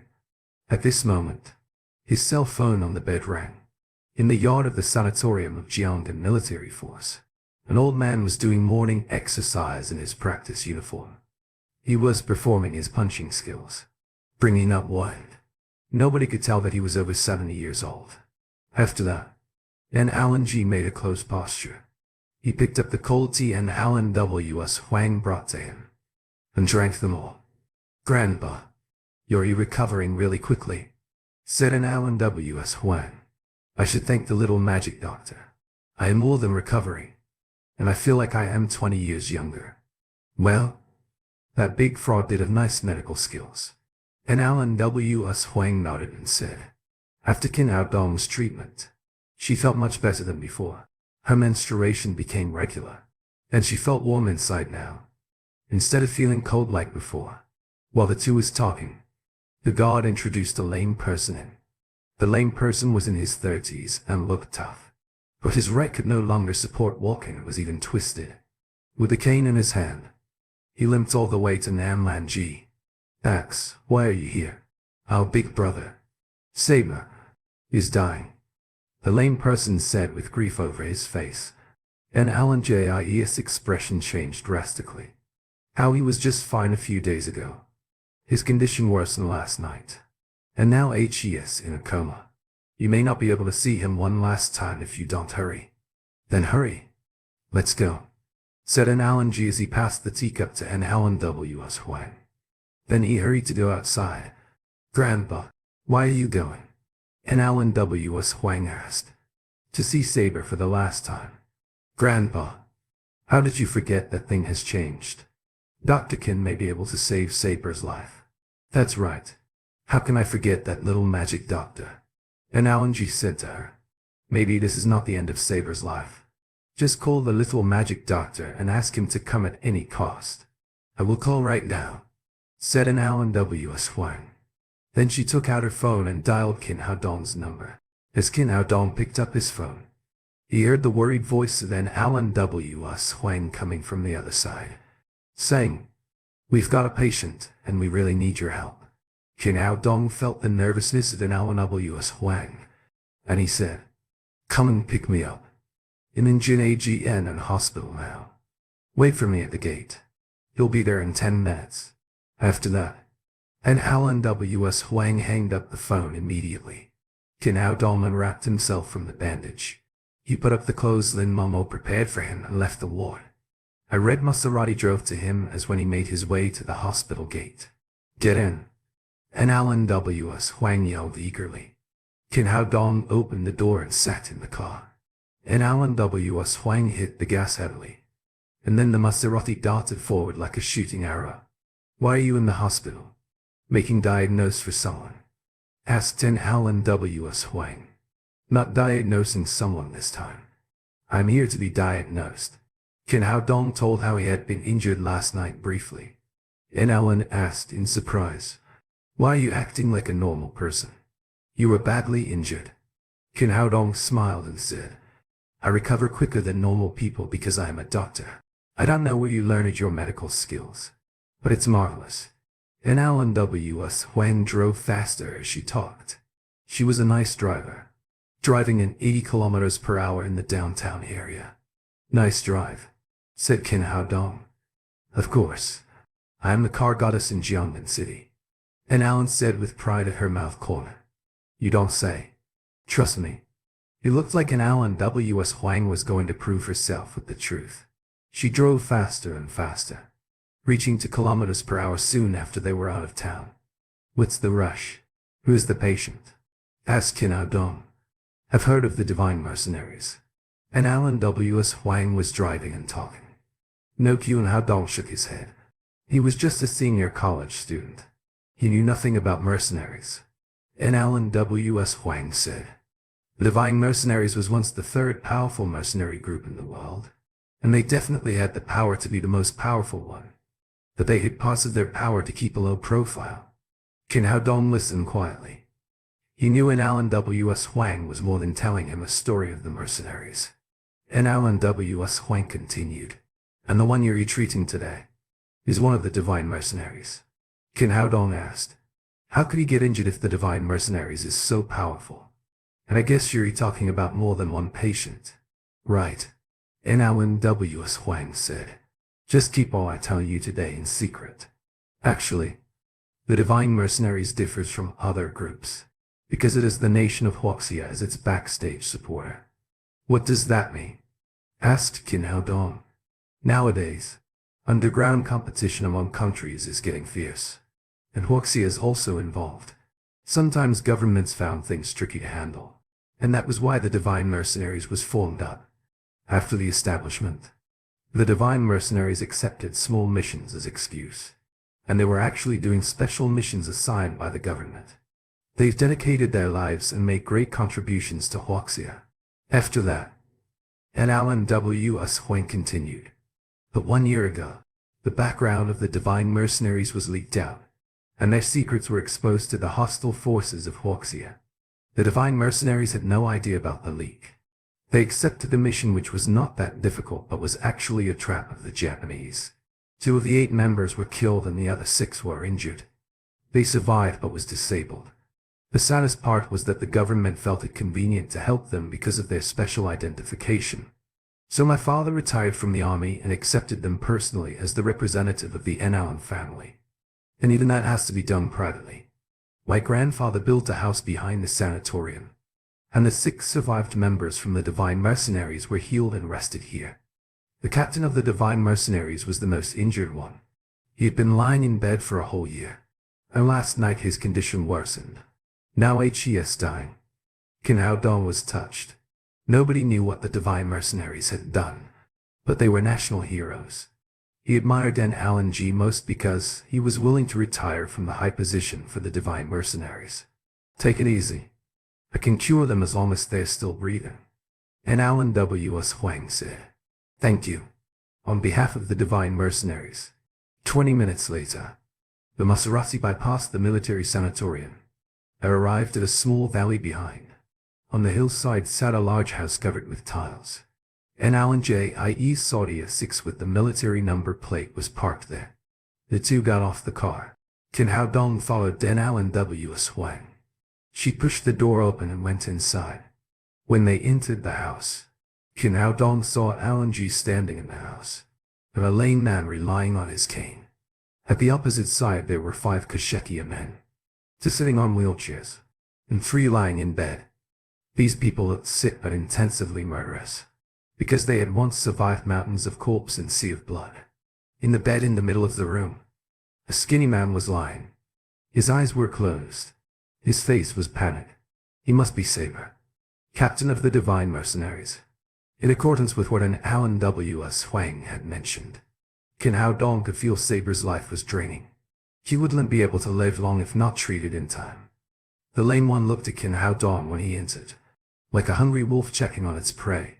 And Alan J.I.E.'s face was full of joy when he saw Qin Hao Dong. He hurried and said, "Little magic doctor, Saber is the national hero of Wuxia. You have to help him." "I know," Qin Hao Dong said as he stepped forward to the bedside of Saber. Then he reached out to feel Saber's pulse. The lame one eased down when he knew Qin Hao Dong was the doctor and Alan G had mentioned. But soon he was suspicious again, because he couldn't believe the young man could cure Saber. He kept silent due to his trust in an Alan G, standing and watching. A while later, Qin Hao Dong stopped feeling the pulse and checked Saber's injuries. "Little magic doctor, how is he? Is there any chance?" Although an Alan G knew how marvelous Qin Hao Dong's medical skills could be, he felt Saber was too sick to be safe.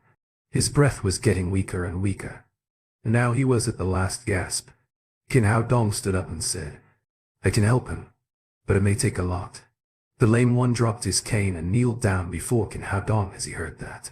He promised with excitement, "Our life, the 6 of us from the Divine Mercenaries, will all be yours as long as you can Saber." Qin Hao Dong pulled the lame one off the ground and said, "I was here because of my respect for you, and I don't need other things." After that, he took out the needles from his pocket and began his treatment. Saber's injury was complicated.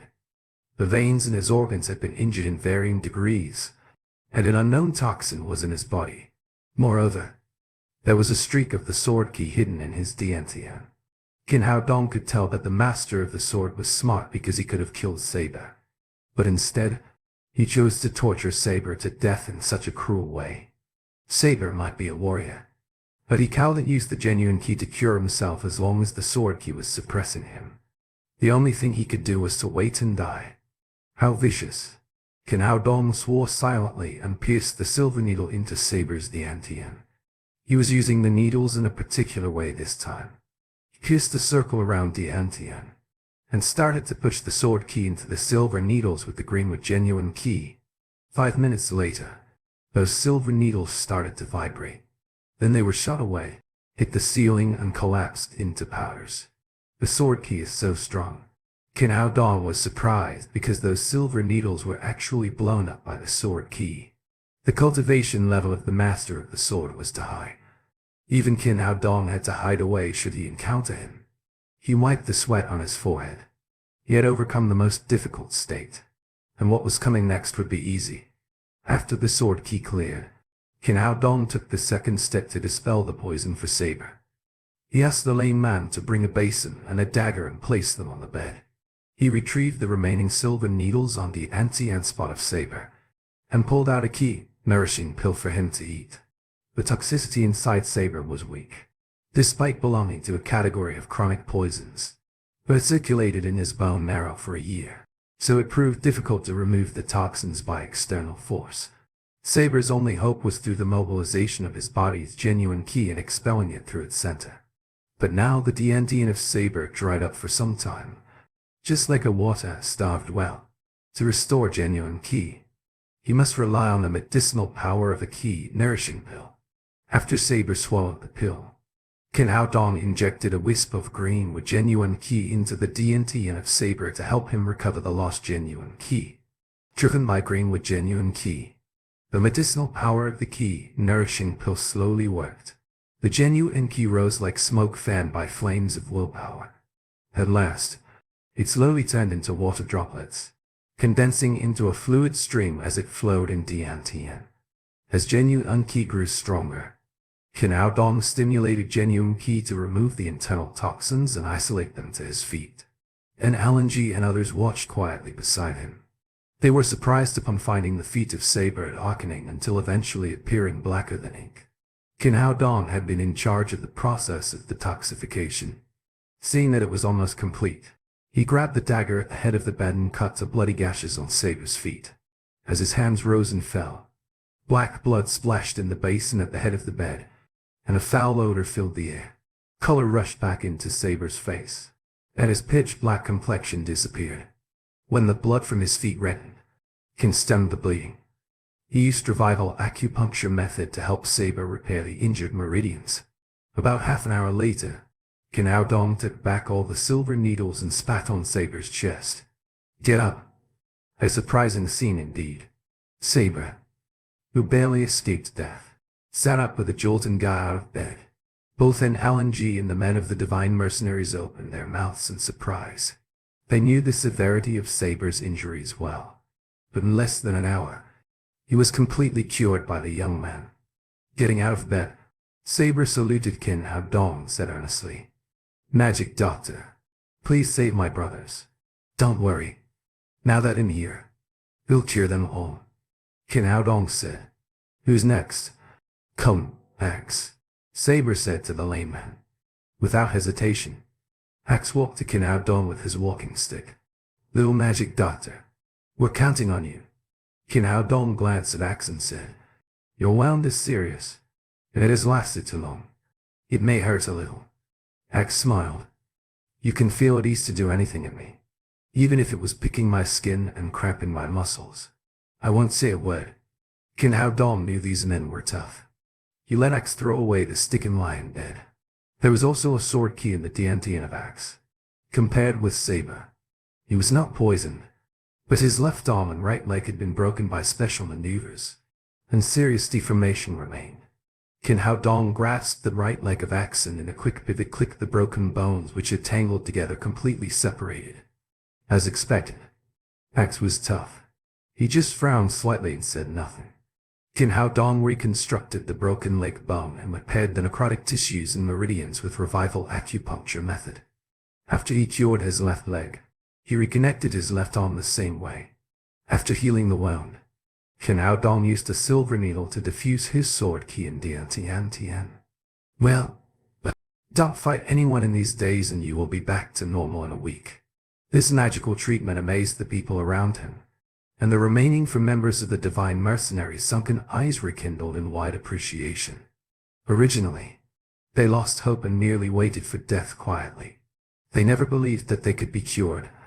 Qin Hao Dong did not rest, personally curing the remaining 4 men's injuries. He said, "Your injuries are all healed, and your dantians have accumulated genuine ki, which will return to their former level in a week. Diarculin, from today on, you are a great benefactor of the Divine Mercenaries." Saber fell down on his knees in front of Qin Hao Dong, and the other 5 followed suit. At this time, they could only express their gratitude in this way. "Get up. The reason I saved you today has nothing to do with other people. It's that I respect you as men. We are all citizens of the same country. You needn't be so polite." Qin Hao Dong waved his hand and a tremendous energy of ki lifted the 6 men up. A trace of amazement flashed through Saber and other people's eyes. Just now they had felt the young man's martial art, which they did not expect to be so strong. As mercenaries who danced on the tip of the knife, they naturally worshipped the strong. So they looked on at Kin Hao Dong with reverence. Boss, you saved the lives of all 6 of us. And for that, we'll follow you from now on. Then the 6 men stood in a neat row, silently watching Kin Hao Dong, waiting for his answer. Kin Hao Dong's heart moved. Recently, Lin Momo was assassinated continuously. The behind-the-scenes manipulator hid in the shadows. He worried he couldn't find a competent bodyguard. But now the 6 men stood before him, swearing their allegiance. And it could be seen that NLNG also bore tremendous pressure in taking care of these people. It also helped the Allen family to lighten some of the burden if he took them. He thought for a moment, and then turned to NLNG and said, "What do you think, sir? W.S. Huang must have told you about them." NLNG said, "It would be best if you could take them with you." Kin Hao Dong looked back at the 6 men and said, "If you do prefer, follow me in the future." The divine mercenaries, saber, sword, axe, whip, hammer swear to follow drive. King to the death. The 6 men of the divine mercenaries spoke in unison. Kin Hao Dong nodded satisfactorily. "Well, you can call me boss later." He was overjoyed to receive such powerful subordinates. It was already noon, and an LNG ordered the servants to prepare a table of drinks and dishes in the living room. He was also very happy the 6 men had a good result at last. He happily went forward and said, "Little magic doctor, let's talk while eating." He let Kin Hao Dong take the seat of honor before an Allen W.S. Huang, and the 6 men of the divine mercenaries also sat down. After a few drinks, Kin Hao Dong asked, "A second, Master and Allen, since you are warriors, I would like to ask you how the warriors are classified now." As a cultivation artist, he needed to know about the strength of the warriors in modern society, so as to make a comparison with his own strength. Better to know oneself for gauging his enemies. Paul was surprised at his words. In their view, Kin Hao Dong's youth went beyond his present cultivation. His family background was absolutely unusual. How could he possibly not understand the situation of the warriors? After a little astonishment, Saber said, "Boss, today's warriors are mainly divided into 3 levels: overt power, covert power, and supreme power. Each level is divided into 9 realms. What level are you at?" Kin Hao Dong asked again. "All 6 of us, if fully recovered, are at the level of 7 realm of overt power." "What is covert power?" Kin Hao Dong asked. And Alan G answered, "Thanks to drive, Kin, your pills, I had the privilege of breaking through the 9 realm of overt power and reaching the level of covert power. What made covert power different from overt power was that it released genuine ki and hurt the enemy imperceptibly." "What is supreme power?" "It's a legend. People with supreme power are rare in the country. Although I have never seen a man with supreme power, but heard that once a warrior reached the realm of supreme power, he can absorb the power of heaven and earth for his own use. A raise of hand contained infinite power, and he can't travel anywhere in the world." Kin Hao Dong nodded. He now had a basic understanding of the present division of realms of warriors. Covert power revealed the foundation of a cultivation artist, and supreme power could be compared to a gold pill artist in cultivation world. Are there many warriors nowadays? "Very few," Saber said. "The 6 of us were only at the level of 7 realm of overt power, but we managed to thrive in the mercenary circle. You can imagine how few the warriors there are." And LNG said, "As time advancing, many inheritances of martial art have disappeared. The thermal weapons evolved so fast. Hard work for decades cannot equal a bullet. So people's enthusiasm for martial art is dampened, and the number of warriors naturally decreases. Although it was said that a man with supreme power could resist bullets, it is only a legend. Nobody has ever seen it." Saber interrupted. "Even if he can resist bullets, what about artillery and even missiles? Now the decline of martial art is directly related to these weapons." Kin Hao Dong thought for a moment and then asked, "I found that the sword key left by someone in the Antian of 6 of you is very powerful. What about that?" An expression of strong hatred flashed across Saber's face. "We were trapped by the Japanese that year. The enemy sent out the priests and ninjas.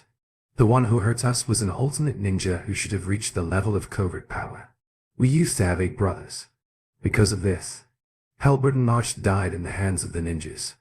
Now there are only 6 of us left. Ninja. Kin Hao Dong sneered. He never liked the Japanese. Don't worry. Just follow me. You'll surely get revenge in 3 years. But they reached the level of covert power. Revenge is too difficult. A sense of loss appeared on the faces of the 6 men. After the war, they realized the horror of the warriors of covert power, which was unmatchable. Rest assured, I will do what I say. Kin Hao Dong did not put the warrior of covert power in his eyes at all. In cultivation world, his servants who swept the floor were already gold pilardists, equivalent to supreme power on earth. Who cared about a small ninja anyways? As long as he possessed enough time and resources, it was not difficult to train them into a generation of masters. The 6 men of the divine mercenaries were excited.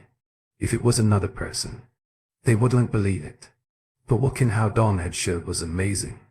It might even be possible for him to create another miracle. Kin Hao Dong said, "First you seize the time to recover your strength. After a period of time, I will give you a prescription to help you upgrade your cultivation." "Thank you, boss." They looked at Kin Hao Dong with obedient grins. In order to avenge their dead brothers, they were willing to pay any price. X smiled and said, "Boss, what are we going to do in the near future? All the spare parts of our body have rusted this year, so we have to find something to do." Kin Hao Dong answered, "I'm going to set up a security company. You guys help me start my business first." Saber spat his chest and said, "Don't worry, boss. This is a piece of cake. Of course I can't rush you, but the security company can't have only 6 of you. We have to recruit other security guards, which will prove a bit tricky." Then Kin Hao Dong mentioned Lin Momo's bodyguards and said, "It's very difficult to recruit competent, loyal security guards nowadays. I have a solution." And Alan W.S. Huang said. And Alan G looked at an Alan W.S. Huang and said, "What can you do?" "Go. Do you have anyone to recommend?" This method is ineffective for others, but only effective for drive. "Kin." And Alan W.S. Huang said, "Grandpa, do you remember that there are many special soldiers in our military area who were demobilized because of injuries? They were all excellent and loyal soldiers in the army, and they retired just because of their injuries. If drive can heal their wounds, these people would be grateful. Their loyalty could be guaranteed. And they were the best special soldiers in the army with high-level capability. Security guard work was a no-brainer for them." Kin Hao Dong was captivated by this idea. It would be great if he hired these ex-soldiers as bodyguards under his own command. At this time, and Alan G placed his hope in Kin Hao Dong drive. "Kin, these people are the heroes of our country. They retired because of injuries in the execution of tasks. Although the state has given them subsidies in these years, they are not very happy. If you can cure their injuries, you can help them as well as our country. It's absolutely a good thing." "It's nothing, Sir N. Alan," Kin Hao Dong said. "They sweated and bled for our country. I should help them. So call them here tomorrow and I can give them free treatment whether they want to join my security company or not." DRQN. On behalf of all the soldiers, thank you. And Alan G stood up and saluted Kin Hao Dong with standard military etiquette. After dinner, Kin Hao Dong sat in and Alan Washu and G.S. Maserati again before setting off to the city. "Thank you for thinking of such a good idea for me," Kin Hao Dong said. "Just one thank you. You have to show more sincerity to truly thank me." And Alan W.S. Huang said, "What kind of sincerity do you want?" "Offer myself to you," Kin Hao Dong said, looking at her soft, powdered cheek. "You wish. It would be more like retaliation than repaying me." And Alan made a joke and said, "Well, I have a competition tonight. Lend me your Lamborghini." "What competition?" Kin Hao Dong asked. "Racing, of course." And Alan said, "I'm the ace in the field of underground racing in Jiangnan. I've never met any rivals in recent years. But yesterday a guy said he wanted to challenge me and I heard that he just came back from abroad. In this case, I have to fight. Lend me your car, just in case." "Why use my car? Isn't your car good too?" "Can that be the same? My car is only for million yuan, 10 times cheaper than yours." Competition between masters sometimes is only a second gap. It would be safer to use your car. You won't be so stingy, will you? Oh, Q and Haodong said. The car isn't merely a tool. Why can't it be spared? You can use it to win glory for our Jiangnan region. Not only the car, but also you. You must go with me. What do I have to do? Qin Haodong asked in surprise. Men prefer to race with a beautiful woman sitting next to them. Well, so do I. Although you're not good looking enough. You'll have to do. Hey, you can't talk like that. I rely on my face to make money. Qin Haodong said, laughing out loud. Well, was in the third. I will accompany you for free in the evening. Accompany me. I don't like hearing that. A bunch of men would fight to be with me, and I don't give a damn. As they were talking, Qin Haodong's phone rang. It was Lin Momo. Haodong, why did you go out of the hospital? Lin Momo asked. My wound has been healed. Why do I still stay there? Hurry up and get the discharge formalities done. Lin Momo knew Qin Haodong's medical skills, so she no longer entangled with this topic. I have something to deal with here. You go to pick up Tang Tang. Well, he'll go. Qin Haodong had no objection to it. There were successive attacks on Lin Momo. Maybe it would involve the little fellow. But he would not rest assured if he let others pick her up. After hanging up, he turned to an Alan W. S. Huang. Come on. Follow me to the kindergarten to pick up the children. How old are you and how do you think of being a godfather? And Alan W. S. Huang asked. These 2 days she secretly inquired about the relationship between Qin Haodong and Lin Momo. They did not really know each other very long, and the girl was Qin Haodong's nominal daughter, so she relaxed a lot. Qin Haodong laughed and said, It's so good to be a godfather. I became a father directly without spending any money on marriage. You joke too much. And Alan W. S. Huang glared at Qin Haodong in a charming way. By the way, I need your help for one thing. I have the Tibetan Mastiffs in my house. Can you get a dog certificate for me when you have time? It would be convenient to take them out. Qin Haodong knew large dogs like Tibetan Mastiffs were very difficult to get a dog certificate in the urban area. So he asked 10 Alan W. S. Huang for help. That's easy. Give me the pictures of the dogs later.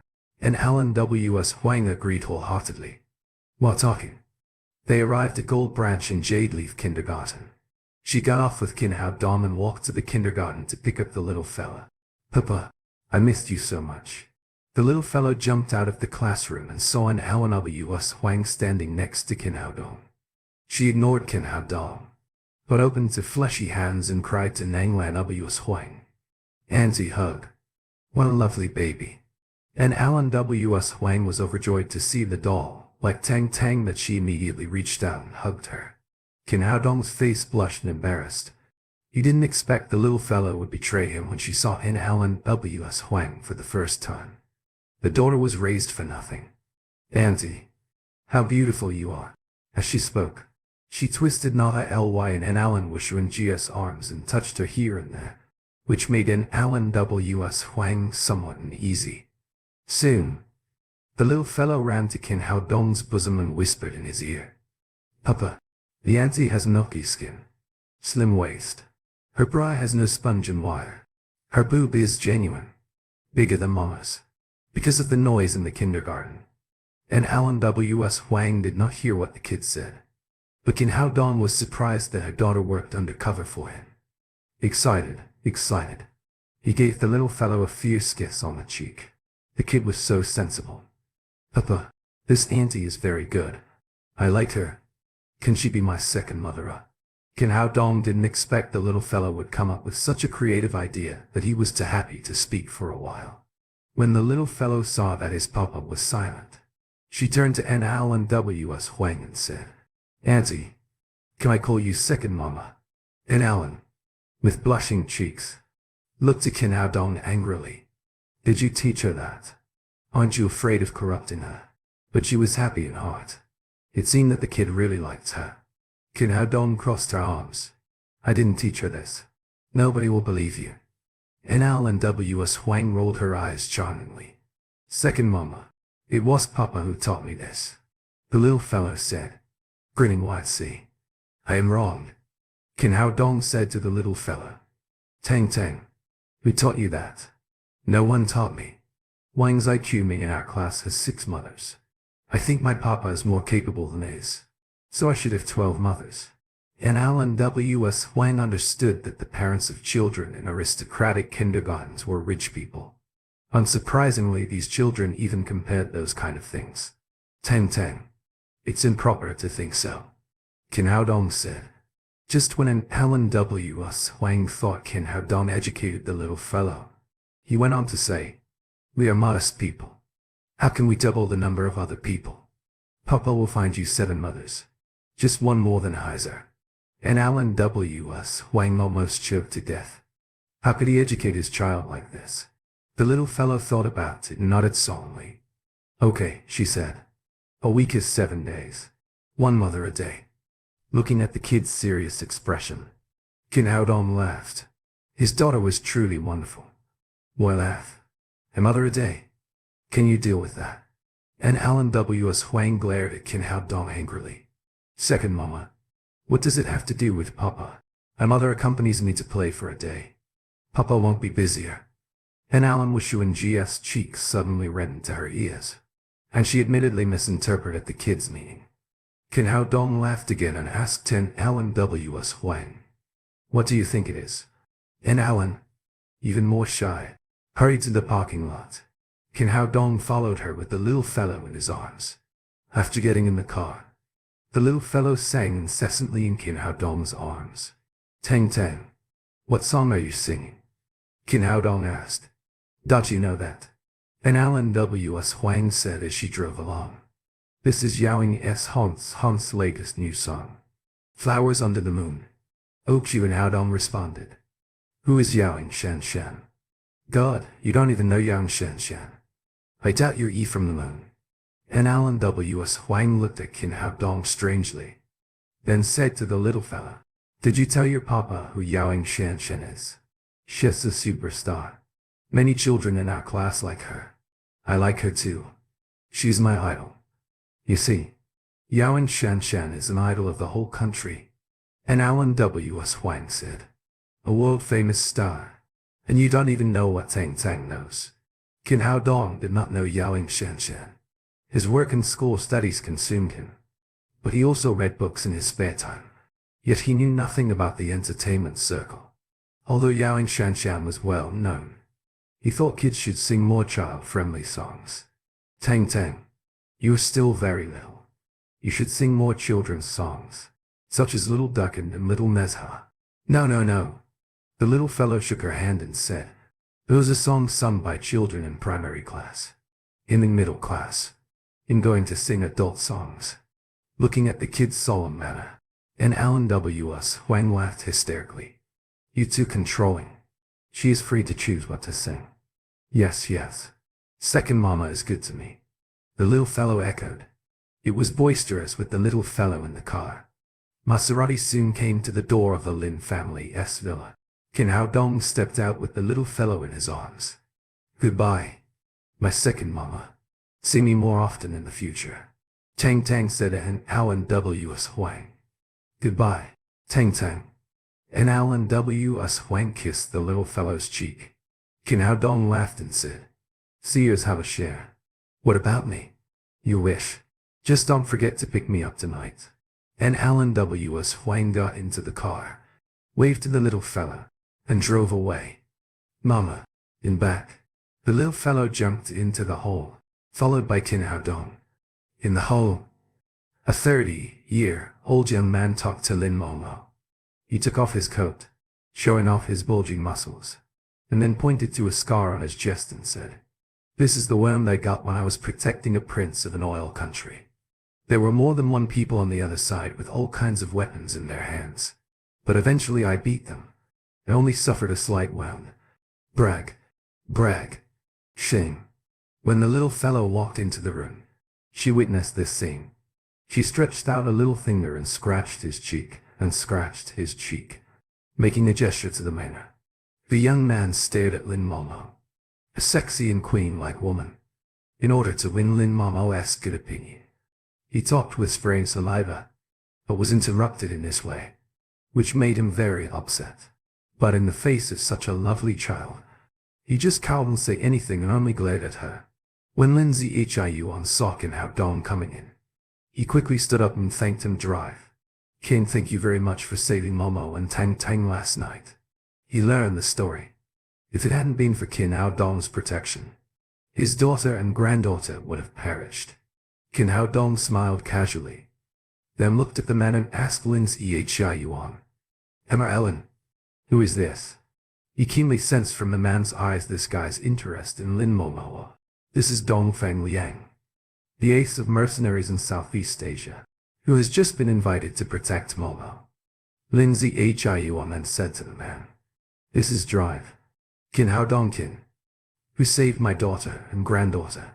After what happened last night, Lindsay Hyun trembled with anger. He hired Dongfang Liang through relationships for his daughter's safety. Dongfang Liang was a very famous mercenary in Southeast Asia, known as Soldier King.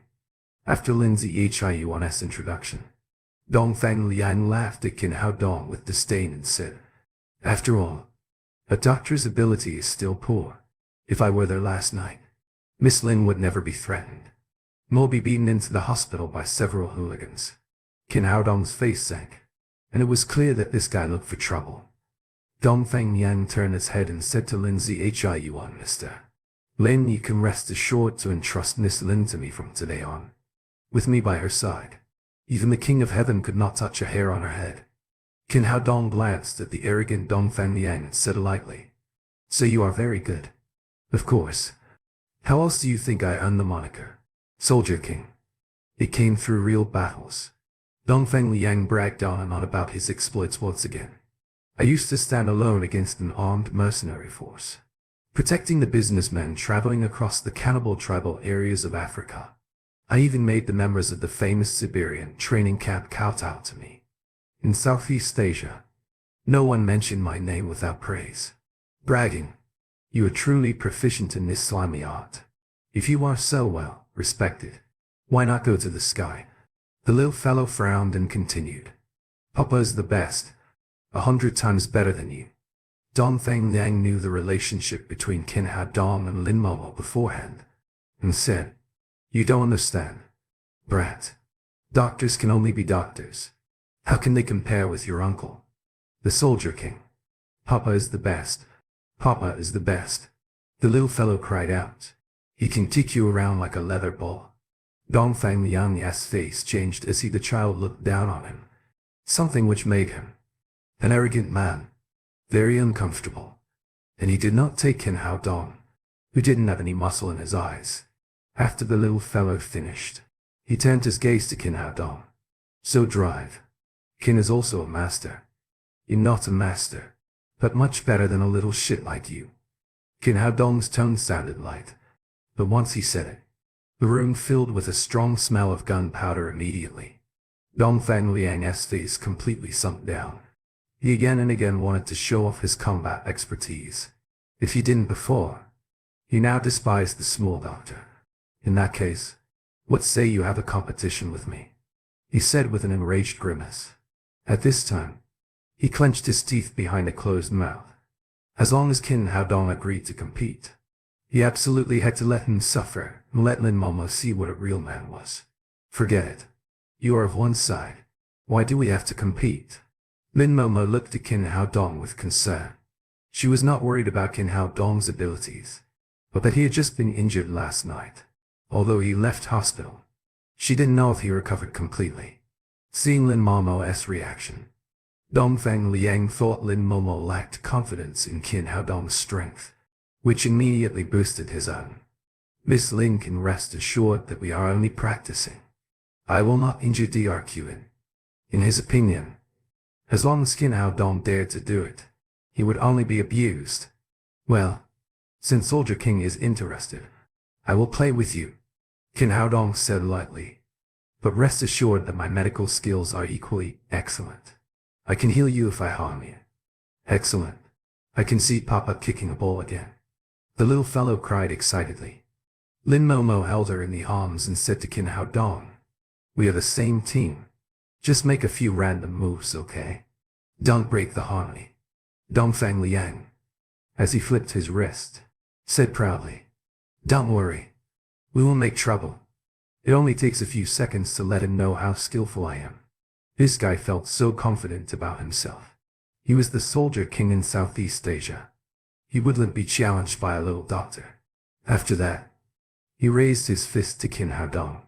"There is nothing in the world that I can't solve with one punch. If so, then with two punches." He felt cocky enough to make the little doctor, who did not know the height of the earth, look for his teeth on the floor. But after a punch, the shadow of Qin Haodong vanished in front of him. Before he figured out what happened, suddenly his buttock seemed to be hit by a train. His whole body rushed out and stuck to the opposite wall like a picture before slowly sliding down. Seeing a large, human figure mark on the wall, the little fellow jumped up excitedly. She clapped her hands and laughed. "Funny. Funny. Papa's the best." Dongfeng Lian got up slowly. His face was glued to the wall, his nose smashed in and covered in blood. He couldn't believe he lost to a little doctor like this. He was so angry that he cried out, "Boy, don't hide if you have the ability." Then he tried to punch Qin Haodong in the face with full strength. "Okay, I won't hide." Qin Haodong also punched. Their two knuckles banged together. Dongfeng Lian's body flew back again, Ray pasting on the wall, but this time on his back. "Great. Great. Papa is so great." The little fellow twisted happily in Lin Momo's arms, meeting his almost broken wrist. Dongfeng Liang realized how powerful Qin Haodong was. After all, he was his own bodyguard. Lindsay Yuan hurried over and asked, "Mr. Dongfeng, are you all right?" "Nothing. Nothing." Dongfeng Liang stood up hurriedly. "Mr. Lin, in fact, as a bodyguard, fist skill is secondary. The most important thing is the use of weapons, the grasp of the timing and rich combat experience." He looked at Qin Haodong indignantly. He wanted to show off to let Lindsay Yuan see his value. It would be even better if he won the heart of the beautiful president. Now all his dreams were shattered by the little doctor in front of him. "Mr. Lin, he'll go back and get ready. He'll pick up Miss Lin tomorrow morning." Then he went to the door and hurried, and the little fellow jumped behind and shouted, "Big Fu is going now." Dongfeng Liang blushed with embarrassment and left the Lin's villa. "Mr. Lin, where did you find such a bodyguard?" Qin Haodong asked Lin's Yuan. "A friend of mine introduced us. It's too difficult to find a good bodyguard now. Besides, Dongfeng Liang possesses a worthy reputation in the mercenary circle of Southeast Asia." Qin Haodong stopped speaking. There were truly no suitable bodyguards. Those in the divine mercenaries were unable to take up their posts until 7 days later. After this competition, Lindsay Yuan saw the value of Qin Haodong even more. He not only had praiseworthy medical skills, but could also beat Soldier King. "Dr. Qin, dinner is ready," he said politely. "Let's eat." Qin Haodong followed Lindsay Yuan to the dining room. The little fellow behind him said, "Mama, today Papa found me a second mother. She is so beautiful." Qin Haodong tripped over his feet upon feeling Lin Momo's furious eyes boring into him. Before he stood firm, the little fellow said again, "Mama, this evening Papa and second Mama are going out on a date." Qin Haodong complained secretly in his heart. This girl really entrapped his daddy. After dinner, Qin Haodong lulled the little fellow to sleep. When the time came, he got up quietly from bed. As soon as he went to walk out, he heard Lin Momo behind him. "What are you doing? Do you have a date?"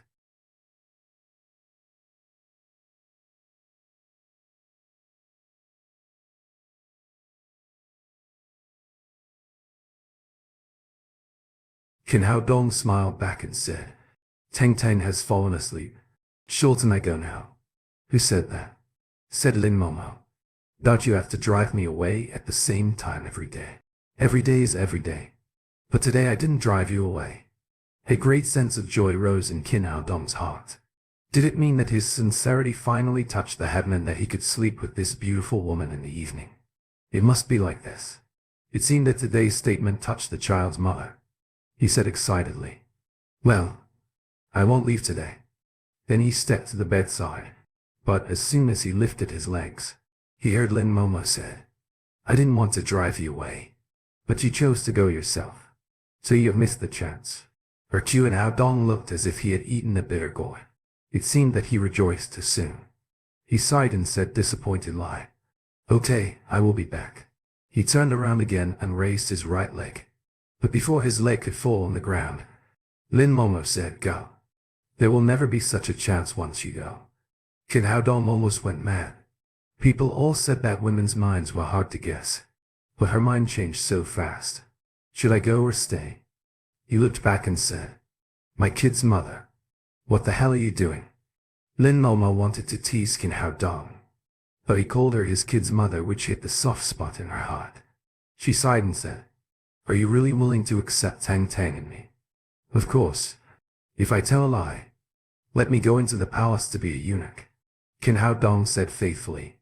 Lin Mao looked at the sleeping little fellow and said quietly, "I haven't had a boyfriend for so many years, because I'm afraid Tang Tang would suffer. I have only two requirements for my boyfriend. First, to be genuinely good to my daughter and me. Second, to have the ability to convince me. You have met both requirements." "What do you mean? You accept me?" Kin Hao Dong asked incredulously. "No matter how many women you have outside, always remember to be good to both of us, or I'll sweep you out." "My God, you are so good to me." Kin Hao Dong was overwhelmed with great joy.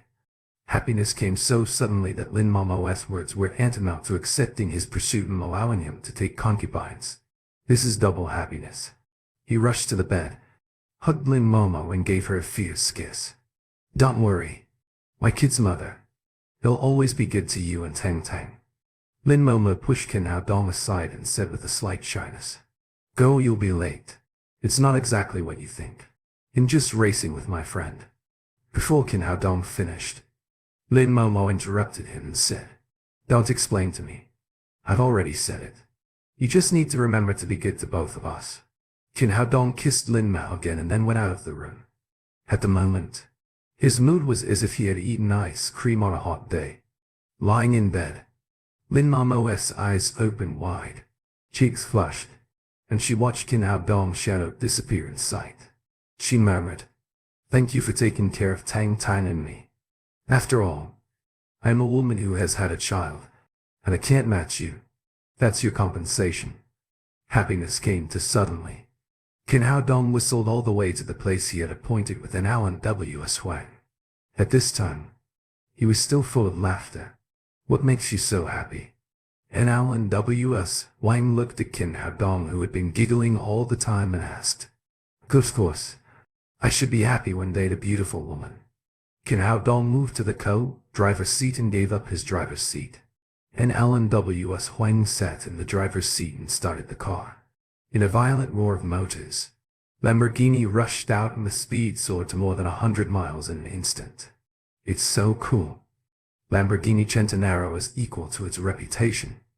It can soar to the speed of 1 mile in 0.8 seconds. In the faint light of night, and Alan Wishuang's face was tinged with a little crazy excitement. Kin Hao Dong said, "Shilton Goals embroider or cook. Why do you like racing? Why don't you suggest me wrapping up my feet?" And Alan W.S. Huang stared at Kin Hao Dong. "What you said is a woman in the old society. Of course, I will not do that. I have my own life." She drove faster and faster in the darkness. While driving, she said to Kin Hao Dong, "Have you ever raced a car? I used to be poor. I didn't have a car at all. How could I race? What's the fastest speed you ever had? I used to drive a pickup truck when I was working for others. I nearly had to put my foot in the tank to reach the speed of 100 miles. And Alan W.S. Huang said, 100 miles. It's too weak. Today you will see what speed is and what passion is. Racing cars will make your blood burning all over you." Kin Hao Dong was indifferent. When he was flying with his sword, he was thousands of times faster than Lamborghini. This speed was really not interesting to him. He asked, "Who will you compete with tonight? Can you win?" "Funny. In the ace of car racing, in Xiamen. How could I lose?" And Alan W.S. Huang said confidently, "I heard that my rival is from abroad, But no matter who he is, he cannot be my equal. Soon, they left the city and came to the destination, Snake Mountain. This mountain, as its name suggested, was like a coiled serpent, whose top was the head of a snake. A winding road leads straight up to the top of the mountain. In recent years, a tunnel had been opened under the mountain, so the road was unused. Every midnight, it became a holy place for underground racing drivers. Hundreds of people and dozens of vehicles have gathered on the top of Snake Mountain. These people were all enthusiasts of underground racing. Many of them were idle youngsters of rich families who came here to pursue excitement. At this time, these people were all talking about a red sports car, a brand new Porsche 911, next to which stood a young man with a proud face, which was Soldier King Dongfang Liang, who had just been defeated by Qin Hao Dong. He was accompanied by a sexy woman and dressed in gorgeous clothes and 7 or 8 mercenaries from Southeast Asia. Big brother, your car is too handsome. It must cost more than $1 million. Right. Rule man. You don't understand cars. This is the top of the range of Porsche 911, worth more than 38 million. So expensive. When can I have such a car? Just look. Don't touch. Don't smudge my big brother's car. A follower behind him shouted to the crowd. Looking at all this, Dongfeng Liang was more proud. He enjoyed the envy and jealousy of the people. This was the feeling of his long-sought return of Soldier King. But just then, like a flash of black lightning, a sports car reached the top of Snake Mountain at top speed and drew a beautiful arc to stop. Oh my god. Have I seen this? It's Lamborghini Centenaro. Really? I didn't expect that we still have this kind of magic car in Gyeongdon. Is this a good car? Is it better than Porsche 911? You're such a fool. Lamborghini Centenaro costs more than 40 million. Porsche 911 is a slag compared with it. During the conversation, these people rushed toward Lamborghini Centenaro, leaving Dongfeng Liang and his men alone. Dongfeng Liang instantly became unhappy.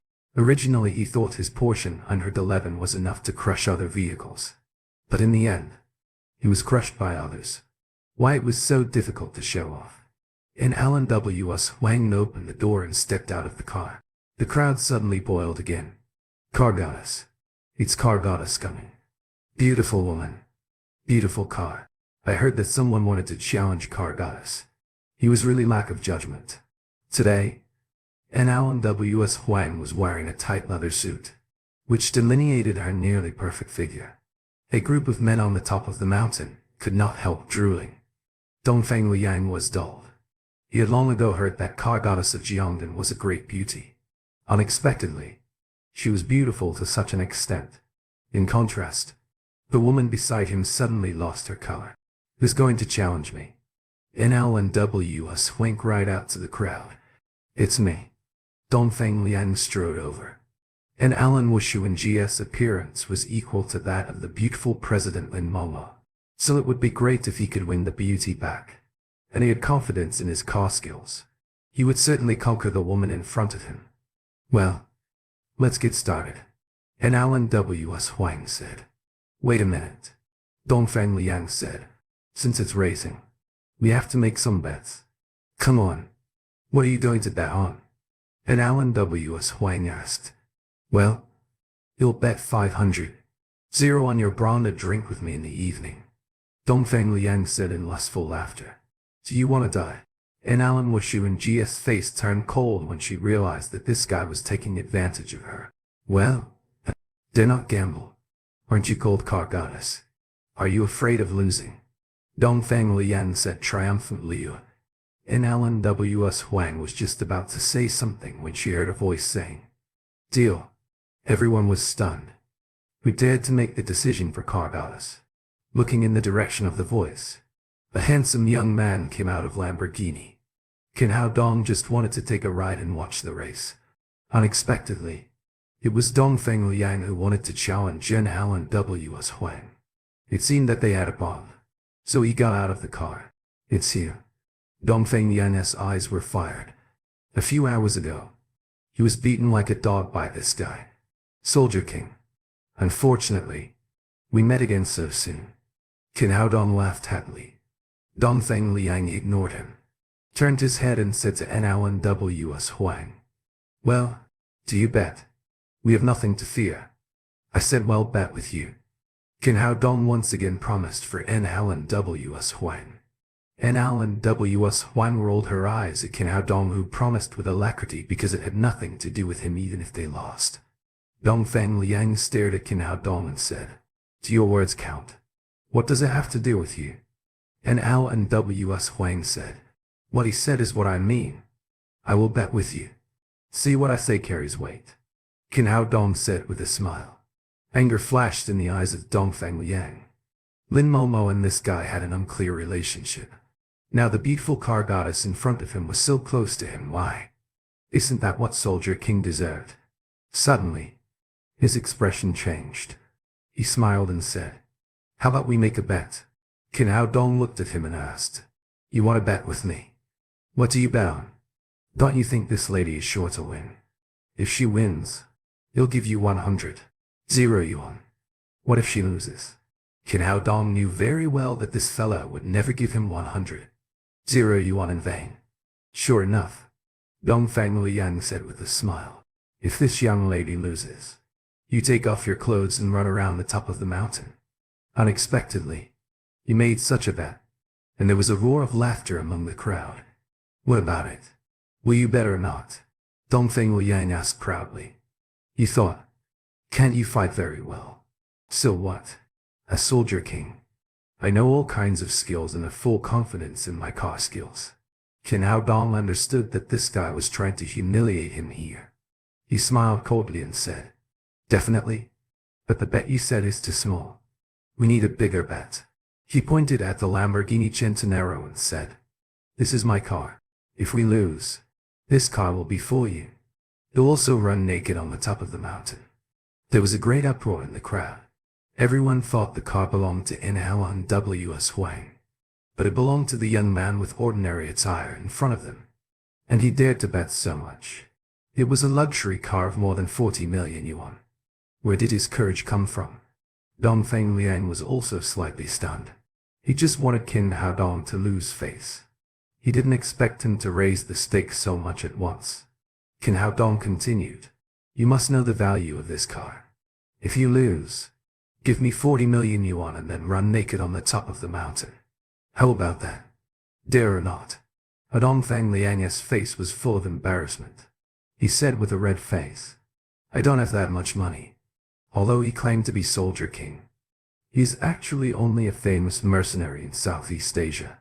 Although he had earned some money these years, 14 million was still beyond his savings. He put forward the bet, and as a result, he could not afford so much money. It was a shame.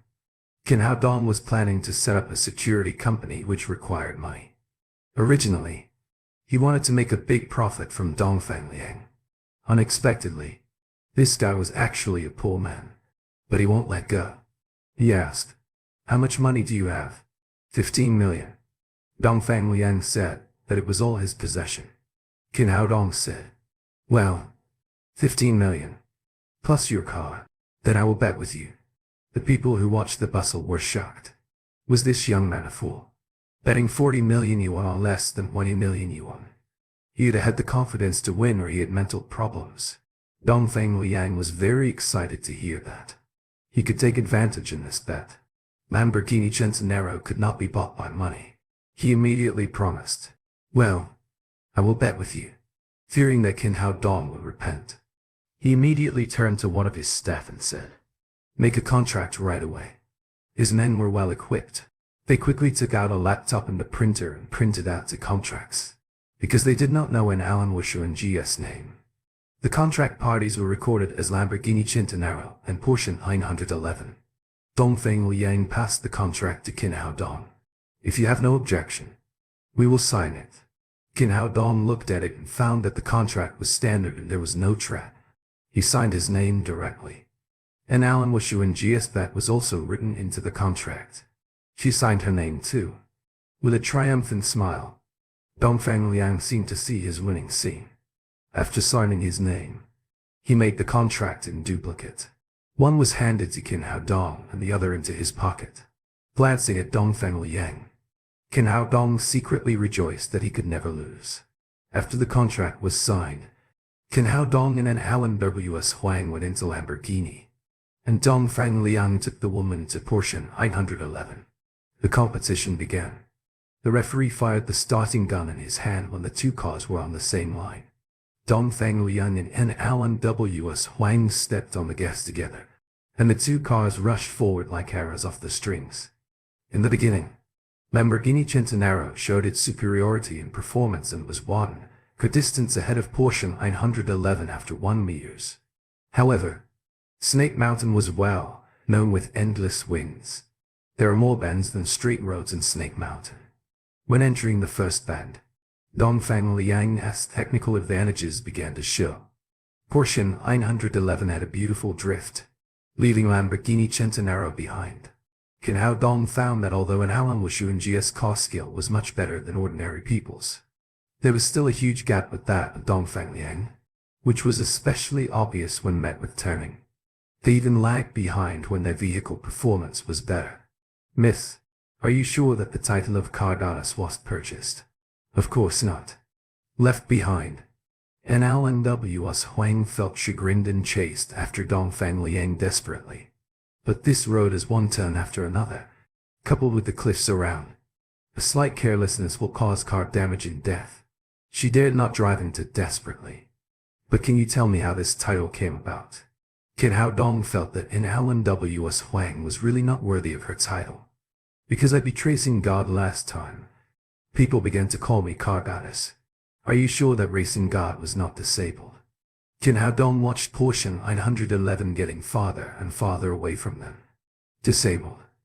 He was very handsome, and he chased me for a long time, but I didn't accept him.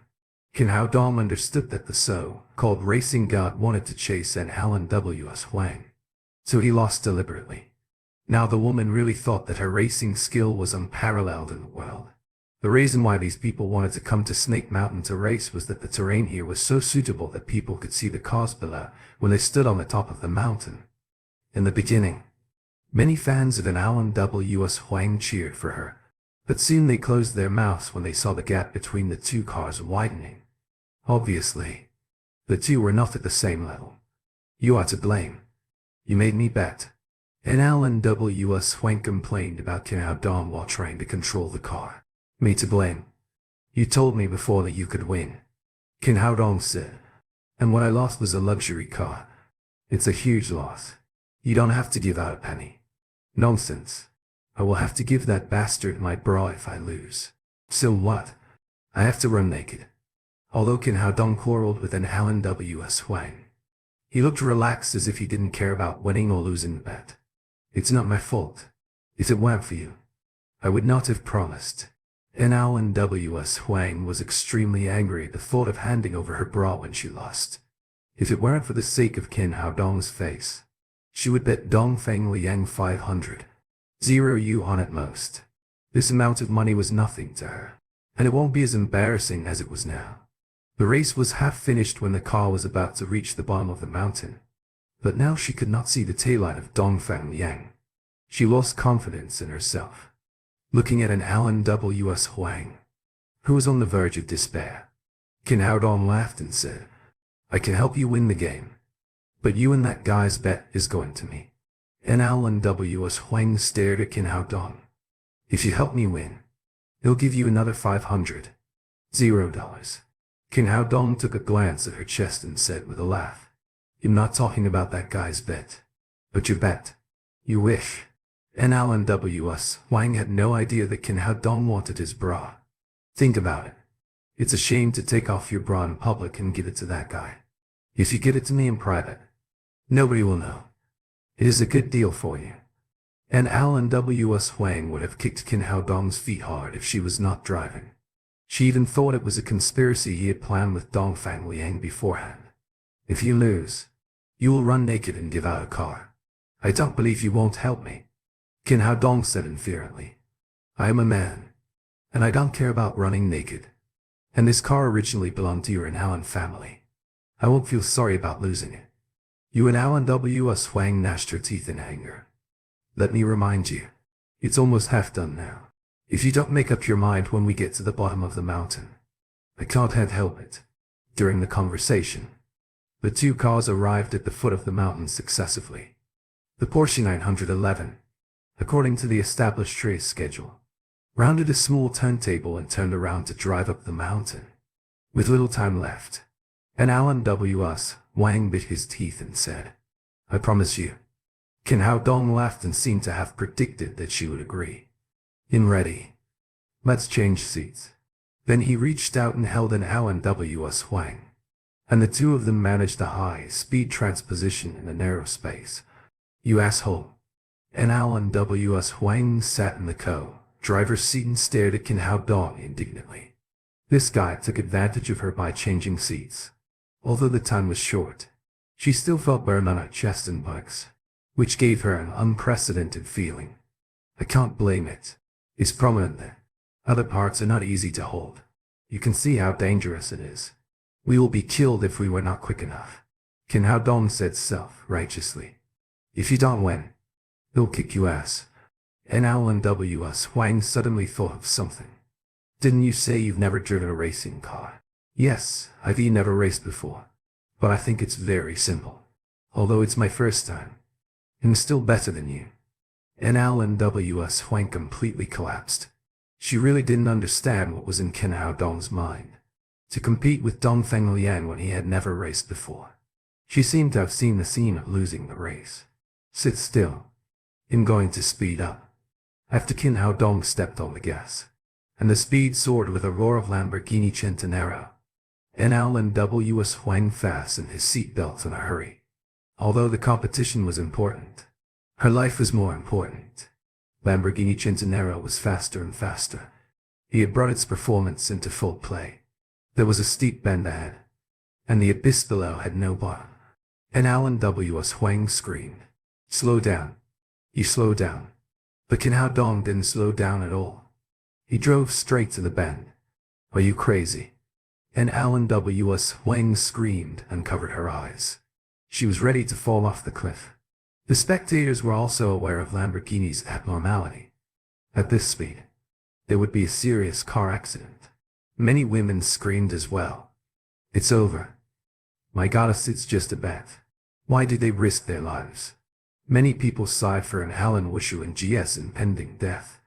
Lamborghini rushed into the bend quickly. Kin Hao Dong operated the steering wheel rapidly. Under his control, the sports car drifted beyond comprehension. Almost half of the car tailed right off the cliff. The rush back with strong inertia. "Oh my God. Is this still drifting? It's a miracle." Schumacher-possessed racing goddess. How could she have such an incredible operation? A cry of surprise sounded atop the mountain. Most of which racing enthusiasts.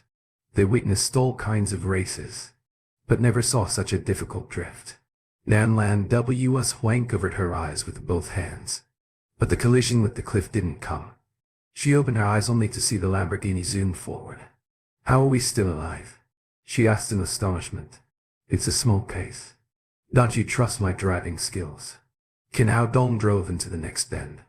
His spirit surged so powerfully he clearly remembered the road condition on the way here. He knew every detail, even where each stone was. With his strong perception, he easily maneuvered the Lamborghini. Soon, the shadow of Porsche 911 appeared in sight again. Dong Fenglian grew more and more confident of driving all the way ahead. His car skills had been trained as a mercenary. He experienced the test of life and death, something a young girl could not match. Halfway through the race, he was sure he won the race. He seemed to see Alan W.S. Wang taking off her bra in front of him and see the Lamborghini Centenaro approach him.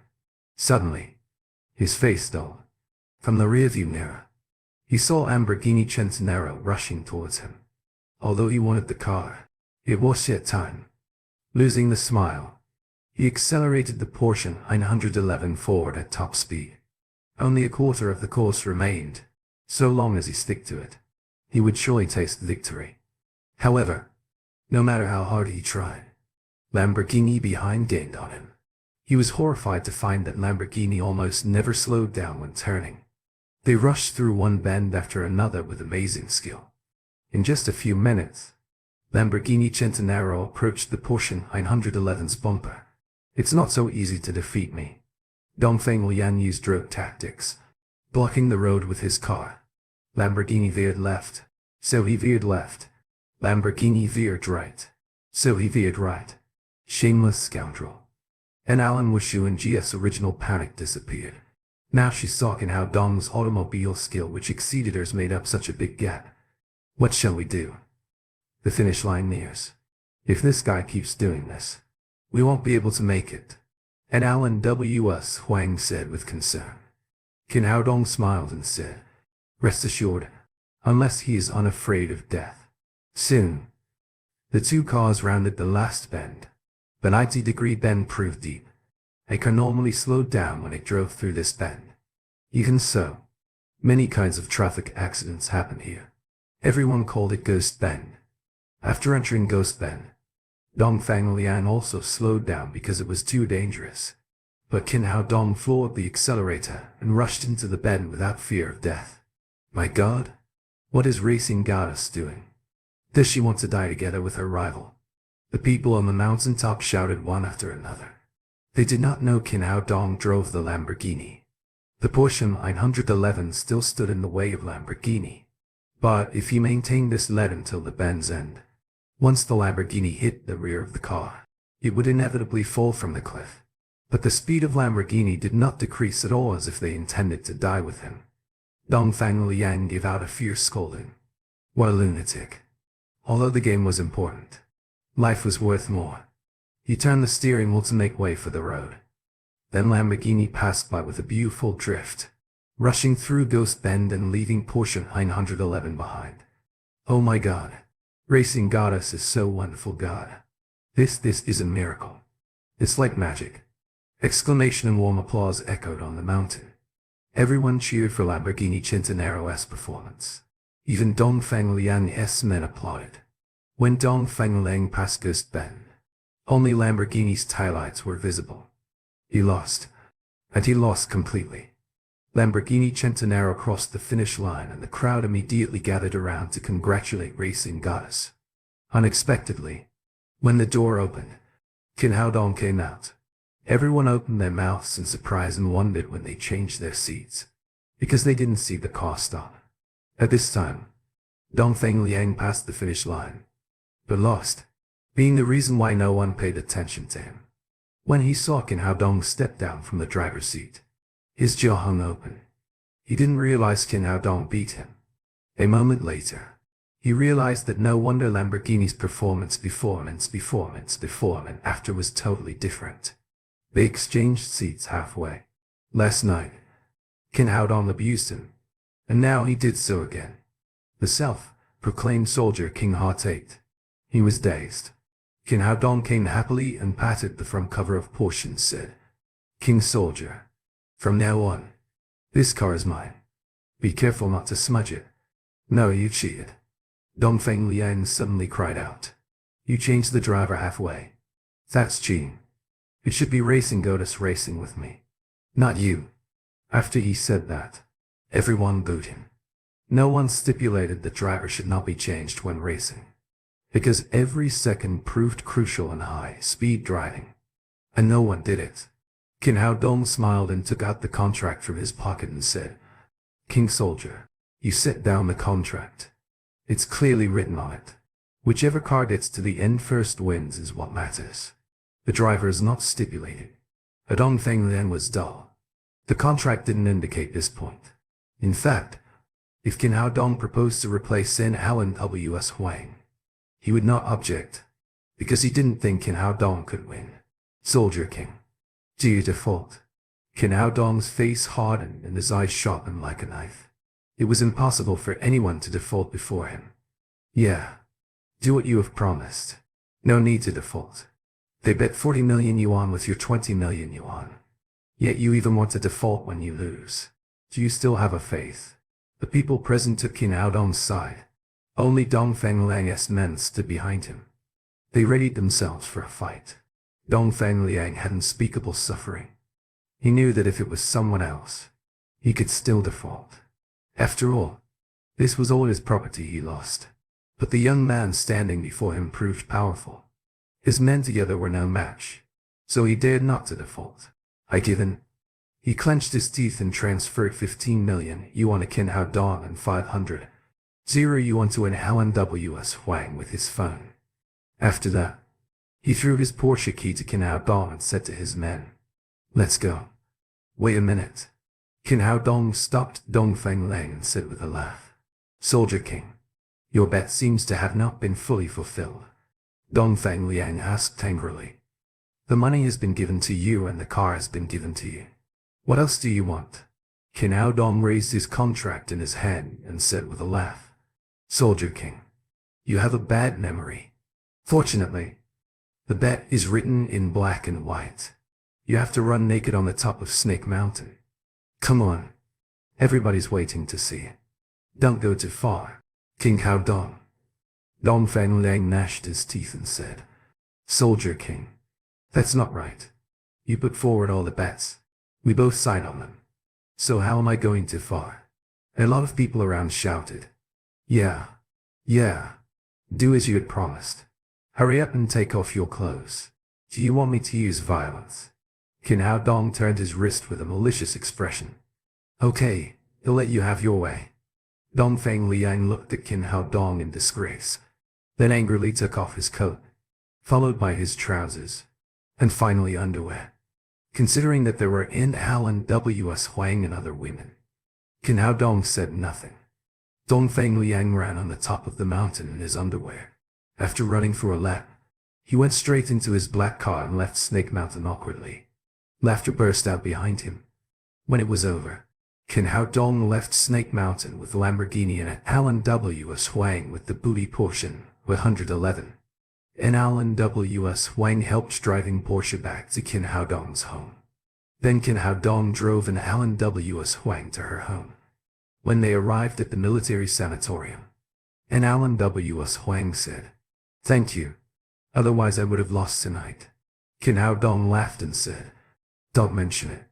Without you, I couldn't have earned 15 million yuan on a new car. Let him off. Goodbye." However, Qin Hao Dong took her hand when she turned. "Wait a minute. What are you doing?" And Alan W.S. Huang asked with a red face. "What am I doing?" "You haven't fulfilled your promise yet," Qin Hao Dong said, a devilish grin crossing his face here. And Alan W.S. Huang flushed and was at a loss. Qin Hao Dong really helped her win the contest. According to the agreement, she should take off her bra to fulfill her promise. But how could she do such a shameless thing? Qin Hao Dong smiled. Even the trash-named Soldier King didn't deny his debt. So why would you? And Alan W.S. Huang whispered with a flushed face, "I won't deny it. But can you change the requirement?" "Change the requirement." Qin Hao Dong's right hand touched his chin. He seemed to have considered it a while and said, "Well, I was in the fist. How about you give a kiss to cover the debt? This is not going to work. Maybe another one. How about I give you the 500 yuan I won?" Qin Hao Dong smiled again. "No, do I look like a gold digger? Take off your underwear and give it to me. Or give me a kiss. No other options." "Well?" And Alan W.S. Huang hesitated for a while. Kissing sounded easier than taking off her underwear. So she pet Qin Hao Dong's face, like a dragonfly's tail touching the water surface. But even so, she was too shy to smooch longer. She turned back and ran away immediately. The kiss finished before Qin Hao Dong ready to take it. So he yelled with dissatisfaction, "Hey, that one doesn't count. It's too fast and of bad quality. I'm going to Quality Supervision Bureau to complain." But no matter how loud he yelled, and Alan W.S. Huang rushed out of the gate of the sanatorium without turning back. The guards at the gate were familiar to Alan W.S. Huang, but they felt strange when seeing the quick-tempered young lady acting like this today, like a young and shy housewife. Qin Hao Dong felt happy because he beat the pretentious Soldier King, flattered the beauty, and earned more than 10 million. He whistled his way home. At the same time, in a 5-star hotel, Soldier King Dongfeng Liang made a phone call. "I tell you what, I have to raise my charge for this mission, Mr. Dongfeng. We have already made it 10 million. How can you raise the price so suddenly? You lost all your credibility. Dongfang Liang said.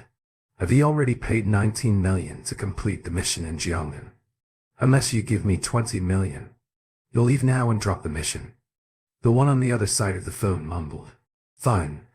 He'll give you 20 million as long as you complete the mission. Don't worry. It won't disappoint. I'm waiting for the proper timing. Dongfeng Liang hung up the phone after that. His depressed mood lightened up a little.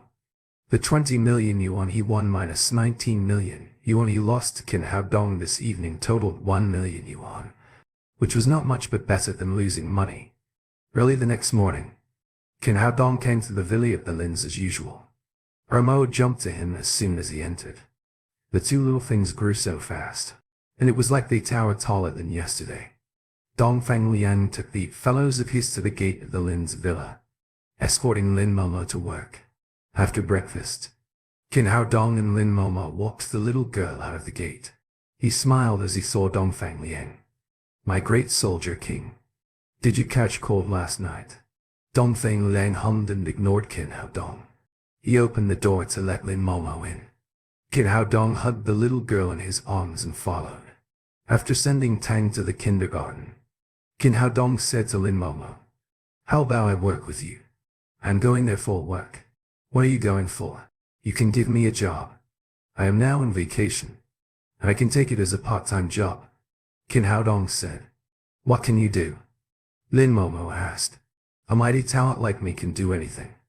How about your private secretary? As you know, he'll do my job at daytime and my boss at night. Qin Haodong winked at Lin Momo as he said that, and gave her the you-know-what-I-mean face. That's bullshit. Secretary. I don't need one. Lin Momo thought for a moment and said, well, the healthcare doctor of our company just quit. You can fill his occupation. But your medical skills make you overqualified. It's okay. It'll be okay as long as I am with you.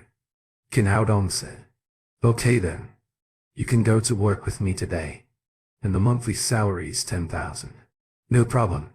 I can do it for free. Qin Haodong followed Lin Momo and got in the car. He was surely not doing this for money.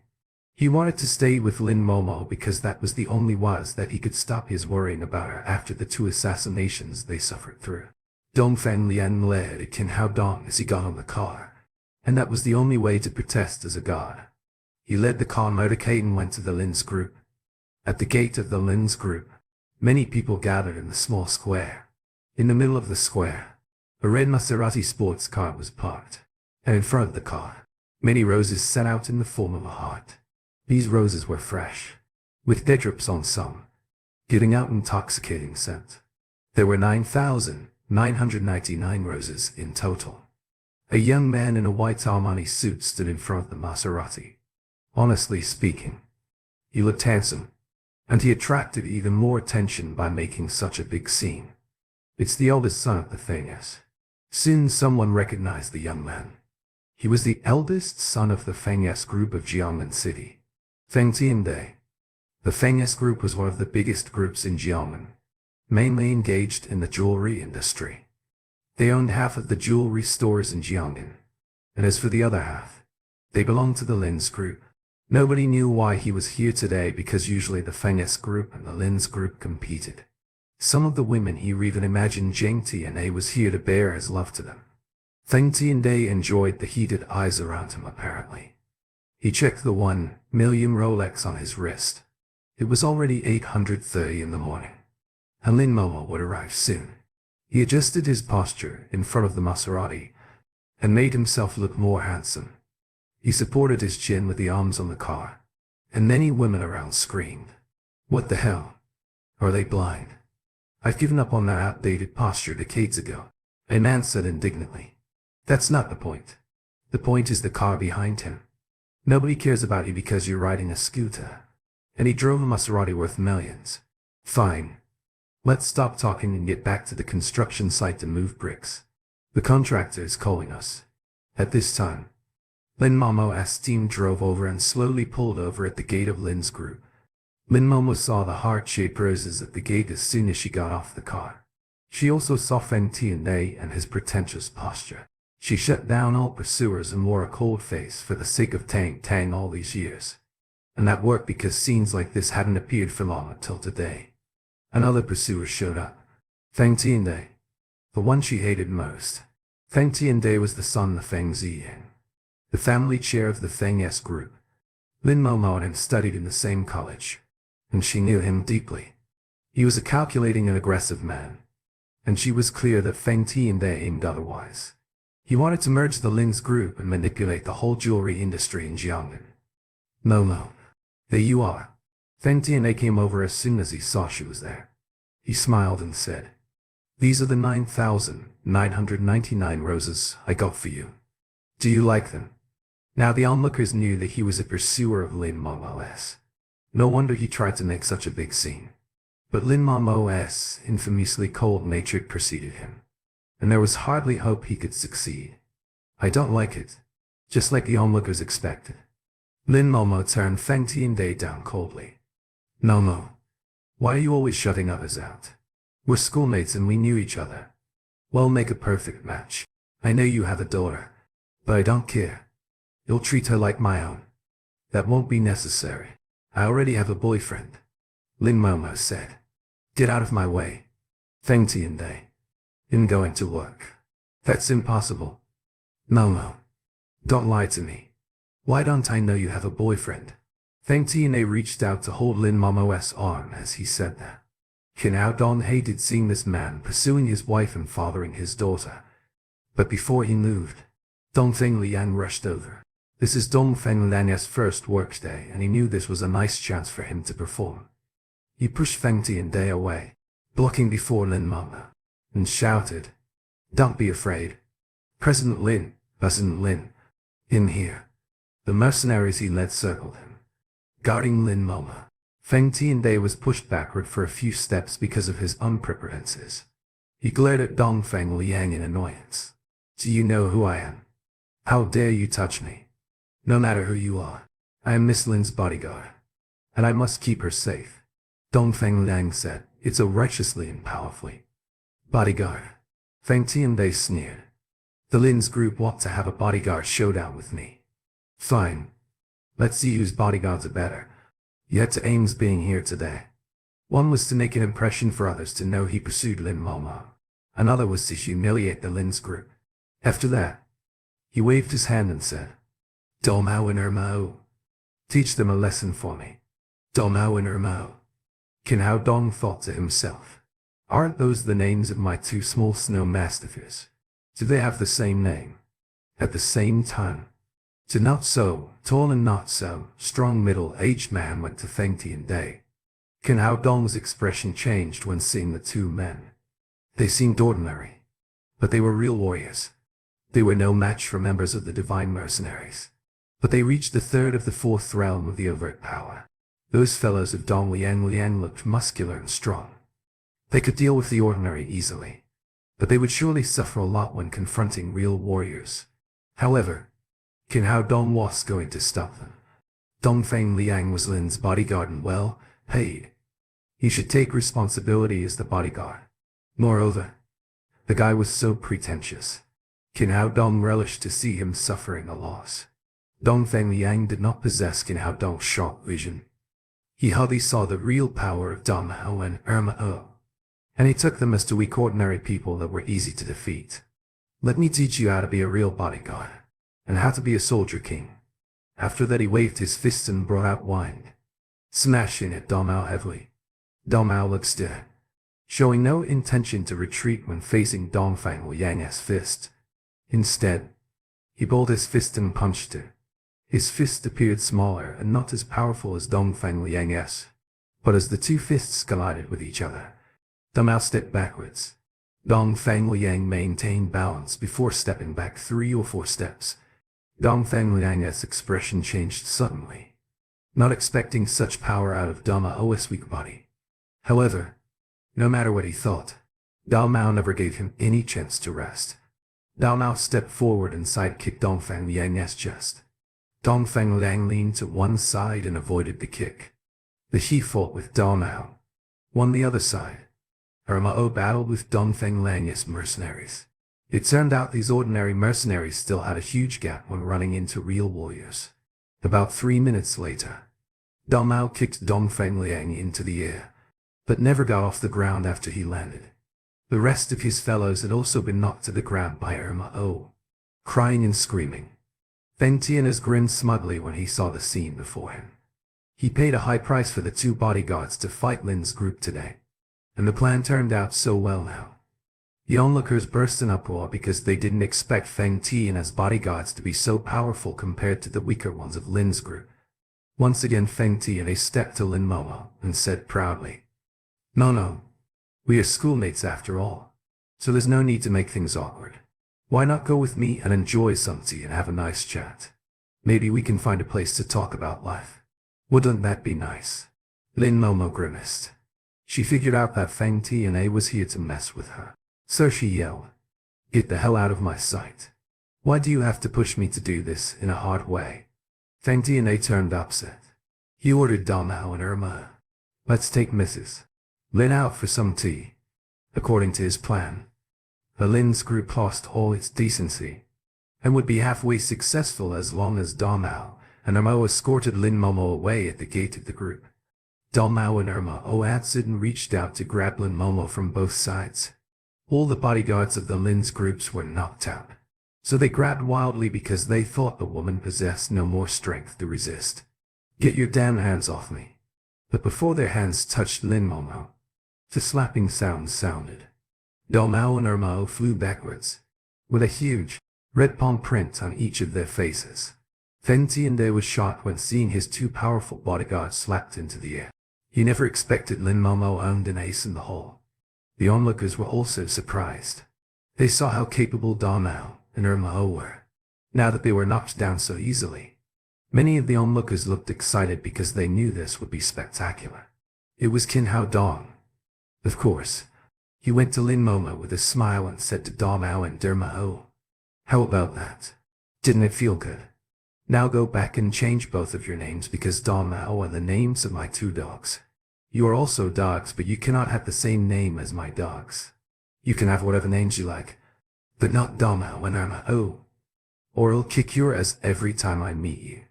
After he said that, the crowd had roared with laughter. Dong Mao and Irma's eyes reddened.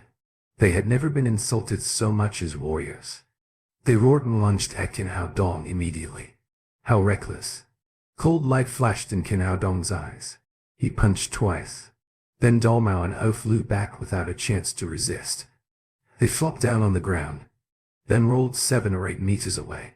After he dealt with the 2, he grinned and went to Feng Tian'as, who was in shock. Master Feng, how should I deal with you? You can't hit me. I am the young master of the Feng's group. Feng Tian'as said fearfully. He proved worthless after losing Dong Mao and Irma's protection. Wow. The young master of the Feng's group. We shall treat you with good manners. After that Qin Hao Dong kicked Feng Tian'as on his abdomen. Feng Tian'as sailed backwards and fell into the center of the heart-shaped rosa. Feng Tian'as screamed in extreme misery like his heart and lungs had been crushed. Those roses were thorny, and now hundreds of rose thorns pricked him all over. Qin Hao Dong clapped his hands after the kick, and said, That's what you said. I didn't hit you. I kicked. You bastard. How dare you kick me? You'll pay for this. Feng Tian'as crawled out of the roses.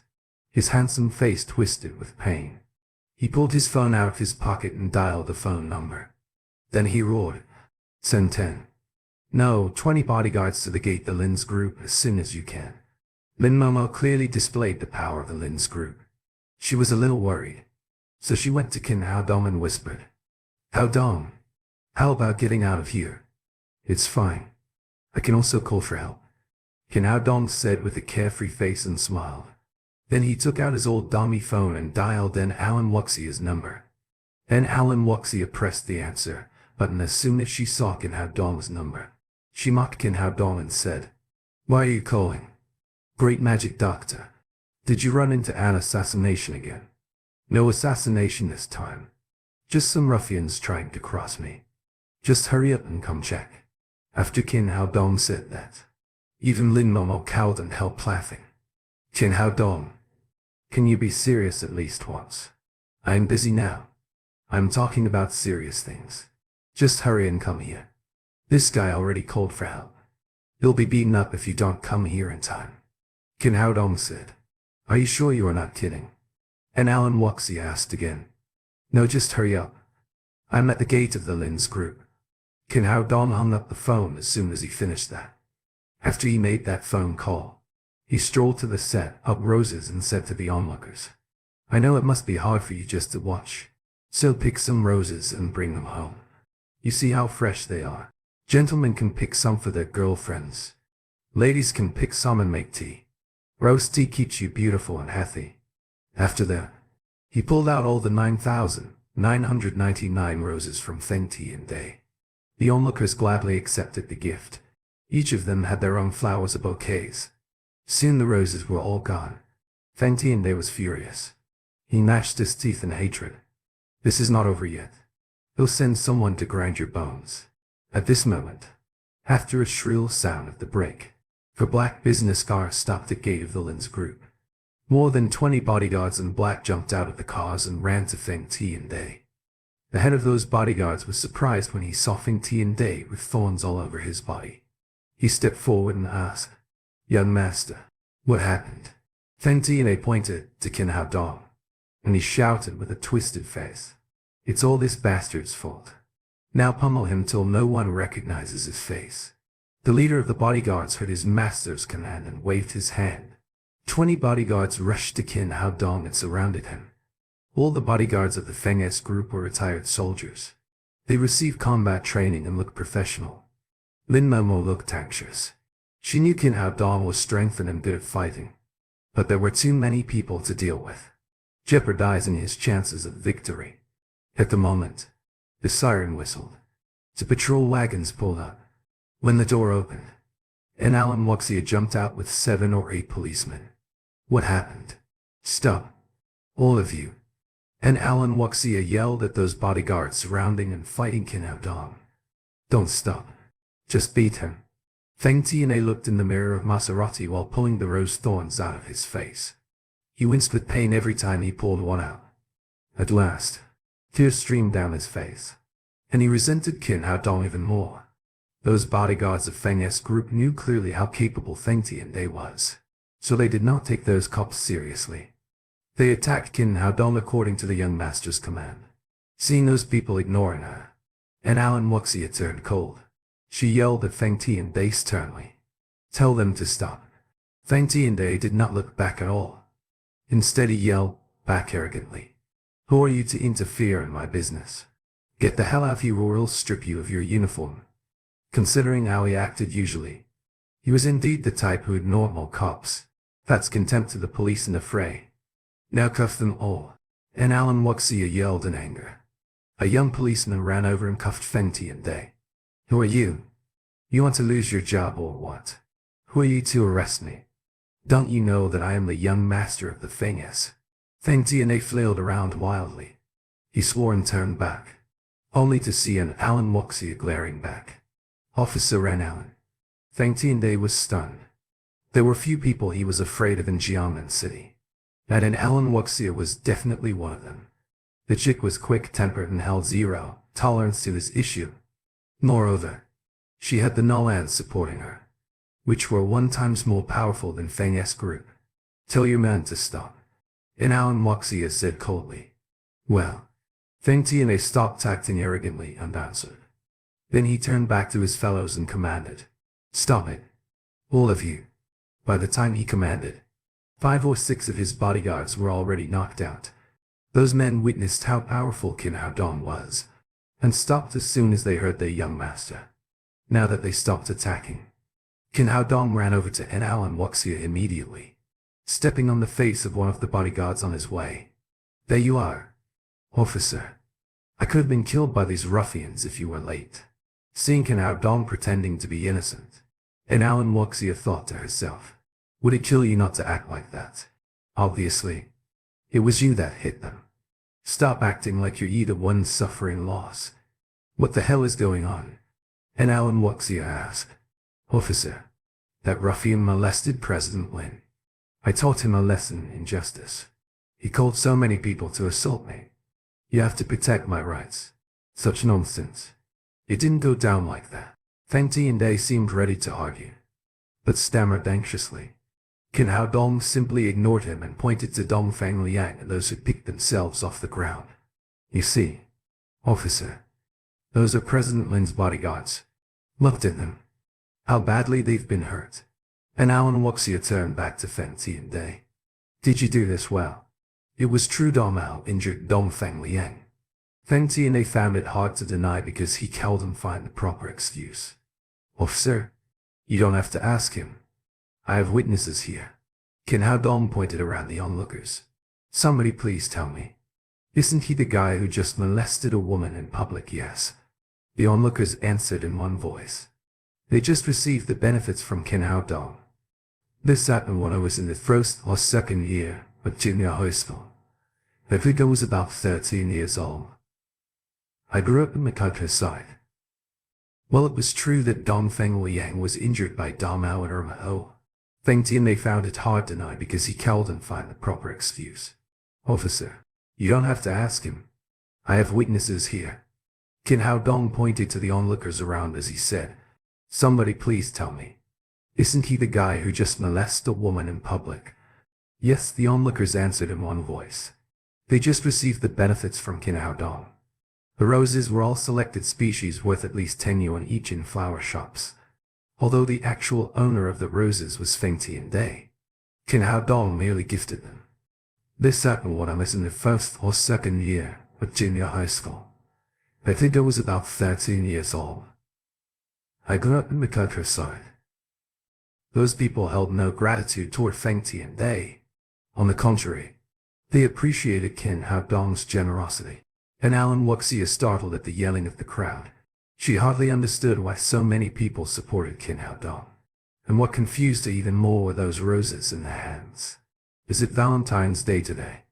Everyone, please tell me. Isn't he the bully who started the fray? Qin Hao Dong did not stop. Instead, he yelled. Yes, the voice this time boomed overwhelmingly. More onlookers gawked and gathered around. A bully like him should be arrested and punished. Am I right? Yes.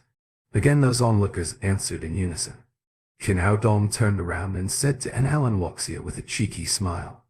Officer, you see, they are all my witnesses. And their voice equals public opinion. Alan Wuxia favored Qin Hao Dong in the first place. She waved her hand after she saw the scene, and pointed to Feng Ti and his fellows. Take him away. That's unfair. He's injured my people too. Feng Tianday pointed to Dong Mao and Germa who puking blood. You see, they're badly injured. Stop that crap. That's called self-defense. And Alan Wuxia commanded coldly. Take them away. Upon hearing the command, the policemen escorted Feng Tianday to the patrol wagon. Seeing their master being taken away by the police, those bodyguards dared not say anything. They carried Dong Mao and Irma Ho lying on the ground, and propped up the injured bodyguards and left in a fluster. A light gleamed in Lin Momo's eyes as she watched Qin Hao Dong dealing with the mess. The young man looked cheeky, but he seemed an organized man. He caught the key point of everything, and kicked the shti out of the famous Feng Tianday. Moreover, now Feng Tianday had no way to get back to him. The police did nothing to Feng Tianday even though he was arrested because of the high social status the Feng has had. However, the Lin's group won today. In Feng's group boss face. After all these things handled, and Alan Wuxia whispered to Qin Hao Dong. I knew what tricks you played. You'll take this one as a favor. I owe you. I see your gratitude. Why not marry me as the reward? Qin Hao Dong said cheekily. Like hell I would. And Alan Wuxia turned around as she said that. And she stepped on Qin Hao Dong's feet with the 10 cm high heel, making Qin Hao Dong howl in pain. The police escorted Feng Tianday away as the onlookers dispersed. Lin Momo and Qin Hao Dong entered the office building of Lin's group. When they entered the president's office, Lin Momo said to Qin Hao Dong, "Thank you for what you've done today. I really didn't know how it would have ended. It's okay. That's part of my job. The man messed with my woman. He should feel lucky I didn't break his legs." You hearing Qin Hao Dong claiming her to be his woman. Lin Momo blushed. Be serious and go to work, or he'll deduct your salary this month. After that, She picked up the interior wiring phone of the company and dialed a number. Soon, her assistant and Bai-ru came out of the next door, and Biru was slightly surprised when seeing Kin Hao-dong. She greeted him and said, "Dr. Kin, there you are. I'm here now, and I won't leave," Kin Hao-dong said with a smile. "From today on, he is the healthcare doctor of our company." Lin Mama said, "Sister Anne, please introduce Dr. Kin to the infirmary and come back. I need to talk to you." And Bai-ru nodded and left the president's office with Kin Hao-dong. "Dr. Kin, why are you here in our group? You deserve much more than a healthcare doctor with your medical skills." Kin Hao-dong never mentioned his relation with Lin Momo. He smiled and said, "I don't mind. I am working for my holiday internship, and I'll do it as long as I can earn money to cover the tuition." The infirmary was at the top of the Lin's group building. When Biru took Kin Hao-dong in, a short, fat middle-aged doctor who played mobile phone games. He put away the phone as soon as he saw Biru walking. Then he said with a flattering face, "Assistant, there you are. Do you feel uncomfortable? What medicine do you need? Let me get it for you. I'm here to introduce someone." And Biru said. Then she introduced Kin Hao-dong and the fat guy to each other. "Dr. Zhang Zaiji. This is Dr. Kin Hao-dong. HES, a new hire. Welcome, young man." Zhang Zaiji shook hands with Kin Hao-dong very warmly, mainly because Biru introduced him. "Nice to meet you, Brother Zhang." Kin Hao-dong acted mannerly. After the simple settlement, and Bai-ru left the infirmary. Seeing Biru leaving, Zhang Zaiji asked Kin Hao-dong, "Little Kin, which college are you from?" "I am still studying. It's my 4th year." "Well," Zhang Zaiji's face indicated that he understood everything. He guessed Kin Hao-dong used a connection to be here to kill time. He would leave when the terms began, so he wouldn't stay for long. "Little Kin, there's one thing I'd like to tell you. We don't have many tasks here, and I'm okay even if you don't do nothing at all. But there's one thing you have to bear in mind: never treat anybody." "Why aren't we all doctors?" Kin Hao-dong asked in surprise. "I think it's clear how capable we all are. There are too many diseases beyond our reach." The doctor who just resigned wrongly diagnosed the patient and almost killed him, and the infirmary almost closed because of it. Zhang Ziji's face looked indignant as he said that. He would lose the job if the infirmary closed. And a dapper doctor like him would never be able to find a decent job as long as he left this infirmary. If some of the staff catch a cold or have a fever, or come to fetch some pills because they don't feel well, just give them what they want. There's no need to get into trouble. As he said that, the door opened. A middle-aged woman in her 30s came in. The woman radiated beauty, but looked quite depressed, giving people the impression that she might be hard to get along with. She covered her chest with her one hand and frowned. It looked like she felt uncomfortable. "Are you feeling uncomfortable, Director Zhang?" Zhang Zaiji welcomed her with a warm smile. The woman was the financial director of the Lin's group, Zhang Wanlu. She was one of those who possessed actual power in this company, and was infamous for her bad temper. He had to take care of her carefully. Zhang Wanlu said, "I don't feel well on my heart. My heart's beating too fast. Give me some quick-acting heart reliever." "Hold on. I'll go fetch it for you," Zhang Zaiji said, running to the medicine cabinet. He took out a bottle of quick-acting heart reliever and handed it to Zhang Wanlu. Zhang Wanlu opened the bottle and took out a couple pills to swallow. That moment she heard someone say, "Wait a minute. You're not having a heart attack. Those pills won't help." She frowned even more. Then she turned back and saw the speaker, a young man in his 20s. "Who are you?" Zhang Zaiji was startled. He ran to Kin Hao-dong in a hurry and whispered to him, "Are you out of your mind? I said do not treat the patients. We can't afford to piss off that woman. Don't get yourself in trouble. And don't get the infirmary in trouble." After that, he smiled at Zhang Wanlu. "Director Zhang, Dr. Kin is new here, and he likes making jokes." He was trying to make fun of it. He thought he could get away with it. But Kin Hao-dong ignored him and continued, "I might be a joker, but I never joke about patients' disease." Zhang Zaiji really wanted to rush over and gag Kin Hao-dong's but cowed. He was so nervous he stammered. Nonsense. How do you know I am not having a heart attack? Zhang Yan asked coldly. I am a doctor, and I diagnose. Qin Hao Dong's emotion didn't change. Your tachycardia was due to your cervical spondylosis, not your heart. You always feel dizzy, nausea, and all those complications because of your bad spine. Am I right? Zhang Wan's lip changed slightly because Qin Hao Dong was correct. She did have those symptoms frequently. So is it really all about the spine, not the heart? Those symptoms can be eased easily with a massage, Qin Hao Dong said. He pulled a chair in front of Zhang Wanlu. Give me 5 minutes and they'll alleviate all your symptoms. Watch yourself, Qin Hao Dong. The spine is not a place that anyone can massage. Should you massage it in the wrong way, there's high chance she would be paralyzed. Zhang's IG was indeed anxious. Qin Hao Dong was a college student who would stay here 2 months at most, and he wouldn't suffer much loss even if anything happened today. But for Zhang's IG, he couldn't afford losing the job because he had a family to support. Do not worry. It'll help her stand up again even if she's really paralyzed.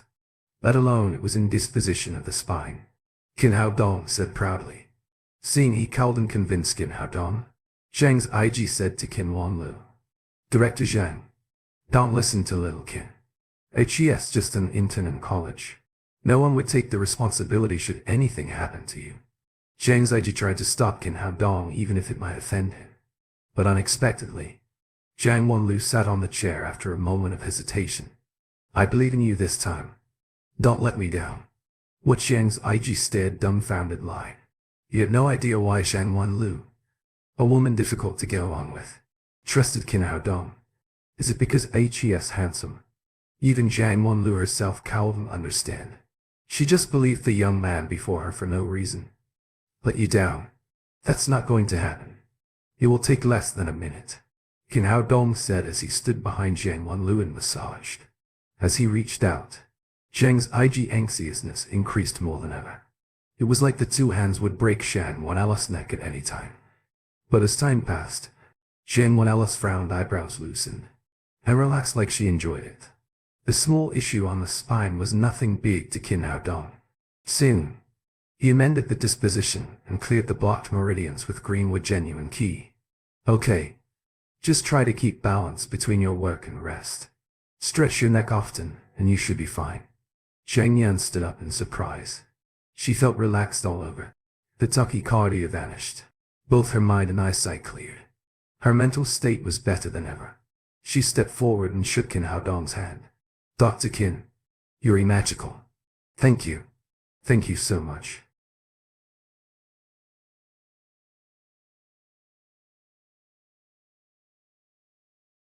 You're welcome. That's what I'm here for, Qin Hao Dong said carefreely. Zhang Wanli usually had a bad temper, and that was probably because of her spine. Now being cured, she smiled and beamed brightly. Dr. Qin, it's not usual for such a young doctor like you to have such excellent medical skill. And you're so handsome. It's a pity my daughter is only 10 years old. Otherwise they'll make you my son-in-law. Zhang Wanlu sighed when she said that, as if she felt pitiful for not having the chance to be Qin Hao Dong's mother-in-law. Soon, she said, I heard it has been years since the infirmary had a salary raise. You'll promote them when I go back. Good doctors like you deserve more. Zhang's IG looked on from the sidelines in astonishment. He couldn't believe what he saw. It was like a dream that this intern before him cured Zhang Wanlu, and the infirmary would obtain a salary raise. And he didn't process it until Zhang Wanlu left and closed the door. Lil Qin, I was wrong. Please forgive me. Qin Hao Dong wore a carefree smile on his face. It doesn't matter. His main purpose being here was to protect Lin Mama, so he didn't care about other things so much. Little Qin, I want to explain. I had my own reason, Zhang's IG said. Several days ago, after the wrong diagnosis Dr. Liu, many people suggested we close the infirmary. Fortunately, President Lin did not accept that. I understand the situation I'm in. And if fired, I would never have the chance to find a job as good as this one. My mom is in her 70s. My son just started primary school and my wife doesn't have a job. I don't know how to live if I lose the job. That's why I didn't want you to diagnose Director Zhang. But it turned out I worried too much. Your medical skills are hundreds of times better than mine. And I'm now completely convinced. The honest talk of the straightforward fat man left a good impression on Qin Hao Dong. Don't worry, Brother Zhang. The infirmary will never close as long as I am here. Thank you. I must learn from you if I have the chance in the future. Zhang's IG said earnestly. After chatting for a while, the two became much closer. The moment the door opened, a young girl in her 20s walked in. It was employee of the group, Xiao Zhaikang. That is Zhang. Get me some medicine, now. Xiao Zhaikang was an outgoing person, and familiar with Zhang's IG. So naturally she spoke very impolitely. Xiaoyan, why not have a massage if you don't feel well? Zhang's IG was now completely convinced by Qin Hao Dong's massage skills. He tried to talk Zhang Zhaikang into it, but Zhang Zhaikang flushed and yelled in anger. Fatty, what are you saying? Zhaikang, you're not joking. My brother had the best massage skills which could cure whatever ailed you. Fatty Zhang, you'll go and tell the president if you don't shut up. Xiao Zhaikang played badminton with friends last night, and she pulled her PC major because she wasn't officially trained and tried too hard. She came to the infirmary for some red medicine. But unexpectedly, Zhang's IG offered her a massage. Obviously, he sought to take advantage of her. Zhang's IG had no idea what went on. He was confused because he did a promotion and introduction for Qin Hao Dong. Was he wrong? Seeing Zhang's IG embarrassed, Qin Hao Dong tried to spare him and said, Hello, I am Qin Hao Dong, the new doctor in the infirmary. Anything I can do for you? Xiao Zhaikang bickered with Zhang's IG until she saw Qin Hao Dong next to him. She didn't know where this handsome guy came from, but she was sure that he was her Prince Charming. Her eyes filled with loving stars. Do you need any help, big sister? Qin Hao Dong asked again. Well, in fact, I am only 24 years old. You don't have to call me big sis. Just call me Zhaikang. Xiao Zhaikang's eyes filled with excitement. Are you the massage doctor the fatty just mentioned? I suppose. I'm good at massage. I pulled my right PC yesterday while playing badminton. Can you give me a massage? Zhang's IG opened his eyes widely and finally knew why Xiao Zhaikang took it out on him just now. What's happening now?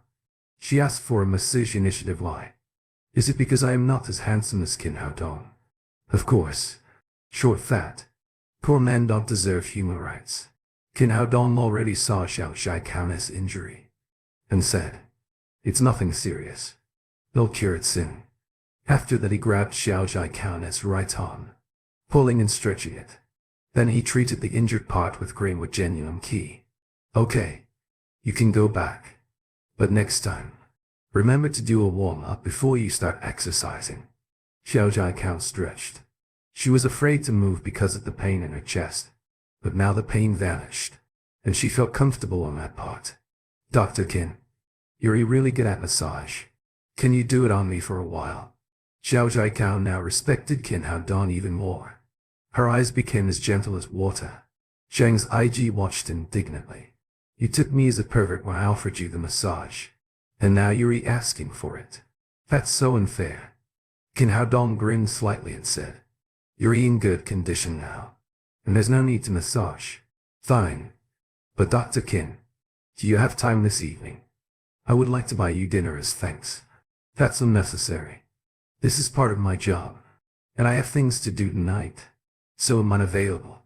As her request was refused, Xiao Zhaikang had no reason to stay in the infirmary any longer. She left the infirmary repulsively. Zhang's IG came over and patted Qin Hao Dong's shoulder. Brother Qin, there are plenty of female employees in this company, and you're so handsome and talented. Soon you'll be busy. In fact, troubles fell in much sooner than they expected. Xiao Zhaikang had a big mouth even as a kid. She spread the news about the handsome new doctor in the infirmary as soon as she went back. In no time, crazy girls from various departments flooded in. Excuse me, is Dr. Qin here? A young and tall woman walked in. She was an employee of the group. Gao Feife. You're looking at him. What's your trouble? Kin Haodong asked. There were even more loving stars in Gao Fei's eyes than Xiao Zhai Kan when she saw Kin Haodong. Cute. Too cute. Even cuter than Korean pop stars. Is this because of my prayer last night? Is he the super handsome guy she asked God for last night? Hey, what's your trouble? Kin Haodong asked again. Gao Fei awake and then answered in gentle voice. Dr. Kin. Just help me check out what's wrong with me. Zhang's IG knew it clearly that the woman was not sick at all. She came for Kin Haodong. He poured himself a cup of tea and sat quietly, watching the drama unfold. Ever since Kin Haodong was here, their salary raised, and the infirmary grew more crowded than ever. Kin Haodong surely saw that the woman could never be healthier. So he said, "You're fine. Just keep it. Dr. Kin, isn't it too sloppy? Just run a little check on me. Like listen to my heartbeat." Gao Fei held up her plump chest on purpose as she said that. "That's unnecessary. I'm a Chinese medicine practitioner, and the whole point of Chinese medicine is to look, listen, question and feel the pulse. I can diagnose as soon as I take a look on you. Chinese medicine practitioner. How about feeling my pulse?" Gao Fei said. Then she stepped forward and grabbed Kin Haodong's hand. Kin Haodong felt awkward. "Are you going to let me feel your pulse? Or you're feeling mine?" He had to put his hand on Gao Fei's wrist, hoping she would leave soon. Later he said, "You're really healthy, without any problems." "Really? But I do have problems." Gao Fei's long and floating eyes stared closely at Kin Haodong, ready to dig into his flesh. "Fine. Then tell me where the problem is." Gao Fei held it for a long while and finally said, "I had a small pimple here. Can you treat it for me?" Huff Huff. Zhang's IG coughed intensively as soon as he sipped the tea. Usually people beg for health, but this woman begged for illness. That little pimple on her mouth corner was nearly invisible to near-sighted people, so that didn't count as a problem. Kin Haodong was at the end of his wits facing the woman, and Cal didn't get angry because of it. This happened when I was in the first or second year of junior high school. I think I was about 13 years old. I grew up in the countryside. He grabbed Gao Fei's wrist and sent a clue of green with genuine key. With the help of green with genuine key, beneath Gao Fei's forehead smoothed, and the small pimple faded away. "Okay, you can go back." Gao Fei took out a small mirror and checked. She found it a surprise that her skin looked better. "God, Dr. Kin, your medical skills are excellent. How can you cure me so soon?" Gao Fei seized the opportunity, but unfortunately, 7 or 8 young women rushed into the infirmary at the same time. "Now your disease is gone. Just leave. Someone's waiting in line." Those women pushed Gao Fei out while saying that, then surrounded Kin Haodong. "Dr. Kin, my boobs are small. Can you? Dr. Kin, I always feel empty, lonely, and cold. Can you help me to find a way? Dr. Kin, I feel hard to fall asleep alone at night. Are there any ways to solve it? How about you come to my home and treat me at night?" As time went by, more and more women crowded into the infirmary, and at last, Zhang's IG pushed into the corridor. Kin Haodong was deeply stuck in the trouble. It turned out that few of those women were here to see a doctor. Most of them merely took advantage of him, and that bothered him much. Finally, it was noon. He sent all those women out, and went to the group's canteen for lunch with Zhang's IG. "Brother Kin, just sit here. It's my treat today. Our infirmary is on fire today because of you," Zhang's IG said as he went to the food windows. Kin Haodong didn't refuse him. He was unfamiliar with the place since this was his first day, so he picked a table at random and sat down. But after he sat, it didn't take long before a group of women surrounded him. "Dr. Kin, I had braised pork at noon. How about we eat it together?" "The braised pork is too thick. I have steamed fish here." "Dr. Kin, fish is good for your health. Fish has too many bones.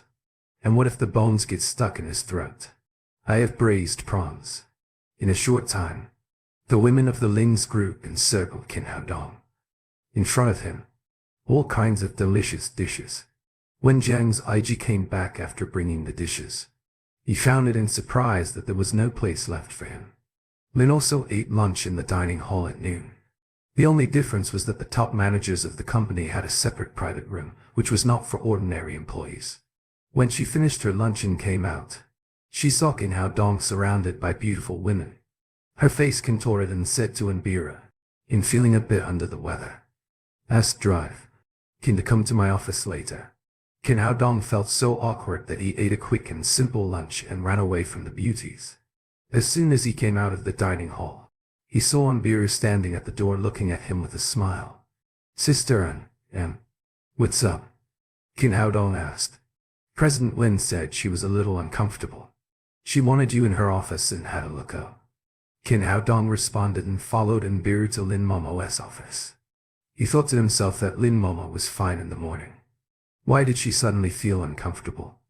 After arriving at her office, Nbira went back to her room. Qin Hao Dong looked at Lin Momo and saw nothing wrong with her body. "No. What's wrong with you?" Qin Hao Dong asked. Lin Momo kept staring at Qin Hao Dong and made her feel a bit apprehensive. After a moment, she said, "I can't see you if I'm not sick. Can I? Did it bother you?" Standing slightly astonished for a while, Qin Hao Dong immediately understood what occurred and laughed. "I see. You are unhappy." Knowing Lin's jealousy and unhappiness because of him, Qin Hao Dong held her in his arms. As soon as he went to seize the chance to flirt with Lin Momo, his cell phone rang in his pocket. "Who is calling at this time?" Qin Hao Dong took a look at his dolly phone. It was an Alan Wishuan GS telephone number. As he pressed the answer button, he heard, "Dr. Qin, Grandpa has gathered the first batch of soldiers who were discharged due to injury. They have all arrived at Saber's place. When will you come and look at them?" "Oh, it's so fast." Qin Hao Dong was slightly surprised. These men were all excellent soldiers, some even the king of soldiers in a region. They had to leave the army because of their injuries, so when they heard someone could cure their injuries, they rushed here immediately. Considering they were in a hurry, naturally it was quick. "Well, come and pick me up." "Well, go now," Qin Hao Dong said. After he hung up the phone, Lin Momo asked, "What's up?" "In doing one thing. We'll give you a surprise in a few days.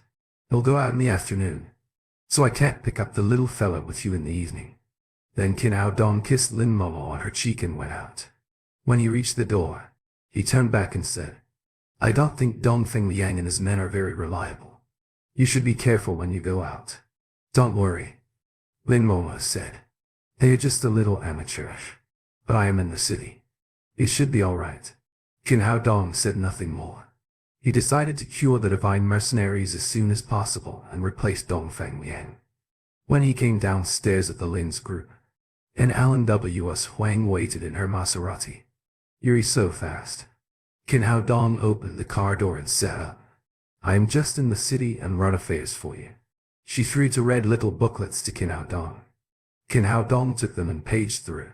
They were the dog certificates of two little snow mastiffs. "You're very efficient," he said, putting the little booklets in his pocket.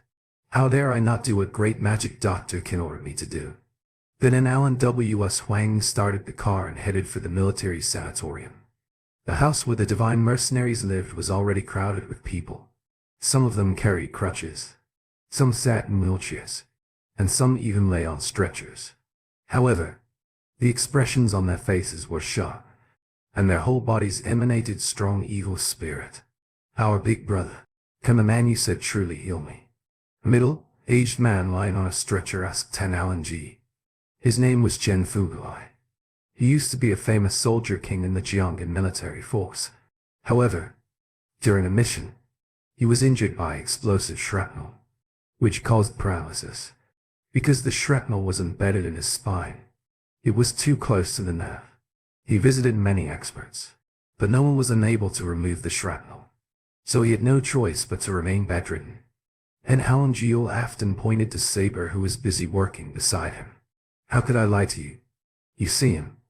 At first his condition was much worse than yours, but he was saved by the little magic doctor. Now he is very energetic." Hope flashed in Chen Fugu's eyes.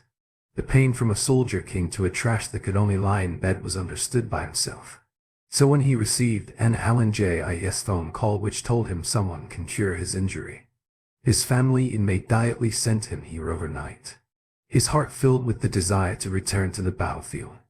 At that moment, a motor roared outside the room, and the saber said, "Miss N. Allen has brought the boss with her."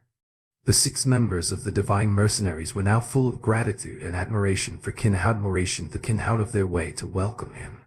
The wounded soldiers in the room also looked over to see what kind of person the doctor who was said could cure their wounds was. But when Kin Hao Dong walked into the room surrounded by an Alan G and the Divine Mercenaries, they all showed disappointment on their faces. The doctor was too young. Such a young person. Whether he was a doctor of traditional Chinese medical science or Westerns, it was very difficult to get every honest recognition. If the conveyor was an Alan G, some people may already leave. Chen Fugai was somewhat disappointed, but out of his trust in an Alan G, he said nothing. "Little magic doctor, this is Chen Fugai, a famous soldier in Jiangnan military force at that time. He once accidentally stepped on the enemy's landmine during a mission. Although the other shrapnel was taken out, a piece of remained stuck in the crevice of his spine, and nobody dared to remove it. And Alan G introduced Chen Fugu's condition to Kin Hao Dong. Let me see." Kin Hao Dong sat down at Chen Fugu's bedside, reaching out his hand to feel Chen Fugu's pulse. At the same time, a wisp of green with genuine ki into Chen Fugu's body and felt the details of the shrapnel lodged in his spine. The position of the shrapnel was really special. It was stuck right in the middle of the 4th and 5th segments of the spine. Although it did not hurt the spinal cord, it was too close together. No wonder the ordinary doctors dared not take it out. Seeing Kin Hao Dong retrieve his right hand, and Alan G hastily asked, "Little magic doctor, how about the situation? Could it be cured?" "No problem. Just a bit of trouble." Then Kin Hao Dong asked Saber and several people to help him. Lifting Chen Fuguai up from bed and sat cross-legged, he took off his coat. Then he took out the silver needles and pierced 9 at the position where the shrapnel was in succession. The purpose of doing this served to protect the spine and tissues around from further injury. After everything was done, Kin Hao Dong took a deep breath and suddenly clapped his hands on Chen Fugu's chest. As he clapped Chen Fugu's chest, a piece of shrapnel covered with blood suddenly popped out from Chen Fugu's back and hit the wall behind. Everyone stood shocked. Nobody had seen such a way of removing shrapnel. Kin Hao Dong took out some prepared wound medicine and smeared it on Chen Fugu's back. "Okay.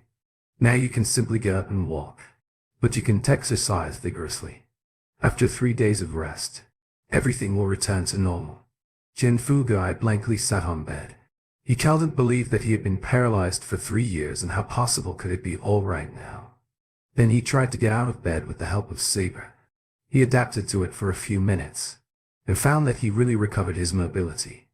A strong fellow like him swelled with tears in this moment. "Thank you, Dr. Kin. You gave me my life back. From now on, if you let me go east, I will never go west." Then Chen Fugai was about to kneel down, but Kin Hao Dong held him up. "Brother Chen, I saved you because you are respectful. No matter what choices you will make, I respect you and don't charge a penny for the treatment." Then Kin Hao Dong let Chen Fugai lie down and rest and began reading the next wounded person. The vast majority of the people here knew the soldier King Chen Fugai, as well as how seriously his injury was. Seeing Chen Fugai cured by Kin Hao Dong in the blink of an eye, hope rose immediately in the eyes of these people. No one wanted to be disabled. No one wanted to be trash. Besides, they were all excellent soldiers who had distinguished themselves. Although these people's eyes showed desires, there was no competition for medical treatment. The order of who would be treated first and who would be treated later was entirely controlled by analogy. The strong discipline let Kin Hao Dong secretly admire. In the next hours, Kin Hao Dong cured each of the 30 wounded soldiers. Some of these people had been injured for a long time and maintained serious conditions. After treatment, they needed to recover for a period of time. Those with minor injuries fully recovered after treatment. These people had been injured for a long time. When they came, They harbored less hope to be cured because of their trust in NLNG. However, it was unexpected that Qin Hao Dong's medical skills were so magical that they could be completely cured so quickly. They were all excellent soldiers and all had their own pride. Who let them stand up again also meant to give a second life to them. Salute. On behalf of Chen Fuguai, all of the wounded soldiers saluted Qin Hao Dong to express their gratitude. Qin Hao Dong said, "You guys missed it.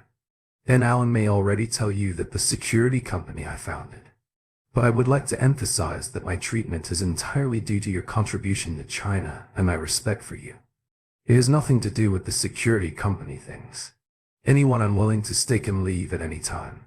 For these who are willing to stay, I will warmly welcome you. The salary standard is 3 times that of other similar occupations. And whether you go or stay, I wouldn't charge a penny for the treatment. We will stay." These veterans spoke in unison.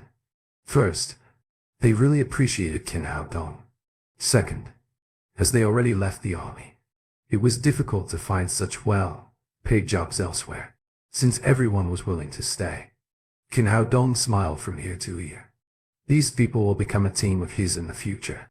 Qin Hao Dong handed over the 15 million yuan he won from Dongfang Liang to Saber, so that he could quickly prepare for the establishment of the security company. After everything was arranged, Qin Hao Dong got in an Alan Wushuan GS car again. "Where are we going to?"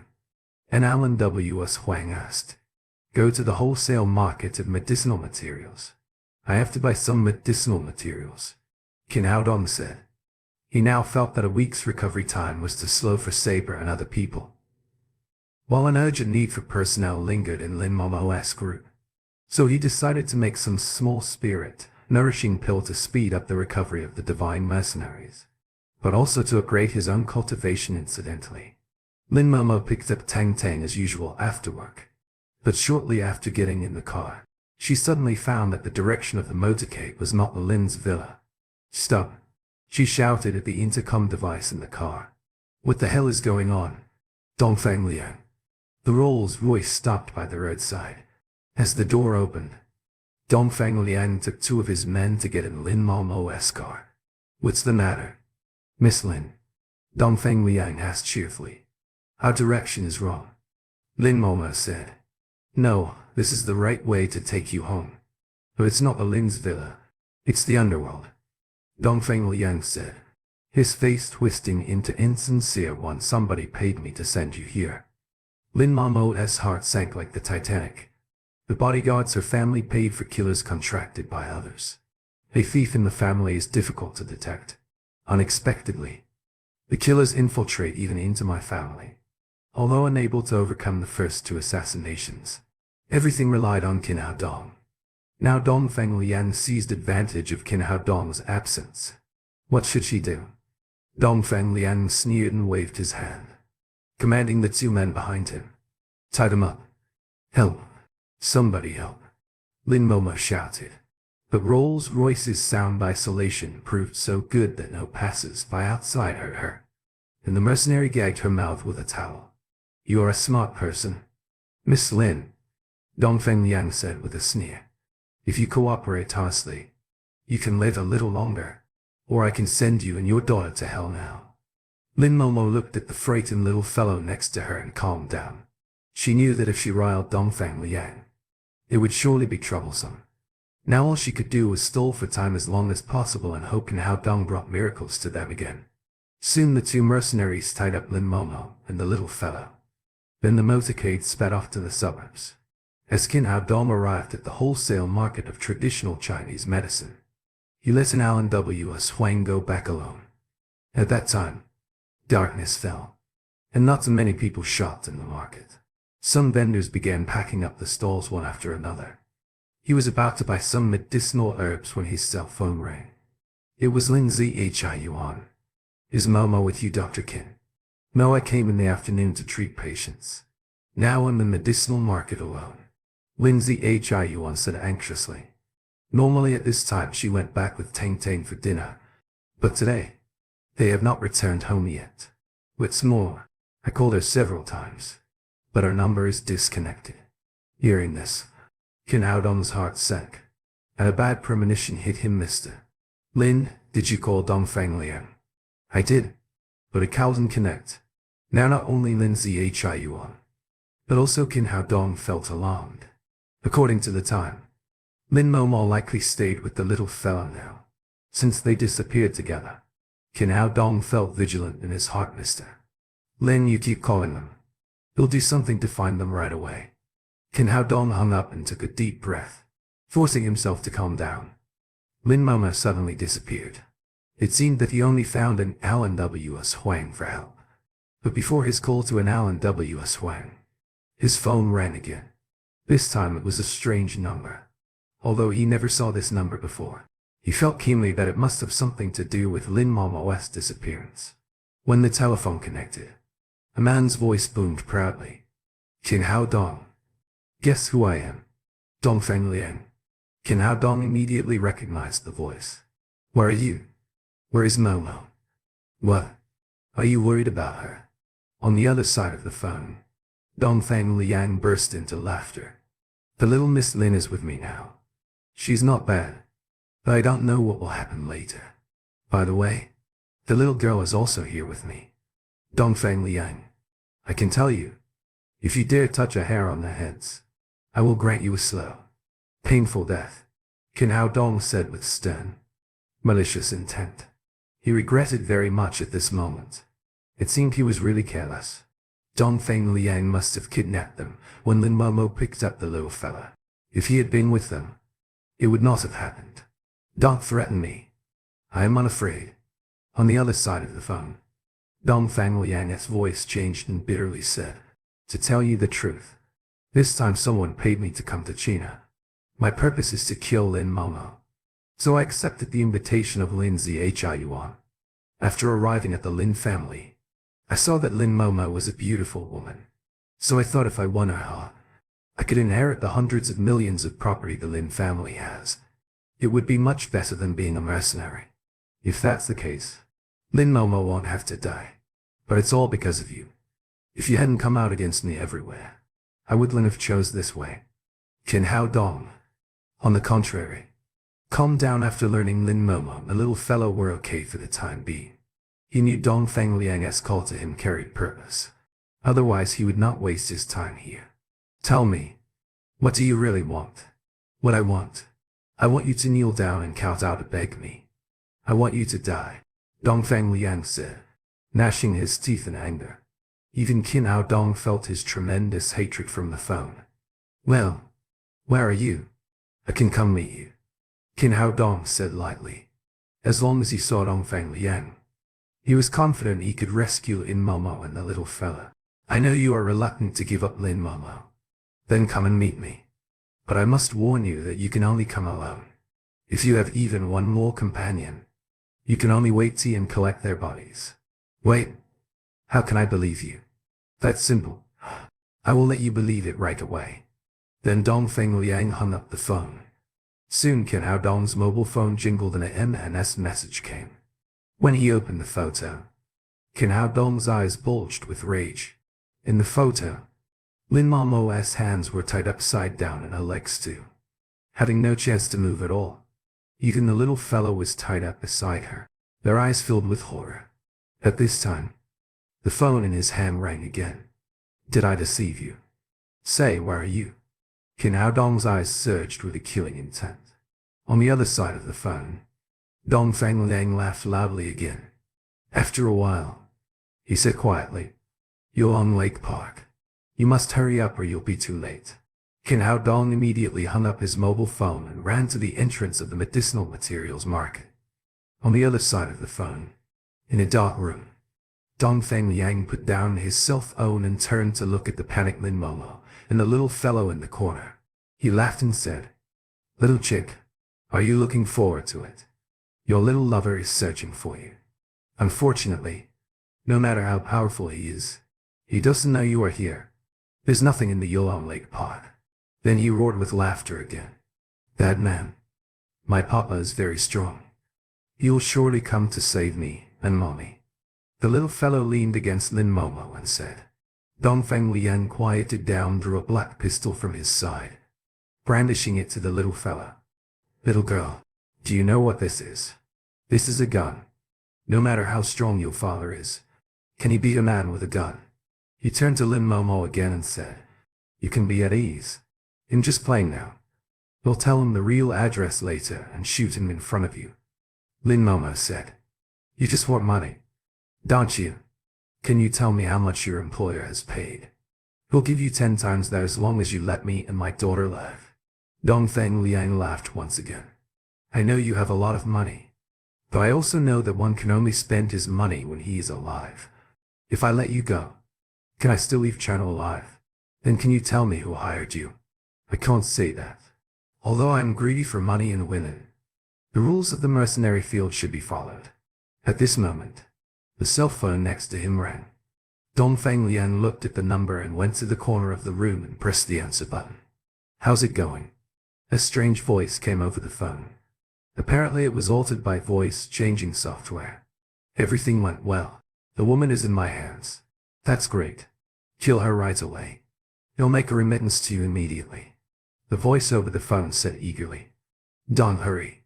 I still need to use her to solve some personal grievances.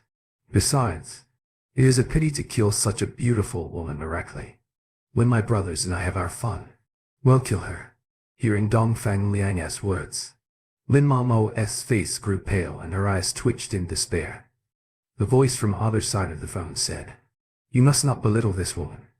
The 2 assassinations I arranged to kill her before with all failed, so you must kill her now." "No, I hadn't finished my plan yet." "Well, just give me 2 hours. You'll kill her 2 hours from now." Apparently the man on the other side roared in dissatisfaction. "Don't forget that I am your employer. You must do what I say. Kill the woman now." Dongfeng Liang laughed inferiorly. "I did accept your employment, but according to the employment agreement, I can kill Lin Momo in 3 days. Now it's just 1.5 days. There's still a lot of time left. As long as you kill her now, I can give you another 5 million yuan. A fierce expression appeared on Dongfeng Liang's face. "Although money is good, my revenge is priceless." Then, he hung up the phone. Seeing Dongfeng Liang finish his phone call, a small mercenary next to him came and said, "This is 5 million yuan. Big brother, let's kill this woman right now." Dongfeng Liang grinned coldly. "Don't mind him. As long as Lin Momo is in our hands, he'll have to give us another 10 million yuan later. Besides, that guy stole 15 million yuan from me. He has to spit it out." The little mercenary said, "This happened when I was in the 1st or 2nd year of junior high school. I think I was about 13 years old. I grew up in the countryside." "Is that all right? If we do that, our credibility will be lost," Dongfeng Liang said. "Have you already thought it over? Let's earn a lot of money this time. Then we'll find a place to live comfortably. Then we won't need to work as mercenaries. What else could we do with the credibility? Our big brother is wise," the little mercenary said flatteringly. Qin Hao Dong rushed out of the wholesale market of medicinal materials. It happened that a Honda sped closer. Qin Hao Dong suddenly stood in the road and stopped the car. The driver of the Honda car braked reflexively. Finally, the Honda halted near Qin Hao Dong's legs. "Do you want to die?" "Boy," a middle-aged bald-headed man rode the Honda. He stepped out of the car angrily and disputed with Qin Hao Dong. "I am a police and I need to take your car for urgent business," Qin Hao Dong said, handing a small red booklet to the middle-aged man. Then he got in the Honda and sped out with 1 foot flooring the accelerator. Seeing the car driving away, the middle-aged man understood what happened. He looked at the small booklet in his hand. There was a lovely white dog photo on it, and the following 2 uppercase words: "Dog certificate." Damn it. He just takes my car with flashing a dog certificate. It's robbery. This happened when I was in the 1st or 2nd year of junior high school. I think I was about 13 years old. I grew up in the countryside. The middle-aged man shouted, but there were not many people around him. He knew it was useless to shout like that. He hastily took out his cell phone and dialed the telephone number. "Cousin, someone robbed me of my car." "Yes, on the street across the wholesale market of medicinal materials. The guy used a dog certificate." After the phone call, The middle-aged man looked at the direction where Kin Hao Dong disappeared. How dare you rob me? Boy, my cousin will peel your skin.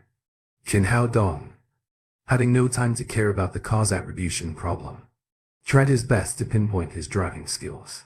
The Honda weaved in and out of traffic and sped towards the direction of Yulong Lake Park.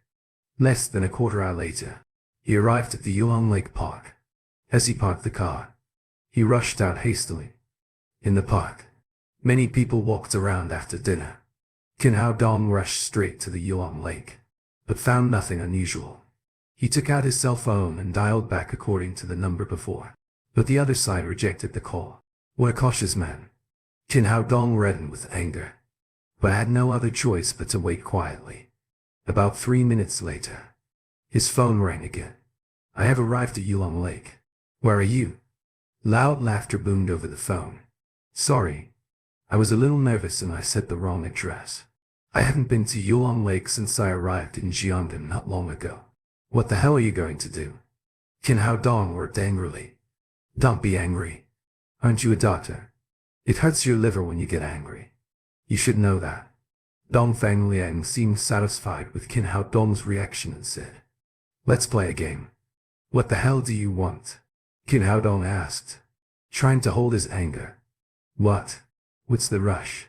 Are you mad? Are you worried about your woman? Dongfang Liang laughed arrogantly. Aren't you a tough guy? Aren't you a fighter? Aren't you a good driver? Why are you being fooling around by me now? He seemed satisfied with what he had done. And then he said proudly, Just play with me.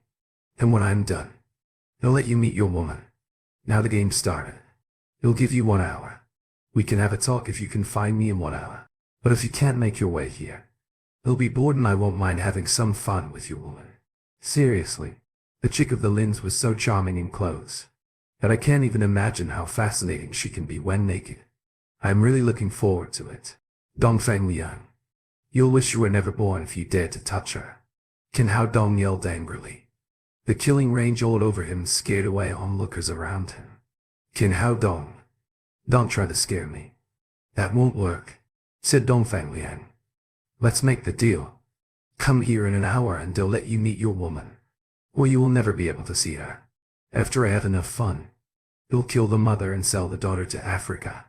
The little girl was pretty enough. I am sure that those rich men with little special hobbies in Africa will pay a good price for her. Dongfang Liang laughed unscrupulously as he said that, which really irritated Kin Hao Dong. Tell me your address. Kin Hao Dong's tone sounded cold and scary. Dongfang Liang had been offending him continuously. He had already sentenced Dongfang Liang death in his mind. Come to the peak of Wyanding Mountain within an hour. You'll start the time now. Don't be late. Dongfang Liang laughed and hanged up the phone after that. The young mercenary next to him said, Big brother, why don't you just tell him to come here? Why are you making it so troublesome? Dongfang Liang held the smile on his face, and then he said sternly, This little doctor was not that easy to deal with. He can be quite tough to deal with. We have to be careful. I was trying to irritate him and make him angry because people would lose their head when they're mad. That will make our job later easier. The young mercenary played with the gun in his hand and asked, Are you overreacting on it? Big brother, however tough he is, he could never be more powerful than guns in our hands. Dongfang Liang said, Don't forget that he had 15 million yuan mine. No one would pay me if HES killed. I want to catch him alive and kill him after I receive the money. Seeing the two men before him talking, Lin Momo was struggling inside. On the one hand, she hoped that Kin Hao Dong could come and save her and the little fellow immediately. On the other hand, she was worried that Kin Hao Dong would be endangered once he came. Just like what the two had been talking about, that Kin Hao Dong could never be more powerful than guns. Dongfang Liang and his fellows had real guns in their hands. Beside Yulong Lake Park, Kin Hao Dong got in the car again and drove fast. He knew that the address Dongfang Liang mentioned this time might be a fake one, too, but he had no other choices but to go. The Honda was almost flying on the road, like a swimming fish competing with others. More and more cars were following behind. At first, Kin Hao Dong had not noticed, but later he found that all those cars were going after him. But now that he had more important things to care about, and he had no choice but to drive his car fast and left others far behind. 15 minutes later, he arrived at Winding Mountain. His phone rang as soon as he had pulled over. Kin Hao Dong. I suppose you're driving fast considering your nice driving skills. Have you arrived at Winding Mountain yet? Dongfeng Liang laughed and asked. I'm here. Where are you? I said we're playing games, and we still have 40 minutes. What's the rush? I just switched my position. Now go back where you came from and head west. I'll tell you my exact location later. Remember, head to the west. Don't get in the wrong way. Dongfeng Liang hanged up the phone again after that. Kin Hao Dong hated it when being manipulated by others. He had no other choices but to get in the car again and drive to the direction Dongfeng Liang had mentioned just now. As soon as he turned around the car, after a shrill sound of brakes, 6 or 7 cars drove fast to him. And then he was surrounded. A bald middle-aged man jumped off from a Land Rover RV. He pointed at Kin Hao Dong in the car and yelled, "Cousin, this is the guy who took away my car." Finally Kin Hao Dong understood why there were so many cars chasing him. They were all here for the bald middle-aged man. He got out the car and was going to explain. A young man jumped off the Land Rover, and he turned to be Zhang Die's Yihai, which Kin Hao Dong had met a few days ago in the military sanatorium. Zhang Die's Yihai was also surprised when he saw Kin Hao Dong. Then a scary and cold smile emerged on his face. He had been holding the grudge since last time Kin Hao Dong won the 10 million Kori ginseng from him and kicked his ass. But he had to submit to the humiliation because of the power of the N Island family. But enemy too often crossed each other's paths. He ran into Kin Hao Dong again today, and Kin Hao Dong had taken away his cousin's car. Now the time for revenge finally came. If he sent Kin Hao Dong to the police station as a robber, even the N Island family wouldn't be able to talk him out of it. He took a few steps forward and looked at Kin Hao Dong proudly, and then he said, "Kin Hao Dong, how dare you rob a car in public? Now go to the police station with me." Kin Hao Dong said with patience, "You're not robbing. I was borrowing it for urgent. He'll return it as soon as I finish. He'll pay for all your losses." Zhang Die's Yihai sneered and said, "For urgency? Who agreed to lend it to you? You took my cousin's car away with a dog license, and that was a robbery." Zhang Die's Yihai, "He'll explain it to you tomorrow, but now you have to get out of my way because I do have an urgency." As time went by, Kin Hao Dong was losing patience. "Urgent," said Zhang Die's Yihai with disdain at his mouth corner. "You're just a young doctor. How urgent can it be? Are you going to save the world? Your lousy kung fu doesn't make you Superman. And you didn't wear your underwear outside of your pants either. You'll say it one more time. Get out of my way." Kin Hao Dong checked the time once again. Half an hour had passed and he still had no clue. And he had no idea where Dongfeng Liang had prisoned Lin Momo and the little fella. He had already been worried enough. But Zhang Die's I kept in his way and wouldn't stop talking. He would have rushed out and given no more crap if not having been surrounded by so many cars. "I think it's the right time for you now to quit being so arrogant, boy." Zhang Die's Yihai was confident today because he had brought more than 10 fellows here.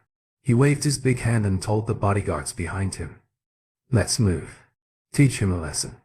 These bodyguards had no idea how powerful Kin Hao Dong was. They thought it would be a piece of cake to deal with a skinny pale boy. So they all rushed to Kin Hao Dong and want to show off before their boss. At the same time, Kin Hao Dong's eyes turned red. He was filled with killing rage. Every second now mattered a lot to him. So he acted and showed no mercy. When Kin Hao Dong went all out, those bodyguards had been thrown away like scarecrows before they realized what had happened. And then they groaned on the ground.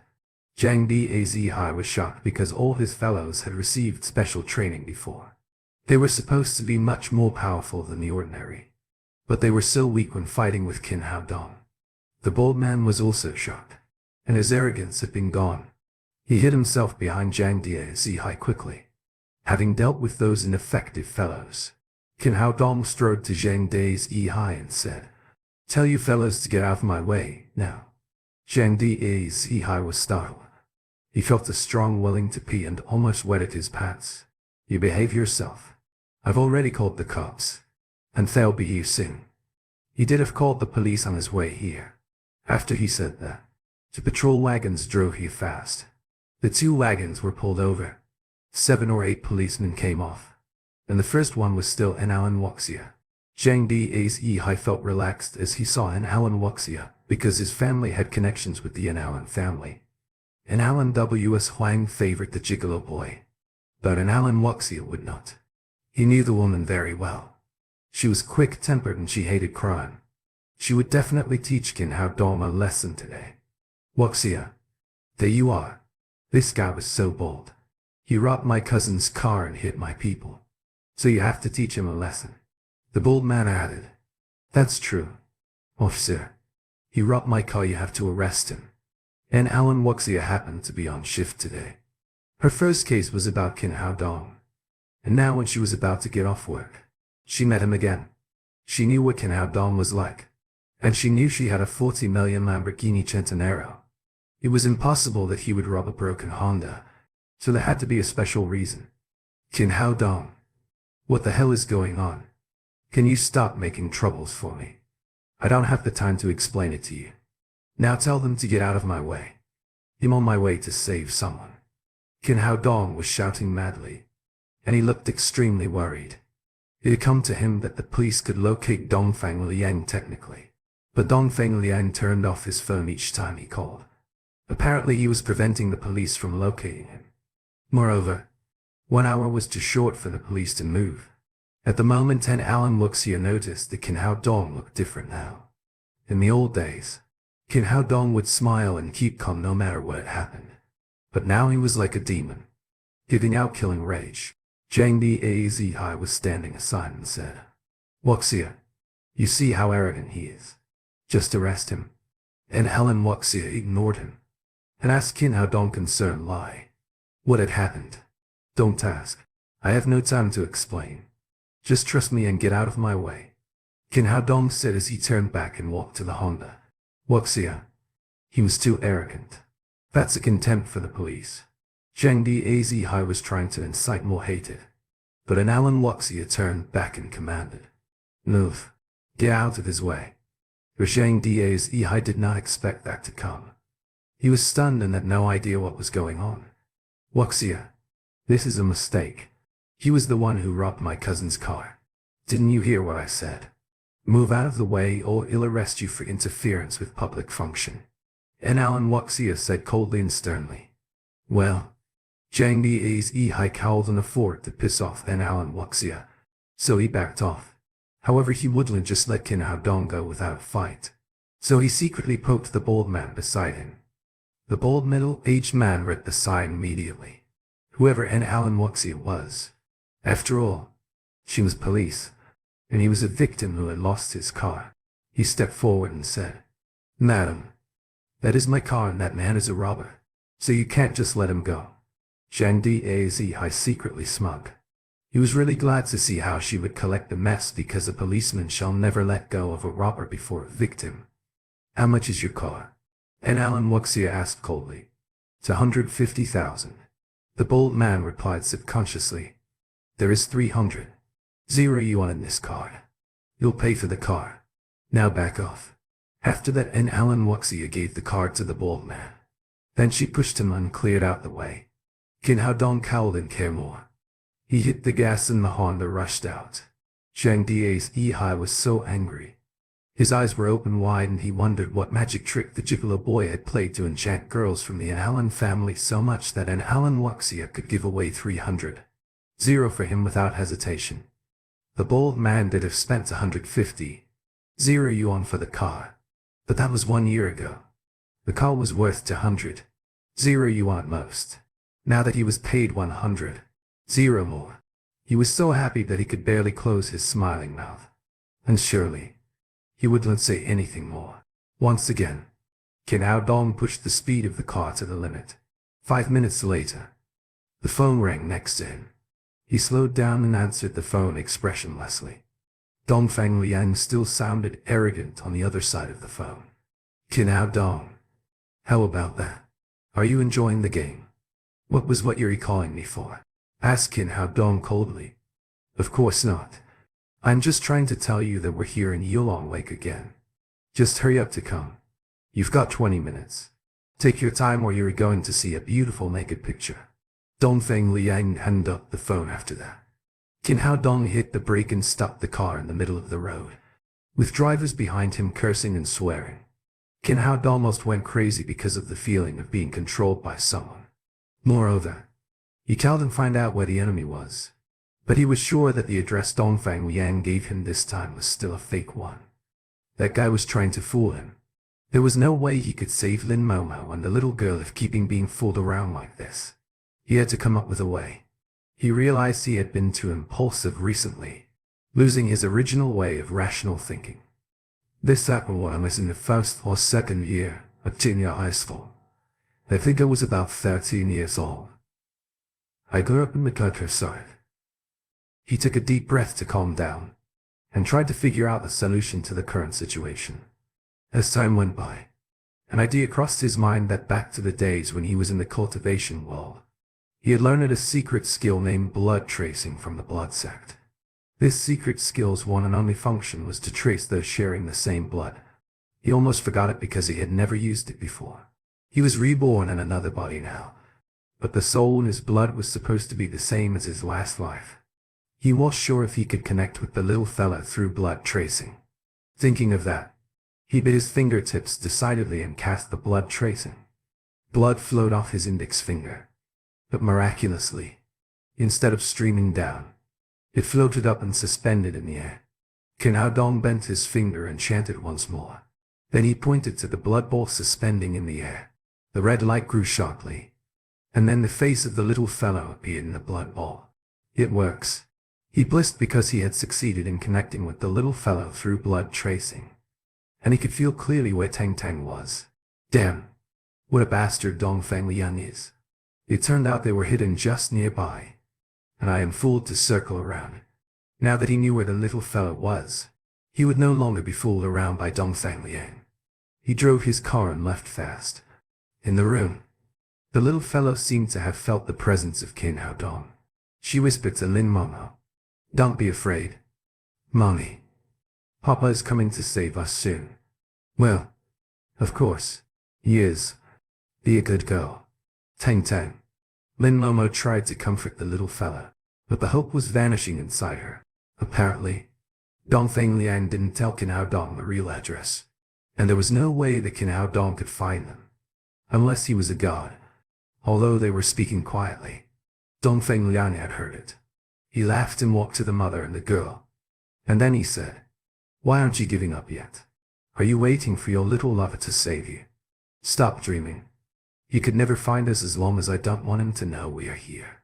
He was confident because he had served as a mercenary for many years, and had the ability of anti-reconnaissance. He would turn off his phone each time he made a call so that it would be impossible for the police to locate him. Dongfeng Liang stood up and took a greedy glance at Lin Momo's well-shaped body. And then he swallowed and said, 10 minutes later we're going to see each other naked. I can't wait." "Didn't you just say 20 minutes? Lin Momo argued in panic. 20 minutes is too long to wait. 10 minutes will be perfect. For your lover can witness our show when he arrives." Dongfeng Liang laughed proudly after he said that. It was a shanty town in the suburbs of Jiangnan City which had already been included in the demolition scope by the government. All the residents had moved out, and there were nothing but old buildings to be demolished. On the roof of the building, two mercenaries were sitting, eating and drinking. Two black sniper rifles lay beside them. "Third brother, I think that's enough. We shouldn't drink too much. We've got a mission to finish later," said a mercenary in a camouflage vest. "What's the rush? Fifth brother, our big brother said the man wouldn't be here with 1 hour, and we still have 15 minutes. It won't take us much to kill a little doctor. Stop being nervous and let's have 2 more cups. Third brother, I heard the man has got serious power. I think we'd better take him seriously. There's nothing to be afraid of. He knew nothing more but some kung fu. We're snipers, and we can send him to hell in 1 shot no matter how powerful he is. Really? How about I send you to hell first?" As soon as the mercenary had just finished talking, a cold laugh came behind him. Before he could turn back, His neck was snapped. You. The other sniper called fifth brother was scared out of himself when seeing Kin Hao Dong's sudden presence on the roof. He was wondering how he could find the place. He reached out to his waist for the gun. But before he could pull it out, his neck had been strangled by a big hand. He lost consciousness immediately. Kin Hao Dong was furious at this moment. He showed no mercy and killed the two snipers within shorter than an eye blink. After solving these two threats, he did not stop. His body turned into a shadow and rushed downstairs. In front of an old building, a mercenary with yellow hair walked to the corner, humming an unnamed song. Then he unbuckled his pants and started peeing. Like the two snipers on the roof, this one also thought that Kin Hao Dong couldn't possibly be here because it was too early, so he was not on the alert. As he took out his stuff and was ready to pee, he heard a snapping sound and lost consciousness. After snapping the neck of the mercenary, Kin Hao Dong put his body on the ground and walked silently into the building. It was more than easy for him to kill these unwary targets since he had an extraordinary perception. On the second floor, the two mercenaries were guarding and smoking, with guns in their hands. Suddenly, two cold rays flew out of the smoke and disappeared in the middle of their flash. The two mercenaries died immediately and fell backwards. A shadow supported them in a hurry, and put them down on the ground silently. Kin Hao Dong killed the two mercenaries with silver needles. He calculated that Dongfang Liang had 8 mercenaries as his fellow and he had killed 5 of them. There were 3 left. On the third floor, 3 mercenaries were playing poker. The young mercenary who was just beside Dongfang Liang said excitedly, "Big brother said we could do that chick moment later, and we can do it after him. Now let's play poker. And the winner gets to do it first." A mercenary beside him said, "That's great. I've been thinking about it ever since I saw her yesterday. And now I can finally do it." After that, and before the slutty smile on his face faded, he rolled his eyes and fell backwards. "Sixth brother, are you okay?" The other 2 mercenaries had already felt something going wrong. But before they could react, Kin Hao Dong had grabbed their necks. He slammed their heads together, and the 2 heads collapsed like smashed watermelons. In the room, Dongfang Liang drove the young mercenary out. Then he took off his shirt, revealing his strong muscle. He looked at Lin Momo, who was shrinking in the corner with the little fella, and smiled. "Little chick, just give up struggling. Your little lover is human, not God. There's no way he could find you here." Although the little fella was scared when she looked at Dongfang Liang, she couldn't help but argue when he's speaking of Kin Hao Dong. "Shut up, you bad people. Papa will come and save us. Stop being so childish. Little girl, your father was fooled around by me like a dog. And she has too busy bumping around on the road. I can call him for you if you don't believe that." After that, Dongfang Liang turned back and looked at Lin Momo. He said with a slutty smile, "Call him and let him hear how much his woman would enjoy it later." He picked up his phone on the table and dialed the phone number of Kin Hao Dong. When the call was connected, a clear ringtone came from the door. Dongfang Liang was startled and turned back to check the door in panic. "Who's there?" Upon he finished his words, the door boomed and was kicked off. A figure showed up at the door, standing straight like a spear. Golden rays of the setting sun made him look like a god descending from heaven.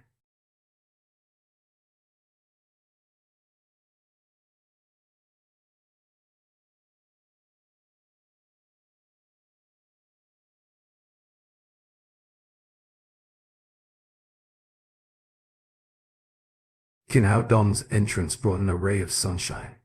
But later the room was occupied by the killing rage given out by him.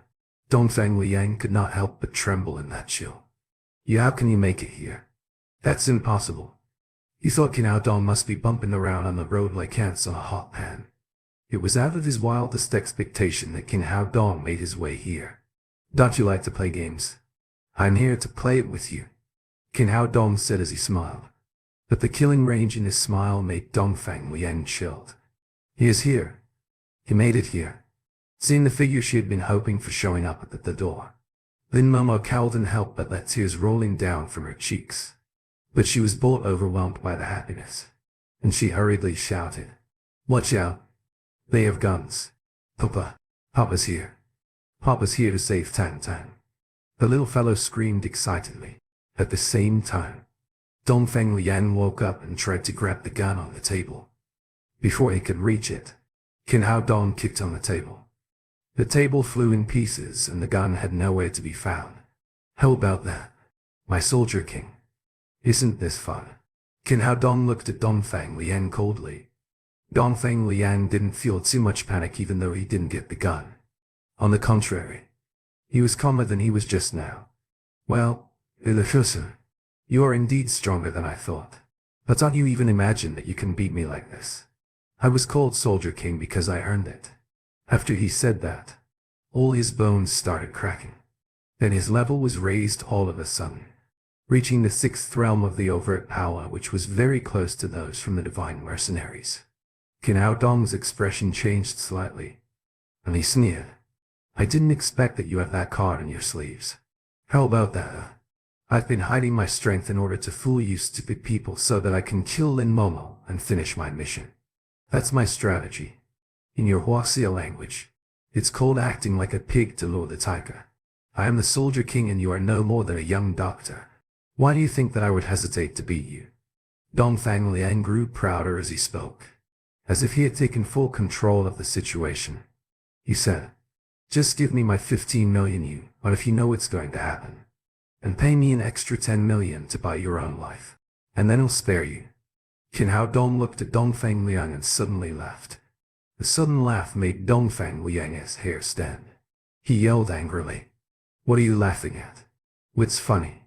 Qin Hao Dong said, I am laughing at you. You don't have to act like a pig because you're a real pig. Just give up, lure the tiger and jump on your Anshti. Go to hell. Dongfeng Liang Warden rushed to Qin Hao Dong. He had hidden his actual power in a special way ever since he arrived in Huaxia. In his view, he could easily take down Qin Hao Dong as long as he revealed his real cultivation level, which was at the 6th realm of the overt power. However, he had never expected that Qin Hao Dong was just playing with him last time, and he hadn't used 1/10 of his real power. This happened when I was in the 1st or 2nd year of junior high school. I think I was about 13 years old. I grew up in the countryside. Even though he had reached the 6th realm of the overt power, it was nothing when compared to Qin Hao Dong's real power. Before Dongfeng Liang waved out his first punch and reached Qin Hao Dong's clothing corner, he felt his face ache. He was slammed on the face and flew away. This is impossible. Dongfeng Liang struggled to pick himself up from the floor and got completely stunned. He had made his full effort, and the opponent should be on the floor looking for his broken teeth right now. Why was he beating him like a father beating his son? And why couldn't he take even one strike of his? Qin Hao Dong said coldly, I said you're a pig because you're stupid like one. You might be a soldier king or whatever you're abroad, but you're nobody here in Huaxia. Boy, it's too early for you to be proud of yourself. However powerful you are, you can never be more powerful than a gun, said Dongfeng Liang as he put his fingers in his mouth and whistled. That was the secret code among him and his fellows. In his view, Qin Hao Dong must have been sneaking upstairs. The young man would be flesh on his cutting board after his fellows rushed in with guns, and he would chop him in every way he liked. Qin Hao Dong did not react. Instead, he was looking at Dongfeng Liang like looking at a fool. Dongfeng Liang whistled again and again until he felt sore on his cheeks. But the outside world remained silent. Don't bother. It won't work even if you keep whistling till it's dark. All of your fellows are now resigning at Satan's in hell, and they're waiting for you there. What? You killed them all? Dongfeng Liang cowed and believed that this was true. They'll kill you, he yelled and rushed to Qin Hao Dong. But on the halfway, he changed his direction and rushed to the door. Dongfeng Liang was no fool. He knew he had no chance to win today, and he would be killed if he insisted on fighting. This happened when I was in the 1st or 2nd year of junior high school. I think I was about 13 years old. I grew up in the countryside. He escaped. However, Qin Hao Dong would never let go of him. His fingers flipped until silver needles were shot into Dongfeng Liang's legs. Dongfeng Liang lost the ability to walk immediately, face hitting the ground. Qin Hao Dong strode over and kicked him directly to the ceiling. He hit the ceiling, and fell hard on the floor, mouth puking blood. Seeing that Dongfang Liang could no longer escape with half of his life, Qin Hao Dong went over and ripped off the robes on Lin Momo and the little fella. Hao Dong. Lin Momo jumped into Qin Hao Dong's arms. She was so excited that she even cried. She was just trapped in despair, and she could barely control her emotion after she was rescued. It was the only way to make her feel safe to be hugged in the arms of a man. Mommy. Mommy. I want to hug Papa. To the yelling of the little woke up Lin Momo from his sentiments. She pushed Qin Hao Dong away with her rosy cheeks. Papa. Huddy. The little fellow yelled and reached out with her chubby hands. Then Qin Hao Dong held her up. Papa, this is so great. I knew you would come to save Mommy and me. The little girl said as she kissed on his face. Papa, that bad guy bullied me and Mommy. You have to get him for us. Qin Hao Dong rescued Lin Momo and Tang Tang, and he felt such a relief. He gave the little fella to Lin Momo and said, take her to the door and wait for me.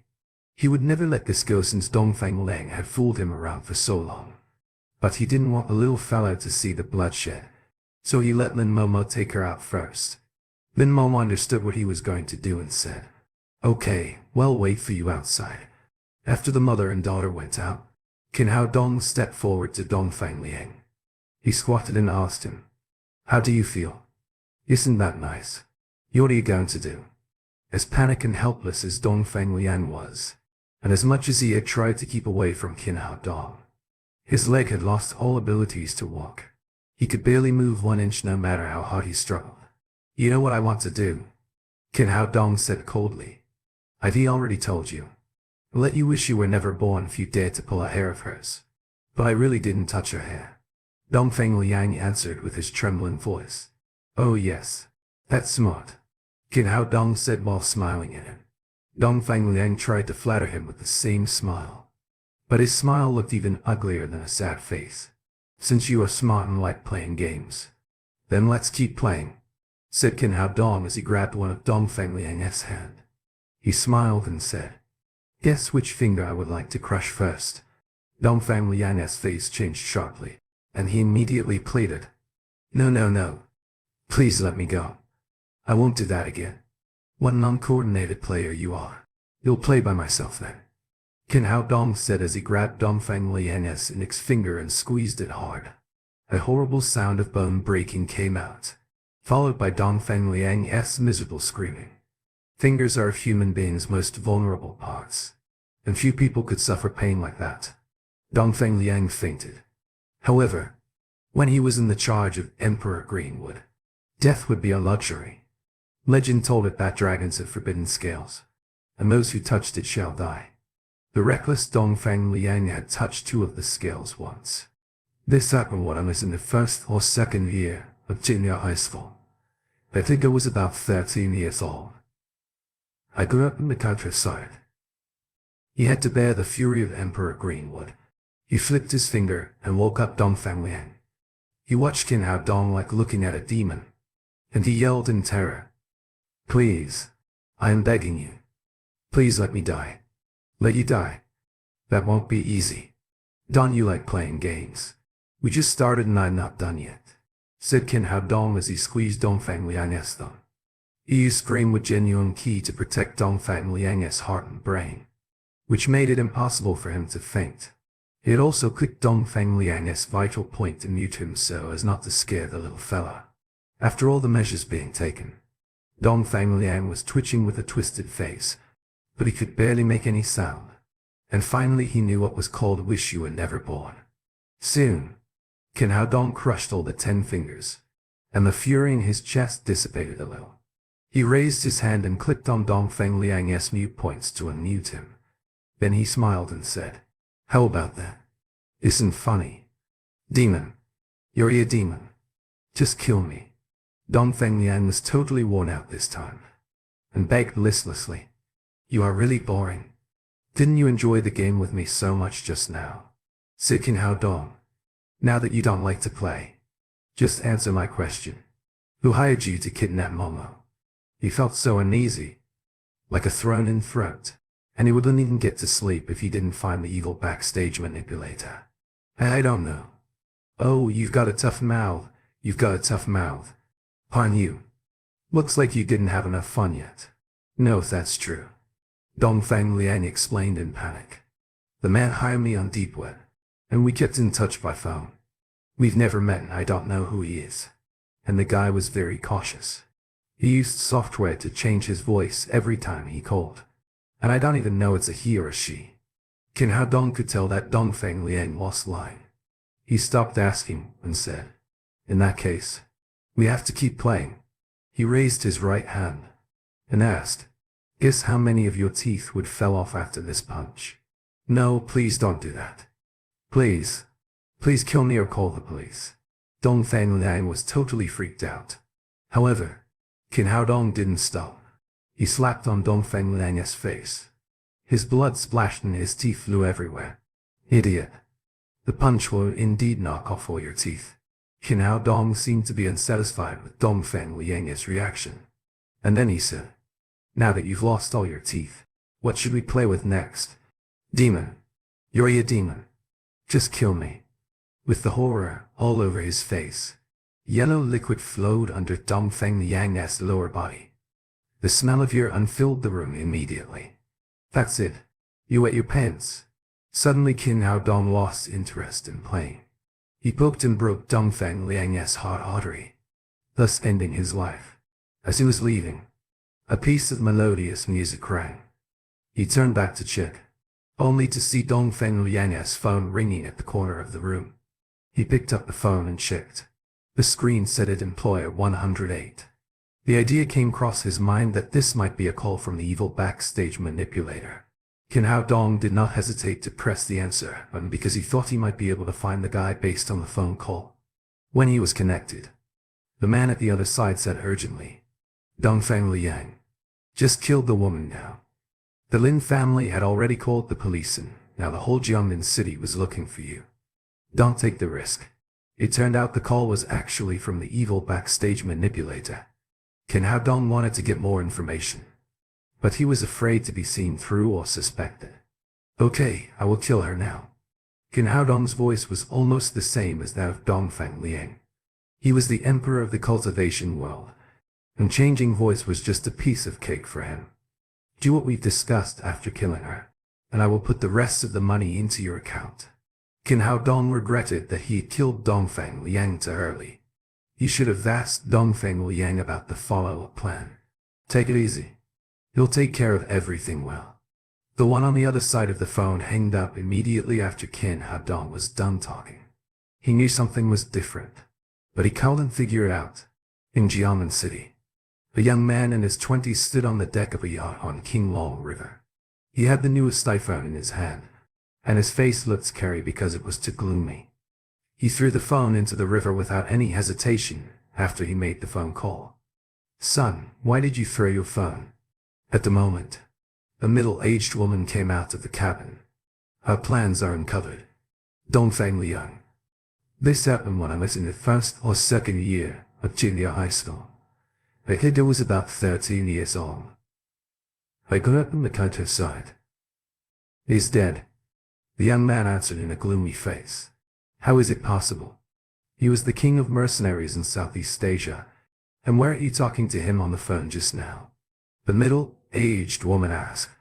The guy was imitating very well, but I could tell he was not Dongfang Liang. The young man said, "Dongfang Liang was a greedy man. I told him that I'll pay him 5 million yuan an extra if he killed Lin Momo immediately. Dongfang Liang would add it to 10 or even 20 million. But the guy on the phone answered without hesitation, "What's your point?" Apparently the middle-aged woman was not as wise as the young man, and she was still trying to process. That means Dongfang Liang was either arrested or killed, and the man answering the phone was setting me up to get more information so that he could trace me. "Son, what should we do then?" "Well, be so screwed if the Lin family knew that we hired the assassinators," the middle-aged woman asked eagerly. The young people smiled coldly and said, "No worries. I bought the phone card abroad, and there was no personal information on it. I've already tossed it in the river, and no one can find me even if they could locate the phone." "What about Dongfang Liang? Will he betray you?" "He will do it as soon as he can. but I'd already prepared for it. He had no useful information about me, and nobody could get anything useful from him no matter how hard he is tortured. That's great. The middle-aged woman patted her chest and said, "What's next? Are we going to hire another killer?" "No, we failed too many times. Lin Momo was not injured at all and it has cost us too much, which means this won't work. We have to come up with a new approach if we want to take in charge of the Lin's group." "What else can we do?" the woman asked. "It'll alter my strategy since this one won't work. I've already had a plan. It'll take in charge of the Lin's groups no matter Lin Momo is dead or alive," the young man said ghastly, hearing the busy tone on the phone. Qin Hao Dong hanged up the phone regretfully. It turned out that now the only way was to ask the police for technical help to figure out the identity of the man on the other side of the phone. At the moment the sirens went loud outside, several patrol wagons parked before the building. Moments later, Alan Wuxia went upstairs in a hurry. She glanced at the body of Dongfang Liang, and then asked Qin Hao Dong, "What is going on?" Qin Hao Dong told her about the story, including robbing the Honda to save Lin Momo and the little fella. "Finally," he said. "They had 9 people. 2 of them were on the roof of the building at the opposite of the road. I've killed them too." He killed 9 people in a row. He thought it would be better if he let the police to do the rest of the work. And Alan Wuxia was slightly surprised. She knew Qin Hao Dong was tough, but even she could never kill 9 experienced mercenaries in such a short period of time and get no injuries at all. "Well, why are you here so fast?" Qin Hao Dong asked doubtfully because he had to apply blood tracing to find the place. But Alan Wuxia made the way here so fast. "The car you robbed has GPS on it. Or how do you think Shandi I could find you so easily, okay?" Qin Hao Dong nodded and asked, "Right. Do you have any information to find the bald guy? I need to give the car back to him and pay for it. Anyway, I am the one who robbed his car. I need to thank him." And Alan Wuxia rolled his eyes and said, "You can thank me if you insist, because I already bought the car." "You bought it? What did you buy the crappy car for?" Qin Hao Dong asked with his eyes widely opened. "You tell me. You're the one who made the mess. Don't you really think that I am too rich to buy anything I want?" And Alan Wuxia said discontentedly, "You're the robber and I am the police. What other choices do I have when I refuse to arrest you and let you leave?" Well, Qin Hao Dong was embarrassed. There was no better choice if he was in Alan Wuxia's position. At the same time, he felt warm and thankful for the policewoman because he could have dealt with the situation without her help. "How much was it?" "They'll pay you now. Just forget about it. It's fine. You saved me last time. So let's call it an even." And Alan Wuxia said like she didn't care. Which was true because she really didn't care much about the 300 yuan. Well, wasn't the first time. Guess I owe you one this time." Qin Hao Dong knew that the In Alan family was rich enough, so he accepted it. Then he added, "I need you to do me another favor. Just tell me what it is." Qin Hao Dong picked up Dongfang Liang's phone, and then he pointed at the number on it and said, "I pretended to be Dongfang Liang and talked to his employee, but I didn't get any useful information. Can you use the technical resource to trace the number and find out who the manipulator is? That's my job. Just give it to me, and I'll let you know the result," said Alan Wuxia as he put the phone in her pocket. Qin Hao Dong let the police do the rest of the work and he walked out the door, taking Lin Momo and the little fellow away from here. In the Lin's villa, Lindsay Yuan pacing around like an ant on a hot pan. He was worried about the sudden disappearance of his daughter and granddaughter. Though he had called the police, he still felt restless. "Grandpa, in back." The little girl cried and jumped to Lindsay Yuan. "Tang Tang, you scared me so bad." Lindsay Yuan held the little fellow tightly in his arms. The little fellow said, "Grandpa, that guy was so bad. It's Papa that saved me and Mommy." Lindsay Yuan looked at Lin Momo, who had barely entered the house when he heard that. And then he asked, "What happened?" "Tang Tang and I were kidnapped. Dongfang Liang was a killer sent by the opponent." Lin Momo told the whole story about how Dongfang Liang had kidnapped her and Tang Tang. When he heard that Qin Hao Dong fought with his life to save his daughter again, Lindsay Hyun said with gratitude. Dr. Kin, the Lin family owe you too much. MRLN. That's no big deal. Kin Hao Dong waved his hand and said, I'm the one to blame for having been too careless. Or Dongfang Liang wouldn't have the chance. Sigh. It was all my fault. My eyes are old and dim. I introduced the wolf in my family and I thought he was a high-priced bodyguard. I didn't expect him to be a killer. Lindsay Hyun looked like he blamed himself much. And he was so angry when he mentioned Dongfang Liang's name. He swore as he thought of the manipulator hidden behind. Who the hell was that to go after Momo again and again? We'll chop him into pieces if I know who he is. Kin Hao Dong said. Don't worry, MRLN. We'll find him soon. Lindsay Hyun sighed and said, the man's out there for one more day. And Momo will be endangered more. It's so hard to find a reliable and powerful bodyguard.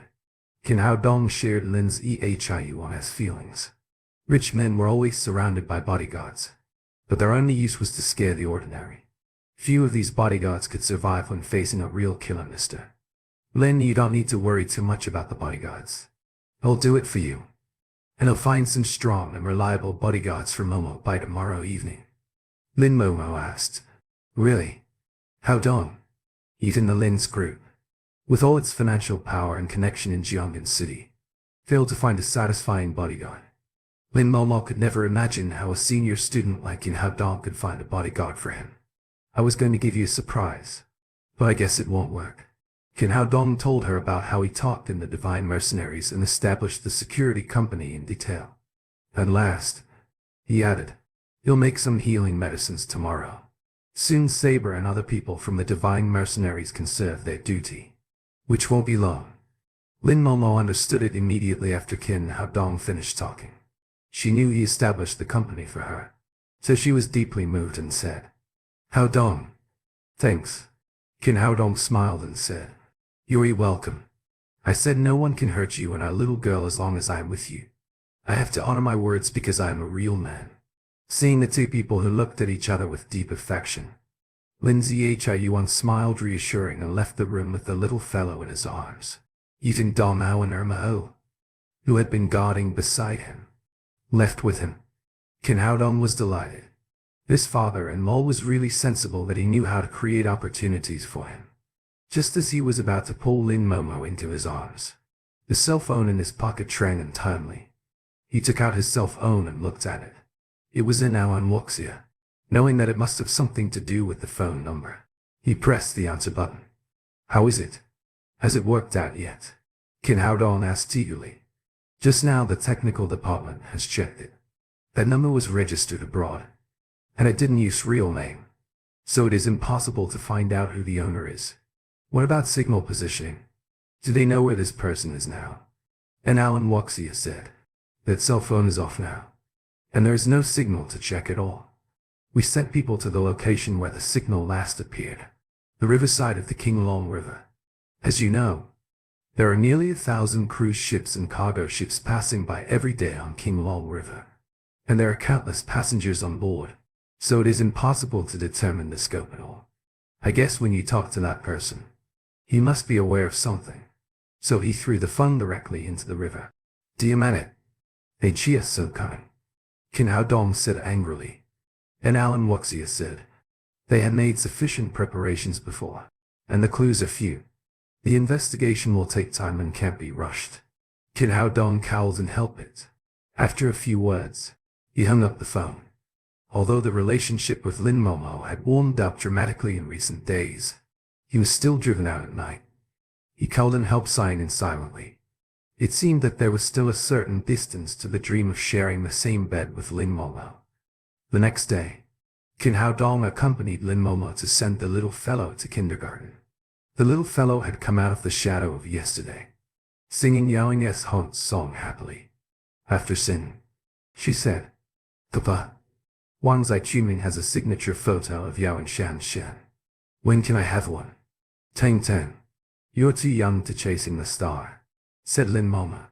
But I just like Yao and Shan Shan and want her signature photo. The little fellow showed a pitiful look which was irresistible.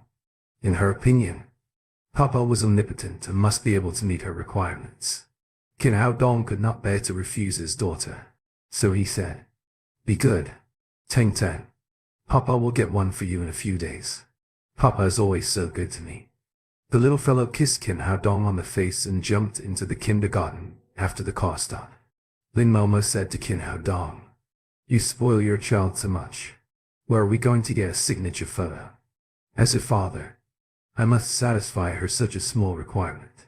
If there's no way out, let's go to Taobao. Everything is sold there." Then Qin Hao Dong did not go with Lin Momo and drove to the medicinal material wholesale market. An hour later he came out of the market with a large woven bag filled with medicinal materials. The 5 million yuan from Long Ha Shen and the 15 million yuan from Dong Fengyang was given to Saber to set up the security company. So there was only 200 yuan of medical fees paid by Bi's Iping in his hand, and half of the 200 yuan had already been spent in the medicinal market. But there was no other way. He was very demanding on medicines. All he bought were ancient wild medicines, which were naturally expensive. If it hadn't been for the snow ginseng and the Korean ginseng he already got, 2,000 wouldn't be enough. When he got home, he began to make little strengthening pill. Compared with other people, he had a simple method to extract the essence of the medicinal herbs without extra waste. An hour later, 2 bottles of 50 little strengthening pill were refined. Subsequently, he refined some tissue regeneration ointment and corpse dissipation powder. The tissue regeneration ointment, as a holy medicine for healing wounds, was indispensable to take with. The corpse dissipation powder was to deal with the same situation as Dong Fangliang. In the future, the police could not always help to deal with the aftermath, and some things were inconvenient for people to know. After the making of pills, he drove directly to the residence of the divine mercenaries. He gathered Saber and the other men together and handed out the little strengthening pill to each of them, saying, "Take this pill. You'll recover immediately, and you can make a breakthrough in your cultivation." "Thank you, boss." Saber and the other men were overjoyed. They immediately sat cross-legged and took the little strengthening pill down. Qin Hao Dong stood beside the 6 men, monitoring their recovery and helping them break through. Among these people, Saber had the deepest cultivation. With the help of the little strengthening pill, he reached the peak of 7 realm of earth power, striding toward the 8th realm of earth power. But the bottleneck of every level was extremely difficult to break through. Otherwise the warriors in the world would not be so rare. Saber tried several times, but failed to overcome the last hurdle. Qin Hao Dong came to his back and pressed his finger on an ACU point of his head. He shouted, "Break it." Saber felt a pure and incomparable genuine ki injected into his body, and rushed to the bottleneck with his own genuine ki. Then there was a click in the ear, and the whole body's momentum rose sharply. A tremor of overt power. "I finally break through." There was a burst of ecstasy on his face. Qin Hao Dong said lightly, "Don't be happy too early. Calm down and consolidate your cultivation." Saber undertook and rushed to concentrate on consolidating the breakthrough with the help of the little strengthening pill. Subsequently, Qin Hao Dong helped Tax, Whip and other men complete that breakthrough successively. In less than an hour, there were 6 more masters in each realm of overt power in the world. Half an hour later, with the cultivation completed, they stood up with joy on their faces. "Boss, we can't be too grateful to you. From now on the 6 of us will be at your disposal."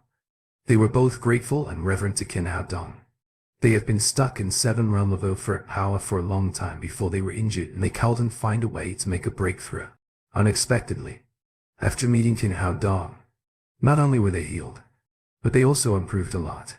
Qin Hao Dong said, "Now there is an important task for you. You need to go to Lin's group Himi. They take over the security work there. To tell you the truth, Lin Momo, president of Lin's group, is my woman. You must ensure her safety." Saber said, "Boss, you can rest assured that no one can touch Miss Lin as long as the divine mercenaries is there." "Well, they'll take you there now. First to ensure the safety of Momo, and then to reorganize the company's security work, which is also the first business of our security company. We must do it well." Saber and others nodded. This was the simplest task for the top 3 mercenary corps in the world. Moreover, they were now warriors of a realm of overt power.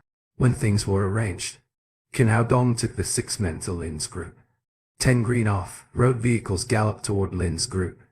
After a sharp braking noise, 30 uniformed security guards jumped out of the car one after another.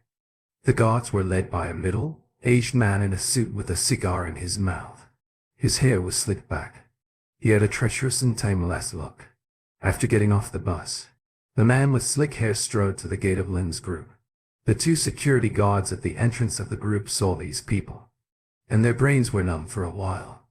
However, one security guard came forward and asked, "Sir, who are you looking for?" Before he could finish, the security chief behind the man with slick hair came to him and slapped him. "You don't want to live anymore. Dare to stop President Wei of Thunder God Security Company. Get away." Then 2 men came from behind and pushed the 2 security guards of Lin's group to the corner to control them. A slight sneer rose from the mouth of the man with slick hair, and he went directly into the hall of Lin's group. Originally, the security captain of Lin's group was Zhang Dabiao, but he was fired by Lin Momo after the last private fight with Xiao Hong Mao. Now Xiao Yang, the vice captain, was in charge of the security work of the whole group. Xiao Yang was frightened to sweat when he saw the man with slick hair. He knew this man, Wei Yonglei, the owner of Jiangdan Thunder God Security Company. Xiao Yang was afraid with reason. Wei Yonglei was well known in the security industry. It was not how big his company was, but that all his employees were gods from the underground world. These people were all competitive good fighters. It was rumored that Wei Yonglei's standard of recruiting security guards was going to prison before. Because of this, people familiar with Thunder God Security Company would be discolored at the mention of him. Seeing Wei Yonglei coming to his side, Zhao Yang was so frightened that he was shaking all over. But he could not hide. At last, he just bent his head and wormed under the table. Wei Yonglei proceeded without hindrance. Every security guard came out to stop him was beaten violently. Soon he came to the door of the president's office. Lin Momo was handling official business in the office. Suddenly, the door of the room was pushed open. She frowned and looked up to see Wei Yonglei come in. Behind him were 2 tall security guards. "Miss Lin, busy now?" Wei Yonglei sat on the sofa directly with a malicious smile on his face. "Who are you?" Lin Momo asked calmly. "Miss Lin really has an air of importance.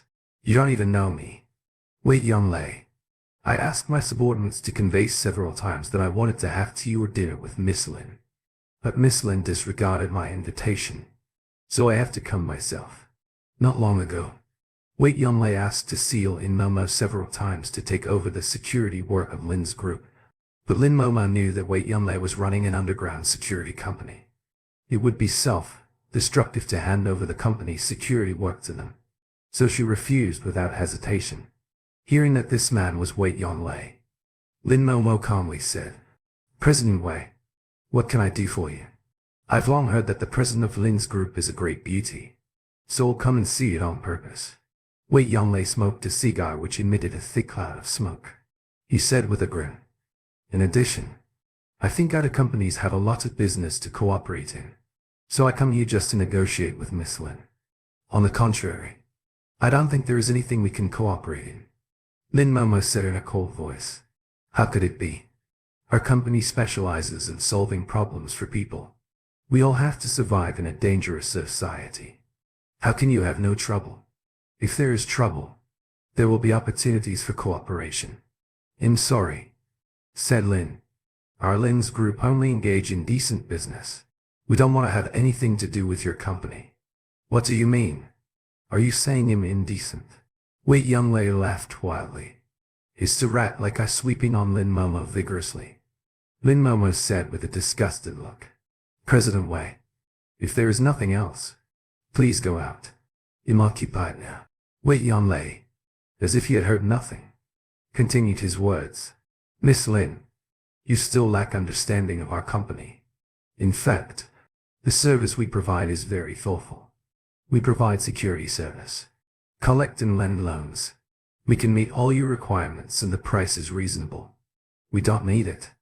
Lin Momo said warily. Miss Lin, don't be so forbidding. Wei Yonlei stood up and walked around Lin Momo's desk. He said with a playful face, Miss Lin, the security of your company is so terrible. Otherwise, how can I stand here and talk to you directly? Look at the people under you. Not as fierce as my brothers. They're so scared that they all crawl under the table. And I've heard that Miss Lin has bad luck recently, that you have been assassinated several times in a row. If my brothers guard you, none of them would happen. Lin Momo knew Wei Yonlei was right. The security of her company did have a lot of problems, but recently she had been assassinated one after another, and she didn't have time to make rectification. She also knew that the security work of Lin's group couldn't be taken over by Wei Yonlei's company.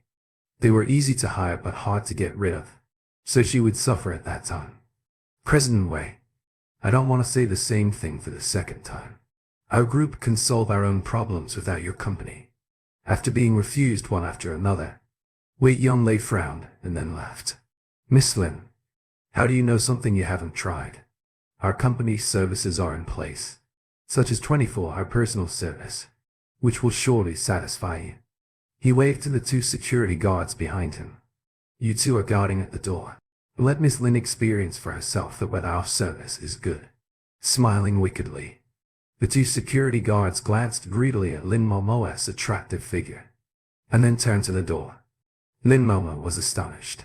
She didn't expect Wei Yonlei to be so bold. She cried out sharply, What are you going to do? He'll call the police if you don't leave. Then she reached out to the phone on the desk. But as soon as she got the phone, Wei Yonlei tore off the telephone line. Miss Lin, calling the police will cast a chill. You can rest assured that he'll let you feel what it is like to be in paradise. With an obscene smile, he was about to pounce on Lin Momo. However, just then, he heard a bang. The two security guards who had just come to the door flew back and fell badly. The door of the office opened, and Qin Hao Dong came in from outside, followed by the 6 men of the Divine Mercenaries. Lin Momo immediately threw herself into his strong arms and said, Hao Dong, here you are at last, being disturbed. Wei Yonlei was very angry. He shouted, Who are you? What are you doing? Qin Hao Dong looked at him and said, In your father, to discipline you. Boy, you're going to die. Wei Yonlei shouted to the 2 security guards who had just climbed up, Cut him down for me. The 2 men who had just been beaten were also really fierce characters. They pulled out the daggers from their backs and pounced fiercely at Qin Hao Dong. Hao Dong, be careful, cried Lin Momo. Qin Hao Dong laughed and remained unmoved. When the 2 men had rushed to the front, 2 tall figures emerged from behind Qin Hao Dong, namely axe and sword. Clap, clap, after 2 crisp sounds. The 2 men's arms with daggers had been broken before they knew what happened, and then they flew out and fell heavily beside Wei Yonlei. What? Wei Yonlei was astonished. Both of his men were good fighters. He had no idea that they would lose in one move and lose so completely. Qin Hao Dong ignored him and took Lin Momo's hand and said, Momo, tell you something. This is the Divine Mercenaries I told you about. From now on your safety will be guaranteed by them. Nice to meet you. Miss Lin. Miss Lin, just give us orders if you have anything, said the 6 men. Looking at Wei Yonlei hatefully, Lin Momo pointed at him and said, Throw this bastard out for me. Ladies, don't think you can do as you please when your man is here. Wait, my brothers are outside. Wei Yonlei took out a walkie-talkie and shouted, Take weapons and come in to kill. Qin Hao Dong did not stop him, but just looked at him with a smile. These security guards were really quick in responses. Within a minute, all the 30 security guards brought by Wei Yonlei rushed into the president's office, each with a knife and steel pipe in their hand. Lin Momo's office was big enough for even so many people to come in. Seeing his men arriving, Wei Yonlei immediately gained strength. He pointed to Qin Hao Dong and shouted, Boy, aren't you really awesome? Can you beat so many brothers of mine? Get down on your knees and apologize, and let that woman sign a cooperation agreement with our company. Then I will spare your menial life today. Looking at these vicious people, Lin Momo said with some concern, Hao Dong, shall we call the police? No, they're just small fish. Qin Hao Dong looked at Saber and said, "Let President Lin see your strength.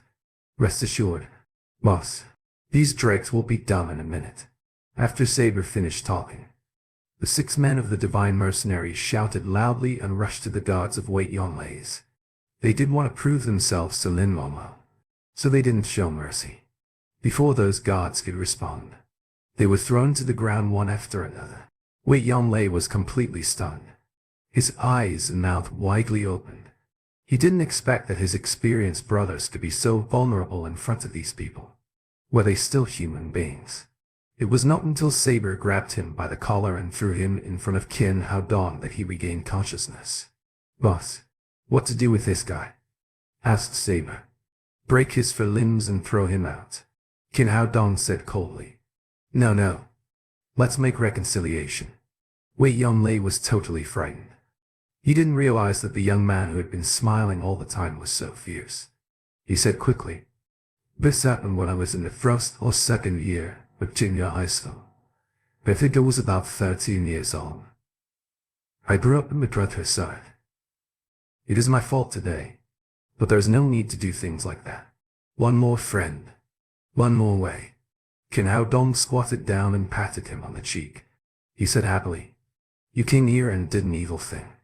You hurt the employees of our group and scared my woman. It's very kind to just break your 4 limbs." Although the young man was always smiling, the killing air in his eyes made Wei Yonlei extremely frightened. There was no doubt that he would really break his arms and legs. He said, "My little brother, today is my mistake. I'm willing to pay for all the losses of Lin's group." Qin Hao Dong said, "You pay the losses that can be discussed. You injured the employees of our group, and thus the cost of the medicine will be 1 million yuan. You'll pay for it." Wei Yonlei gritted his teeth and said, he had not earned any benefit this time but lost 1 million yuan. "Don't hurry. I haven't finished with you yet," Qin Hao Dong said. "I just declared to break your limbs. I have always been trustworthy, so I should mean what I said." Hearing this, Wei Yonlei said anxiously, "This happened when I was in the 1st or 2nd year of junior high school. I think I was about 13 years old. I grew up in Madrid side. Didn't we make a deal? I'm willing to pay money. Don't worry. I'd come up with a good way for you. You buy your arms and legs back, so that I will still be trustworthy and you can save your limbs. What a happy ending it could be. Do you think it's a good idea?" Good idea." At this time, Wei Yonlei was broken down. For the first time, he heard that he had to pay for his own parts. "I knew you are smart enough to agree," Qin Hao Dong said with a laugh. "You're not unreasonable. For the sake of your cleverness, I will give you a lower price. 1 part is 1 million yuan, so you should just pay 9 million yuan." Wei Yonlei immediately opened his mouth wide and braced himself to ask, "This happened when I was in the 1st or 2nd year of junior high school. I think I was about 13 years old. I grew up in Madrid side. Did you miscalculate? The part costs 1 million yuan. Shorten it up to 5 million yuan," Qin Hao Dong said with a playful face. "I didn't tell you clearly. This is my fault. The common part is 1 million, and an important part is 5 million. So they add up to just 9 million. This is it too expensive?" Wei Yonlei said with a bitter face. "It doesn't matter. I'm a reasonable person. It's not blackmail. I've put the price here. You can tell me which part you don't want. Especially that 5 million yuan part. If it is worthless, I promise you painless excision. I want them. All of them." Wei Yonlei has 5 concubines outside. How could he give up his little buddy? Let alone 5 million yuan. Even 10 million yuan. He would buy it back, Qin Hao Dong said. "In that case, let's close the deal on the spot in an honest way." Wei Yonlei had no choice but to take out his checkbook and write a check of 10 million yuan to Qin Hao Dong. After Lin Momo confirmed the amount, Qin Hao Dong patted Wei Yonlei on the shoulder. "Now we have squared up. Get out of here." Wei Yonlei, as if granted amnesty, hurried to run out of Lin's group with his men. When Xiao Yang had just crept out from under the table, he was confused to see Wei Yonlei run out in disorder and wondered what had happened. After these people left, Saber said to Kin Hao Dong, "Boss, is this too good for that beast?" "Good." Kin Hao Dong's mouth was filled with a sneer. "I just ruined his kidney gas. It's useless to take his little buddy back. He is practically a eunuch now." After a slight pause, Lin Momo understood what he meant and whispered, "How bad you are." Kin Hao Dong said, "Dare to bully my woman. In kind enough not to kill him." After the matter was settled, Lin Momo began to deal with the group's security problems. She appointed Saber as the captain of the security team, Sword as the vice captain, while Xiao Yang and other useless guards were dismissed. Those who came forward and resisted Wei Yonglei were left and were awarded a generous bonus. Just as Lin Momo was busy, Kin Hao Dong's mobile phone rang. It was an Alan Wuxia who called.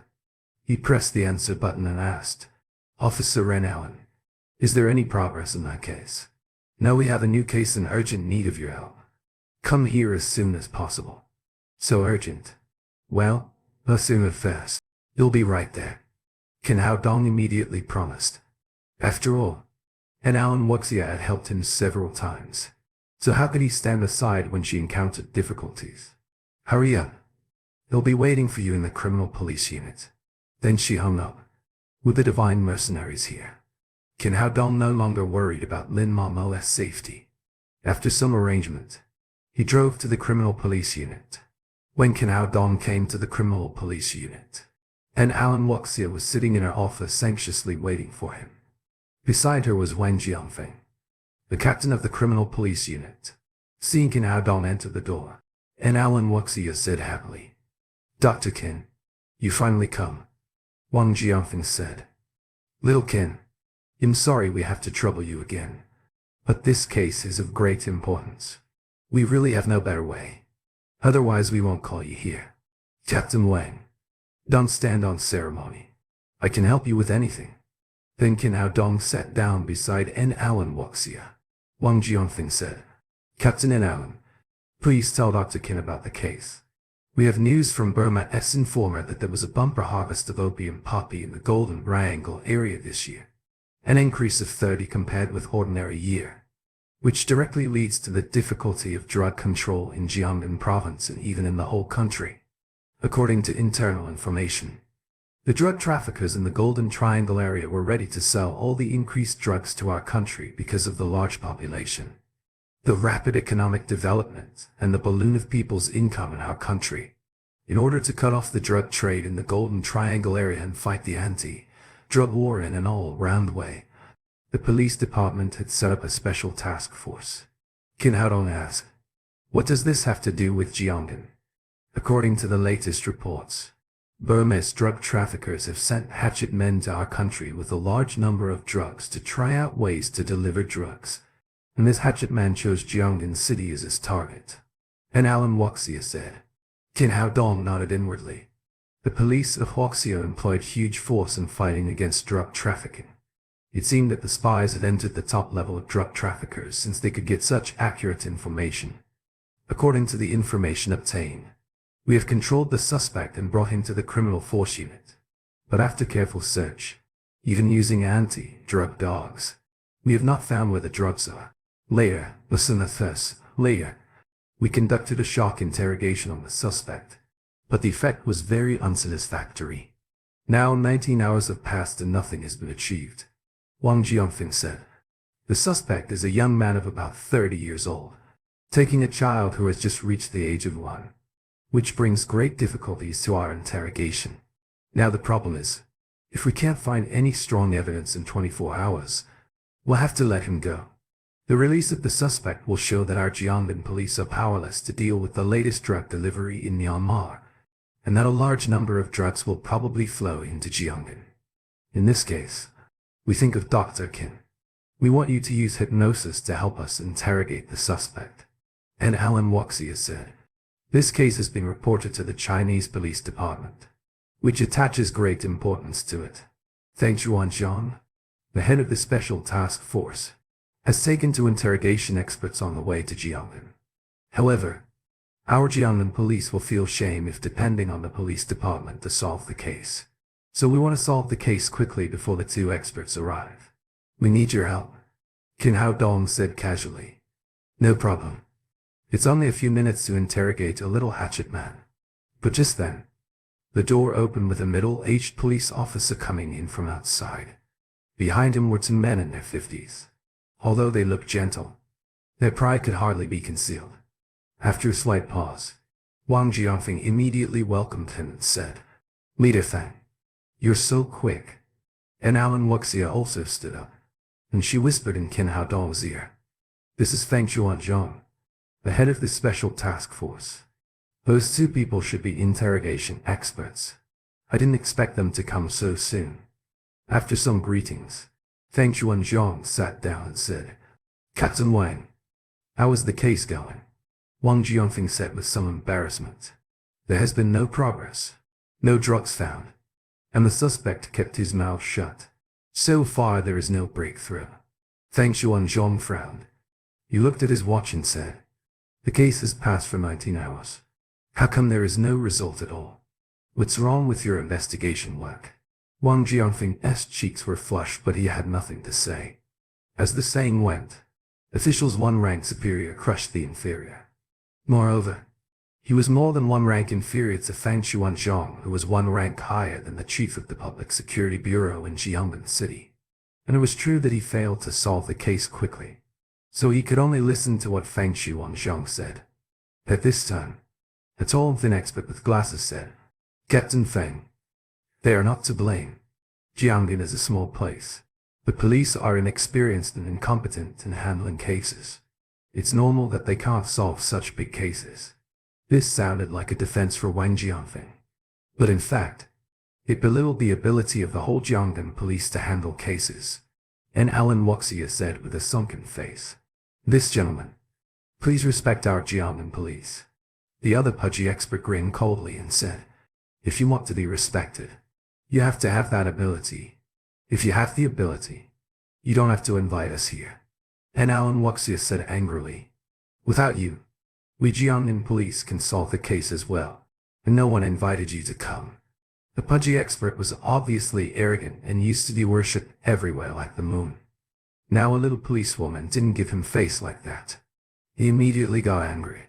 Since you have the ability, why haven't you got the result yet? That's because I just arrived. If I came early, the case would have been solved. Qin Hao Dong cowled and bared to see these two self-righteous guys who prided themselves on being a veteran. He stood up to speak for Alan Wuxia.